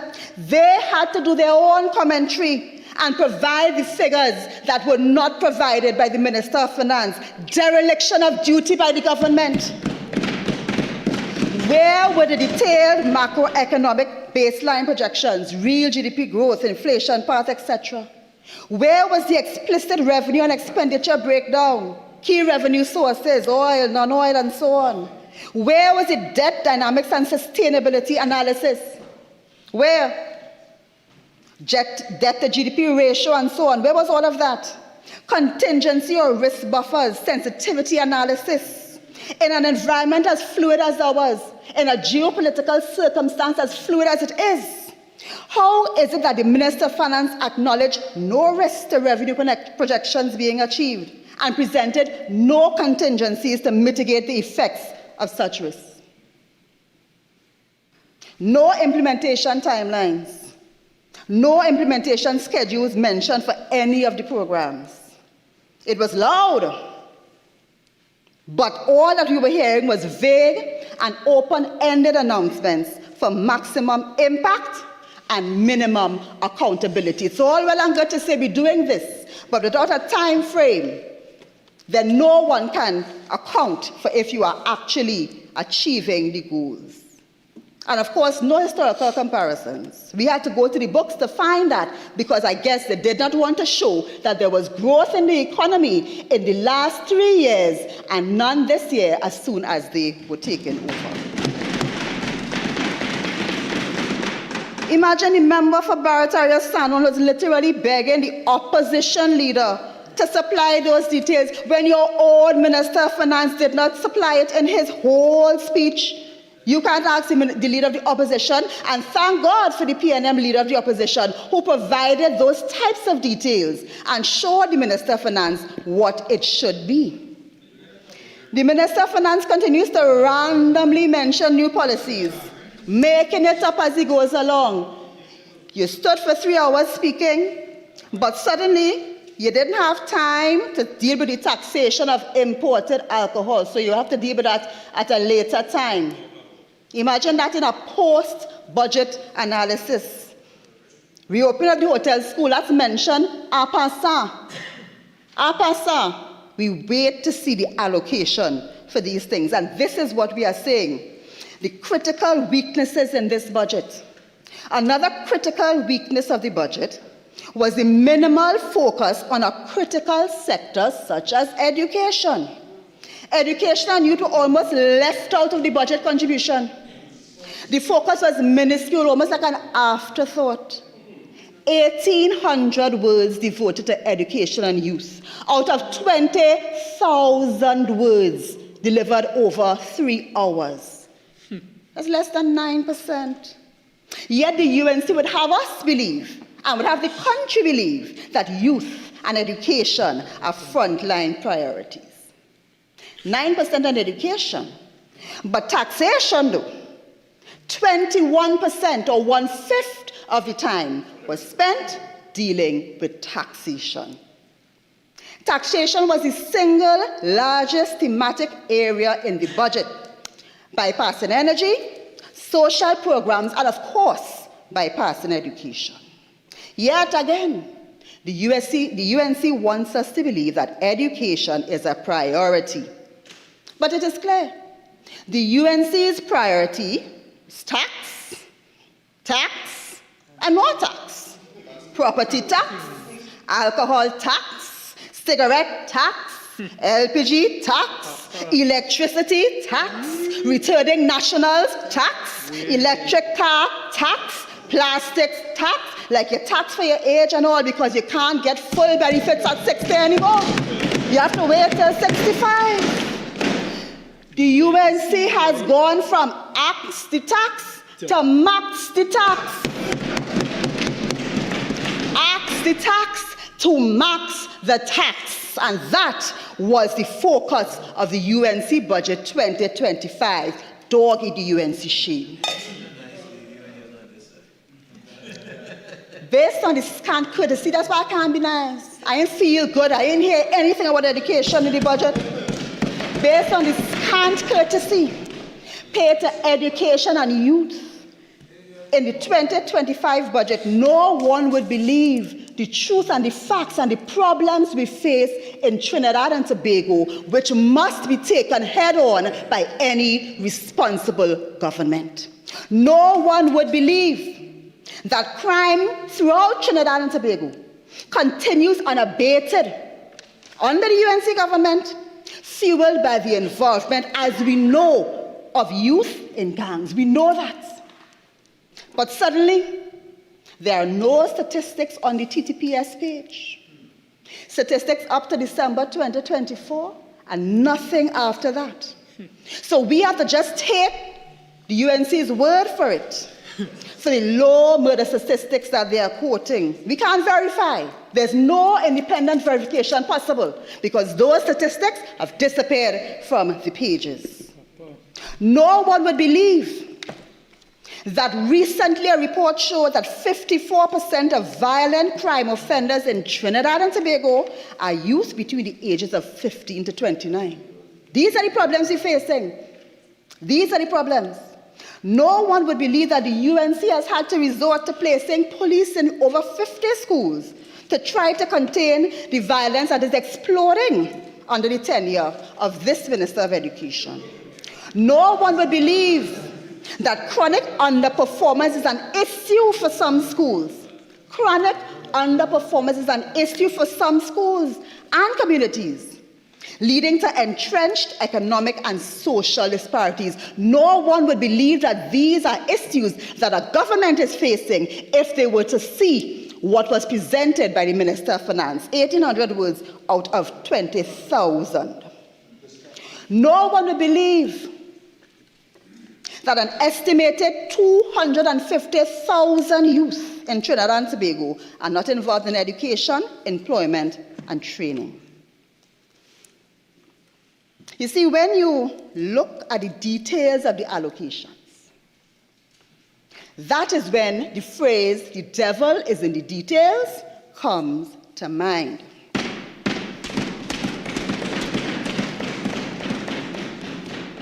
And the devilish details of this people's budget reveal the true yellow underbelly of the wicked and callous UNC government.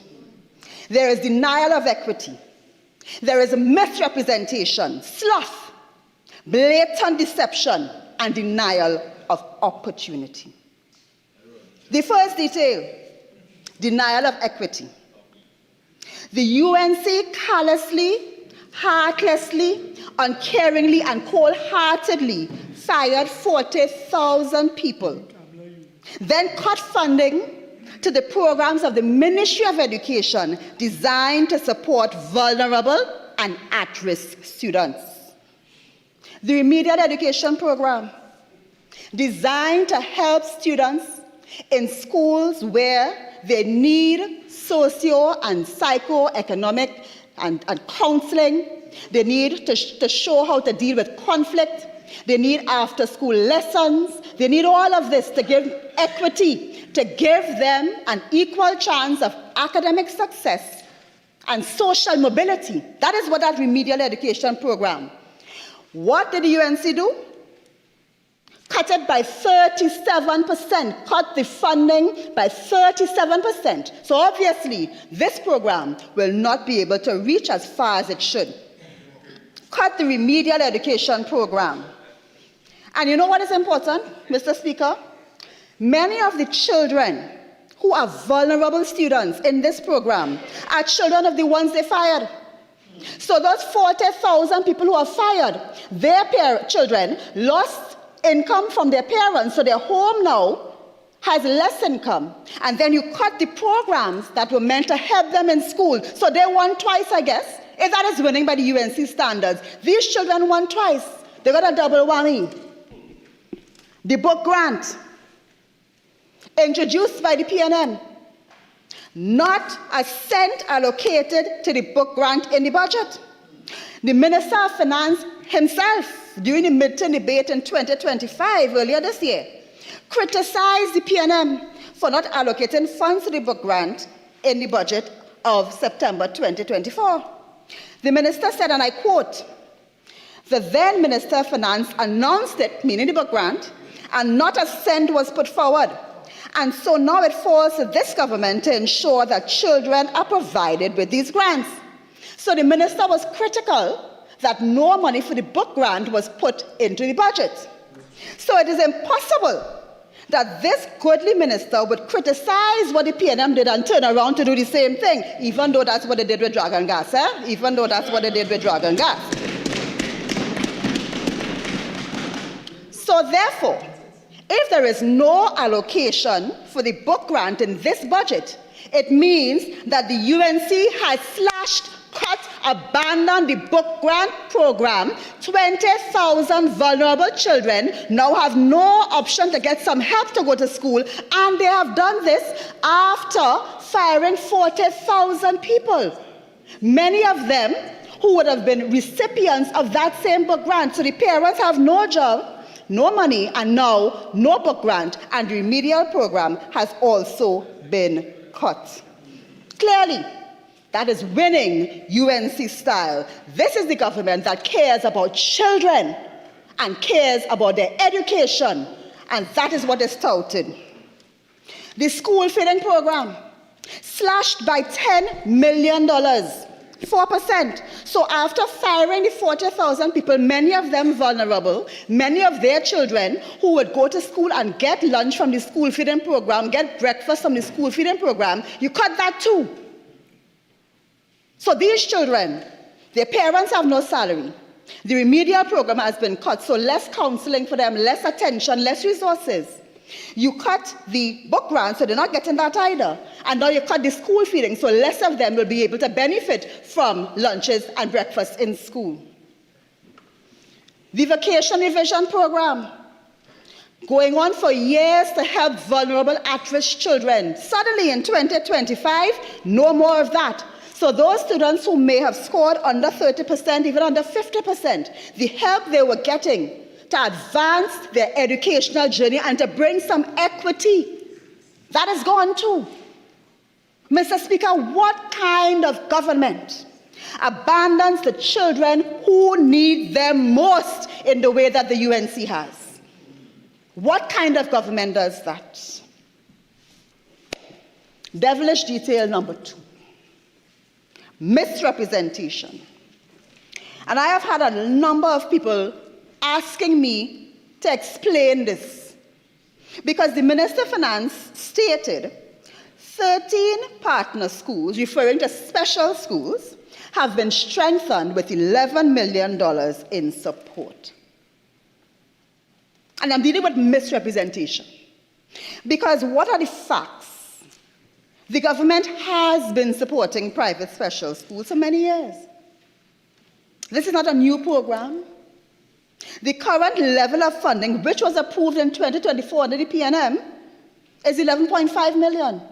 So when the minister said they are strengthening schools with $11 million in support, as though that is a new initiative, it is not. It is exactly what has been going on, and that $11 million figure, it was what agreed to under the PNM. And so that is when we say fake, fraudulent, and failure, because there is no increase in the allocation. It is the exact same thing. Why try to palm it off as something the UNC is doing that is new? Devilish detail number 3. Failed implementation or sloth. And I want to take my time to deal with this one. The low IDF expenditure under the Ministry of Education. You see, the IDF funds are the ones that are used for school repair.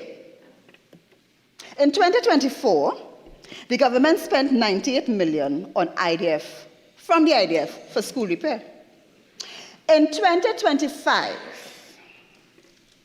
only $26 million expended under the UNC out of $192 million. So clearly very low. So there are two things that could be. Either your payment process is extremely inefficient, or you just have not done the work. And I want to note that in the midterm, an additional $83 million was added to the original allocation. And we are seeing in black and white, in the budget documents, $26 million spent. Even after the Minister of Education delayed schools by an entire week to ensure that they could complete infrastructural repairs. So some questions arise based on this abysmal performance of the Ministry of Education's development program, as evidenced by the failure of the Minister of Education to expend the funds. Because at least one school, so school was delayed by a week, and even after that, one school had to go on a shift system, and it wasn't St. George's member for Barataria, San Juan. One school had to go on a shift system because of no furniture, even though the minister delayed schools open for 1 week and said that all schools were fit to reopen.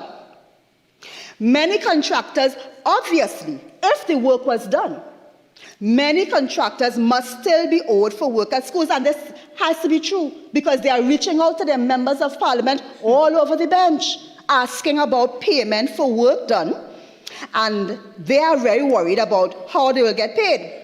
So if we look at the allocation that is there in black and white, the allocation looks very similar to what was there in the last budget. So with such a small expenditure, it means that if the work was done, there are a lot of back bills to pay out of that same allocation. So the question then arises, if you have all of those bills to pay out of this current allocation, what then remains for work that is to be done in this fiscal? It means, therefore, that the UNC has deliberately under-allocated the funding required for school repair in 2025-26. And one wonders if this is part of a bigger plan to underestimate so that the deficit, the budget deficit, is lower than it should be. Because that's quite a number of millions. But featuring very prominently, even though school repairs must be underallocated, featuring very prominently is $100 million for laptops that we heard were coming in August, then we heard they were coming in September, and this is October, and no laptops. Promise made, promise not kept. That's when we say fake, fraudulent, failure, triple F rating. These are the things that we are speaking about. I will move on. Devilish detail number 4. The devil is in the details. Blatant deception. Blatant deception. Claiming existing projects as new initiatives. Mr. Speaker, are still nice. County Central are still nice.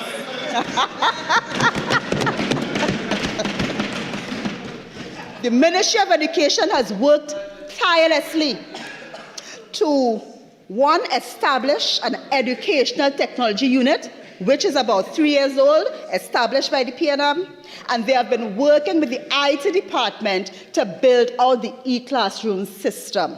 That has been the work of years. A lot of records are going in from all of the over 800 schools. They are going into that system. And all of the teachers, 13,000 teacher records, it's going into there. So it's a huge project. And that has been going on for years. Imagine my surprise when the UNC rebrands this next class and then says that it's a new initiative under the Ministry of Education. That cannot be. And that is the blatant deception I'm speaking about. Claiming existing projects as new initiatives, there's no reason for that. If you are continuing a good initiative, as it is an excellent initiative, then that's fine. The PNM is always happy to lead the way and allow the UNC to follow. That's what we do. So therefore, there's no reason to try to deceive the population as though you're making a whole new initiative. This is something under the PNM. We are happy that we have started it, and you will continue. Say thank you to the PNM. We are happy to accept the thanks from you.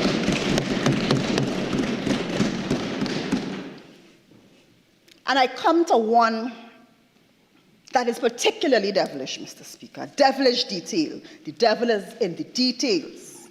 The removal of opportunity for youth and professionals. You know, Mr. Speaker, it's interesting because the Ministry of Education under the PNM dealt with both primary, ECCE, primary, secondary, as well as tertiary education. And I dare say, while it was a lot of work, it was something that was very rewarding and fulfilling. But under the UNC, the ministry has been split into two, so I am therefore left to conclude that one good woman is made up for by two men. I take that. Leader, I take that. I take that. I take that. Two men to do the work of one good woman, but that's all right. So we're looking at the removal of opportunity for youth and professionals. Let's see with youth first. Under the Ministry of Tertiary Education and Skills Training, the OJT expenditure, because it's moved to that ministry now, is formerly under the Ministry of Labour. In 2024, the expenditure under that program was $294 million. In 2025, $320 million. Yet in 2026, the estimate we are seeing in black and white is $275 million, a decrease of $45 million or 14%. Now, this is a critical program for our young people. This is the program where a lot of our young people get the chance to gain some type of work experience. So how could we be saying that we believe in youth? We love young people. We care about you. When UNC wins, everybody wins. And you are putting a critical program like the OJT by 14% or $45 million. It means that the opportunities for young people, and that's what we say, removal of opportunity for youth and professionals. You can't say anything you want, but the devil is in the details. What have you allocated? It takes cash to care. So we can value then how much you care about our young people when you would cut a program as critical as OJT by $45 million. Less youth will have opportunities for employment. And I hope the young people of this country are taking note of what the UNC is doing to them. And then we move to the lack of opportunity for professionals. Contract employment. The ministries have split now. But when you look at what was allocated for contract employment under the Ministry of Education in 2024-25 and what is now allocated, the combined figure between the Ministry of Education as well as the Ministry of Tertiary, contract employment allocation has been cut by $30 million or 15%. So we see here playing out what was said by the Honorable Prime Minister, that they are going to cut contract employment by as much as 60%, and therefore we sound the warning now to professionals all over this country. All over this country. We have Lebre and Point Fortin members here who are involved in labor movement. And I wonder if they're sitting quietly and watching this take place. Because as you hand the 10%, as you hand the $1 reduction, you are going to have professionals now who are employed at this time who may be facing non-renewal of their contracts, and it's already happening. It is already happening. So what are these persons to do now when this government, who said when they win, you win, when they allocate $30 million less or 15% less for contract employment? Mr. Speaker, when a government sacrifices investment in the development of our nation's children in order to fulfill populist and unrealistic campaign promises, we must all take notice. It is our job as the opposition to hold this government to account, and that is exactly what we will do. We will ensure that we go into the furthest reaches of those yellow books and expose what is said and look at what it really means. Because if you say you care, you cannot cut contract workers. You cannot cut youth in the OJT program. That is not caring, and that certainly is not winning. And when that same government, while starving our vulnerable children of resources and support, proclaims that students have won, that is an unforgivable betrayal of trust. Because you see, some people, they listen to what the government says, expecting that the government will be talking the talk and walking the walk. But it is clear when you look at the allocations that the government will be talking the talk, but they certainly are not walking the walk. The UNC has abandoned principles of equity, opportunity, and care. And equity is a serious thing in this country, Mr. Speaker. Because when we have children who are vulnerable, we will always have children who are vulnerable. And it is a government's responsibility to ensure that programs are put in place to help them, and that these programs are adequately funded. And when you cut out from these children the opportunity for equity and to have an academic, successful career, then you cut out their chance for social mobility. So many of us could sit or stand in this chamber and speak about our humble beginnings. The member for Liberate just spoke about his. But it was the programs and policy of the government and the PNM, because the members of the age shall be educated by the PNM. It is the policies and programs of a PNM government that would have allowed that member and many others, including myself, to be properly educated. And that is the way social mobility comes. So it is particularly disturbing, particularly distasteful, and it should be to everyone when these programs are cut and our vulnerable children are being left behind. When the UNC won, our children lost. And yellow is the code for fake, fraudulent, failure. Triple F rating reaffirmed, Mr. Speaker. Triple F rating reaffirmed. I want to move to my constituency of St. Anne's East. It has been such a pleasure to be in this house and to interact and represent my constituents. And over the past 10 years, we've worked hard together to deliver community centers, ECC centers, bridges, roads, playing fields. Right? Are they from St. Anne's East? I don't understand. That's why I'm here, because I worked hard and my constituents voted me back. That's what an MP does. And some of you new MPs will do well to take example from what a good MP is. Right? And we have ongoing projects. We have extensive remedial works that are ongoing in San Juan North. We have the start of the construction of the Maracas Bay ECCE Center, the start of the construction of the Las Cuevas Community Center, the upgrade of Fort Abercrombie in Las Cuevas, ongoing construction of the Maracas Valley Health Center, the Port of Spain to North Coast taxi stand. There's a particular river wall in Febo Village and road repair in Mayfair Gardens. Those were ongoing projects, but Mr. Speaker, during the last couple months, those projects seem to have come to a halt. And I've been asking my fellow MPs, and they have also been indicating that nothing is happening with projects that were ongoing in our constituencies. And I have been writing to I'm hearing protests, so I'm glad to know that maybe things are happening in other places, because I'm hearing other MPs speaking about the Minister for Works and Member for Cuba North going to their constituencies and touring with them. So we have been writing to the various ministries. I certainly have, writing monthly. And unfortunately, over 50% of my letters have received no response.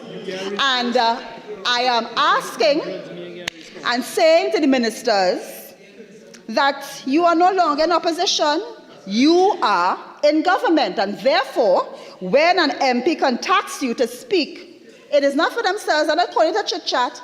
I am speaking to you on behalf of 28,000 constituents of St. Anne's East.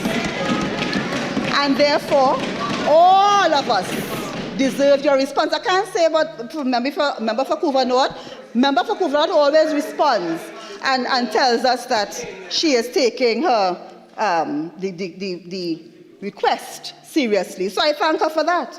But those who are not responding, I ask you please to respond to us because it's important. And even as a government minister, I'm sure many on this side, you see, that's why Carrie Central said I'm a nice person, because I always responded.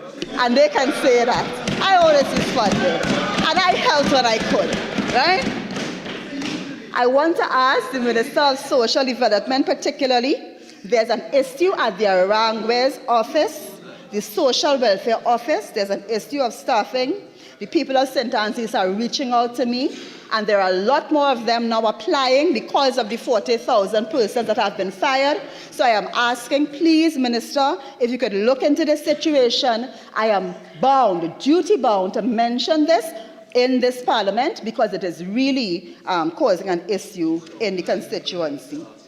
And I have a special note for my MP. My MP. I am a constituent of Barataria San Juan. So I have a special note for my MP. MP, you stood up and you quoted some of your projects that you are taking on in your constituency. I want to remind you that north of the Eastern Main Road is Barataria San Juan too. New Adoville is Barataria San Juan. Sunshine Avenue is Barataria San Juan. And I've seen my MP walk in my area a couple of times.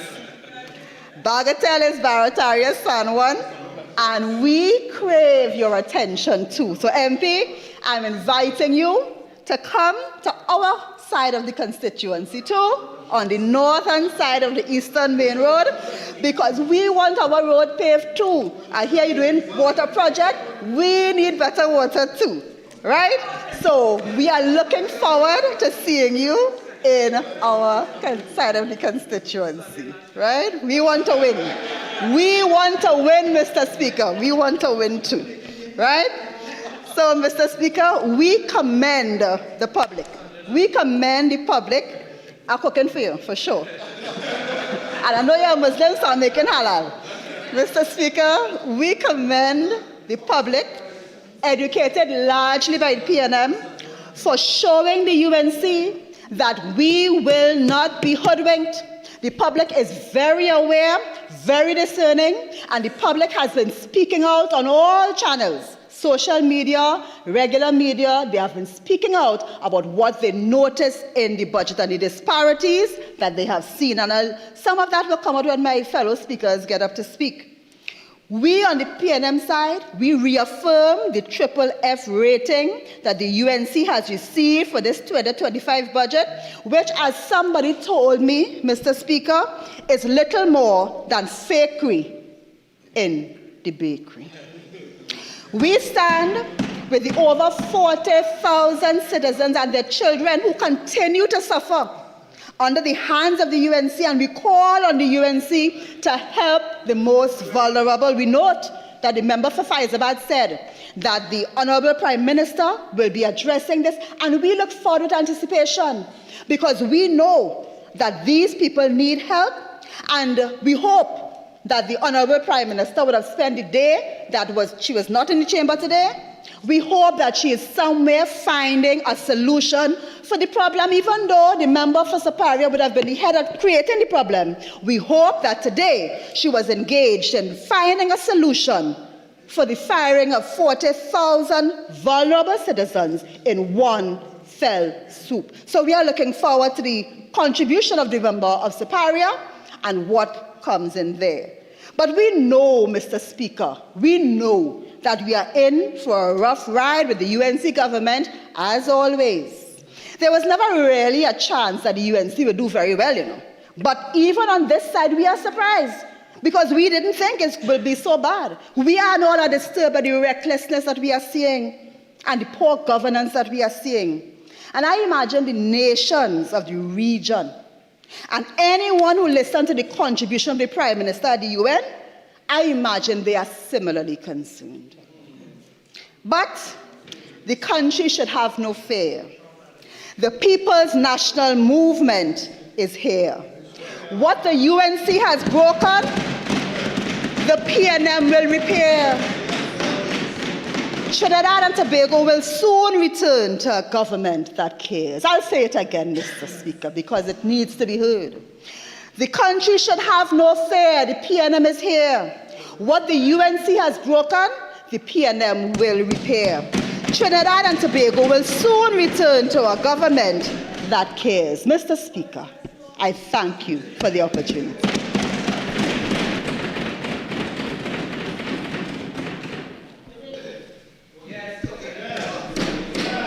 Tobago, West.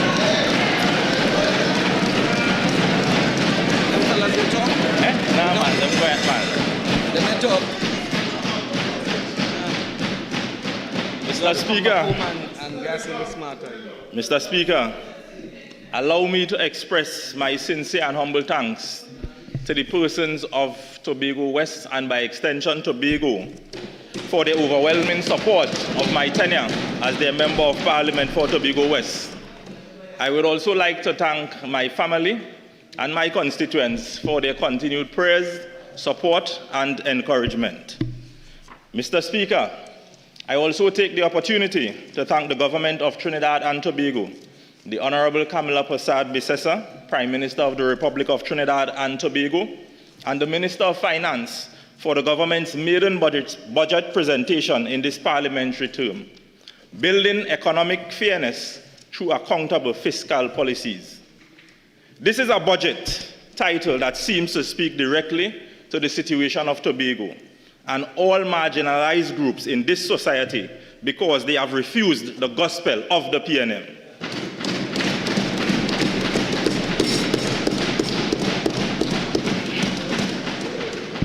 Mr. Speaker, allow me to address and frown upon the flippant disregard for parliamentary privilege by the opposition leader to spew the PNM propaganda.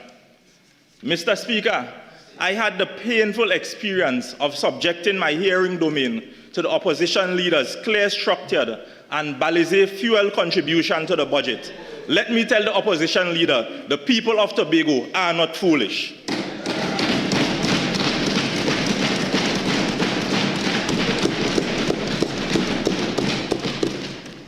Under the former government, Tobagonians had to endure mamagism and fiscal wickedness of the highest order.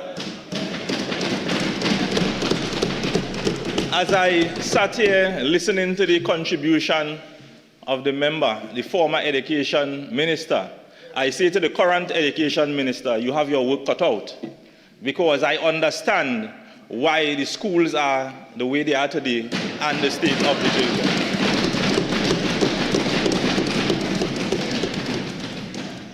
Mr. Speaker, the opposition leader mentioned tourism in her contribution.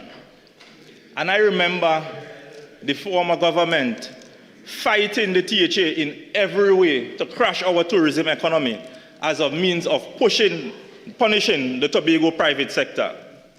You see, the election licking they received in 2021, 14-1, that defeat could not have been possible without the support of the Tobago private sector. So while the Secretary for Tourism and the Chief Secretary were fighting to improve airlift, it never returned to pre-COVID levels because of the refusal of the PNM government to support tourism in Tobago.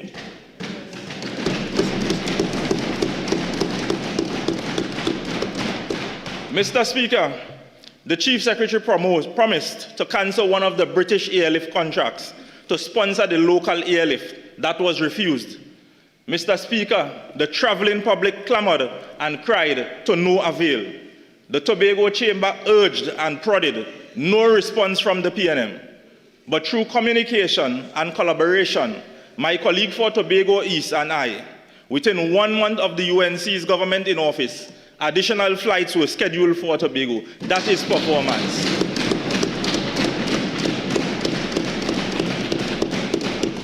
Not to mention the airport, Mr. Speaker. They were willing to sweep 400 million cost overrun under the carpet. In what universe, Mr. Speaker, a project undertaken by the UNC has a 400 million cost overrun and near riot has not taken place in the media, in the streets, and in this house? Airport Gate would have been the former Prime Minister's cry, and all seated opposite would have lustily joined in. The makeshift opening ceremony, dubbed virtual completion, was far from complete. The Newsday article of August 16, 2025, titled, "No Date Set for Opening of Robinson Airport," cited the then Finance Minister, stating that the first plane will land in July, barring unforeseen circumstances. He didn't say what yet. By August, inspections and corrections to scope of works had not been completed and agreed. Asphalt paving of the taxiway, installation of ITC systems, and the management of the commerce of the land side of the airport were still outstanding. It's a crying shame, Mr. Speaker, that tourism international arrivals declined under their watch, and now they have already started pointing fingers at the UNC for not solving the problems they spawned fast enough. Mr. Speaker, a new word has to be created to describe this level of insincerity. Not to mention, Mr. Speaker, the partial reason for the election loss was the mishandling of the land acquisition for the airport, and this former Minister of Finance boasted that they saved 40 million plus in monies identified for compensation. Meanwhile, Mr. Speaker, the THA did the honorable thing by assisting with settling the displaced residents and supporting their relocation efforts and developing humane arrangements for their mortgage solutions. But the opposition would come in here and talk all kind of things. They have no shame. If there was an acronym for no shame, it would be PNM.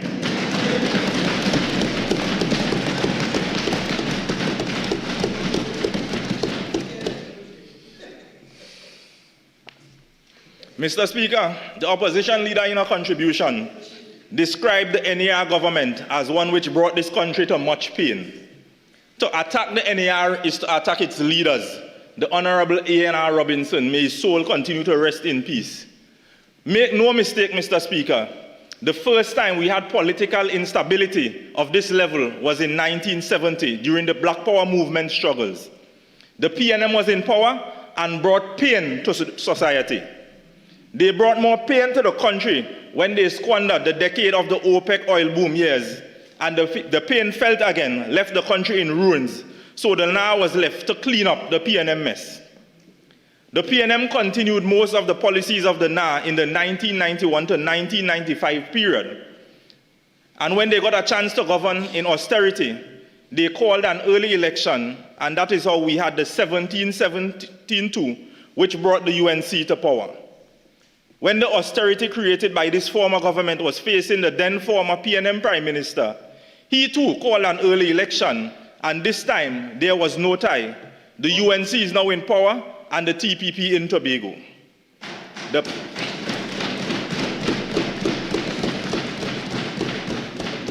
pattern here is clear, Mr. Speaker.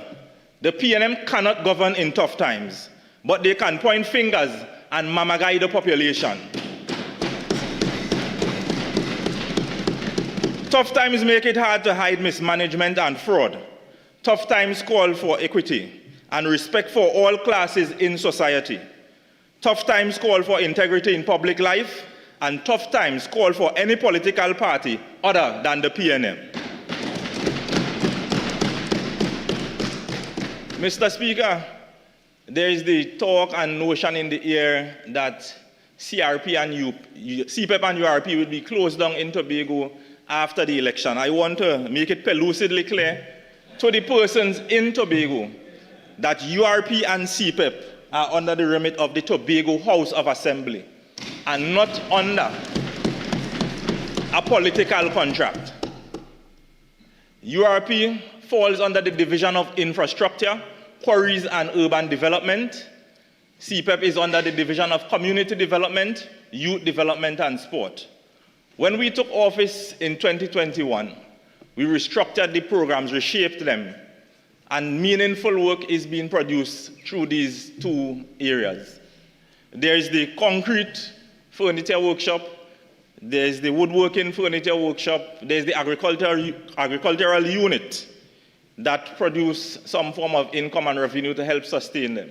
So when they speak about no money is allocated, the monies that we received before for CPEP and URP was minimal, and we had to supplement these programs from unspent balances. We received the 9.2 million for CPEP, 18 million then for URP. In reality, to run URP cost 65 million. To run CPEP was $37 million, Mr. Speaker. When we took office, URP workers were being paid $79 a day with no added benefits. No sick leave, no holidays, no casual leave. All that is gone because of the Farley Chavez-led THA executive that would have given them all the benefits they needed. So Tobagonians in CPEP and URP, there's no need to worry. You are going nowhere. You are under a structure, a proper structure, and not a political contract. Mr. Speaker, the former Prime Minister, a Tobagonian by either boat or birth. From him, what we got was hate, Mr. Speaker. We saw bitterness. Mr. Speaker, we saw acrimony. Mr. Speaker, we saw animosity. And Mr. Speaker, we saw a man totally out of control. A raging bull. Tobago had opposed the former Prime Minister, Mr. Speaker, and he became very angry. We opposed him to the worst defeat in the THA elections, and he became a raging bull. We were warned.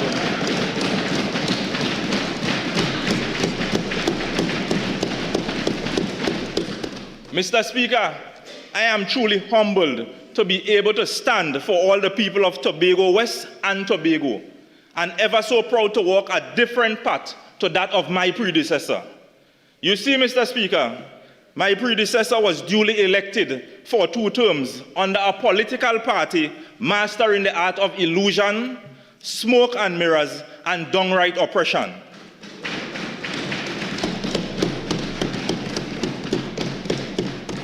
According to her, nobody lives there.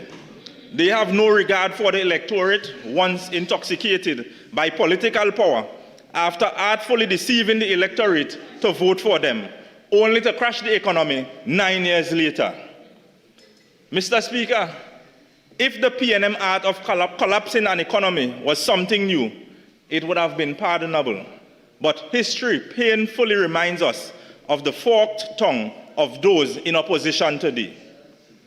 Recall, Mr. Speaker, it was the late Prime Minister Williams who came to Tobago while preparing for elections in 1956, spoke the language of the Tobago struggle, echoed our disenfranchisement, saying that Trinidad was oppressing Tobago. He closed it off, Mr. Speaker, by saying that Tobago had exchanged British imperialism for Trinidad imperialism. But wait, Mr. Speaker, wait. It took 20 years and the virtual collapse of the Tobago economy in the face of economic boom in Trinidad in the decade of the OPEC oil price hike to force Tobagonians to unite at the 1976 polls, defeating the PNM. Then, Mr. Speaker, all hell and fury broke loose in Tobago. Weaponizing the cabinet of government, the PNM ensured that Tobago had to pay. We had to be re-imperialized, recolonized, and re-oppressed. But the voice of reason preceded the current member for Siparia in this budget.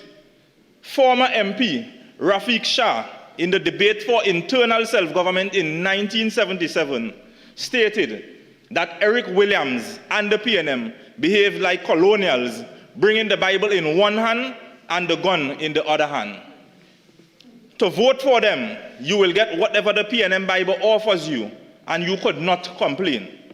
Take that and cool it, or better yet, take that and be loyal. Vote against them, and then the metaphorical gun came out, firing of workers, shutting down programs, and weaponizing the treasury against the population. That is the PNM style.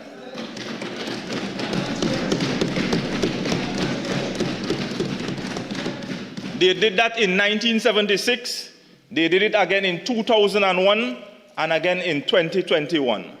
For every single year the PNM remained in power, Tobago's outlook suffered. The PNM is famous, Mr. Speaker, for taking a prosperous economy and running it to the ground. Losing political office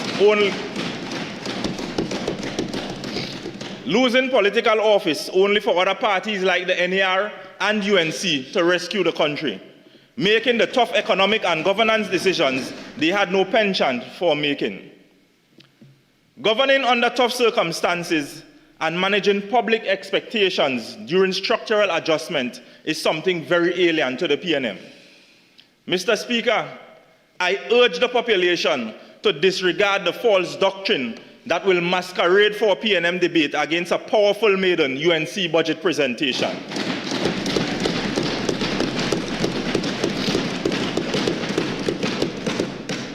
We know very well, Mr. Speaker, they have no ethics about them. They are shamelessly lurking to take power away after this government is seeking to rescue a mismanaged economy made bankrupt from the plunder of the public purse, like the $5 billion flagged by the Office of the Procurement Regulator, or the $3 billion plus which forced the Auditor General to be unable to form an opinion on the country's accounts. At the end of this, my maiden contribution to the budget, it is my hope that the population gets this message and return the Tobago People's Party to power in upcoming elections in Tobago, and similarly, the UNC in Trinidad for future elections.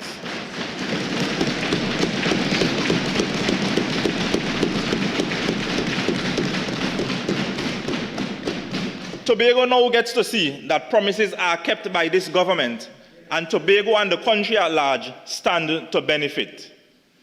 Make no mistake, Mr. Speaker, the majority of this money to be spent in Tobago will generate multipliers in Trinidad. So when Tobago wins, Trinidad wins.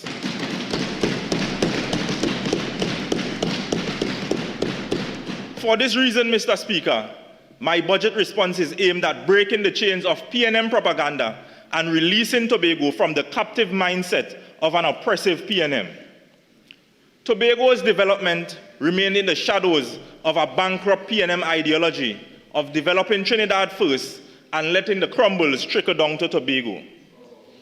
This UNC budget recognizes Tobago as an integral part of the national economy and focuses on T&T first.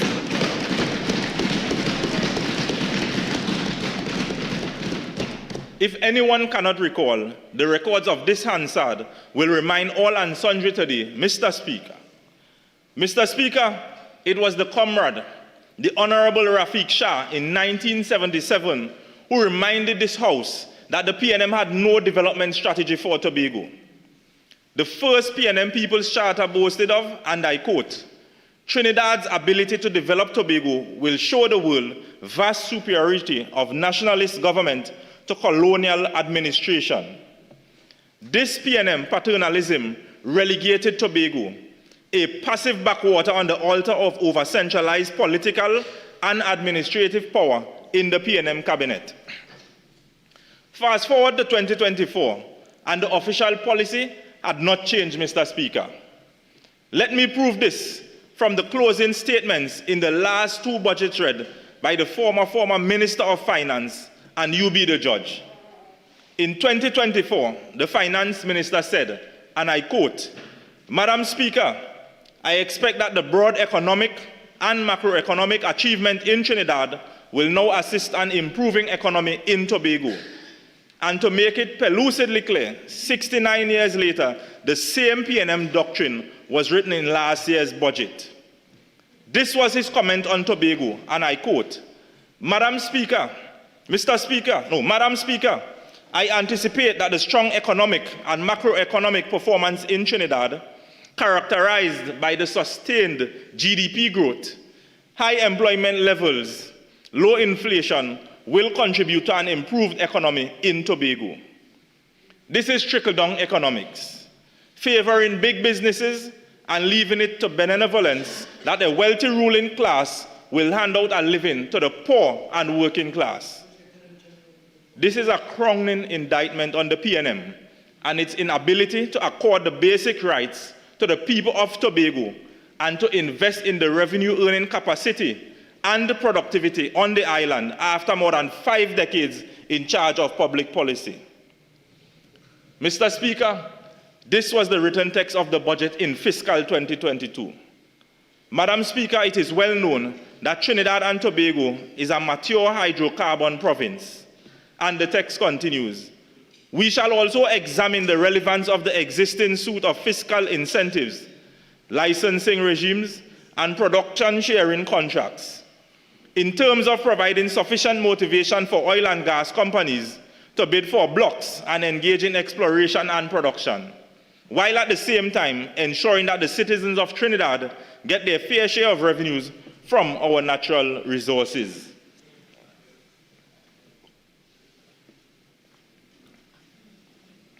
As experienced as he is in this House and in politics, he recovered the Freudian slip as a typographical omission, but to Tobagonians who have had to live with the underrepresentation of hydrocarbon assets in Tobago waters, this is a further indictment on the PNM. The point is, Mr. Speaker, we have an opposition claiming the budget is fake, that Tobago's allocation is mamagai, that internal self-government is not mentioned. Mr. Speaker, when every elected member in this House in 1977 rejected the first motion for internal self-government for Tobago, it was the United Labour Front that stood with Tobago. I wish to recognize them all. The Honourable Afiza Khan, St. Augustine, the Honourable Paul Harrison, Caroni East, the Honourable Ramesh Lochmedial, Shagwanas, the Honourable Kelvin Ramnath, Hoover South, the Honourable Winston Nanan, Tabakit, the Honourable Nizam Mohammed, Princess Tong, the Honourable Errol MacLeod, Oropuch, the Honourable Budram Jatan, Naparima, the Honourable Rafiq Shah, Siparia, the Honourable Basdio Pandi, Kuva North. Today, this group of comrades in the UNC has joined the pioneers in placing Tobago on an even footing in the development of Trinidad and Tobago by delivering a budget of 5% of the national allocation and 6.3% overall, accounting for 6 scheduled allocations. How difficult was that? It was too painful for the PNM to send this money to Tobago, even when there was a PNM administration in the THA. Don't even mention internal self-government. The PNM is fixated on central power. Had it not been for the NER, we would have had the advancements in the we would not have had the advancements in the Municipal Corporations Act 1990 for local government. No matter what the PNM says, look at their actions. This opposition leader, who is dismissive of the THA allocation, was the minister with responsibility for planning and development. She and her prime minister sabotaged the advancement of the THA adoption of the tongue and country planning function.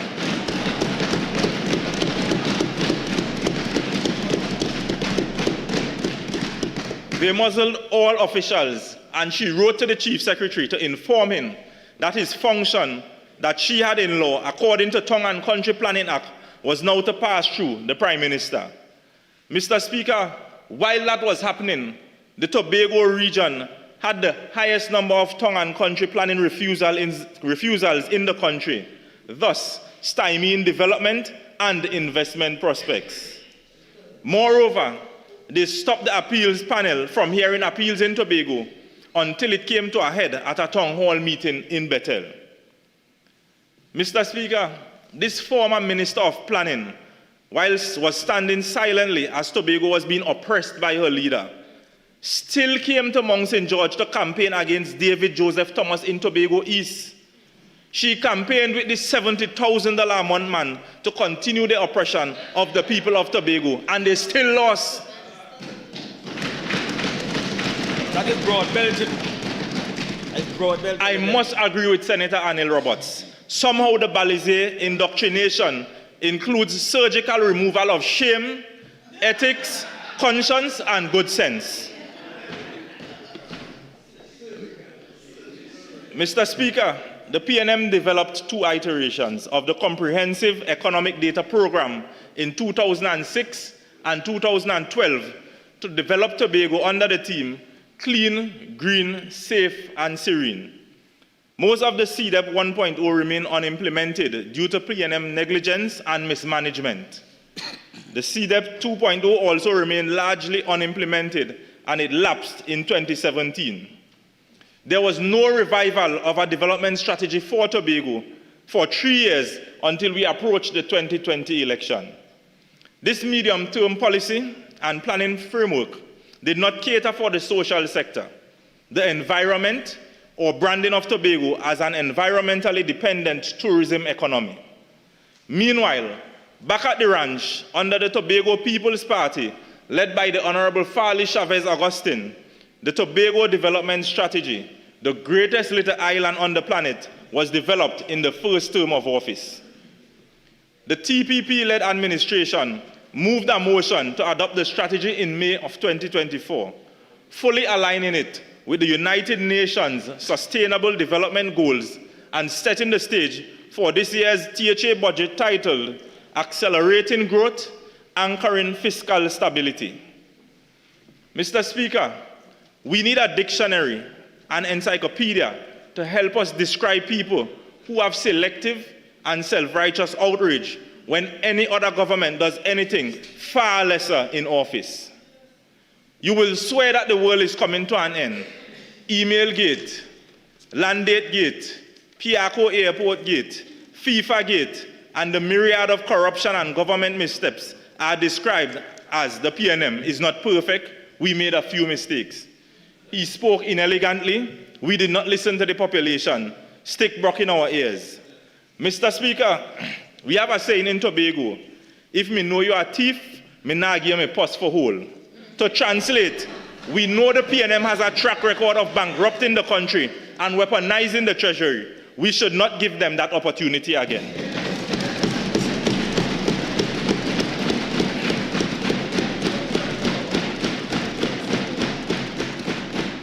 Mr. Speaker, the Tobago House of Assembly submitted a fiscal package for consideration by the Honorable Minister of Finance.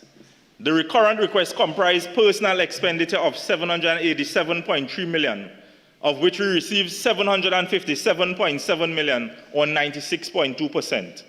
Under goods and services, the THA requested $809 million and received $788.6 million, or 97%. For current transfers and subsidies, the THA requested $1.07 billion and received $1.1 billion, or 110%. Mr. Speaker, the UNC government delivered to the people of Tobago what the PNM refused to do in over 2 decades.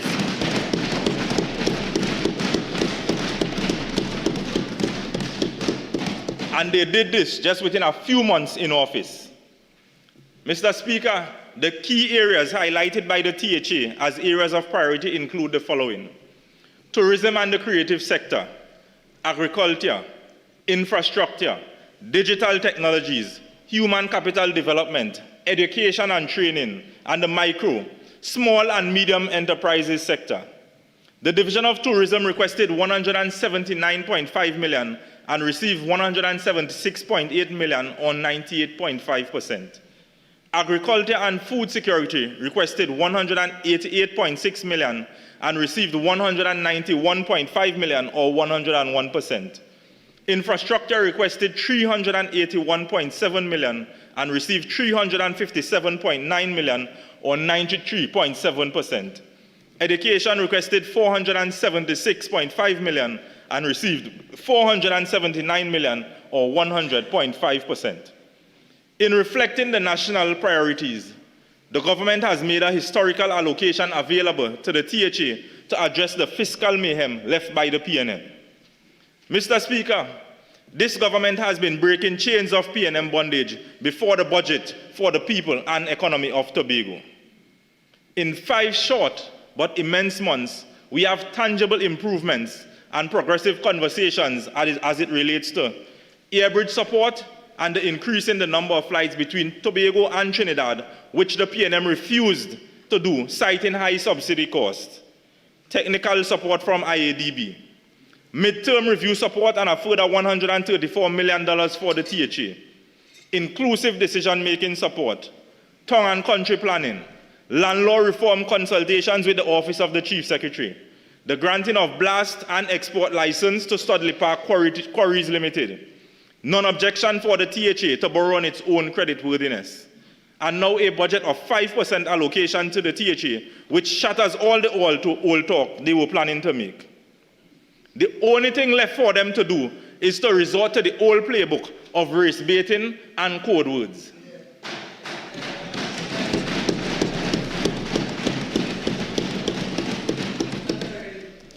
The new code word is Trinidad contractors.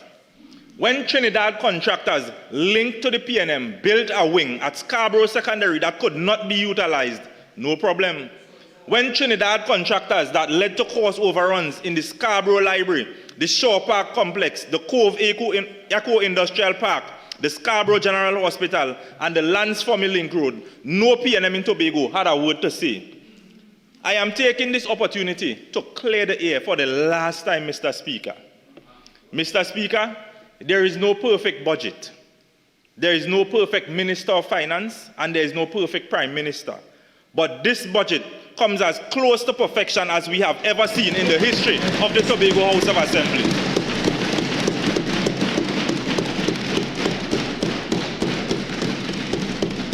It addresses the needs of the normal citizen, the persons struggling to make ends meet. The World Bank publication in 1995 is still relevant. Trinidad and Tobago, poverty and unemployment in an oil-based economy. Today, we have to have a budget aimed at addressing poverty in all its form, according to the UN SDG 1.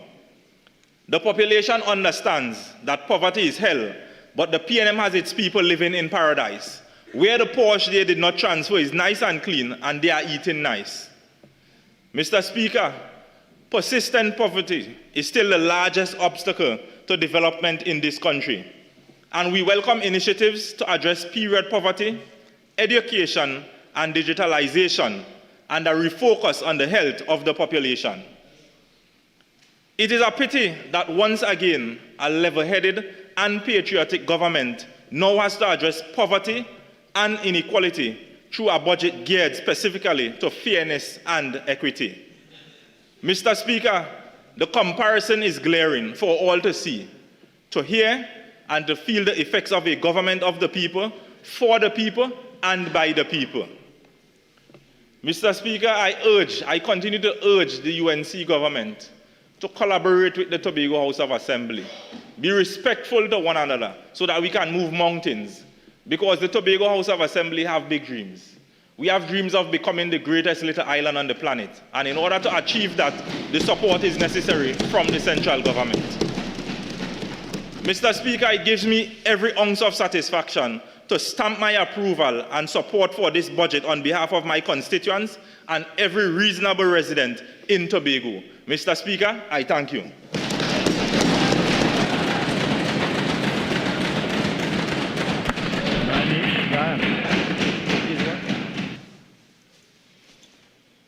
Member for Malabar, Mausika.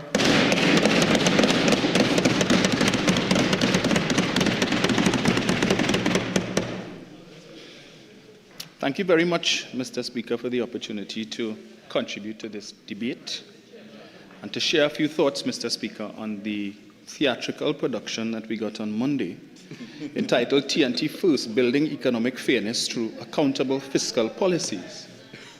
But, Mr. Speaker, before I go there, it seems every time that I make a contribution in this House, Mr. Speaker, I always have to start by correcting, for the record, misinformation that is shared by some member opposite, and today is no different.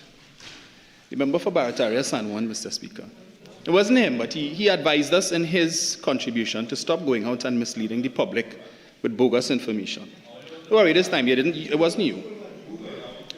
Mr. Speaker, while you were absent from the Parliament earlier, there was a comment that was made to the leader of the opposition with respect to the construction of the Arima Hospital from the member for St. Augustine, who indicated to the member for Arima that she received a whole hospital and didn't say thanks.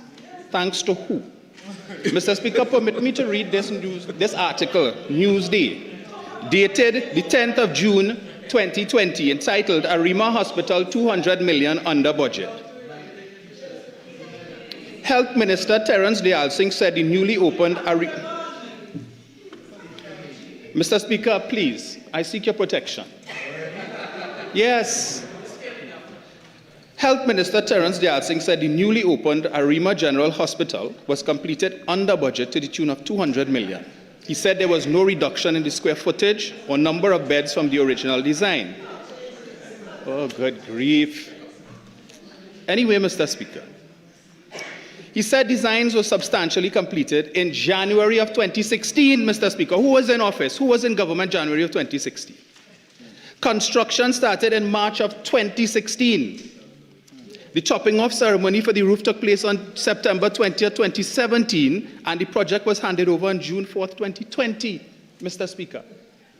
Mr. Speaker, the sod turning ceremony for the Arima Hospital took place on the 7th of May, 2015, exactly 4 months before they were voted out of office on September 7th. So unless there is another hospital in Arima, or unless they built the Arima Hospital out of Lego, the UNC did not build the Arima Hospital, Mr. Speaker.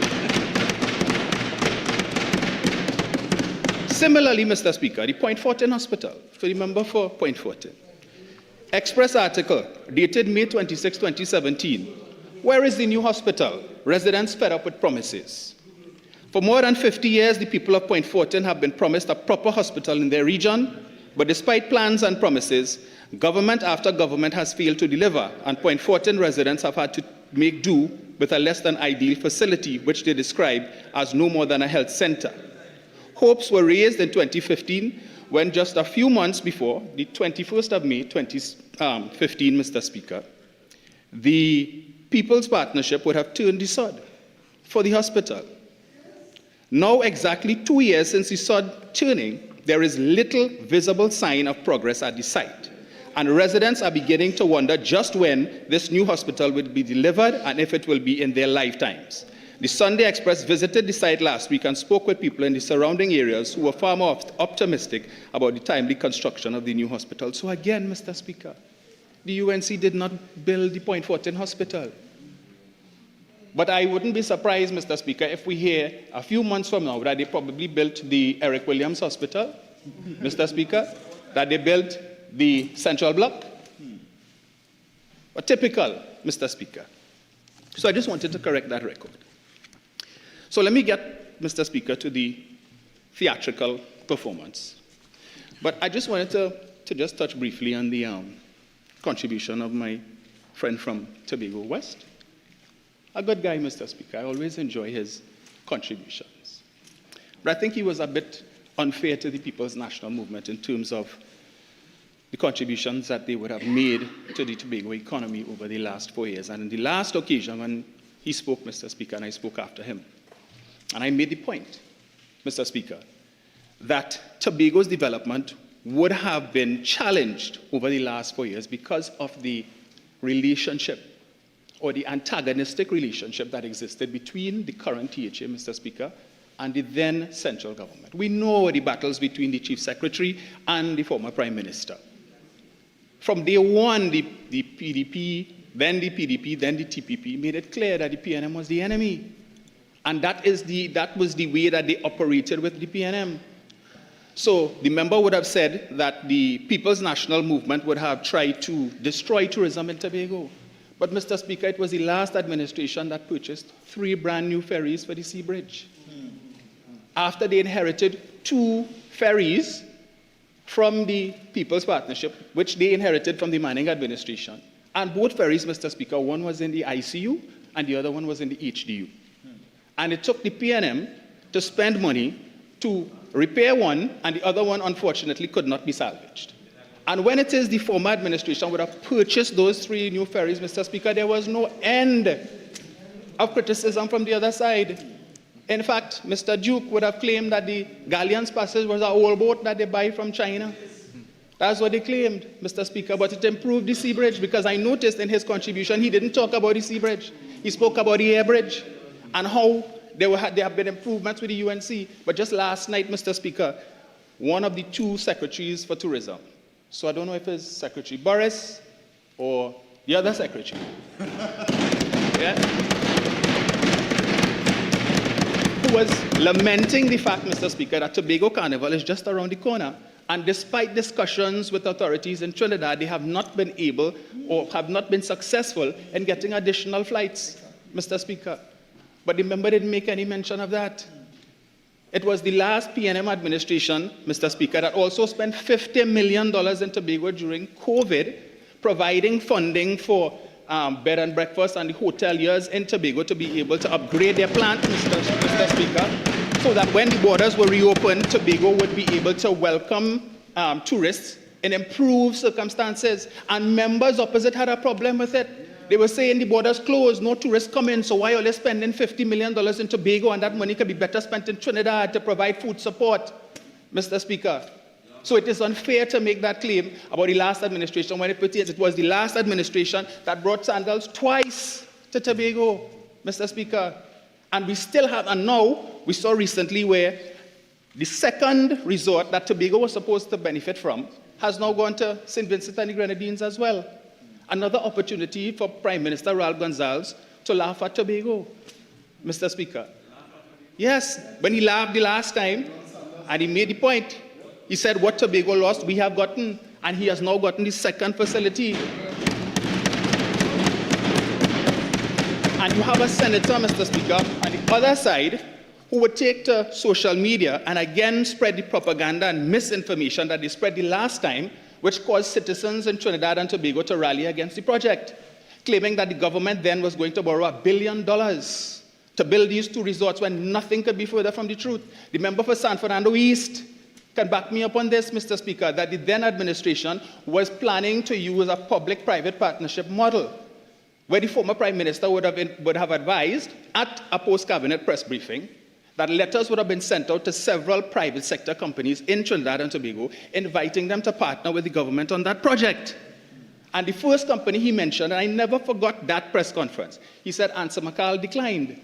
But Republic Bank, Guardian Holdings, NIB, Massey Group, among others, all expressed, Mr. Speaker, a willingness to partner with the government on the construction of that project. But I think the PNM's problem, the biggest problem of the last administration, Mr. Speaker, was public relations. We did a lot, but we didn't tell the people. We assumed the people would know, and that is why we are on this side, Mr. Speaker. But we will use the opportunities that present itself to tell the people. Mr. Speaker, coming to the budget. Overview of the domestic economy. Page 10. Under the PNM, 70,600 people lost their jobs. Mr. Speaker, I read that about 10 times. I couldn't believe it. And I know it must have been difficult for the minister to put that in this document. Because for the last 7 years, Mr. Speaker, since the closure of the Petrotrin refinery, Monday night forum after Monday night forum, 100,000 people fired, 200,000 people fired, 250,000 people fired. So to see 70,600 fired in 10 years, Mr. Speaker, versus 50,000 in 5 months.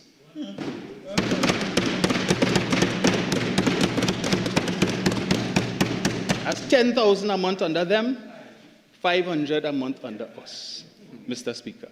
But they care. They love people. Half of me belongs to you. The other half I give to you. There have been prime ministers before me. There will be prime ministers after me, but there will never be a prime minister who loves you as much as I love you, Mr. Speaker. And that is how they show love. 50,000, Mr. Speaker, of the nation's most economically vulnerable on the breadline.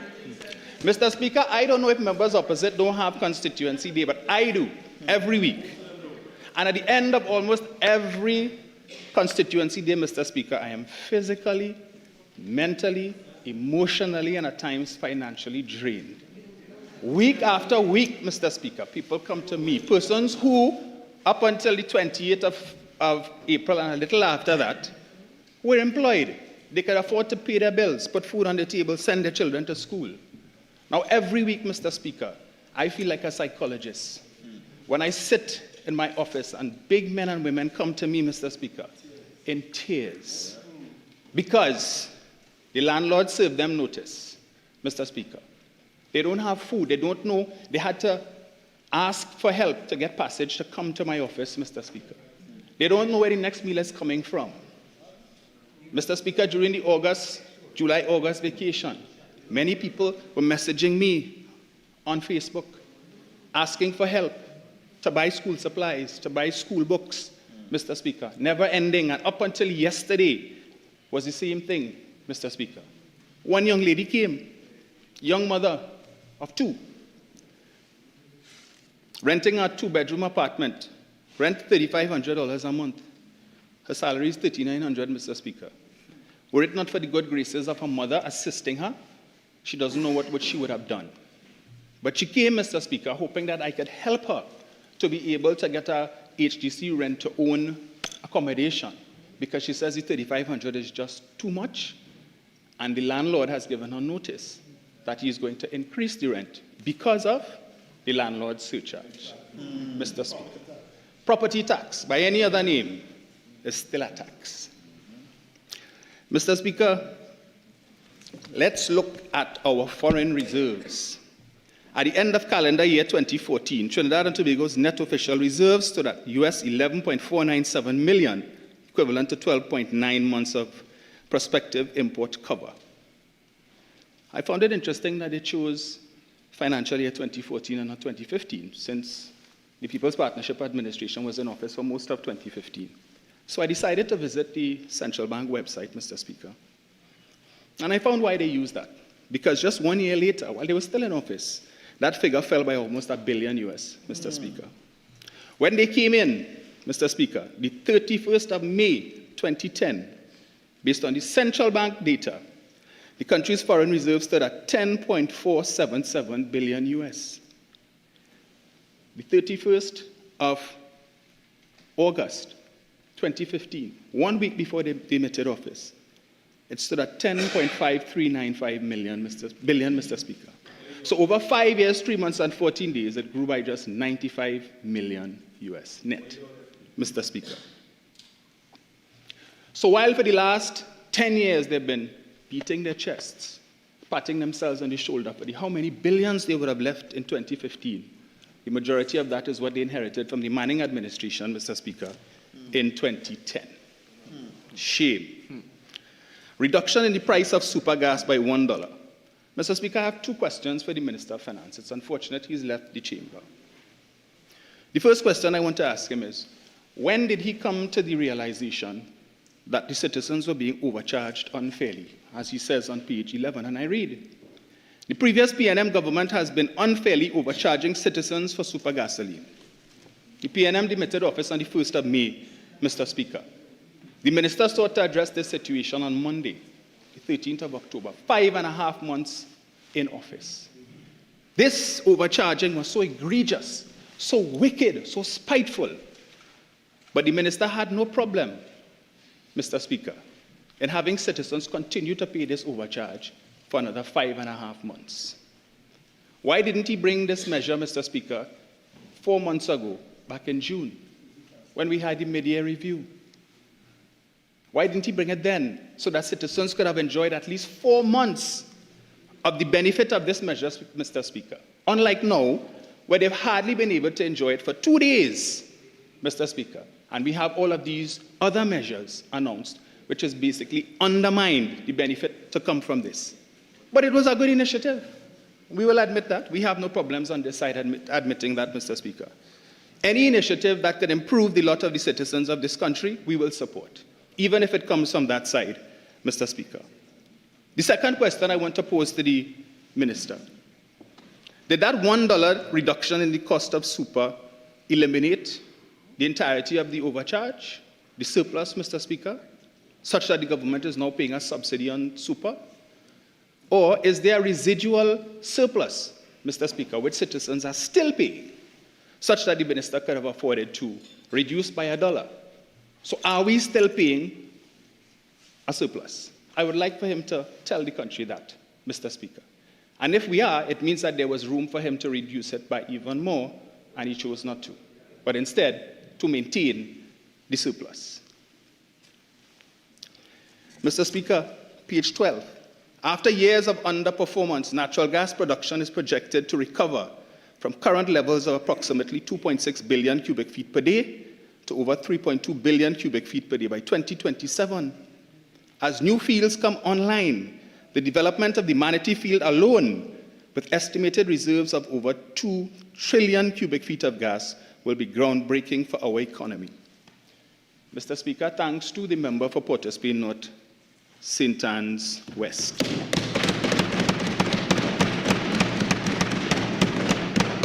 But while the member for Port of Spain North, St. Anne's West, Mr. Speaker, was engaging in what the former Prime Minister referred to as shuttle work between Port of Spain, Washington, and Caracas to make this happen, Mr. Speaker. And we are glad that it could find its way in the budget statement this year, Mr. Speaker, that they recognize the significance that this is going to have on our economy.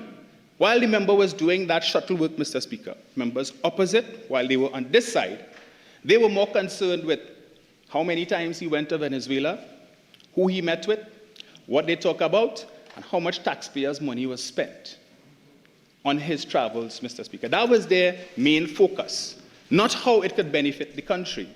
But we are happy that good sense eventually prevailed. We will ensure that productive sectors have access to foreign exchange. We have installed new boards at First Citizens Bank and the Exim Bank, and we will move to install a majority of directors at Republic Bank Limited. Mr. Speaker, that last statement has me a bit concerned. Because when I look at the quality of some of the persons who have been appointed to boards year to date, I have little confidence, Mr. Speaker, and I'm sure many of the shareholders in Republic Bank do. Mr. Speaker, let me give you an idea of a Facebook post from someone who was recently appointed a director of the Exim Bank. Why that short dwarf, Hershey Dwen crook teeth, mouth? He couldn't find 500 million to continue CDAP.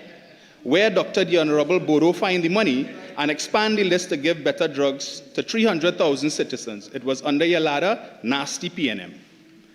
Mr. Speaker, a Facebook post from a Exim Bank director. This is the quality of people that they are pointing to state boards. How are persons supposed to have confidence in that, Mr. Speaker?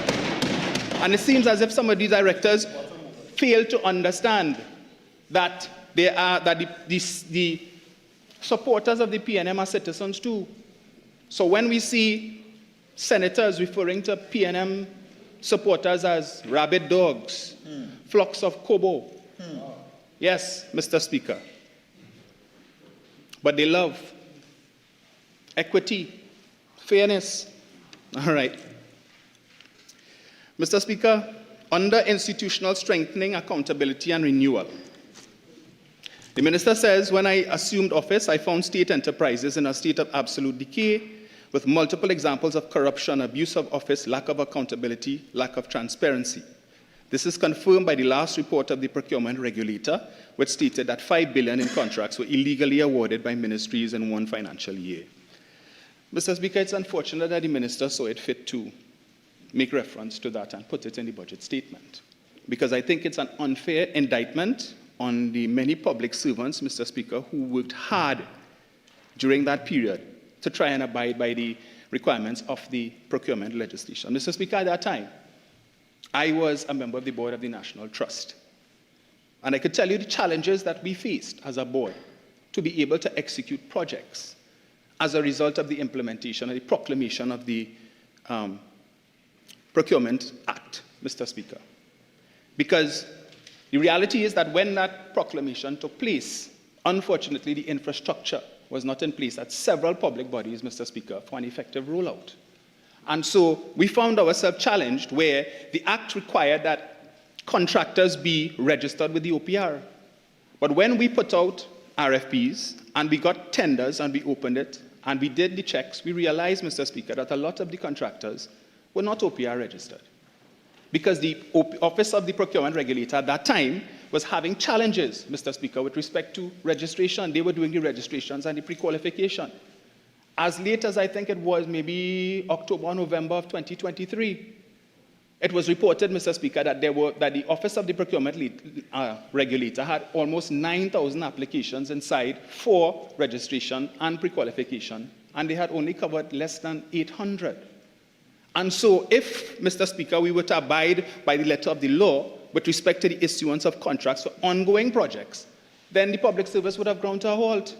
So what we ended up doing, Mr. Speaker, was to rely on our pre-qualified list of contractors, persons who were accustomed doing work for the trust. And we knew these people, we had a relationship with them, and so while the teething problems were being worked out, contracts were issued, Mr. Speaker, because we had no other choice. It was either to park up these projects, because for a time we had been waiting on releases from the ministry, and when the releases came in, we had to do the work. Some of these projects were started and were being done in phases, and as monies were released, Mr. Speaker, we had to continue the work, and that, I'm certain, was the lot of several public bodies. So to give the impression that all of these different state entities were engaging in the illegal award of contracts, Mr. Speaker, as if there was some sort of corruption, that was not the case, and I'm certain the minister is aware of what the situation was, which precipitated the need for us to engage in that, Mr. Speaker. So I just wanted to correct the record again, as it pertains to that. Mr. Speaker, much has been said about CPEP and URP, so I don't want to belabor the point, lest somebody stand on a standing order about tedious repetition. Right? So I'm not going to go there. But we were told, Mr. Speaker, that the Prime Minister was going to deliver her contribution this evening, in which she would have made a statement with respect to the future of CPEP and URP workers. I think they were perhaps the most anxious on Monday, Mr. Speaker, to hear what their future would be. Because over the last couple months, there's been a lot of speculation that maybe CPEP might come back in a different dispensation and so on. And these people are anxious because they need work, they have bills to pay, they have children to send to school, they need to maintain a roof over their heads, and they're tired begging, Mr. Speaker. So we too on this side were hoping to hear from the Prime Minister tonight. Unfortunately, Mr. Speaker, regardless of whenever the Prime Minister makes a statement, unfortunately, it is going to be a little too late for some people. Mr. Speaker, just last week on social media, there was a picture of a young father, former CPEP worker, again, out of work, having to resort to stealing 3 cans of Enfamil to feed his kids, Mr. Speaker. That was all over social media. And I must say the supporters of members opposite were very unkind when you read the comments in some of these posts about this, Mr. Speaker, that if he knew he couldn't support children, then he should use contraceptives and all of this. Mr. Speaker, the man was taking care of his kids before. He was meeting his responsibilities. He lost his job as a result of this caring, benevolent government, and like so many thousands of others like him, found himself in a situation where desperation set in, and he had to do that. Maybe he just got tired of begging and getting no's, Mr. Speaker. But that's just one. Mr. Speaker, I refer to a Newsday article dated Friday, the 22nd of August, 2025. Job loss worried ex-forestry worker, says his widow. And the widow of Richard Cooper, the 51-year-old father of 3, who was found unresponsive at his home on August 19th in San Fernando, says that although she is mourning, she hopes to figure something out soon to provide for her children's welfare. The grieving mother of 2 from Kane Street in San Fernando acknowledged the hardship caused by the government job cuts nationwide, saying the uncertainty continues to weigh heavily on affected families. And I will figure something out because I have my children to take care of. And eventually I will find a job because I love to work. She stressed that it was vital for them to have a proper education. The widow confirmed that Cooper's autopsy is expected to be done. Right. The widow, 45, who asked not to be named, said she was deliberately avoiding the news on social media since Cooper's passing. I do not want to see comments from people who do not know what they are talking about. And although she had not seen the statement issued by opposition leader Pennelope Beckles on the death, she agreed with sentiments that linked the emotional toll of job loss to mental strain and feelings of hopelessness. Mr. Speaker, this gentleman took his life because he was fired from the National Reforestation Program. Couldn't find another job because he's competing with tens of thousands of others, Mr. Speaker. And the weight of job loss and not being able to support his family, something that he was able to do, at least up until the 28th of April, Mr. Speaker, was just too much for him to bear. And he took his own life. So it doesn't matter what statement the Prime Minister makes on what the future of these programs are, Mr. Speaker. This woman's husband is not going to come back. These children's father is not going to come back, and they have to go on without him. Unfortunately, Mr. Speaker. But I suppose for some people in the chamber, he's collateral damage.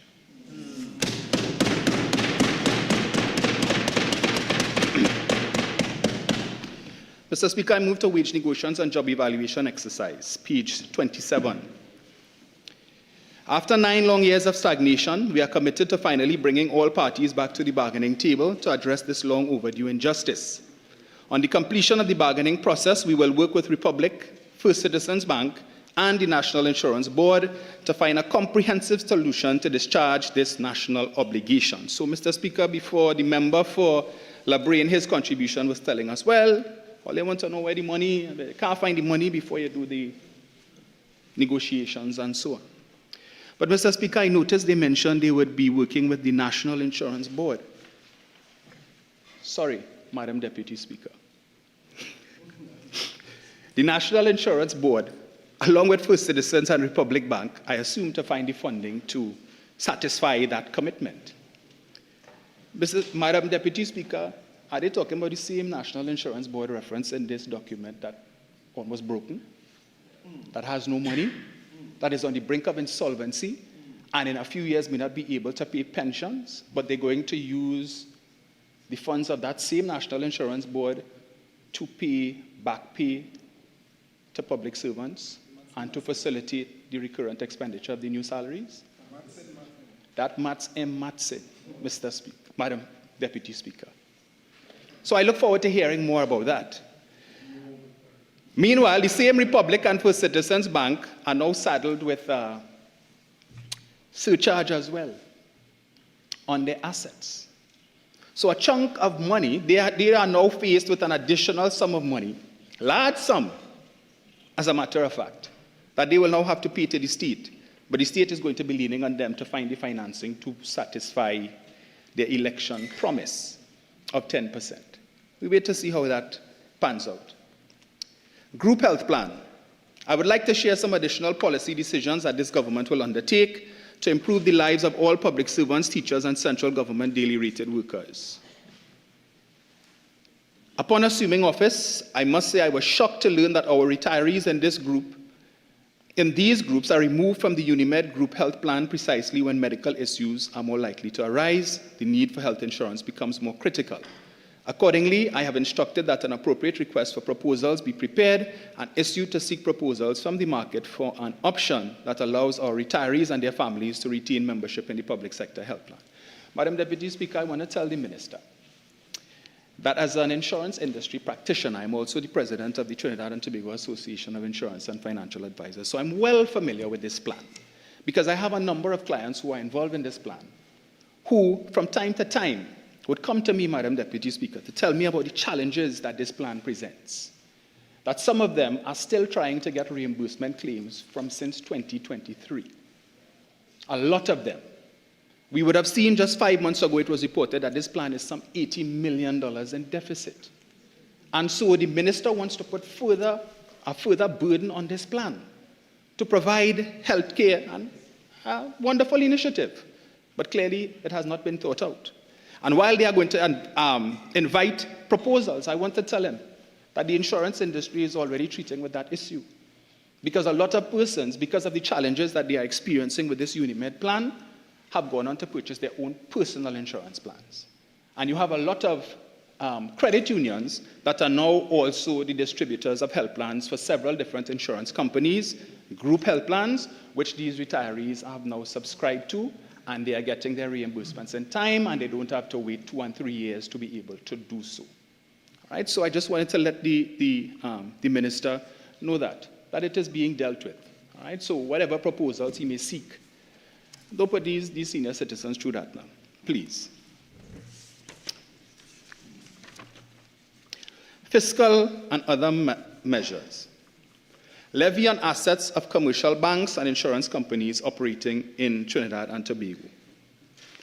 Commercial banks and insurance companies, due to their large size, profitability, and capitalization, have reported sustained earnings high liquidity ratios, and strong asset-based growth. Conservative lending practices and favorable monetary conditions have driven these outcomes. Despite this, the average citizen continues to be subjected to unreasonably high fees, near zero returns on other savings and investments. Against this backdrop, I propose to introduce an asset levy of 0.25%, which is to be charged against the assets of the commercial banks and insurance companies operating in Trinidad and Tobago. A tax, by any other name, is still a tax. Madam Deputy Speaker, in my capacity as the President of the Trinidad and Tobago Association of Insurance and Financial Advisors, last Wednesday gone, I was fortunate to have been invited to a seminar at the Hyatt for managers and the leadership of the insurance industry. And I was also fortunate to be sitting at a table with some of the heads of the leading insurance companies in this country, and the discussion came up about this very issue.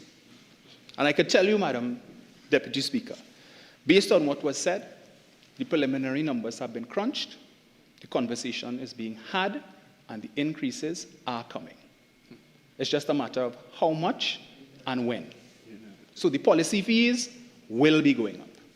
So despite the fact that the minister is pleading with these entities to share the burden and encouraging the citizens to push back, Madam Deputy Speaker, they're not prepared to do that. The increases are coming because at the end of the day, these companies have an obligation to their shareholders.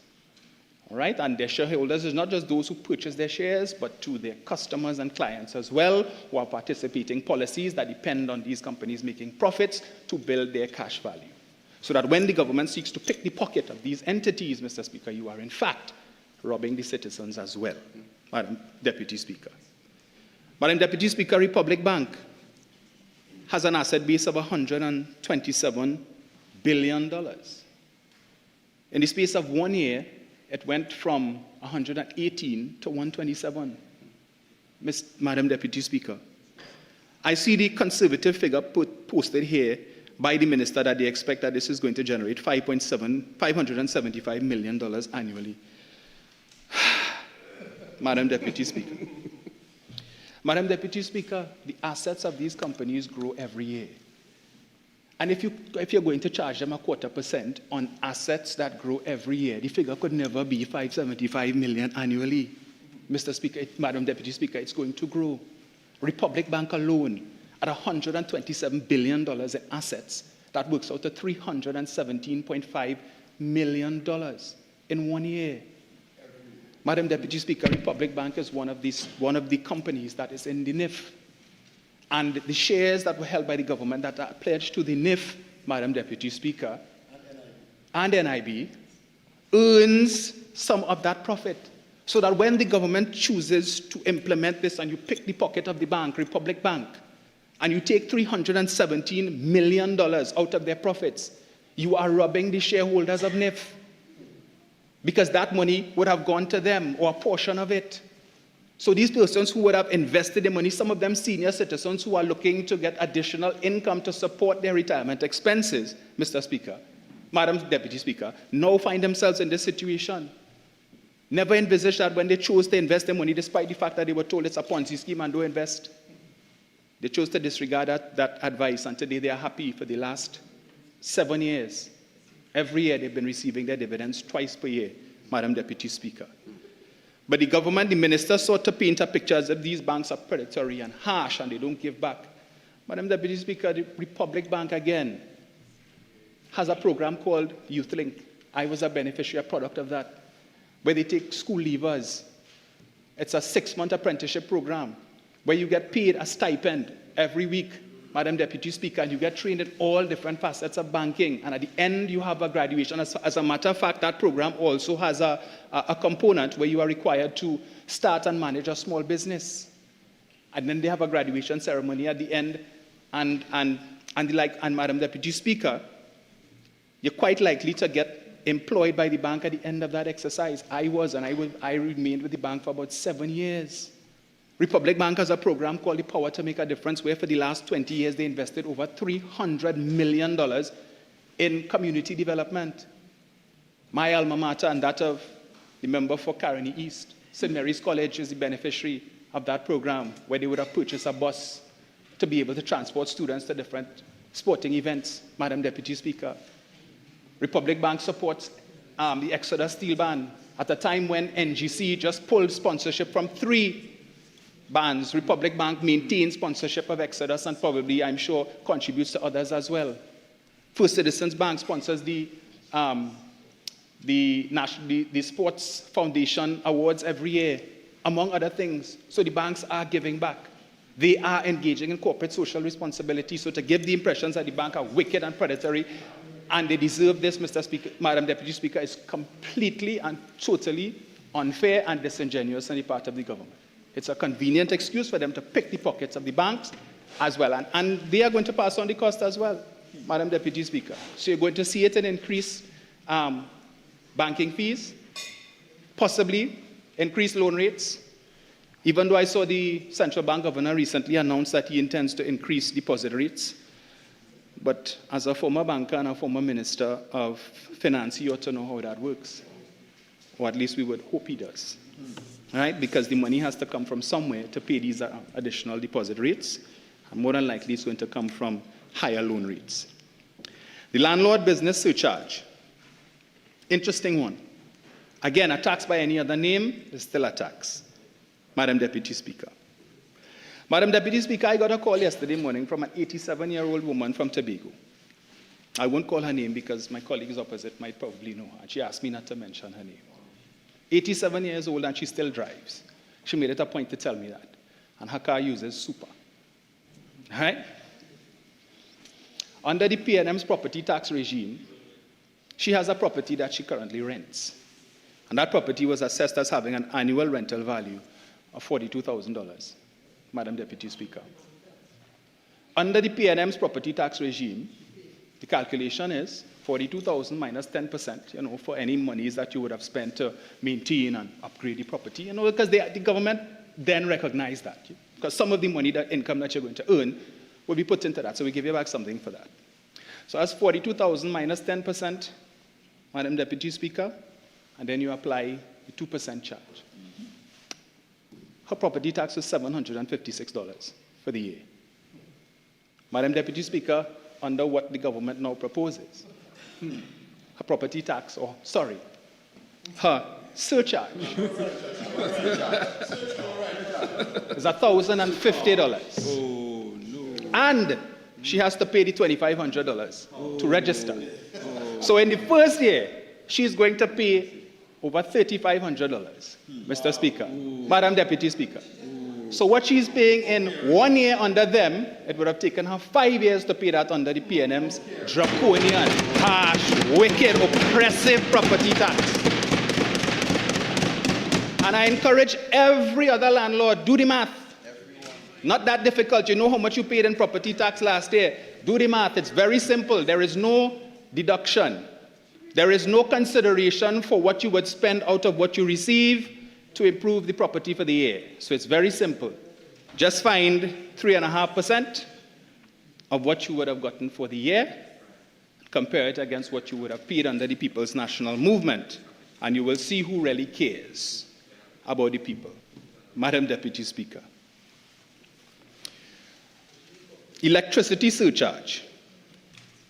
Again, a tax by any other name is still a tax. Madam Deputy Speaker. Yes, more taxes. The effect of that, well, it's been discussed here today, Madam Deputy Speaker. We know prices are going to go up. Because the landlord who owns the mall, who now has to pay the surcharge, the landlord who now has to pay this increased electricity rate, the landlord who now has to pay increased NIS contributions, the 2/3, because of that increase as well, Madam Deputy Speaker, is just too much for one to bear. Despite the fact that they're making a lot of money, they're in the business to make money. Business owners spend their days trying to figure out how to make more money for their benefit, not how to make more money to pay the government.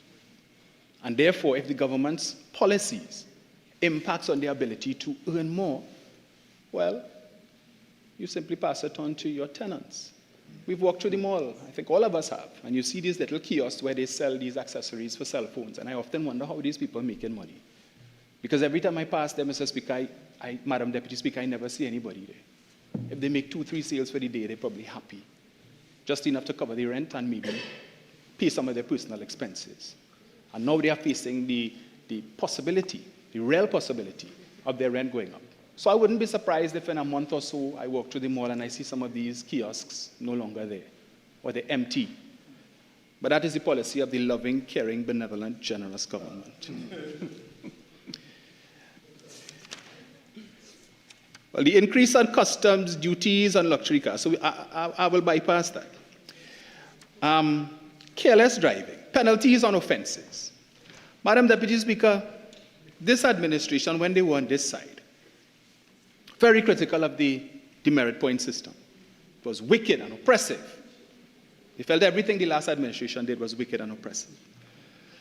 But I point to the issue of careless driving, and my colleague for Port of Spain South would have raised the issue. How do you define careless driving? Quite recently, Madam Deputy Speaker, we saw where the government would have recognized and rewarded 5 police officers for issuing close to 5,000 tickets, 5,000 fixed penalty notices for various traffic offenses, amounting to hundreds of thousands of dollars.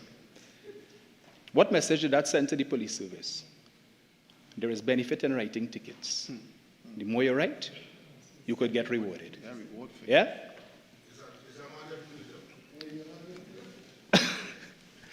$15,000 for careless driving, Madam Deputy Speaker. So when police officers issuing tickets, and it's left to their discretion to determine what careless driving is, going to have a lot of people, poor people, struggling people, Mr. Speaker. Some of them who no longer have their driver's licenses. At $15,000, Madam Deputy Speaker. Driving or being in charge of a vehicle while blood alcohol levels exceed the prescribed limit. Now, Madam Deputy Speaker, you know what's interesting about this one?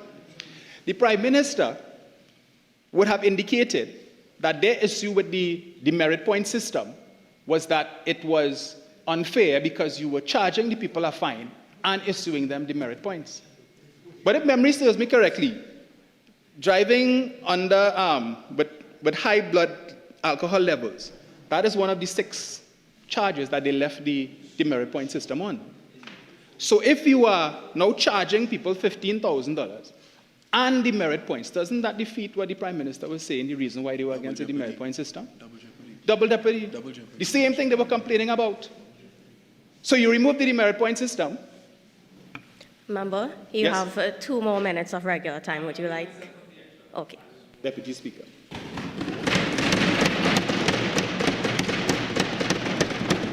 But I wouldn't be so uncharitable as to call it hypocrisy. White jacket, black jacket, Madam Deputy Speaker. The subsidy on liquefied petroleum gas, Madam Deputy Speaker. You decrease the subsidy on the 100-pound cylinders, and you left the 20-pound the same, and then you say when UNC wins, households wins. How? Because you didn't change P&M policy? Well, okay, we could buy that. But I fail to understand, Madam Deputy Speaker, how really, what big change? Again, the entities that most likely would use the 100-pound cylinders are the restaurants. So likely their prices are going to go up as well. But as the Minister of Planning says, if you go to a restaurant and they increase their prices, go home and cook. Make sure you have food in your house. All right? Yes. But Deputy Speaker, I didn't realize my time was running, but I wanted to touch on something. Again, coming back to the issue of the settlement of the wage negotiations, in particular the 10%. And the big song and dance that the government is making about the 1%, the $1 reduction in the price of super and the impact that is having. Right? Sorry. Yes. You know, Madam Deputy Speaker, I want to say to the public servants who may soon be receiving their back pay for the 10%, because I heard the President of the Public Services saying that she intends to wrap up negotiations and so that her members could have the money in their account by Christmas. We are in the middle of October, so we're looking at about just over a month, maybe 2 months, for the minister to go and find the money, because Ms. Thomas not playing. She wants her money and she's ready to settle. But when they get their back pay, Madam Deputy Speaker, and when they get their new salaries, I just want to remind such persons, particularly those who earn less than $7,500 a month, that you will be paying less income tax on your back pay thanks to the member for Diego Martin Northeast. You will be paying less income tax on your new salaries thanks to the member for Diego Martin Northeast. Because you see, Madam Deputy Speaker, the member for Diego Martin Northeast, in his capacity as Minister of Finance, increased the personal allowance by 20% of what he met it at in 2015, from 60 to 72,000. And then he realized that wasn't enough, so he came back and he increased it a second time by another 20%. And they didn't riot. So he increased it by a third time, by a further 10%. So 50% over 8 years. You know what that means, Madam Deputy Speaker? That the member for Diego Martin Northeast and the former PNM administration would have provided income tax relief to hundreds of thousands of citizens in this country. Many of them no longer paying income tax at all, and many of them paying significantly less. And how did he do that, Madam Deputy Speaker? By increasing the personal allowance over and over and over and over, Madam Deputy Speaker. But they wouldn't give him credit for that. Because I'm pretty sure the tax savings that many citizens in both the public and the private sector are benefiting from that initiative is plenty more than they're benefiting from the reduction in the cost of super, Madam Deputy Speaker. I now turn to the issue of the amendment to the NIB rates, Madam Deputy Speaker. A laudable initiative. As I said, I have no problem in acknowledging good things that the government has done.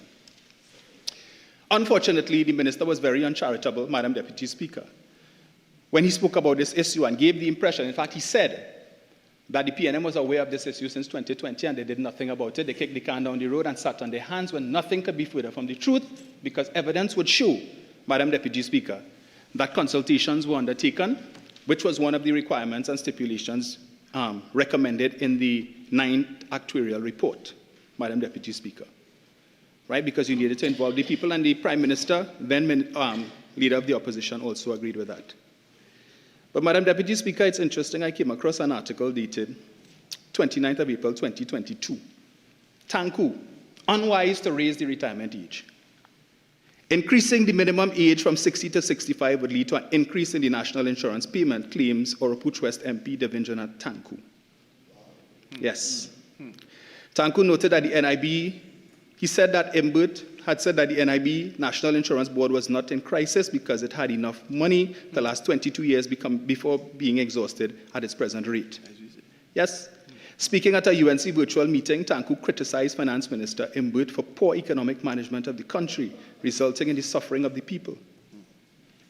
He said people would be denied the opportunity to retire at 60 and simultaneously would be asked to pay more in a time with increased cost of living. Yes. He said the government's answer to building a greater national insurance fund from which to pay benefits to citizens contributing to it is to deny them access to the funds. No rocket science. Yes. Tanku said it takes no genius to realize that the way to increase the value of contributions is not to penalize workers, but to increase the number of workers in permanent, well-paid jobs, raising the number of employers contributing to the system. That is not rocket science, that is common sense. It is similarly common sense that what the government needs to do is to create the environment for greater confidence in the economy so that investors could come in and create jobs. Yes, it is unwise to raise the retirement age, but then let's do it. Yeah. Typical, Madam Deputy Speaker. But what this really is, and I understand why it needs to be done, Madam Deputy Speaker, but more needs to be done.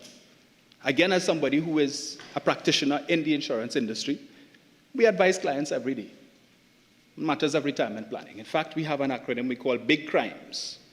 If you want to engage in retirement planning, you need to engage in big crimes. What is big crimes? Banks, insurance, government, credit union, real estate, rental property, Madam Deputy Speaker, income funds, mutual funds, equities, small business, side hustle. So we talk to people about this, and we tell them, don't depend on the NIS alone. But what the government is doing here, Madam Deputy Speaker, is essentially, they've successfully been able to reduce the NIS pension from 3,000 to 2,005. But as I said, Madam Deputy Speaker, more needs to be done. Because all you will simply do with this one measure is to give a lifeline to the fund, a life jacket. But the time has come, Madam Deputy Speaker, for us to look at relaxing the legislation or amending the legislation as it pertains to the constraints for investing. Because as it currently stands, the investment fund of the National Insurance Board could only invest in certain things, a certain amount in certain things. And perhaps the government needs to consider relaxing those constraints to allow the NIB fund to be able to adopt an investment model similar to that of the Heritage and Stabilization Fund, which is able to take advantage, Madam Deputy Speaker, of the performance of international equities. No US? Well, there's that. There is that too. But Madam Deputy Speaker, what is quite likely to happen? It would be foolhardy for anybody to wait until they're 65.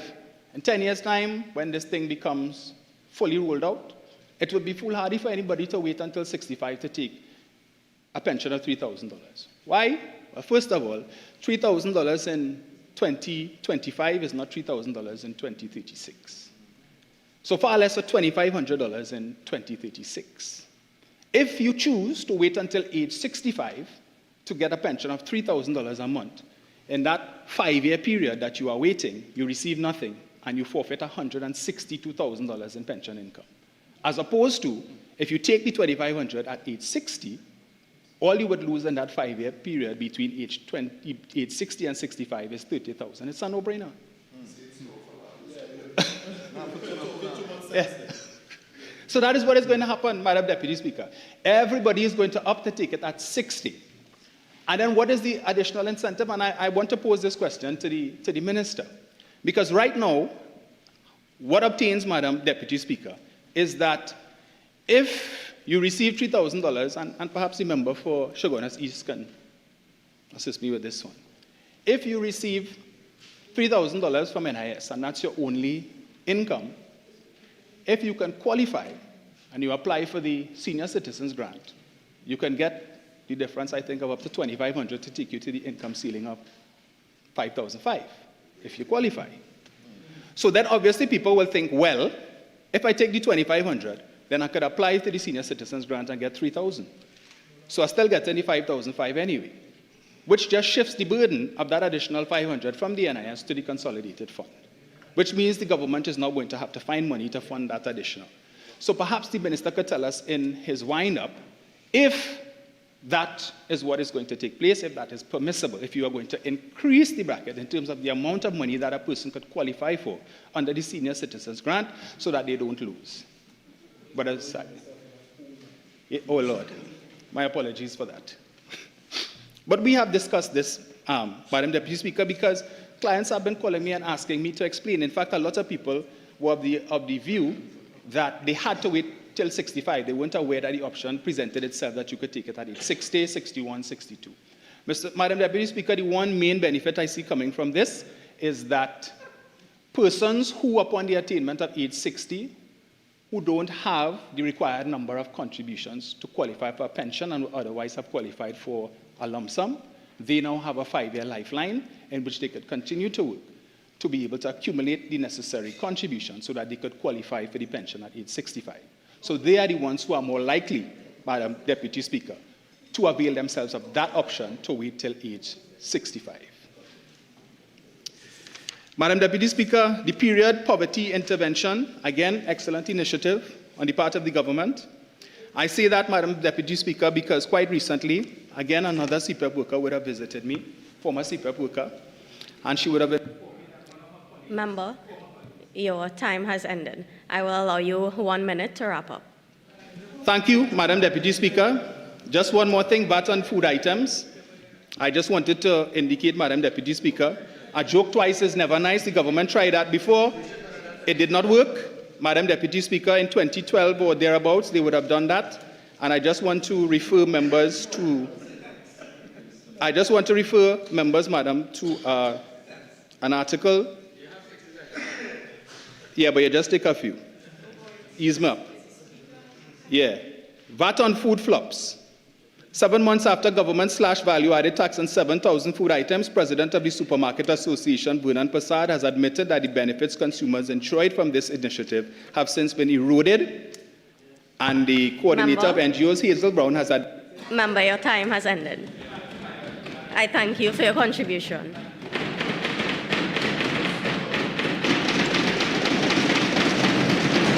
Member for San Fernando West.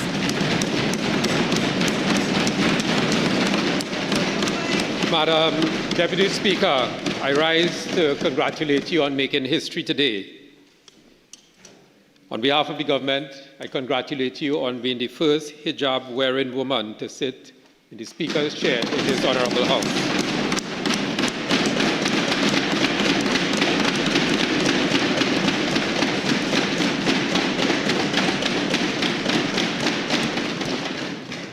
As I begin my contribution, I want to extend warm congratulations to Honorable Minister of Finance on the outstanding presentation of his maiden national budget, a budget built on responsibility, restoration, and renewal.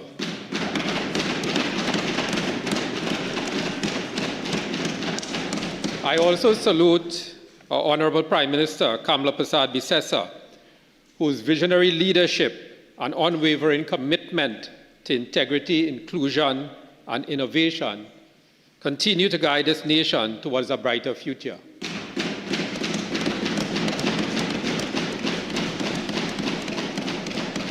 This budget, Madam Deputy Speaker, signals a new era of delivery.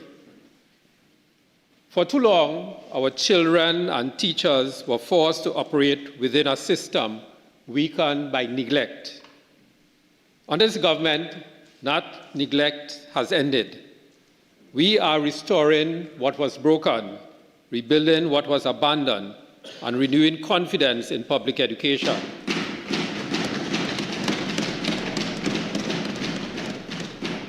I heard previously that 2 well-educated, experienced gentlemen were sent to do the work of 1 woman. But that was because of the experience of our Honorable Prime Minister when she saw the mess that was left at the Ministry of Education.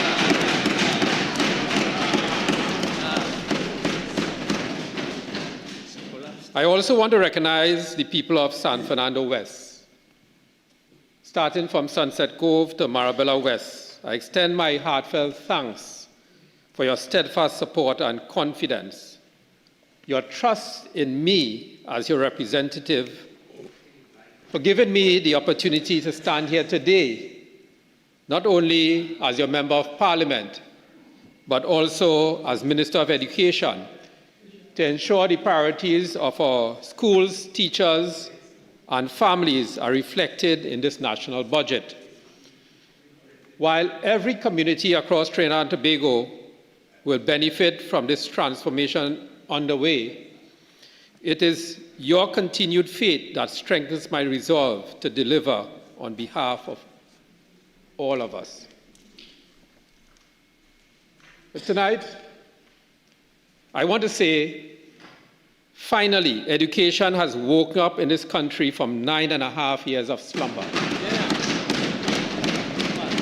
Mr. Speaker, when we came into office, we met an education system weakened by years of neglect, mismanagement, and misplaced priorities. What is the difference between the last administration and this one? They neglected, we repaired. They ignored, we acted. They left decay, we restored readiness. And you know, the crux of the matter is very simple.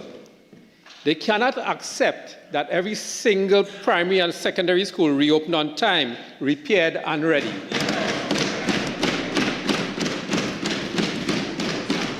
The opposition has once again tried to mislead the national community by suggesting that the Ministry of Education extended the school vacation because of poor planning.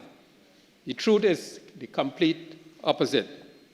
And when they would say Madam Deputy Speaker, in my 35 years as experience as a practicing educator, I think I have a reasonably good idea of how the school year runs. When we came in, we found that the calendar was unbalanced. Disrupted curriculum delivery would have forced us to add an extra week in the next academic year, just to maintain the required 39 instructional weeks. It was 15 weeks for the first term, 12 for the second, and 12 for the third term. And so this government corrected that mistake. We introduced a balance of 14 weeks for the first term, 12 and 13 for the third term. To ensure fairness in curriculum coverage, teacher workload, and student preparation. So that additional week during the July-August vacation was not a delay. It was to support academic balance and mental and emotional balance for students and teachers. But I want to talk a little bit about the July-August vacation repair program. For the first time in the history, 279 major repair projects across primary and secondary schools were completed during July. And parallel to that, 179 emergency repairs were done. First time in the history, a total of 458 projects were completed. In 2024, it was 159. In 2023, it was 59.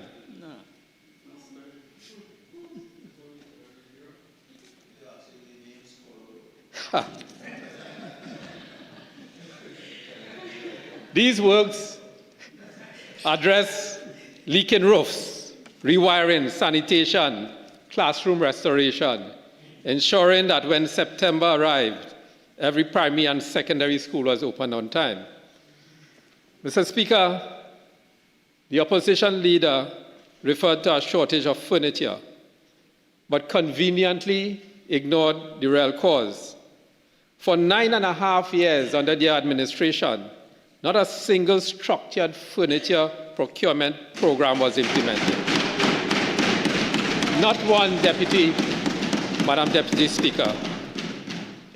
They left our schools in a state of neglect, without desks, teachers without proper classrooms.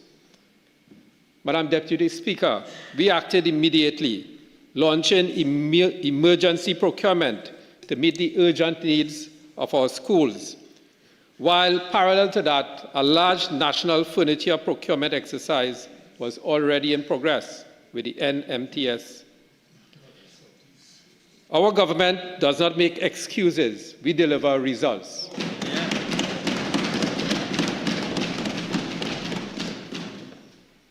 Madam Deputy Speaker, the opposition talks about a book grant they themselves killed.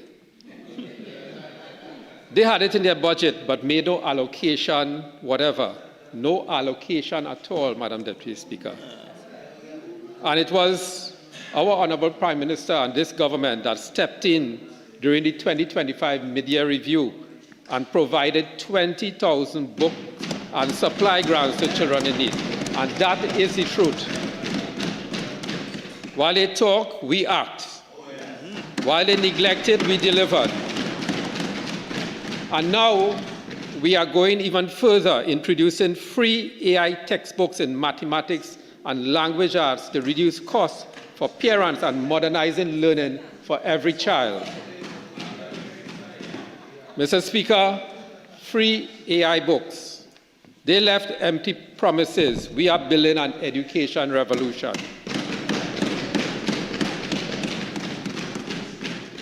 Mr. Speaker, I heard about the vocation remedial program.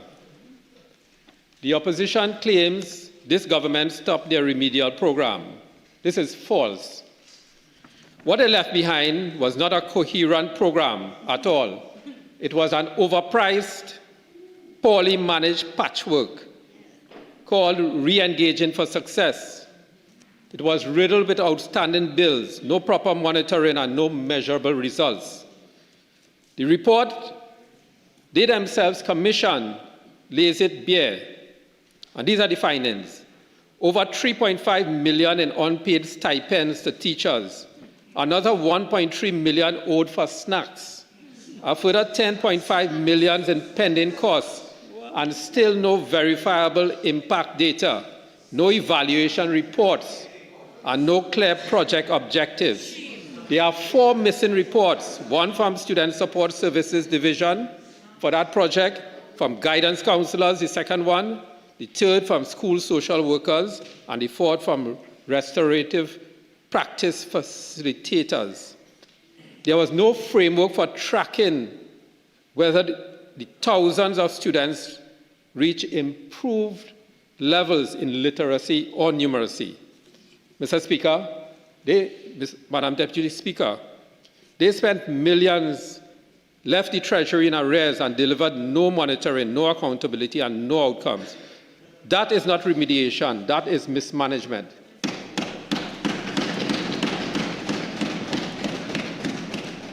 By contrast, this government has taken decisive data-driven action. We have replaced that broken model with the Priority Schools Project, a system built on evidence, structure, and sustainability. This includes 56 secondary schools and 187 primary schools, which have now been identified and targeted for intensive support based on academic, attendance, and behavioral indicators. The program integrates literacy and numeracy recovery, structured student support, teacher training, parental engagement, and school leadership development, all monitored with clear key performance indicators. Madam Deputy Speaker, even the staff previously hired under the so-called remedial initiative have been redeployed into these schools, now working under clear supervision and measurable objectives. Madam Deputy Speaker, the opposition's remedial program was an expensive illusion over a year of bills, no accountability, no results. This government has replaced waste with a result-oriented transformation agenda, ensuring every cent spent reaches the classroom and every intervention produces measurable change. As the Honourable Prime Minister has said, we met a system broken by neglect. We are fixing it with action, not excuses.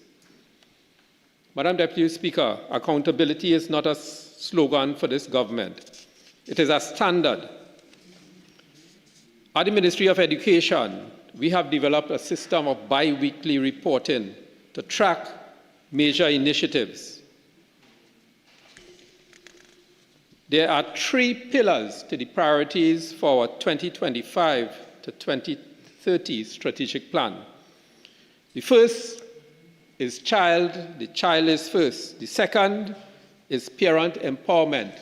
And the third is system strong.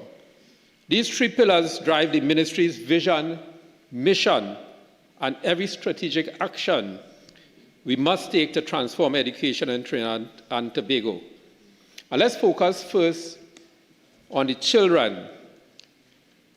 Every child must be seen, supported, and successful. That's why we have prioritized early screening and intervention for children ages 4 to 6, strengthen literacy and numeracy, and advance digital readiness across all schools, ensuring every learner has the tools to thrive in a modern world. The second focus, we are not treating parents as bystanders. They are treated as daily partners, and so we are developing a national parental training and support program and a parent portal. We'll be equipping families with the skills and resources to guide learning and discipline at home. Madam Deputy Speaker, for the fiscal year 2026, the Ministry of Education's allocation is approximately 5.466 billion, comprising of recurrent 5.08 billion. Developmental Program Part A, 186.2 million. PSIP IDF Part B, 199.75 million. These resources are now driven by our three areas of focus: children, parents, and the system. Recurrent expenditure secures classroom delivery and leadership. The developmental program keeps continuity with focus, early years upgrades, and infrastructure, including the parent portal. The PSIP IDF concentrates capital where it unlocks learning fastest school readiness and restarts connectivity and classroom Wi-Fi, AI-enabled devices with accessibility, ECCE, special education upgrades, and TVET labs. So let's consider, Madam Deputy Speaker, our focus on students. Our first pillar, safe schools and discipline. Madam Deputy Speaker, between 2022 and June 2025, schools recorded over 22,000 suspensions, including approximately 3,700 fights. And this is what we found, this is what we met. 458 assaults involving weapons, 879 cases of sexual misconduct. Madam Deputy Speaker, policies existed, but implementation was inconsistent and many times non-existent. The Ministry of Education at that point seemed to be suffering from learned blindness, probably because the people didn't riot yet. What we did, Madam Deputy Speaker, we immediately set about conducting a comprehensive review of the National School Code of Conduct. We have embedded a clear zero-tolerance policy for serious infractions, paired with restorative paths for integration. This exercise is now complete and rollout is scheduled to begin shortly. Further, Madam Deputy Speaker, in collaboration with the Ministry of National Security, the School-Oriented Police Officer Initiative is operational. Two stationed officers at 50 high-risk secondary schools, with routine support at 10 primary and 10 additional secondary schools. National sensitization began in September 2025. We have also standardized termly incidents reporting, so discipline data now feeds student support services for earlier targeted intervention. Madam Deputy Speaker, we are fixing it.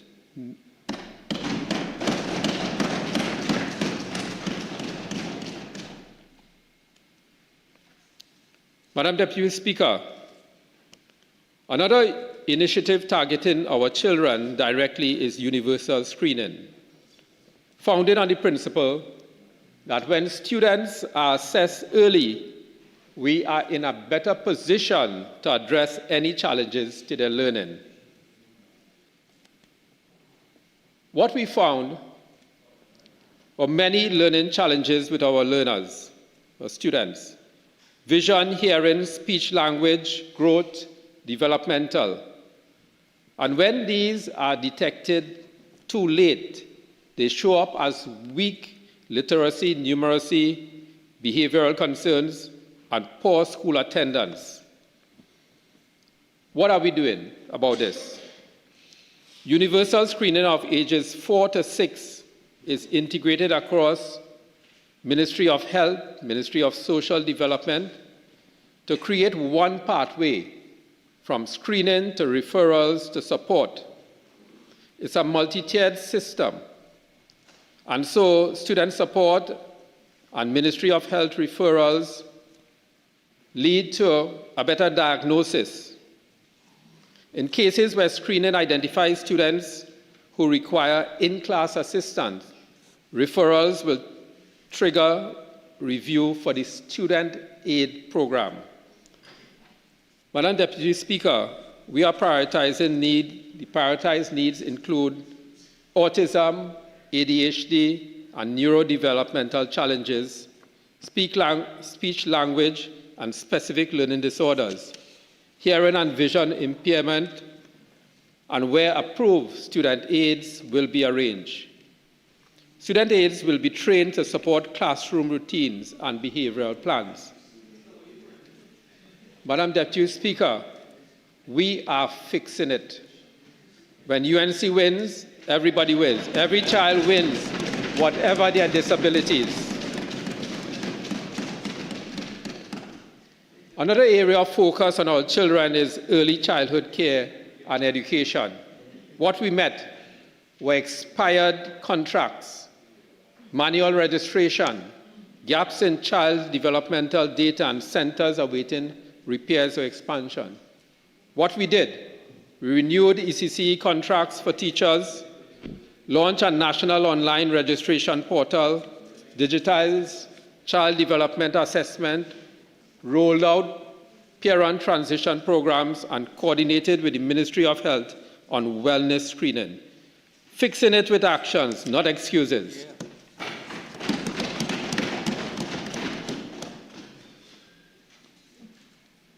Madam Deputy Speaker, we have looked at school nutrition and the health of all our students and learners. Another area of focus is school nutrition and healthy learners. We believe that healthy children learn better. We are strengthening what works and fixing what doesn't. What we met, the 2017 nutrition standards that included the ban on sugary sweetened beverages, that worked in some schools. What are we doing? We are not replacing, but we are building on the 2017 standards. We're keeping core protections. We are clarifying practical rules on portion sizes, ingredients like sodium and fats in pre-prepared packaged foods, providing a vendor and school toolkit, and we are aligning all these standards with the school feeding program. We are linking health with physical education and science so that our learners will make better choices. We are working on the Water First campaign, and we are linking all of our nutritional standards as we include school gardens and farm-to-school options. Madam Deputy Speaker, we are fixing it.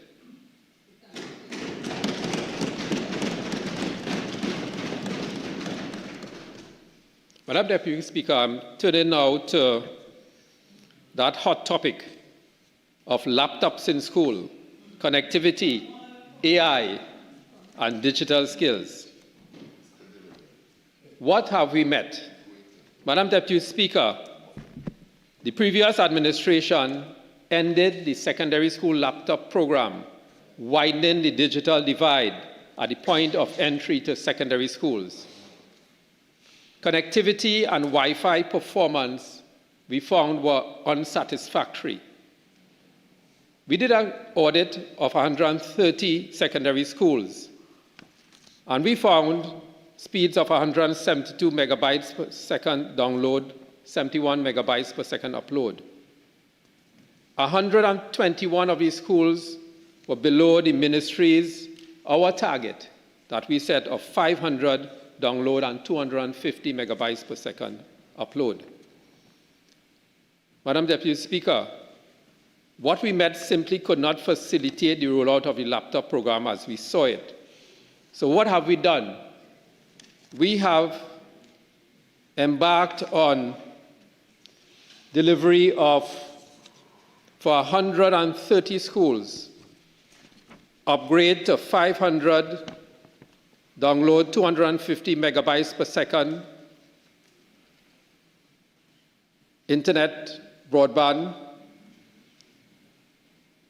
And in addition, we have added 454 primary schools to this program.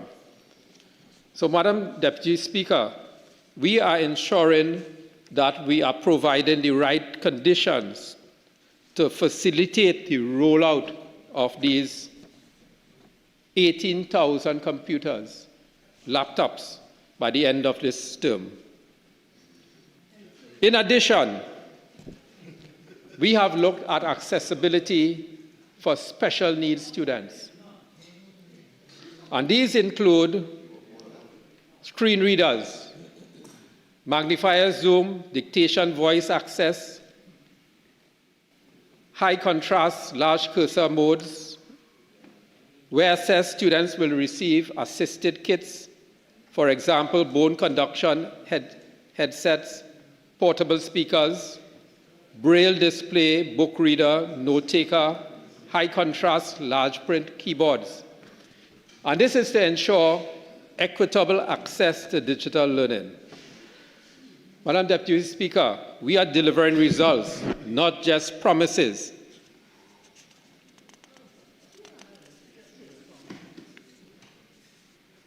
As we continue,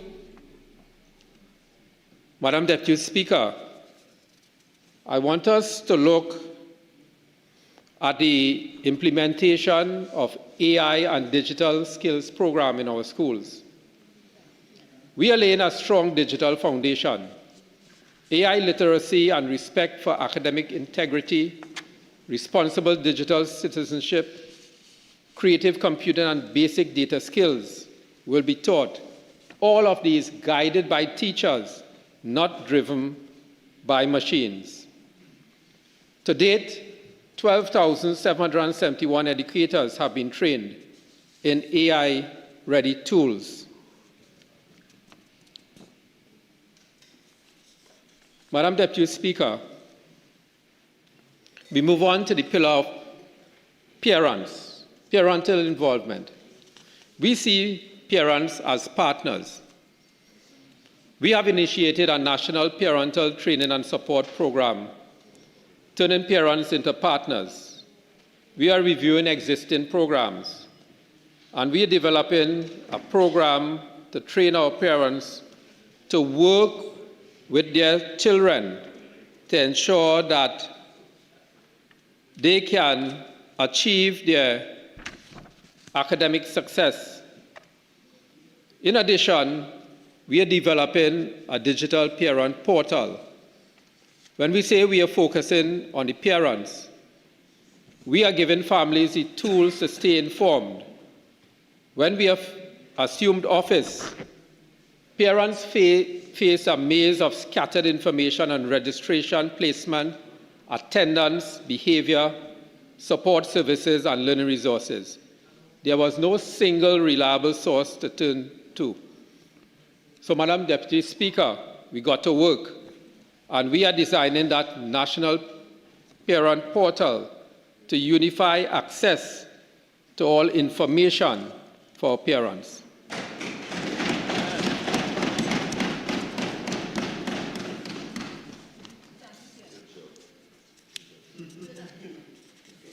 Madam Deputy Speaker, when we assumed office, we found a leadership crisis. Acting arrangements had become the norm. Vacancies piled up. School supervision was weakened. Discipline slipped. Curriculum leadership faltered. And let me give you some examples. At the secondary level, there were vacancies for 83 principals out of 125. 59 vice principals out of 125. Vacancies for 264 heads of department and 219 deans. At the primary school level, there were vacancies for 223 principals out of 451, 62 vice principals out of 110, 118 heads of departments out of 158, 253 senior teachers out of 331, 2,041 teacher vacancies out of 7,206. I don't know so many people who are acting in the system. Like I said last time, we don't know if they were from Hollywood or Bollywood. Even in our government-assisted schools, there were 122 teacher vacancies. Madam Deputy Speaker, we did not come to make excuses. We came to fix it.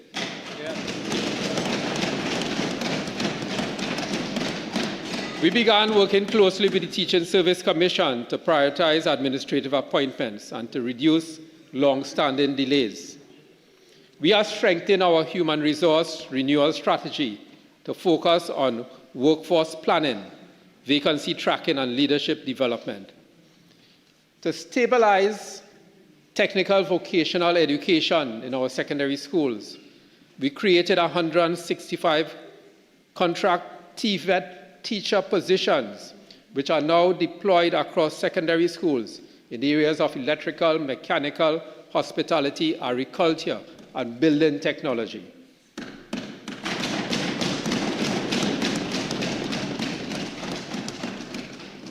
Madam Deputy Speaker, this government believes leadership matters.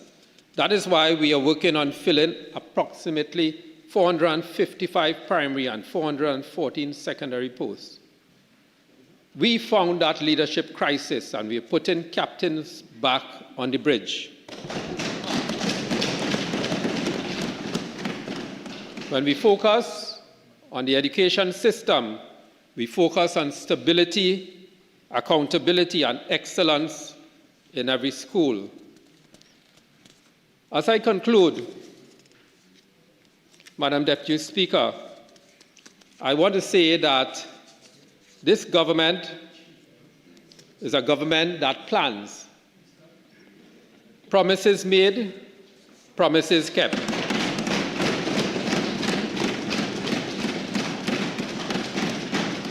There are several other large initiatives that are being pursued by the Ministry of Education, and they include the reintroduction of the CAC, the Continuous Assessment Component of the SEA. Secondly, the after-school study centers. Thirdly, the Priority Schools Project. Fourth, Adopt a School program. Fifthly, reforming schools supervision for success. And sixth, developing a leadership academy. Madam Deputy Speaker, as I conclude, I want to thank the people of San Fernando West for their commitment and for their patience. I want to say that there are many initiatives in this budget that will benefit the daily lives of the people in San Fernando West. The removal of VAT from essential food items, infrastructure projects in San Fernando West, partnerships with the Ministry of Public Utilities, ensuring reliable electricity and water access for all residents. I want to thank the Minister of Health for his improvements at the San Fernando General Hospital, plans for the inclusion of the cath lab, and the infrastructural developments. I want to thank the Ministry of Culture and Community Development in partnering with us. I want to say that in San Fernando West, we are taking a holistic approach to developing the health in the community, the educational objectives of our schools, infrastructure, and we are ensuring that no citizen is left behind in San Fernando West. When the UNC wins, San Fernando West wins.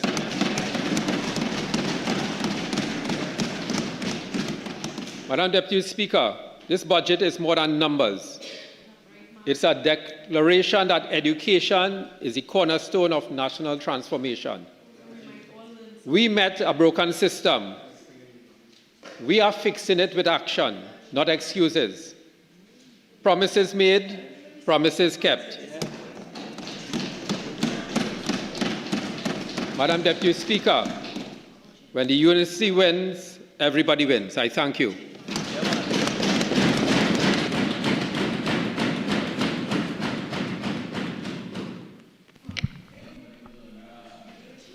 Member for Lavendale East Mover.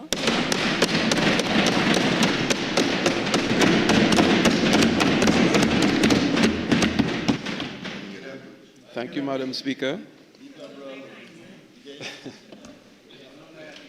I rise today for the very first time in this honorable House to contribute to the debate on this Finance Appropriation Bill 2025-2026, tabled by the Honorable Minister of Finance, Mr. Devandranath Tanku. Madam Speaker, please permit me to begin by extending heartfelt congratulations to you on your elevation to the chair.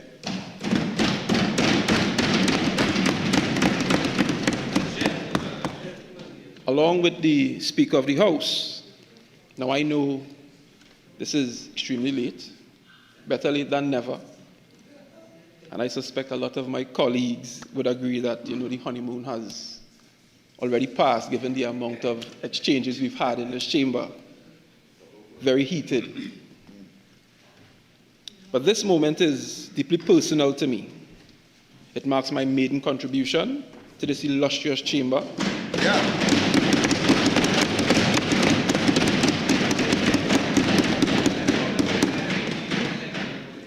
It is also, more importantly, an opportunity to give a voice to the people who sent me here. Yes. The resilient, Yes. resourceful, and resolute residents of Lavendale East Mover. Yes.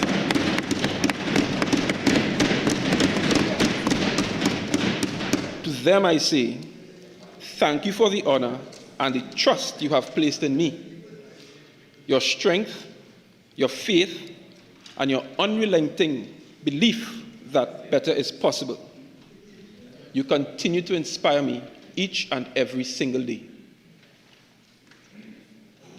Madam Deputy Speaker, as I take my seat in this new parliamentary arrangement with the UNC, the United National Congress, now at the helm of the government, and the PNM, the People's National Movement, serving as the loyal opposition, I am reminded that every budget debate must be more than an exchange of numbers.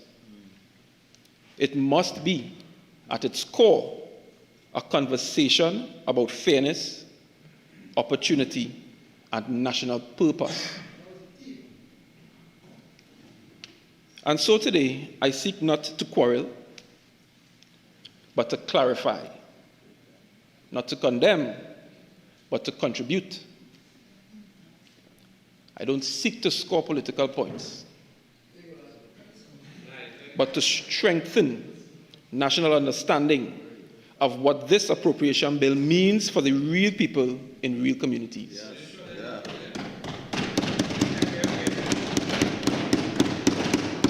And lastly, Madam Speaker, I would like to send some special love to the people that have always given me support. My siblings, my beautiful wife, and my precious children.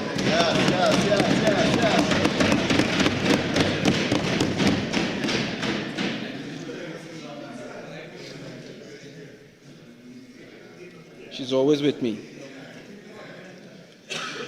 Madam Speaker, every community in Trinidad and Tobago deserves a fair share.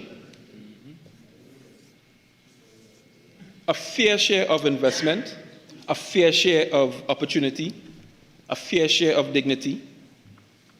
And I will remind everyone in here that Lavendale East Mover is no exception. We do not ask for favors or handouts. We ask for partnership, equity, and recognition that the nation's prosperity must lift all citizens, and not some first and others later. I just want to throw some words out there. Justice, fairness, and opportunity. These are non-partisan goals. That's the objective here today. Madam Speaker, I'd like to start by saying that I carry a few principles as an engineer. I was trained not to bring any problems without solutions. So, you may find that I exercise my training in this presentation. I can't help that. Now, the Honourable Minister of Finance presented a budget framed around transformation and resilience. He cited projections for job recovery, entrepreneurship, and digital inclusion. Now, these are laudable goals, but the reality on the ground in Laventadis Mover still tells a harder truth. Unemployment and underemployment remain chronic challenges. The issue is not only how many jobs are created, but where they are created and for whom. Madam Speaker, the Minister of Finance in his presentation stated that estimates over the past decade show a contraction of nearly 70,000 jobs, and labour force participation has fallen from roughly 62% to below 55%. Well, Madam Deputy Speaker, I believe we must measure the true impact of this government and their employment initiatives against those numbers. And this is how we hold them accountable. Where in this new budget are the targeted apprenticeship programs and community job centers that connect young people from high-need districts directly to projects funded by the state? I call on the Honourable Minister to ensure that as infrastructure and development programs roll out across the Northwest Corridor, the labour comes from the surrounding communities. We want our welders from Mova, our tradesmen from Manripo. We want our joiners from Cipriani Avenue, 1st Cassia and 2nd Caledonia. We want our young graduates from Success Lavantel Village. My people on the ground, Madam Deputy Speaker, have already begun to report a lot of contrary. So without this deliberate linkage between public spending and local participation, these employment fund risks becoming distant line items rather than engines of empowerment. And Madam Deputy Speaker, as we move from the historic URP and CPEP models towards the newly announced employment fund, we must guard against bureaucracy and ensure fair access for single-parent households, micro-entrepreneurs, and youth startups.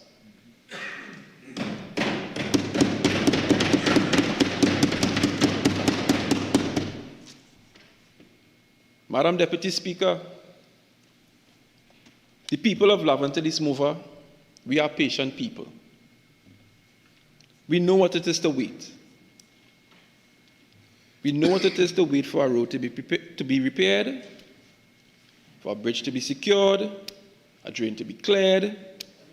Infrastructure is not supposed to be an abstract statistic. It must give dignity to those on the ground. It must.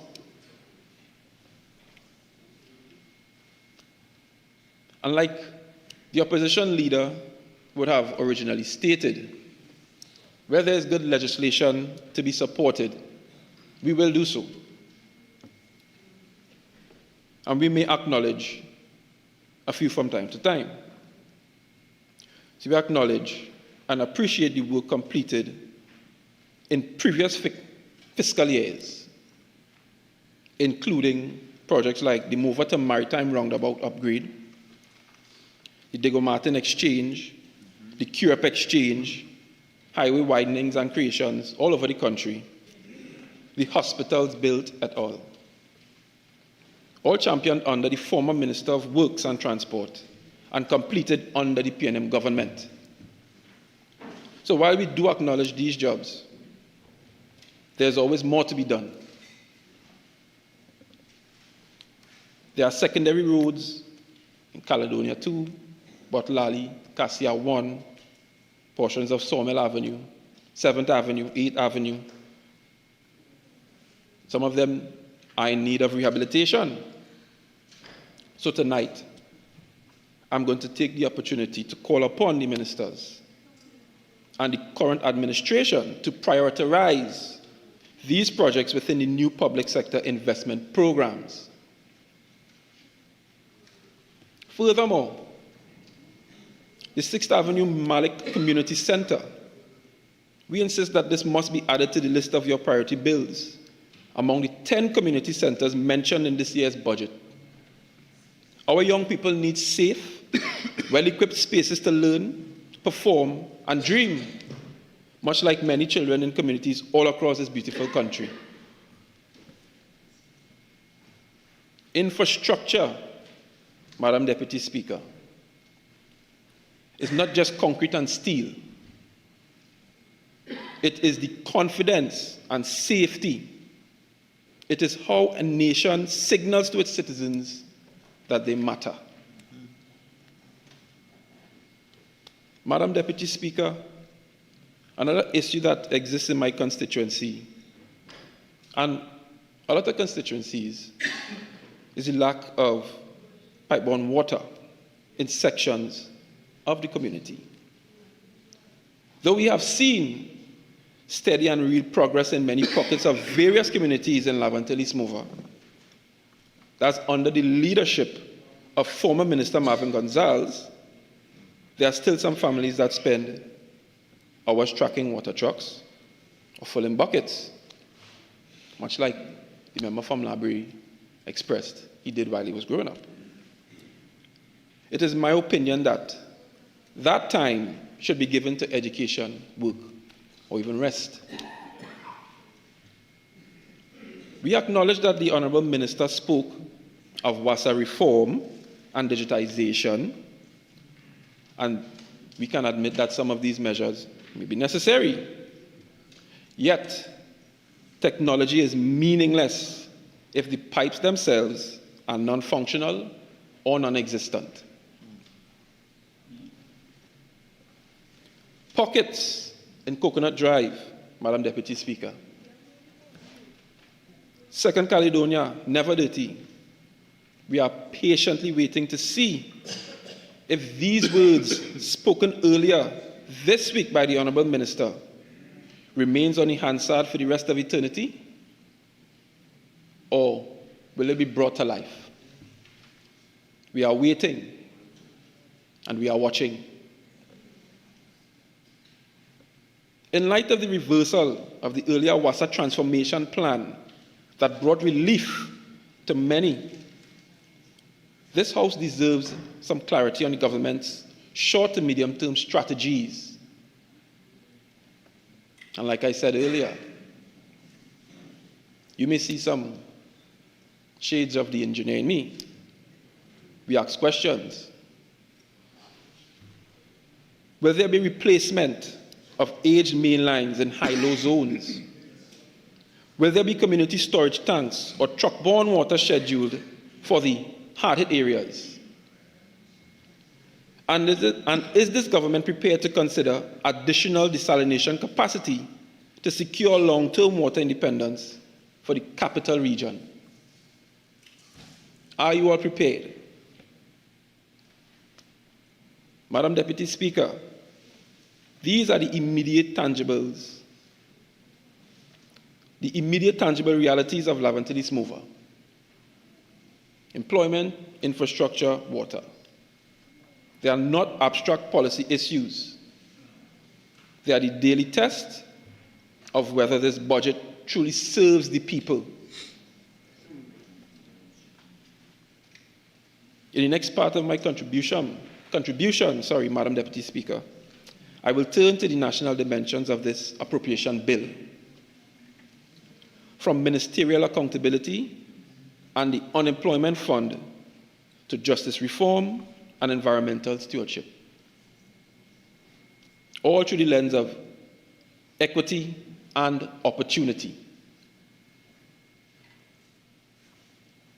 Madam Deputy Speaker, having spoken to the practical realities of Lavantelis-Mova, I now turn to the broader policy and governance landscape that frames this year's budget. Now, the 2026 appropriation bill, as presented by the Minister of Finance, sets out to chart a new course under new administration. It speaks of fiscal discipline, targeted relief, digital reform, and inclusive growth. Once again, these goals are laudable. Yet, Madam Deputy Speaker, the measure of a budget is not in its vocabulary, but it is in its credibility of execution. The public is not only listening to what the government promises, they are watching how it intends to deliver. And I can guarantee you, Lavantelis-Mova is patiently waiting, and they are looking. I say all this because budgets, they rest on trust. Citizens must believe that resources they contribute through taxation will be managed with fairness, prudence, and obviously transparency.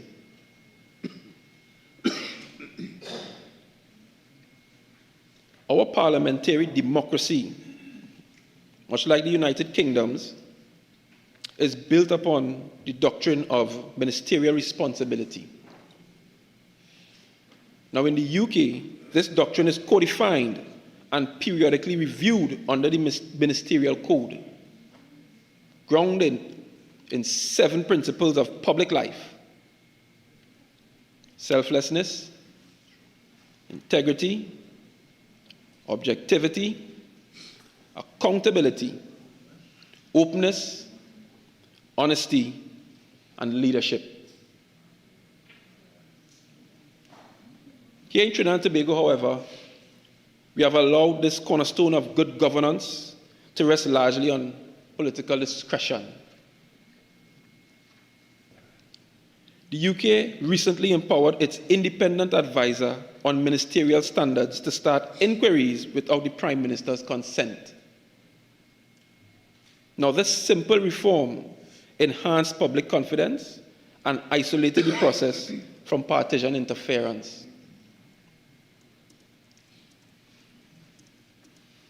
By contrast, our own oversight architecture is still heavily dependent on the goodwill of the executive. If the authority that appoints is also the authority that judges, the outcome will always invite a level of suspicion. I therefore urge the Honourable Prime Minister and her Cabinet to consider establishing an independent Ethics and Standards Commission backed by statute to investigate and report on breaches of ministerial conduct. Such a body would not weaken the government, and if you believe it would weaken the government, I beg you look into the mirror. I, however, believe it would only strengthen our democracy. So let me be clear. This is not an indictment on any single minister. It is a call for institutional renewal so that the future governments of whatever color will face constant and credible scrutiny. Madam Deputy Speaker, the minister has announced a $310 million unemployment fund intended to support displaced and underemployed citizens following the alleged contraction of labor markets over the past decade. Allegedly. A safety net for those who fall between the seams of social welfare programs.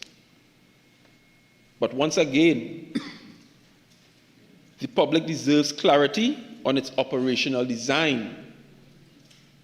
As I said earlier, we engineers like to ask questions. Who qualifies? Who is eligible? And how is eligibility determined?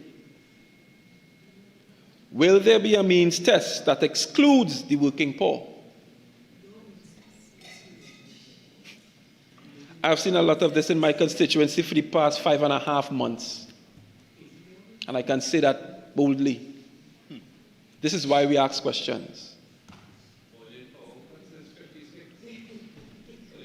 Without transparent guidelines, application processes, criteria and oversight, once again, this fund risks becoming a headline without hardware.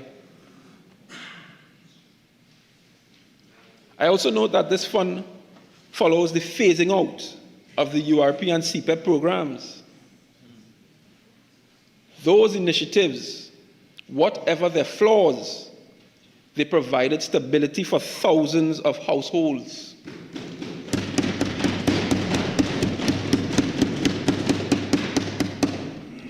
All of these hardworking people have been referred to as collateral damage and ghosts. Madam Deputy Speaker, they refer to them as ghosts. Yet, they see me daily at my office in need of aid. Madam Deputy Speaker, whenever this topic comes up, I get kind of touchy because it reminds me of an old cartoon. I'm sure all of us know it, Scooby-Doo. And ironically enough, at the end of each episode, all those ghosts were revealed to be real people. All, every episode, all the time. I can say tonight, they are all real people, Madam Deputy Speaker. I see them at my office. Much like Malabar Mausika would have mentioned, they come with real issues, having faced a real problem. The new fund must therefore be scalable, accessible, and regionally fair to prevent communities such as Lavantalis Mova from failing and falling behind. Perhaps the minister could consider linking the unemployment fund to certified training opportunities so that support is coupled with upskilling rather than passive relief.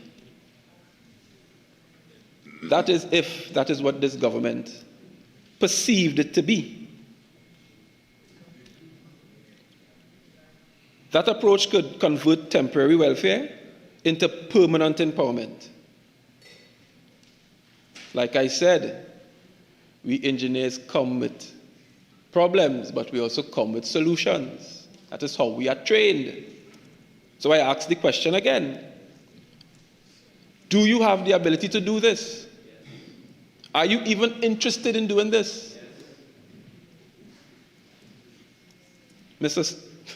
Madam Deputy Speaker, I took the time asking those questions as these are the simple elements that directly correlate to the betterment of society, and that includes the reduction of crime. Madam Deputy Speaker, now fewer matters stir the nation's conscience more than safety. The government's stated intention to revisit the Home Invasion and Self-Defense Bill, popularly described as standing ground legislation, it demands sober, and I will say it again, It demands sober, evidence-based dialogue.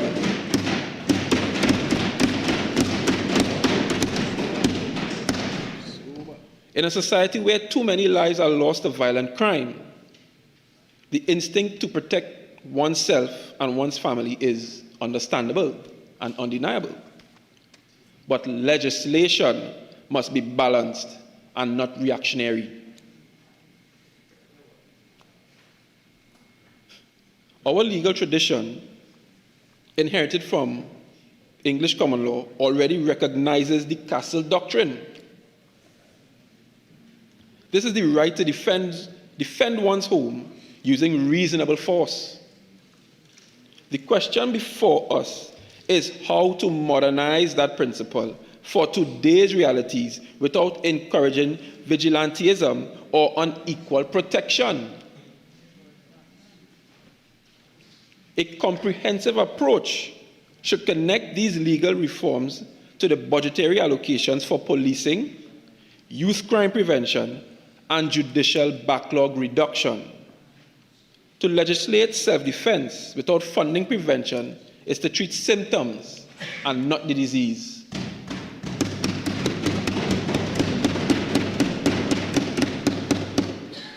Madam Deputy Speaker, one life lost to violent crime is one too many.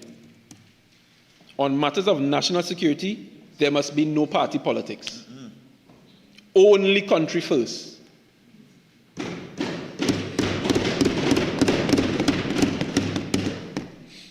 Our young people are the ones that stand to suffer if we continue this route. I noticed the budget introduced the Foundation for Life program, an initiative aimed at youth skills and mentorship. Once again, Madam Deputy Speaker, the intent is noble, but intent must be matched by scale and access. We ask questions. By now you get the gist of this. We engineers are built very, very different. How many placements are budgeted? What proportion is allocated to high needs areas such as Mova and Caledonia? You see, without clarity, this program risks being another pilot project rather than a policy that brings real change. We must move beyond annual cycles of small grants and launch a national skills acceleration concept that unites the Ministry of Education, Trade and Labor, private sector partners, and community organizations. Solutions. Let each apprenticeship and internship count towards recognized certification. Let the budget align for training and translate into careers and not just workshops.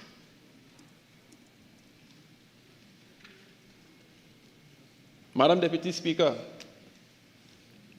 now if our young people are not suffering through violence and inequalities, they now suffer on our nation's roads.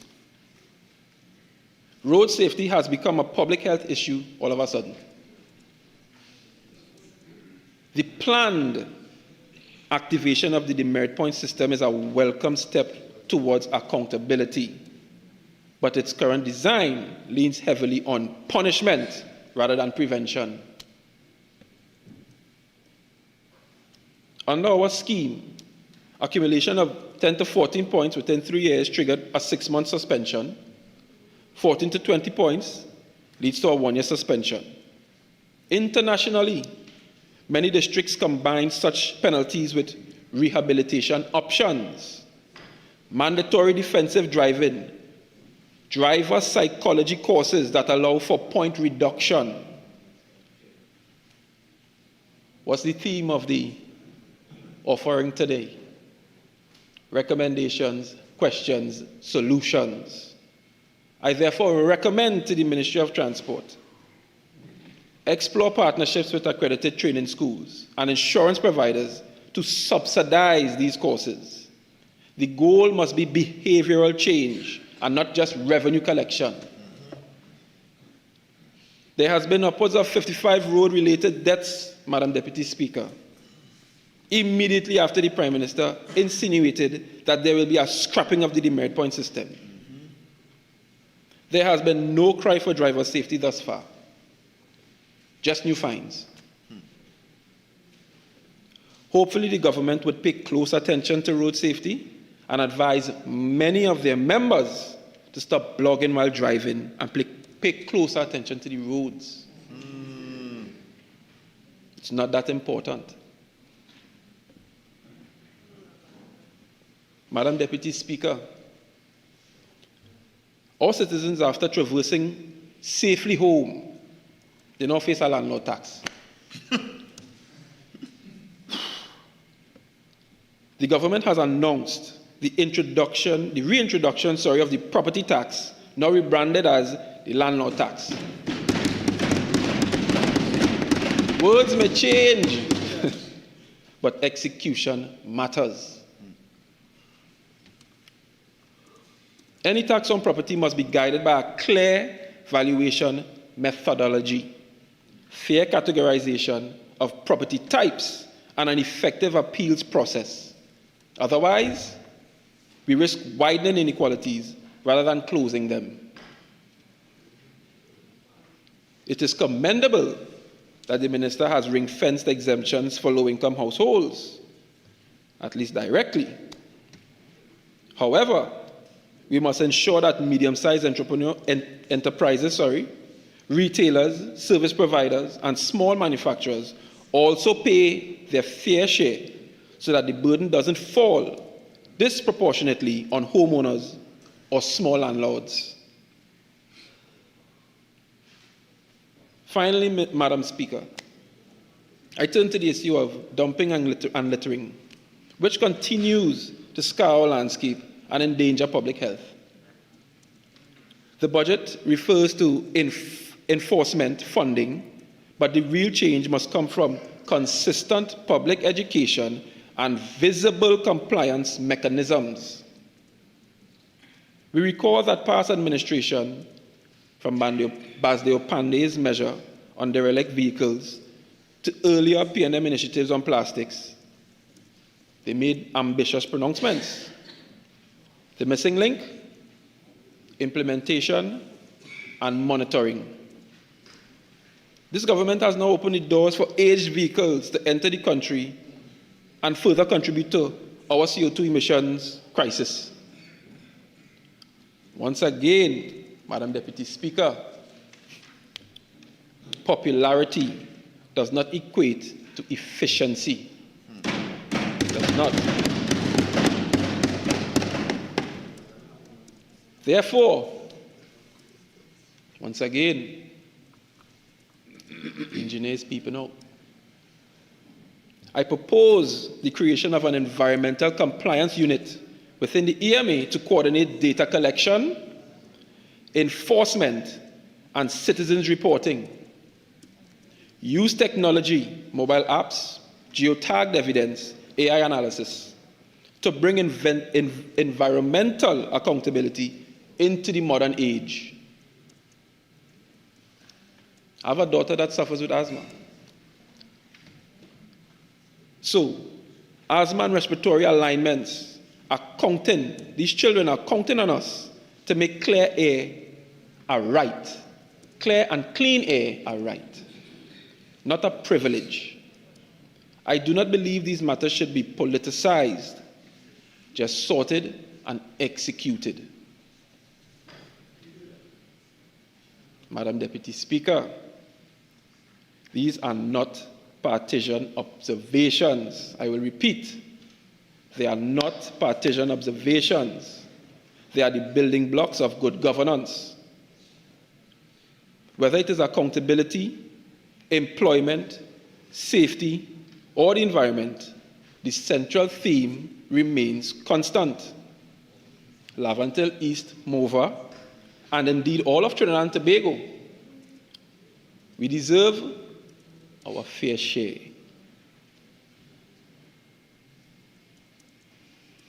Madam Deputy Speaker, in every democracy, Budgets are more than ledgers of revenue and expenditure. They are statements of national intent. They tell our people not only what we will spend, but what we stand for. In recent years, political rhetoric has often divided us, north and south, rich and poor. But the citizens who sent us here, they are always colorblind. They are colorblind when it comes to good roads. They are colorblind when it comes to reliable water, decent jobs, and safe communities. So let us therefore make inclusion not a slogan but a practice. Let the new employment fund, the housing initiatives, and the SME grants all be distributed with data-driven fairness. We need to ensure this is done so that every constituency, from Mayara to Mova, can see itself reflected in the National's story. Given the recent revelation of the local government financial allocations, I hope this request is not a far-fetched goal. I don't have to point out that there exists geographical disproportionality in Trinidad and Tobago. The blind can see this. The data is there for those who want to do the research as well. It's there. This is what I mean, Madam Deputy Speaker, of a fair share. It is not charity. It is equity in policy. Too often, each incoming administration seeks to reinvent the wheel. Policies that were functioning are discarded, projects rebranded, public confidence eroded. I submit that true progress requires continuity with accountability.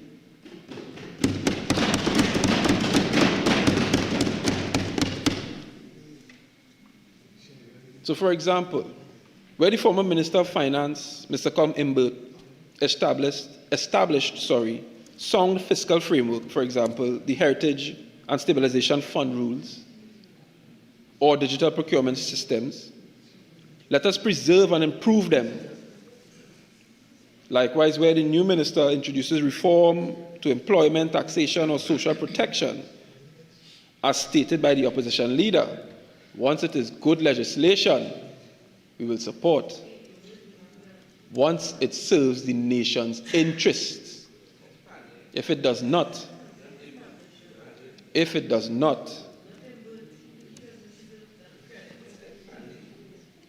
is the spirit in which I stand today. Constructive, vigilant, and patriotic. Madam Deputy Speaker, the next generation is watching. They are watching this parliament more closely than we think. True. Earlier today, I saw a school sitting up there. They measure us not by how loudly we argue, but by how effectively we deliver. For them, opportunity lies not only in textbooks, but in technology, innovation, and entrepreneurship. Once again, Madam Deputy Speaker, this is about everyone getting a fair share. Yeah.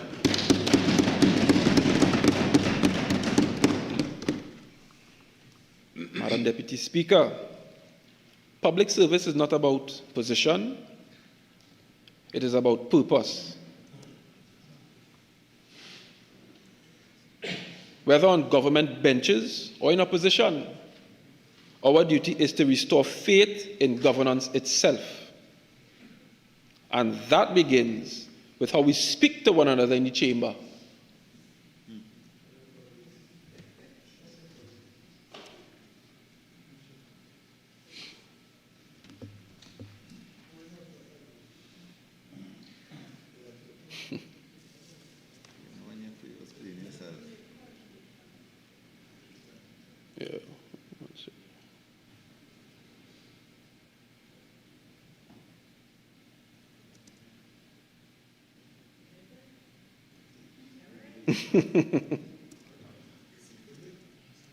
You talking, boy? One second, Madam Deputy. Mr. Blow Blow. Mr. Blow Blow. Yes, thank you.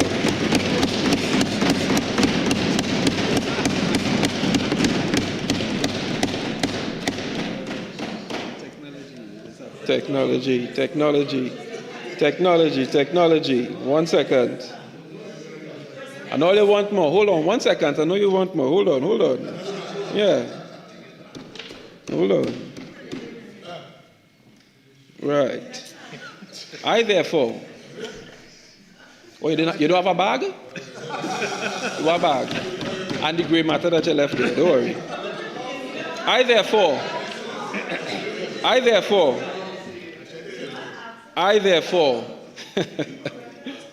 give the assurance that my contributions will always be firm but respectful, critical but constructive, and always guided by the conviction that Laventille's mover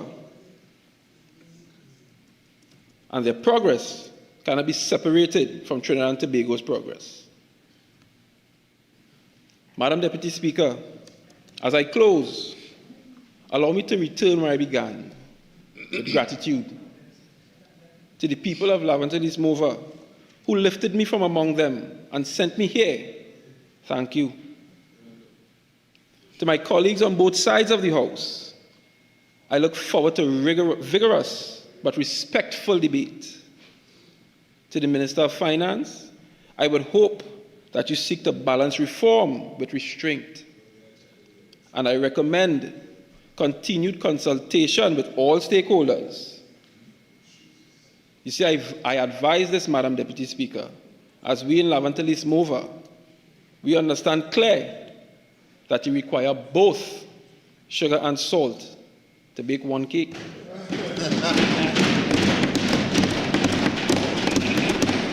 And many of us on the ground, we believe that you have only included salt in this budget. So, this House, they can take that figuratively or literally, sorry. It's entirely up to you. This is my maiden contribution. It's offered in humility, anchored in belief that leadership is not about volume, but about value. So let us together move this nation beyond survival, move it towards a shared success, towards a Trinidad and Tobago where no community, no citizen, no child feels forgotten. Laventille's mover deserves its fair share. And when Laventille rises, Trinidad and Tobago rises as well. Thank you very much, Madam Speaker.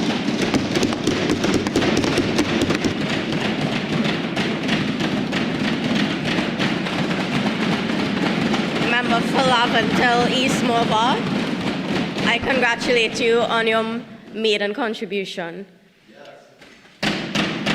Member for Komoto Manzanella.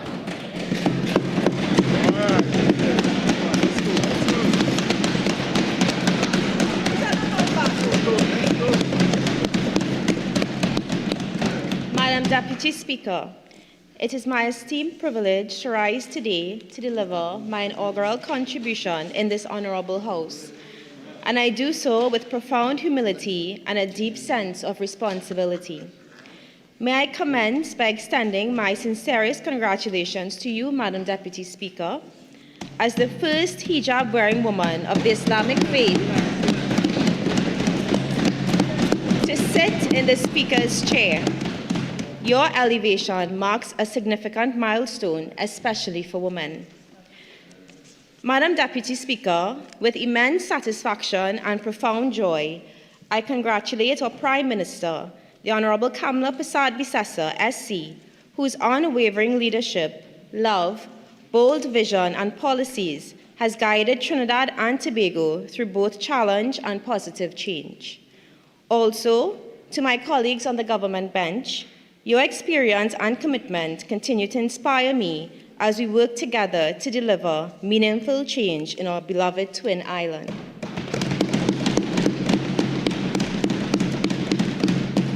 Madam Deputy Speaker, may I also extend my sincere commendations to the Honourable Minister of Finance on his maiden budget presentation, as well as the Honourable Minister of Planning, Economic Affairs and Development, their respective teams and ministries, for the clarity, dexterity, ingenuity and discipline in which the national budget for the fiscal year 2026 was prepared and presented. Madam Deputy Speaker, the improvement of the lives of every single citizen of Trinidad and Tobago is at the heart of this budget, and as such, it is a privilege to join this debate today from this side of the House. But above all, Madam Deputy Speaker, I thank my constituents of Kumoto Mansinila, including those who took the time to participate and contribute in our budget consultations, because, Madam Deputy Speaker, their forgotten voices were the stimuli for this fair, human, and progressive budget. To my constituents of Kumoto Mansinila, your faith in me is truly humbling, and I stand here as your advocate. I stand determined to represent your hopes, needs, and future with energy and conviction. My promise to you is that every word I speak and every decision I make in this House is a promise to honor the trust that you have all put in me.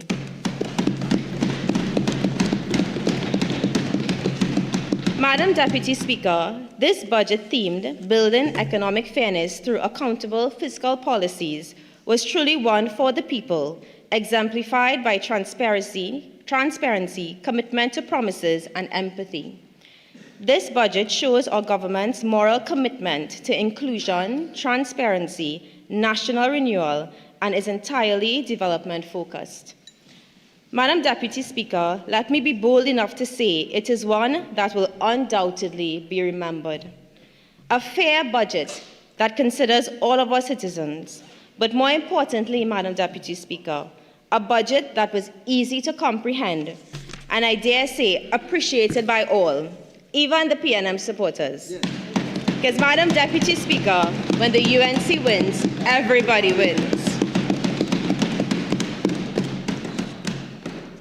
Madam Deputy Speaker, as a proud daughter of Kumoto Mansinila, I stand here mindful that I am not only here to contribute to today's debate from a public utilities perspective, but to also speak for those whose everyday lives are frequently distant from the halls of Parliament. That is, the farmer in Bish battling rising feed costs and Prudia larceny, the mother in Caratal who stretches every dollar to feed her family, the teacher in Sangre Chiquito who continues to serve despite a lack of infrastructure, and the young university graduates in Mansinila unfairly affected by limited or no internet connectivity. Mr. Speaker, this budget speaks to them.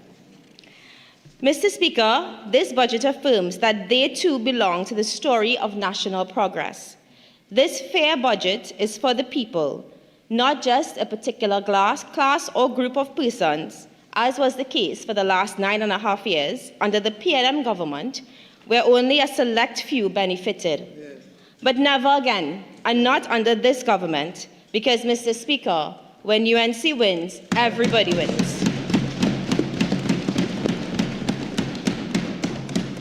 Mr. Speaker, the mess and turmoil we inherited in the Ministry of Public Utilities from the last administration have set back this country significantly. But, Mr. Speaker, the accountable fiscal policies and strategies presented by the Honourable Minister of Finance will ensure the repair and progress of our country's economic stability and the efficient provision of public utilities. Mr. Speaker, we will fix it. Our government's fiscal strategy is a clear testament of the love we have for our people. We saw the challenges that plagued our land and delivered on solutions. Mr. Speaker, this budget was targeted outward to invite global opportunity without forgetting to ground itself deeply into the needs of our people. Mr. Speaker, for far too long, social and environmental considerations have been treated as secondary to our core operations in public utilities. That time has passed, Mr. Speaker. Today, we reaffirm a critical shift in how we view and manage our public utilities. Mr. Speaker, the truth is, our utilities go beyond the provision of water, electricity, waste management, and connectivity. They are necessities for social, environmental, and national development. Every project undertaken, every policy crafted, must reflect a balance between service delivery, environmental stewardship, and social responsibility. Mr. Speaker, this means strengthening our efforts to protect our natural resources, reduce waste, promote renewable energy, and support communities in need. Mr. Speaker, it means ensuring that our operations create opportunities for citizens, particularly our youth, while safeguarding the environment for generations to come. Mr. Speaker, this UNC government is willing to face the reality of the perilous situation we inherited and take corrective action. Yes, The Ministry of Public Utilities has been allocated $3.395 billion for this fiscal year. Renewal is the agenda, and Mr. Speaker, this budget, through its accountable fiscal policies, does just that. Mr. Speaker, permit me to identify some of the instances of corruption, mismanagement, and wastage which this government inherited upon assuming office and which this budget seeks to correct. Mr. Speaker, take, for example, the Trinidad and Tobago Meteorological Services, more commonly called the Met Office, which plays a vital role in national safety, development, and daily life.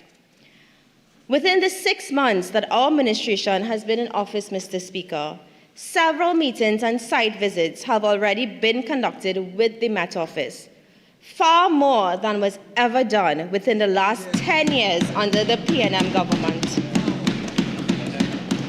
And what we discovered, Mr. Speaker, was deeply troubling.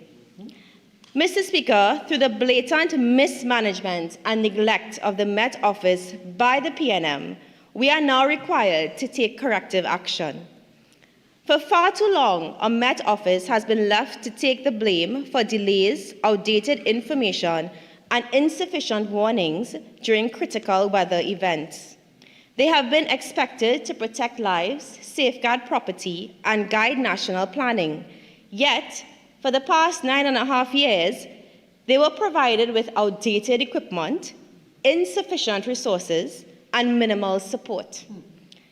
This inaction placed communities, farmers, infrastructure, and businesses at risk and undermined public confidence in a critical national agency. During the short time we have been in office, Mr. Speaker, we listened, we acknowledged the gaps, and today I can proudly say that through successful collaboration with the Ministry of Public Administration and AI, we are taking decisive action. The procurement of a Ranger X5 X-band simultaneous dual polarization weather radar system will be purchased and will be installed in Piaco, something that the last government could not do. This acquisition marks a turning point for Trinidad and Tobago's ability to anticipate, monitor, and respond to severe weather. Mr. Speaker, this budget allows us to do that because, Mr. Speaker, when UNC wins, Met Office wins. Mr. Speaker, this cutting-edge radar will revolutionize weather monitoring, allowing us to differentiate between rain, hail, thunderstorms with strong winds, flash floods, and even tornadoes, while filtering out irrelevant signals such as birds or debris. The radar will provide high-resolution, real-time data, which will enable timely warnings to save lives, protect communities, and help our emergency agencies respond faster and smarter.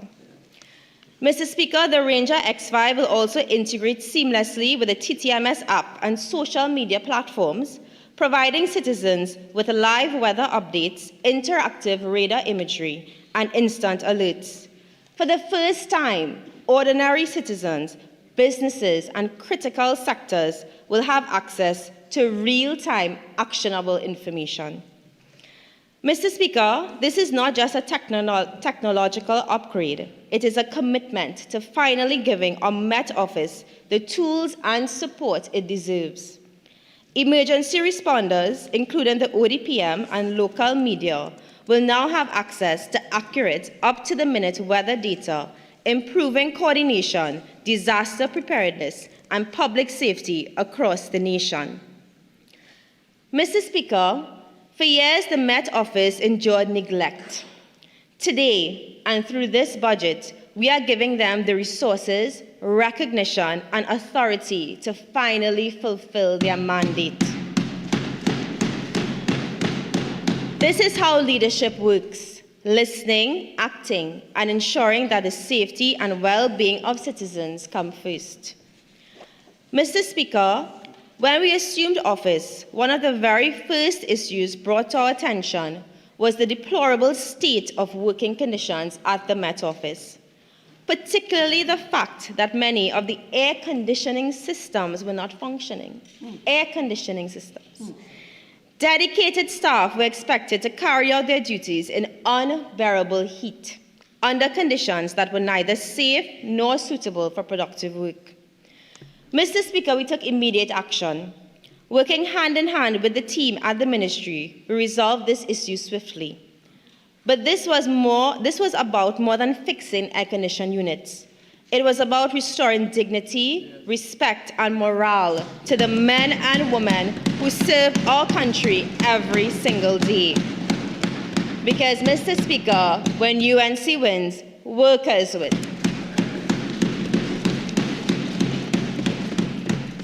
Mr. Speaker, when we came into office, one of the most troubling matters brought to our attention as well was the staffing crisis at the Met Office. This is an agency that serves as the first line of defense against severe weather. Yet, despite its critical role, it had been systematically neglected. Mr. Speaker, although there was approval for a restructure of the Met Office, no action was taken to fill the vacancies. As a result of the incompetence of the last administration, the Met Office was left understaffed, overstretched, and unable to operate at full capacity. Mr. Speaker, this neglect had real social consequences. When the Met Office is short of personnel, it directly affects the timeliness and accuracy of weather forecasts and warnings. Communities receive advisories late. Farmers cannot plant their crops with confidence. The aviation, maritime, and energy sectors are exposed to greater risk. And most importantly, the public's trust in one of our most essential services begins to erode. Mr. Speaker, we cannot allow that situation to continue. In the way this government operates, we listen, we engage, and we act. Together, we identified solutions, and we are now moving forward with measures to fill vacancies, strengthen human resources, and modernize the working environment at the Met Office.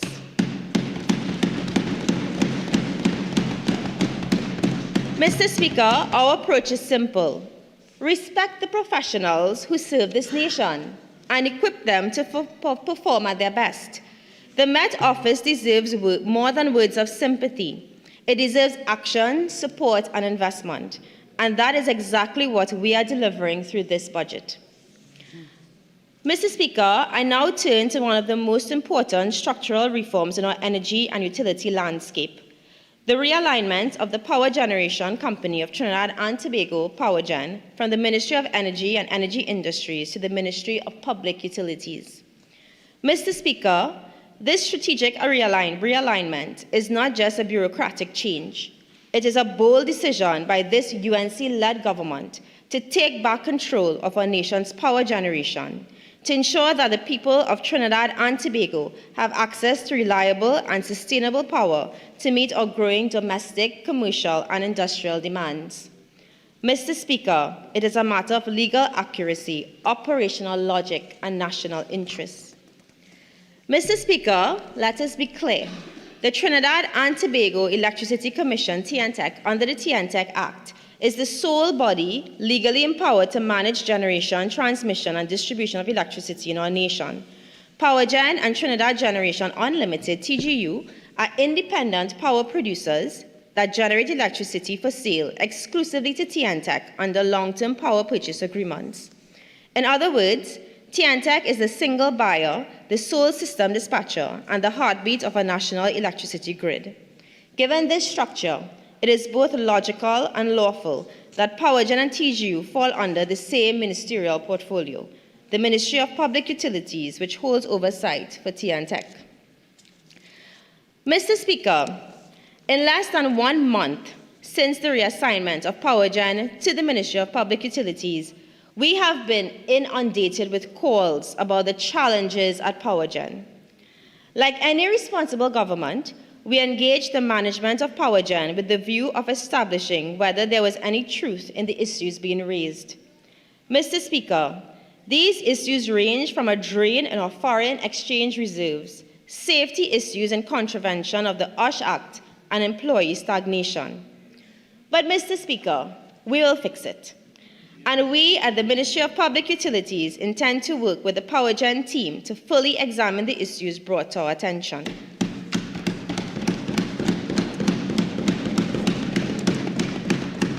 Mr. Speaker, I now wish to focus on the critical role of state agencies in investing in our children and youth, which lies at the very heart of our national progress in Trinidad and Tobago. Mr. Speaker, there must be corporate and social responsibility. In August 2025, the Telecommunications Services of Trinidad and Tobago, TSCT, under the strategic and astute leadership of the Honorable Prime Minister and the Minister of Public Utilities, demonstrated what corporate and social responsibility looks like in practice through its Future Leaders Internship Program, which benefited 600 young citizens across Trinidad and Tobago. Under the theme, Powering the Next Generation, Future Ready, Tech-Driven, TSTT-inspired, the initiative offered training in digital skills, professional development, and real workplace experience. Importantly, participants received a stipend ensuring access and inclusion for all, because opportunity must never depend on financial means. Mr. Speaker, this is social responsibility with purpose. A state enterprise using its influence and expertise to empower young people and strengthen the foundation of national growth. Mr. Speaker, some have asked whether a 3-week internship is long enough to create lasting change, or whether helping 600 young people is enough when so many more are still waiting for opportunity. But we must remember, Mr. Speaker, every national transformation starts with a single deliberate step. What matters is that we have begun. While others talk, Mr. Speaker, we have taken tangible action to equip young people with skills that matter in the real economy. Mr. Speaker, this program does not end at training. It is the first step in building pathways to sustainable jobs and livelihoods. It gives our young citizens more than exposure. It gives them hope, direction, and a bridge to future employment. Mr. Speaker, that is why I am pleased to announce that in 2026, under the Ministry of Public Utilities and through this budget, this initiative will be expanded across the public utilities sector, increasing participation from 600 to approximately 5,000 young people. And Mr. Speaker, this expansion goes beyond numbers. It creates a national pipeline for sustainable job creation. Participants will gain practical experience in technology, customer service, logistics, engineering, and environmental management, which are sectors that form the backbone of our economy. Mr. Speaker, through partnerships with state enterprises and the private sector, we are building a system where training leads to opportunity and opportunity leads to employment. This is how we shift from temporary interventions to lasting empowerment by merging skills development directly to the future world of work. Mr. Speaker, corporate and social responsibility must work hand in hand.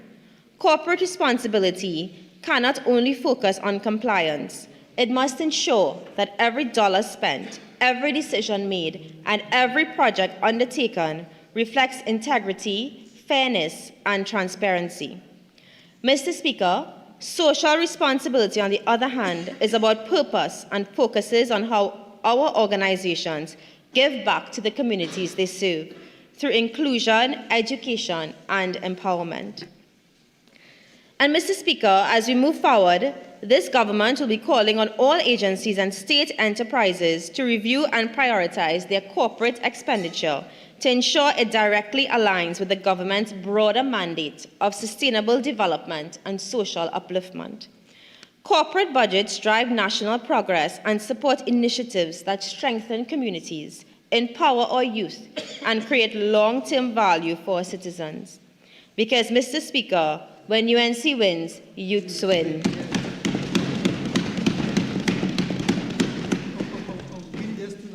Mr. Speaker, the success of TSCT's Future Leaders Program and the planned expansion under the Ministry of Public Utilities demonstrate what is possible when public institutions lead with vision and compassion.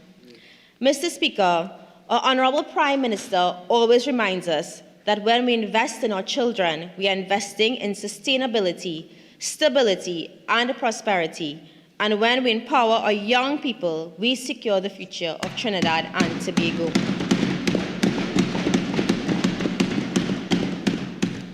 Mr. Speaker, I want now to turn to an area close to my heart and of critical importance: environmental action.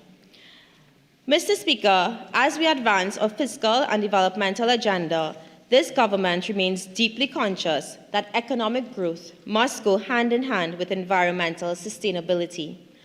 One of the most pressing issues where this balance must be achieved is in the management of our water and sanitation systems. Mr. Speaker, for too long, Trinidad and Tobago has operated without a comprehensive long-term wastewater policy. At present, over a dozen ad hoc policies and regulations govern different aspects of wastewater management. This fragmented approach has limited coordination, hindered investment, and constrained our ability to plan effectively for sustainable growth. Mr. Speaker, recognizing this gap, this government, with the support of the International Development Bank, has initiated the development of a national wastewater and sanitation master plan. Mr. Speaker, this plan is a major step forward, a unified strategic framework that will guide the construction, expansion, and modernization of wastewater infrastructure over the next 2 decades. Mr. Speaker, it includes the development of a national wastewater policy supported by a legislative and regulatory review, a national wastewater strategy, and a process and institutional review to strengthen governance and service delivery. Mr. Speaker, the master plan will prioritize affordable, environmentally sustainable, and climate-resilient solutions, such as wastewater reuse for agriculture and industry, resource recovery, and the introduction of low mechanical, nature-based treatment technologies suitable for a tropical environment. Mr. Speaker, it will also strengthen institutional and regulatory frameworks to improve governance, accountability, and technical capacity within the sector. Because, Mr. Speaker, when UNC wins, the environment wins.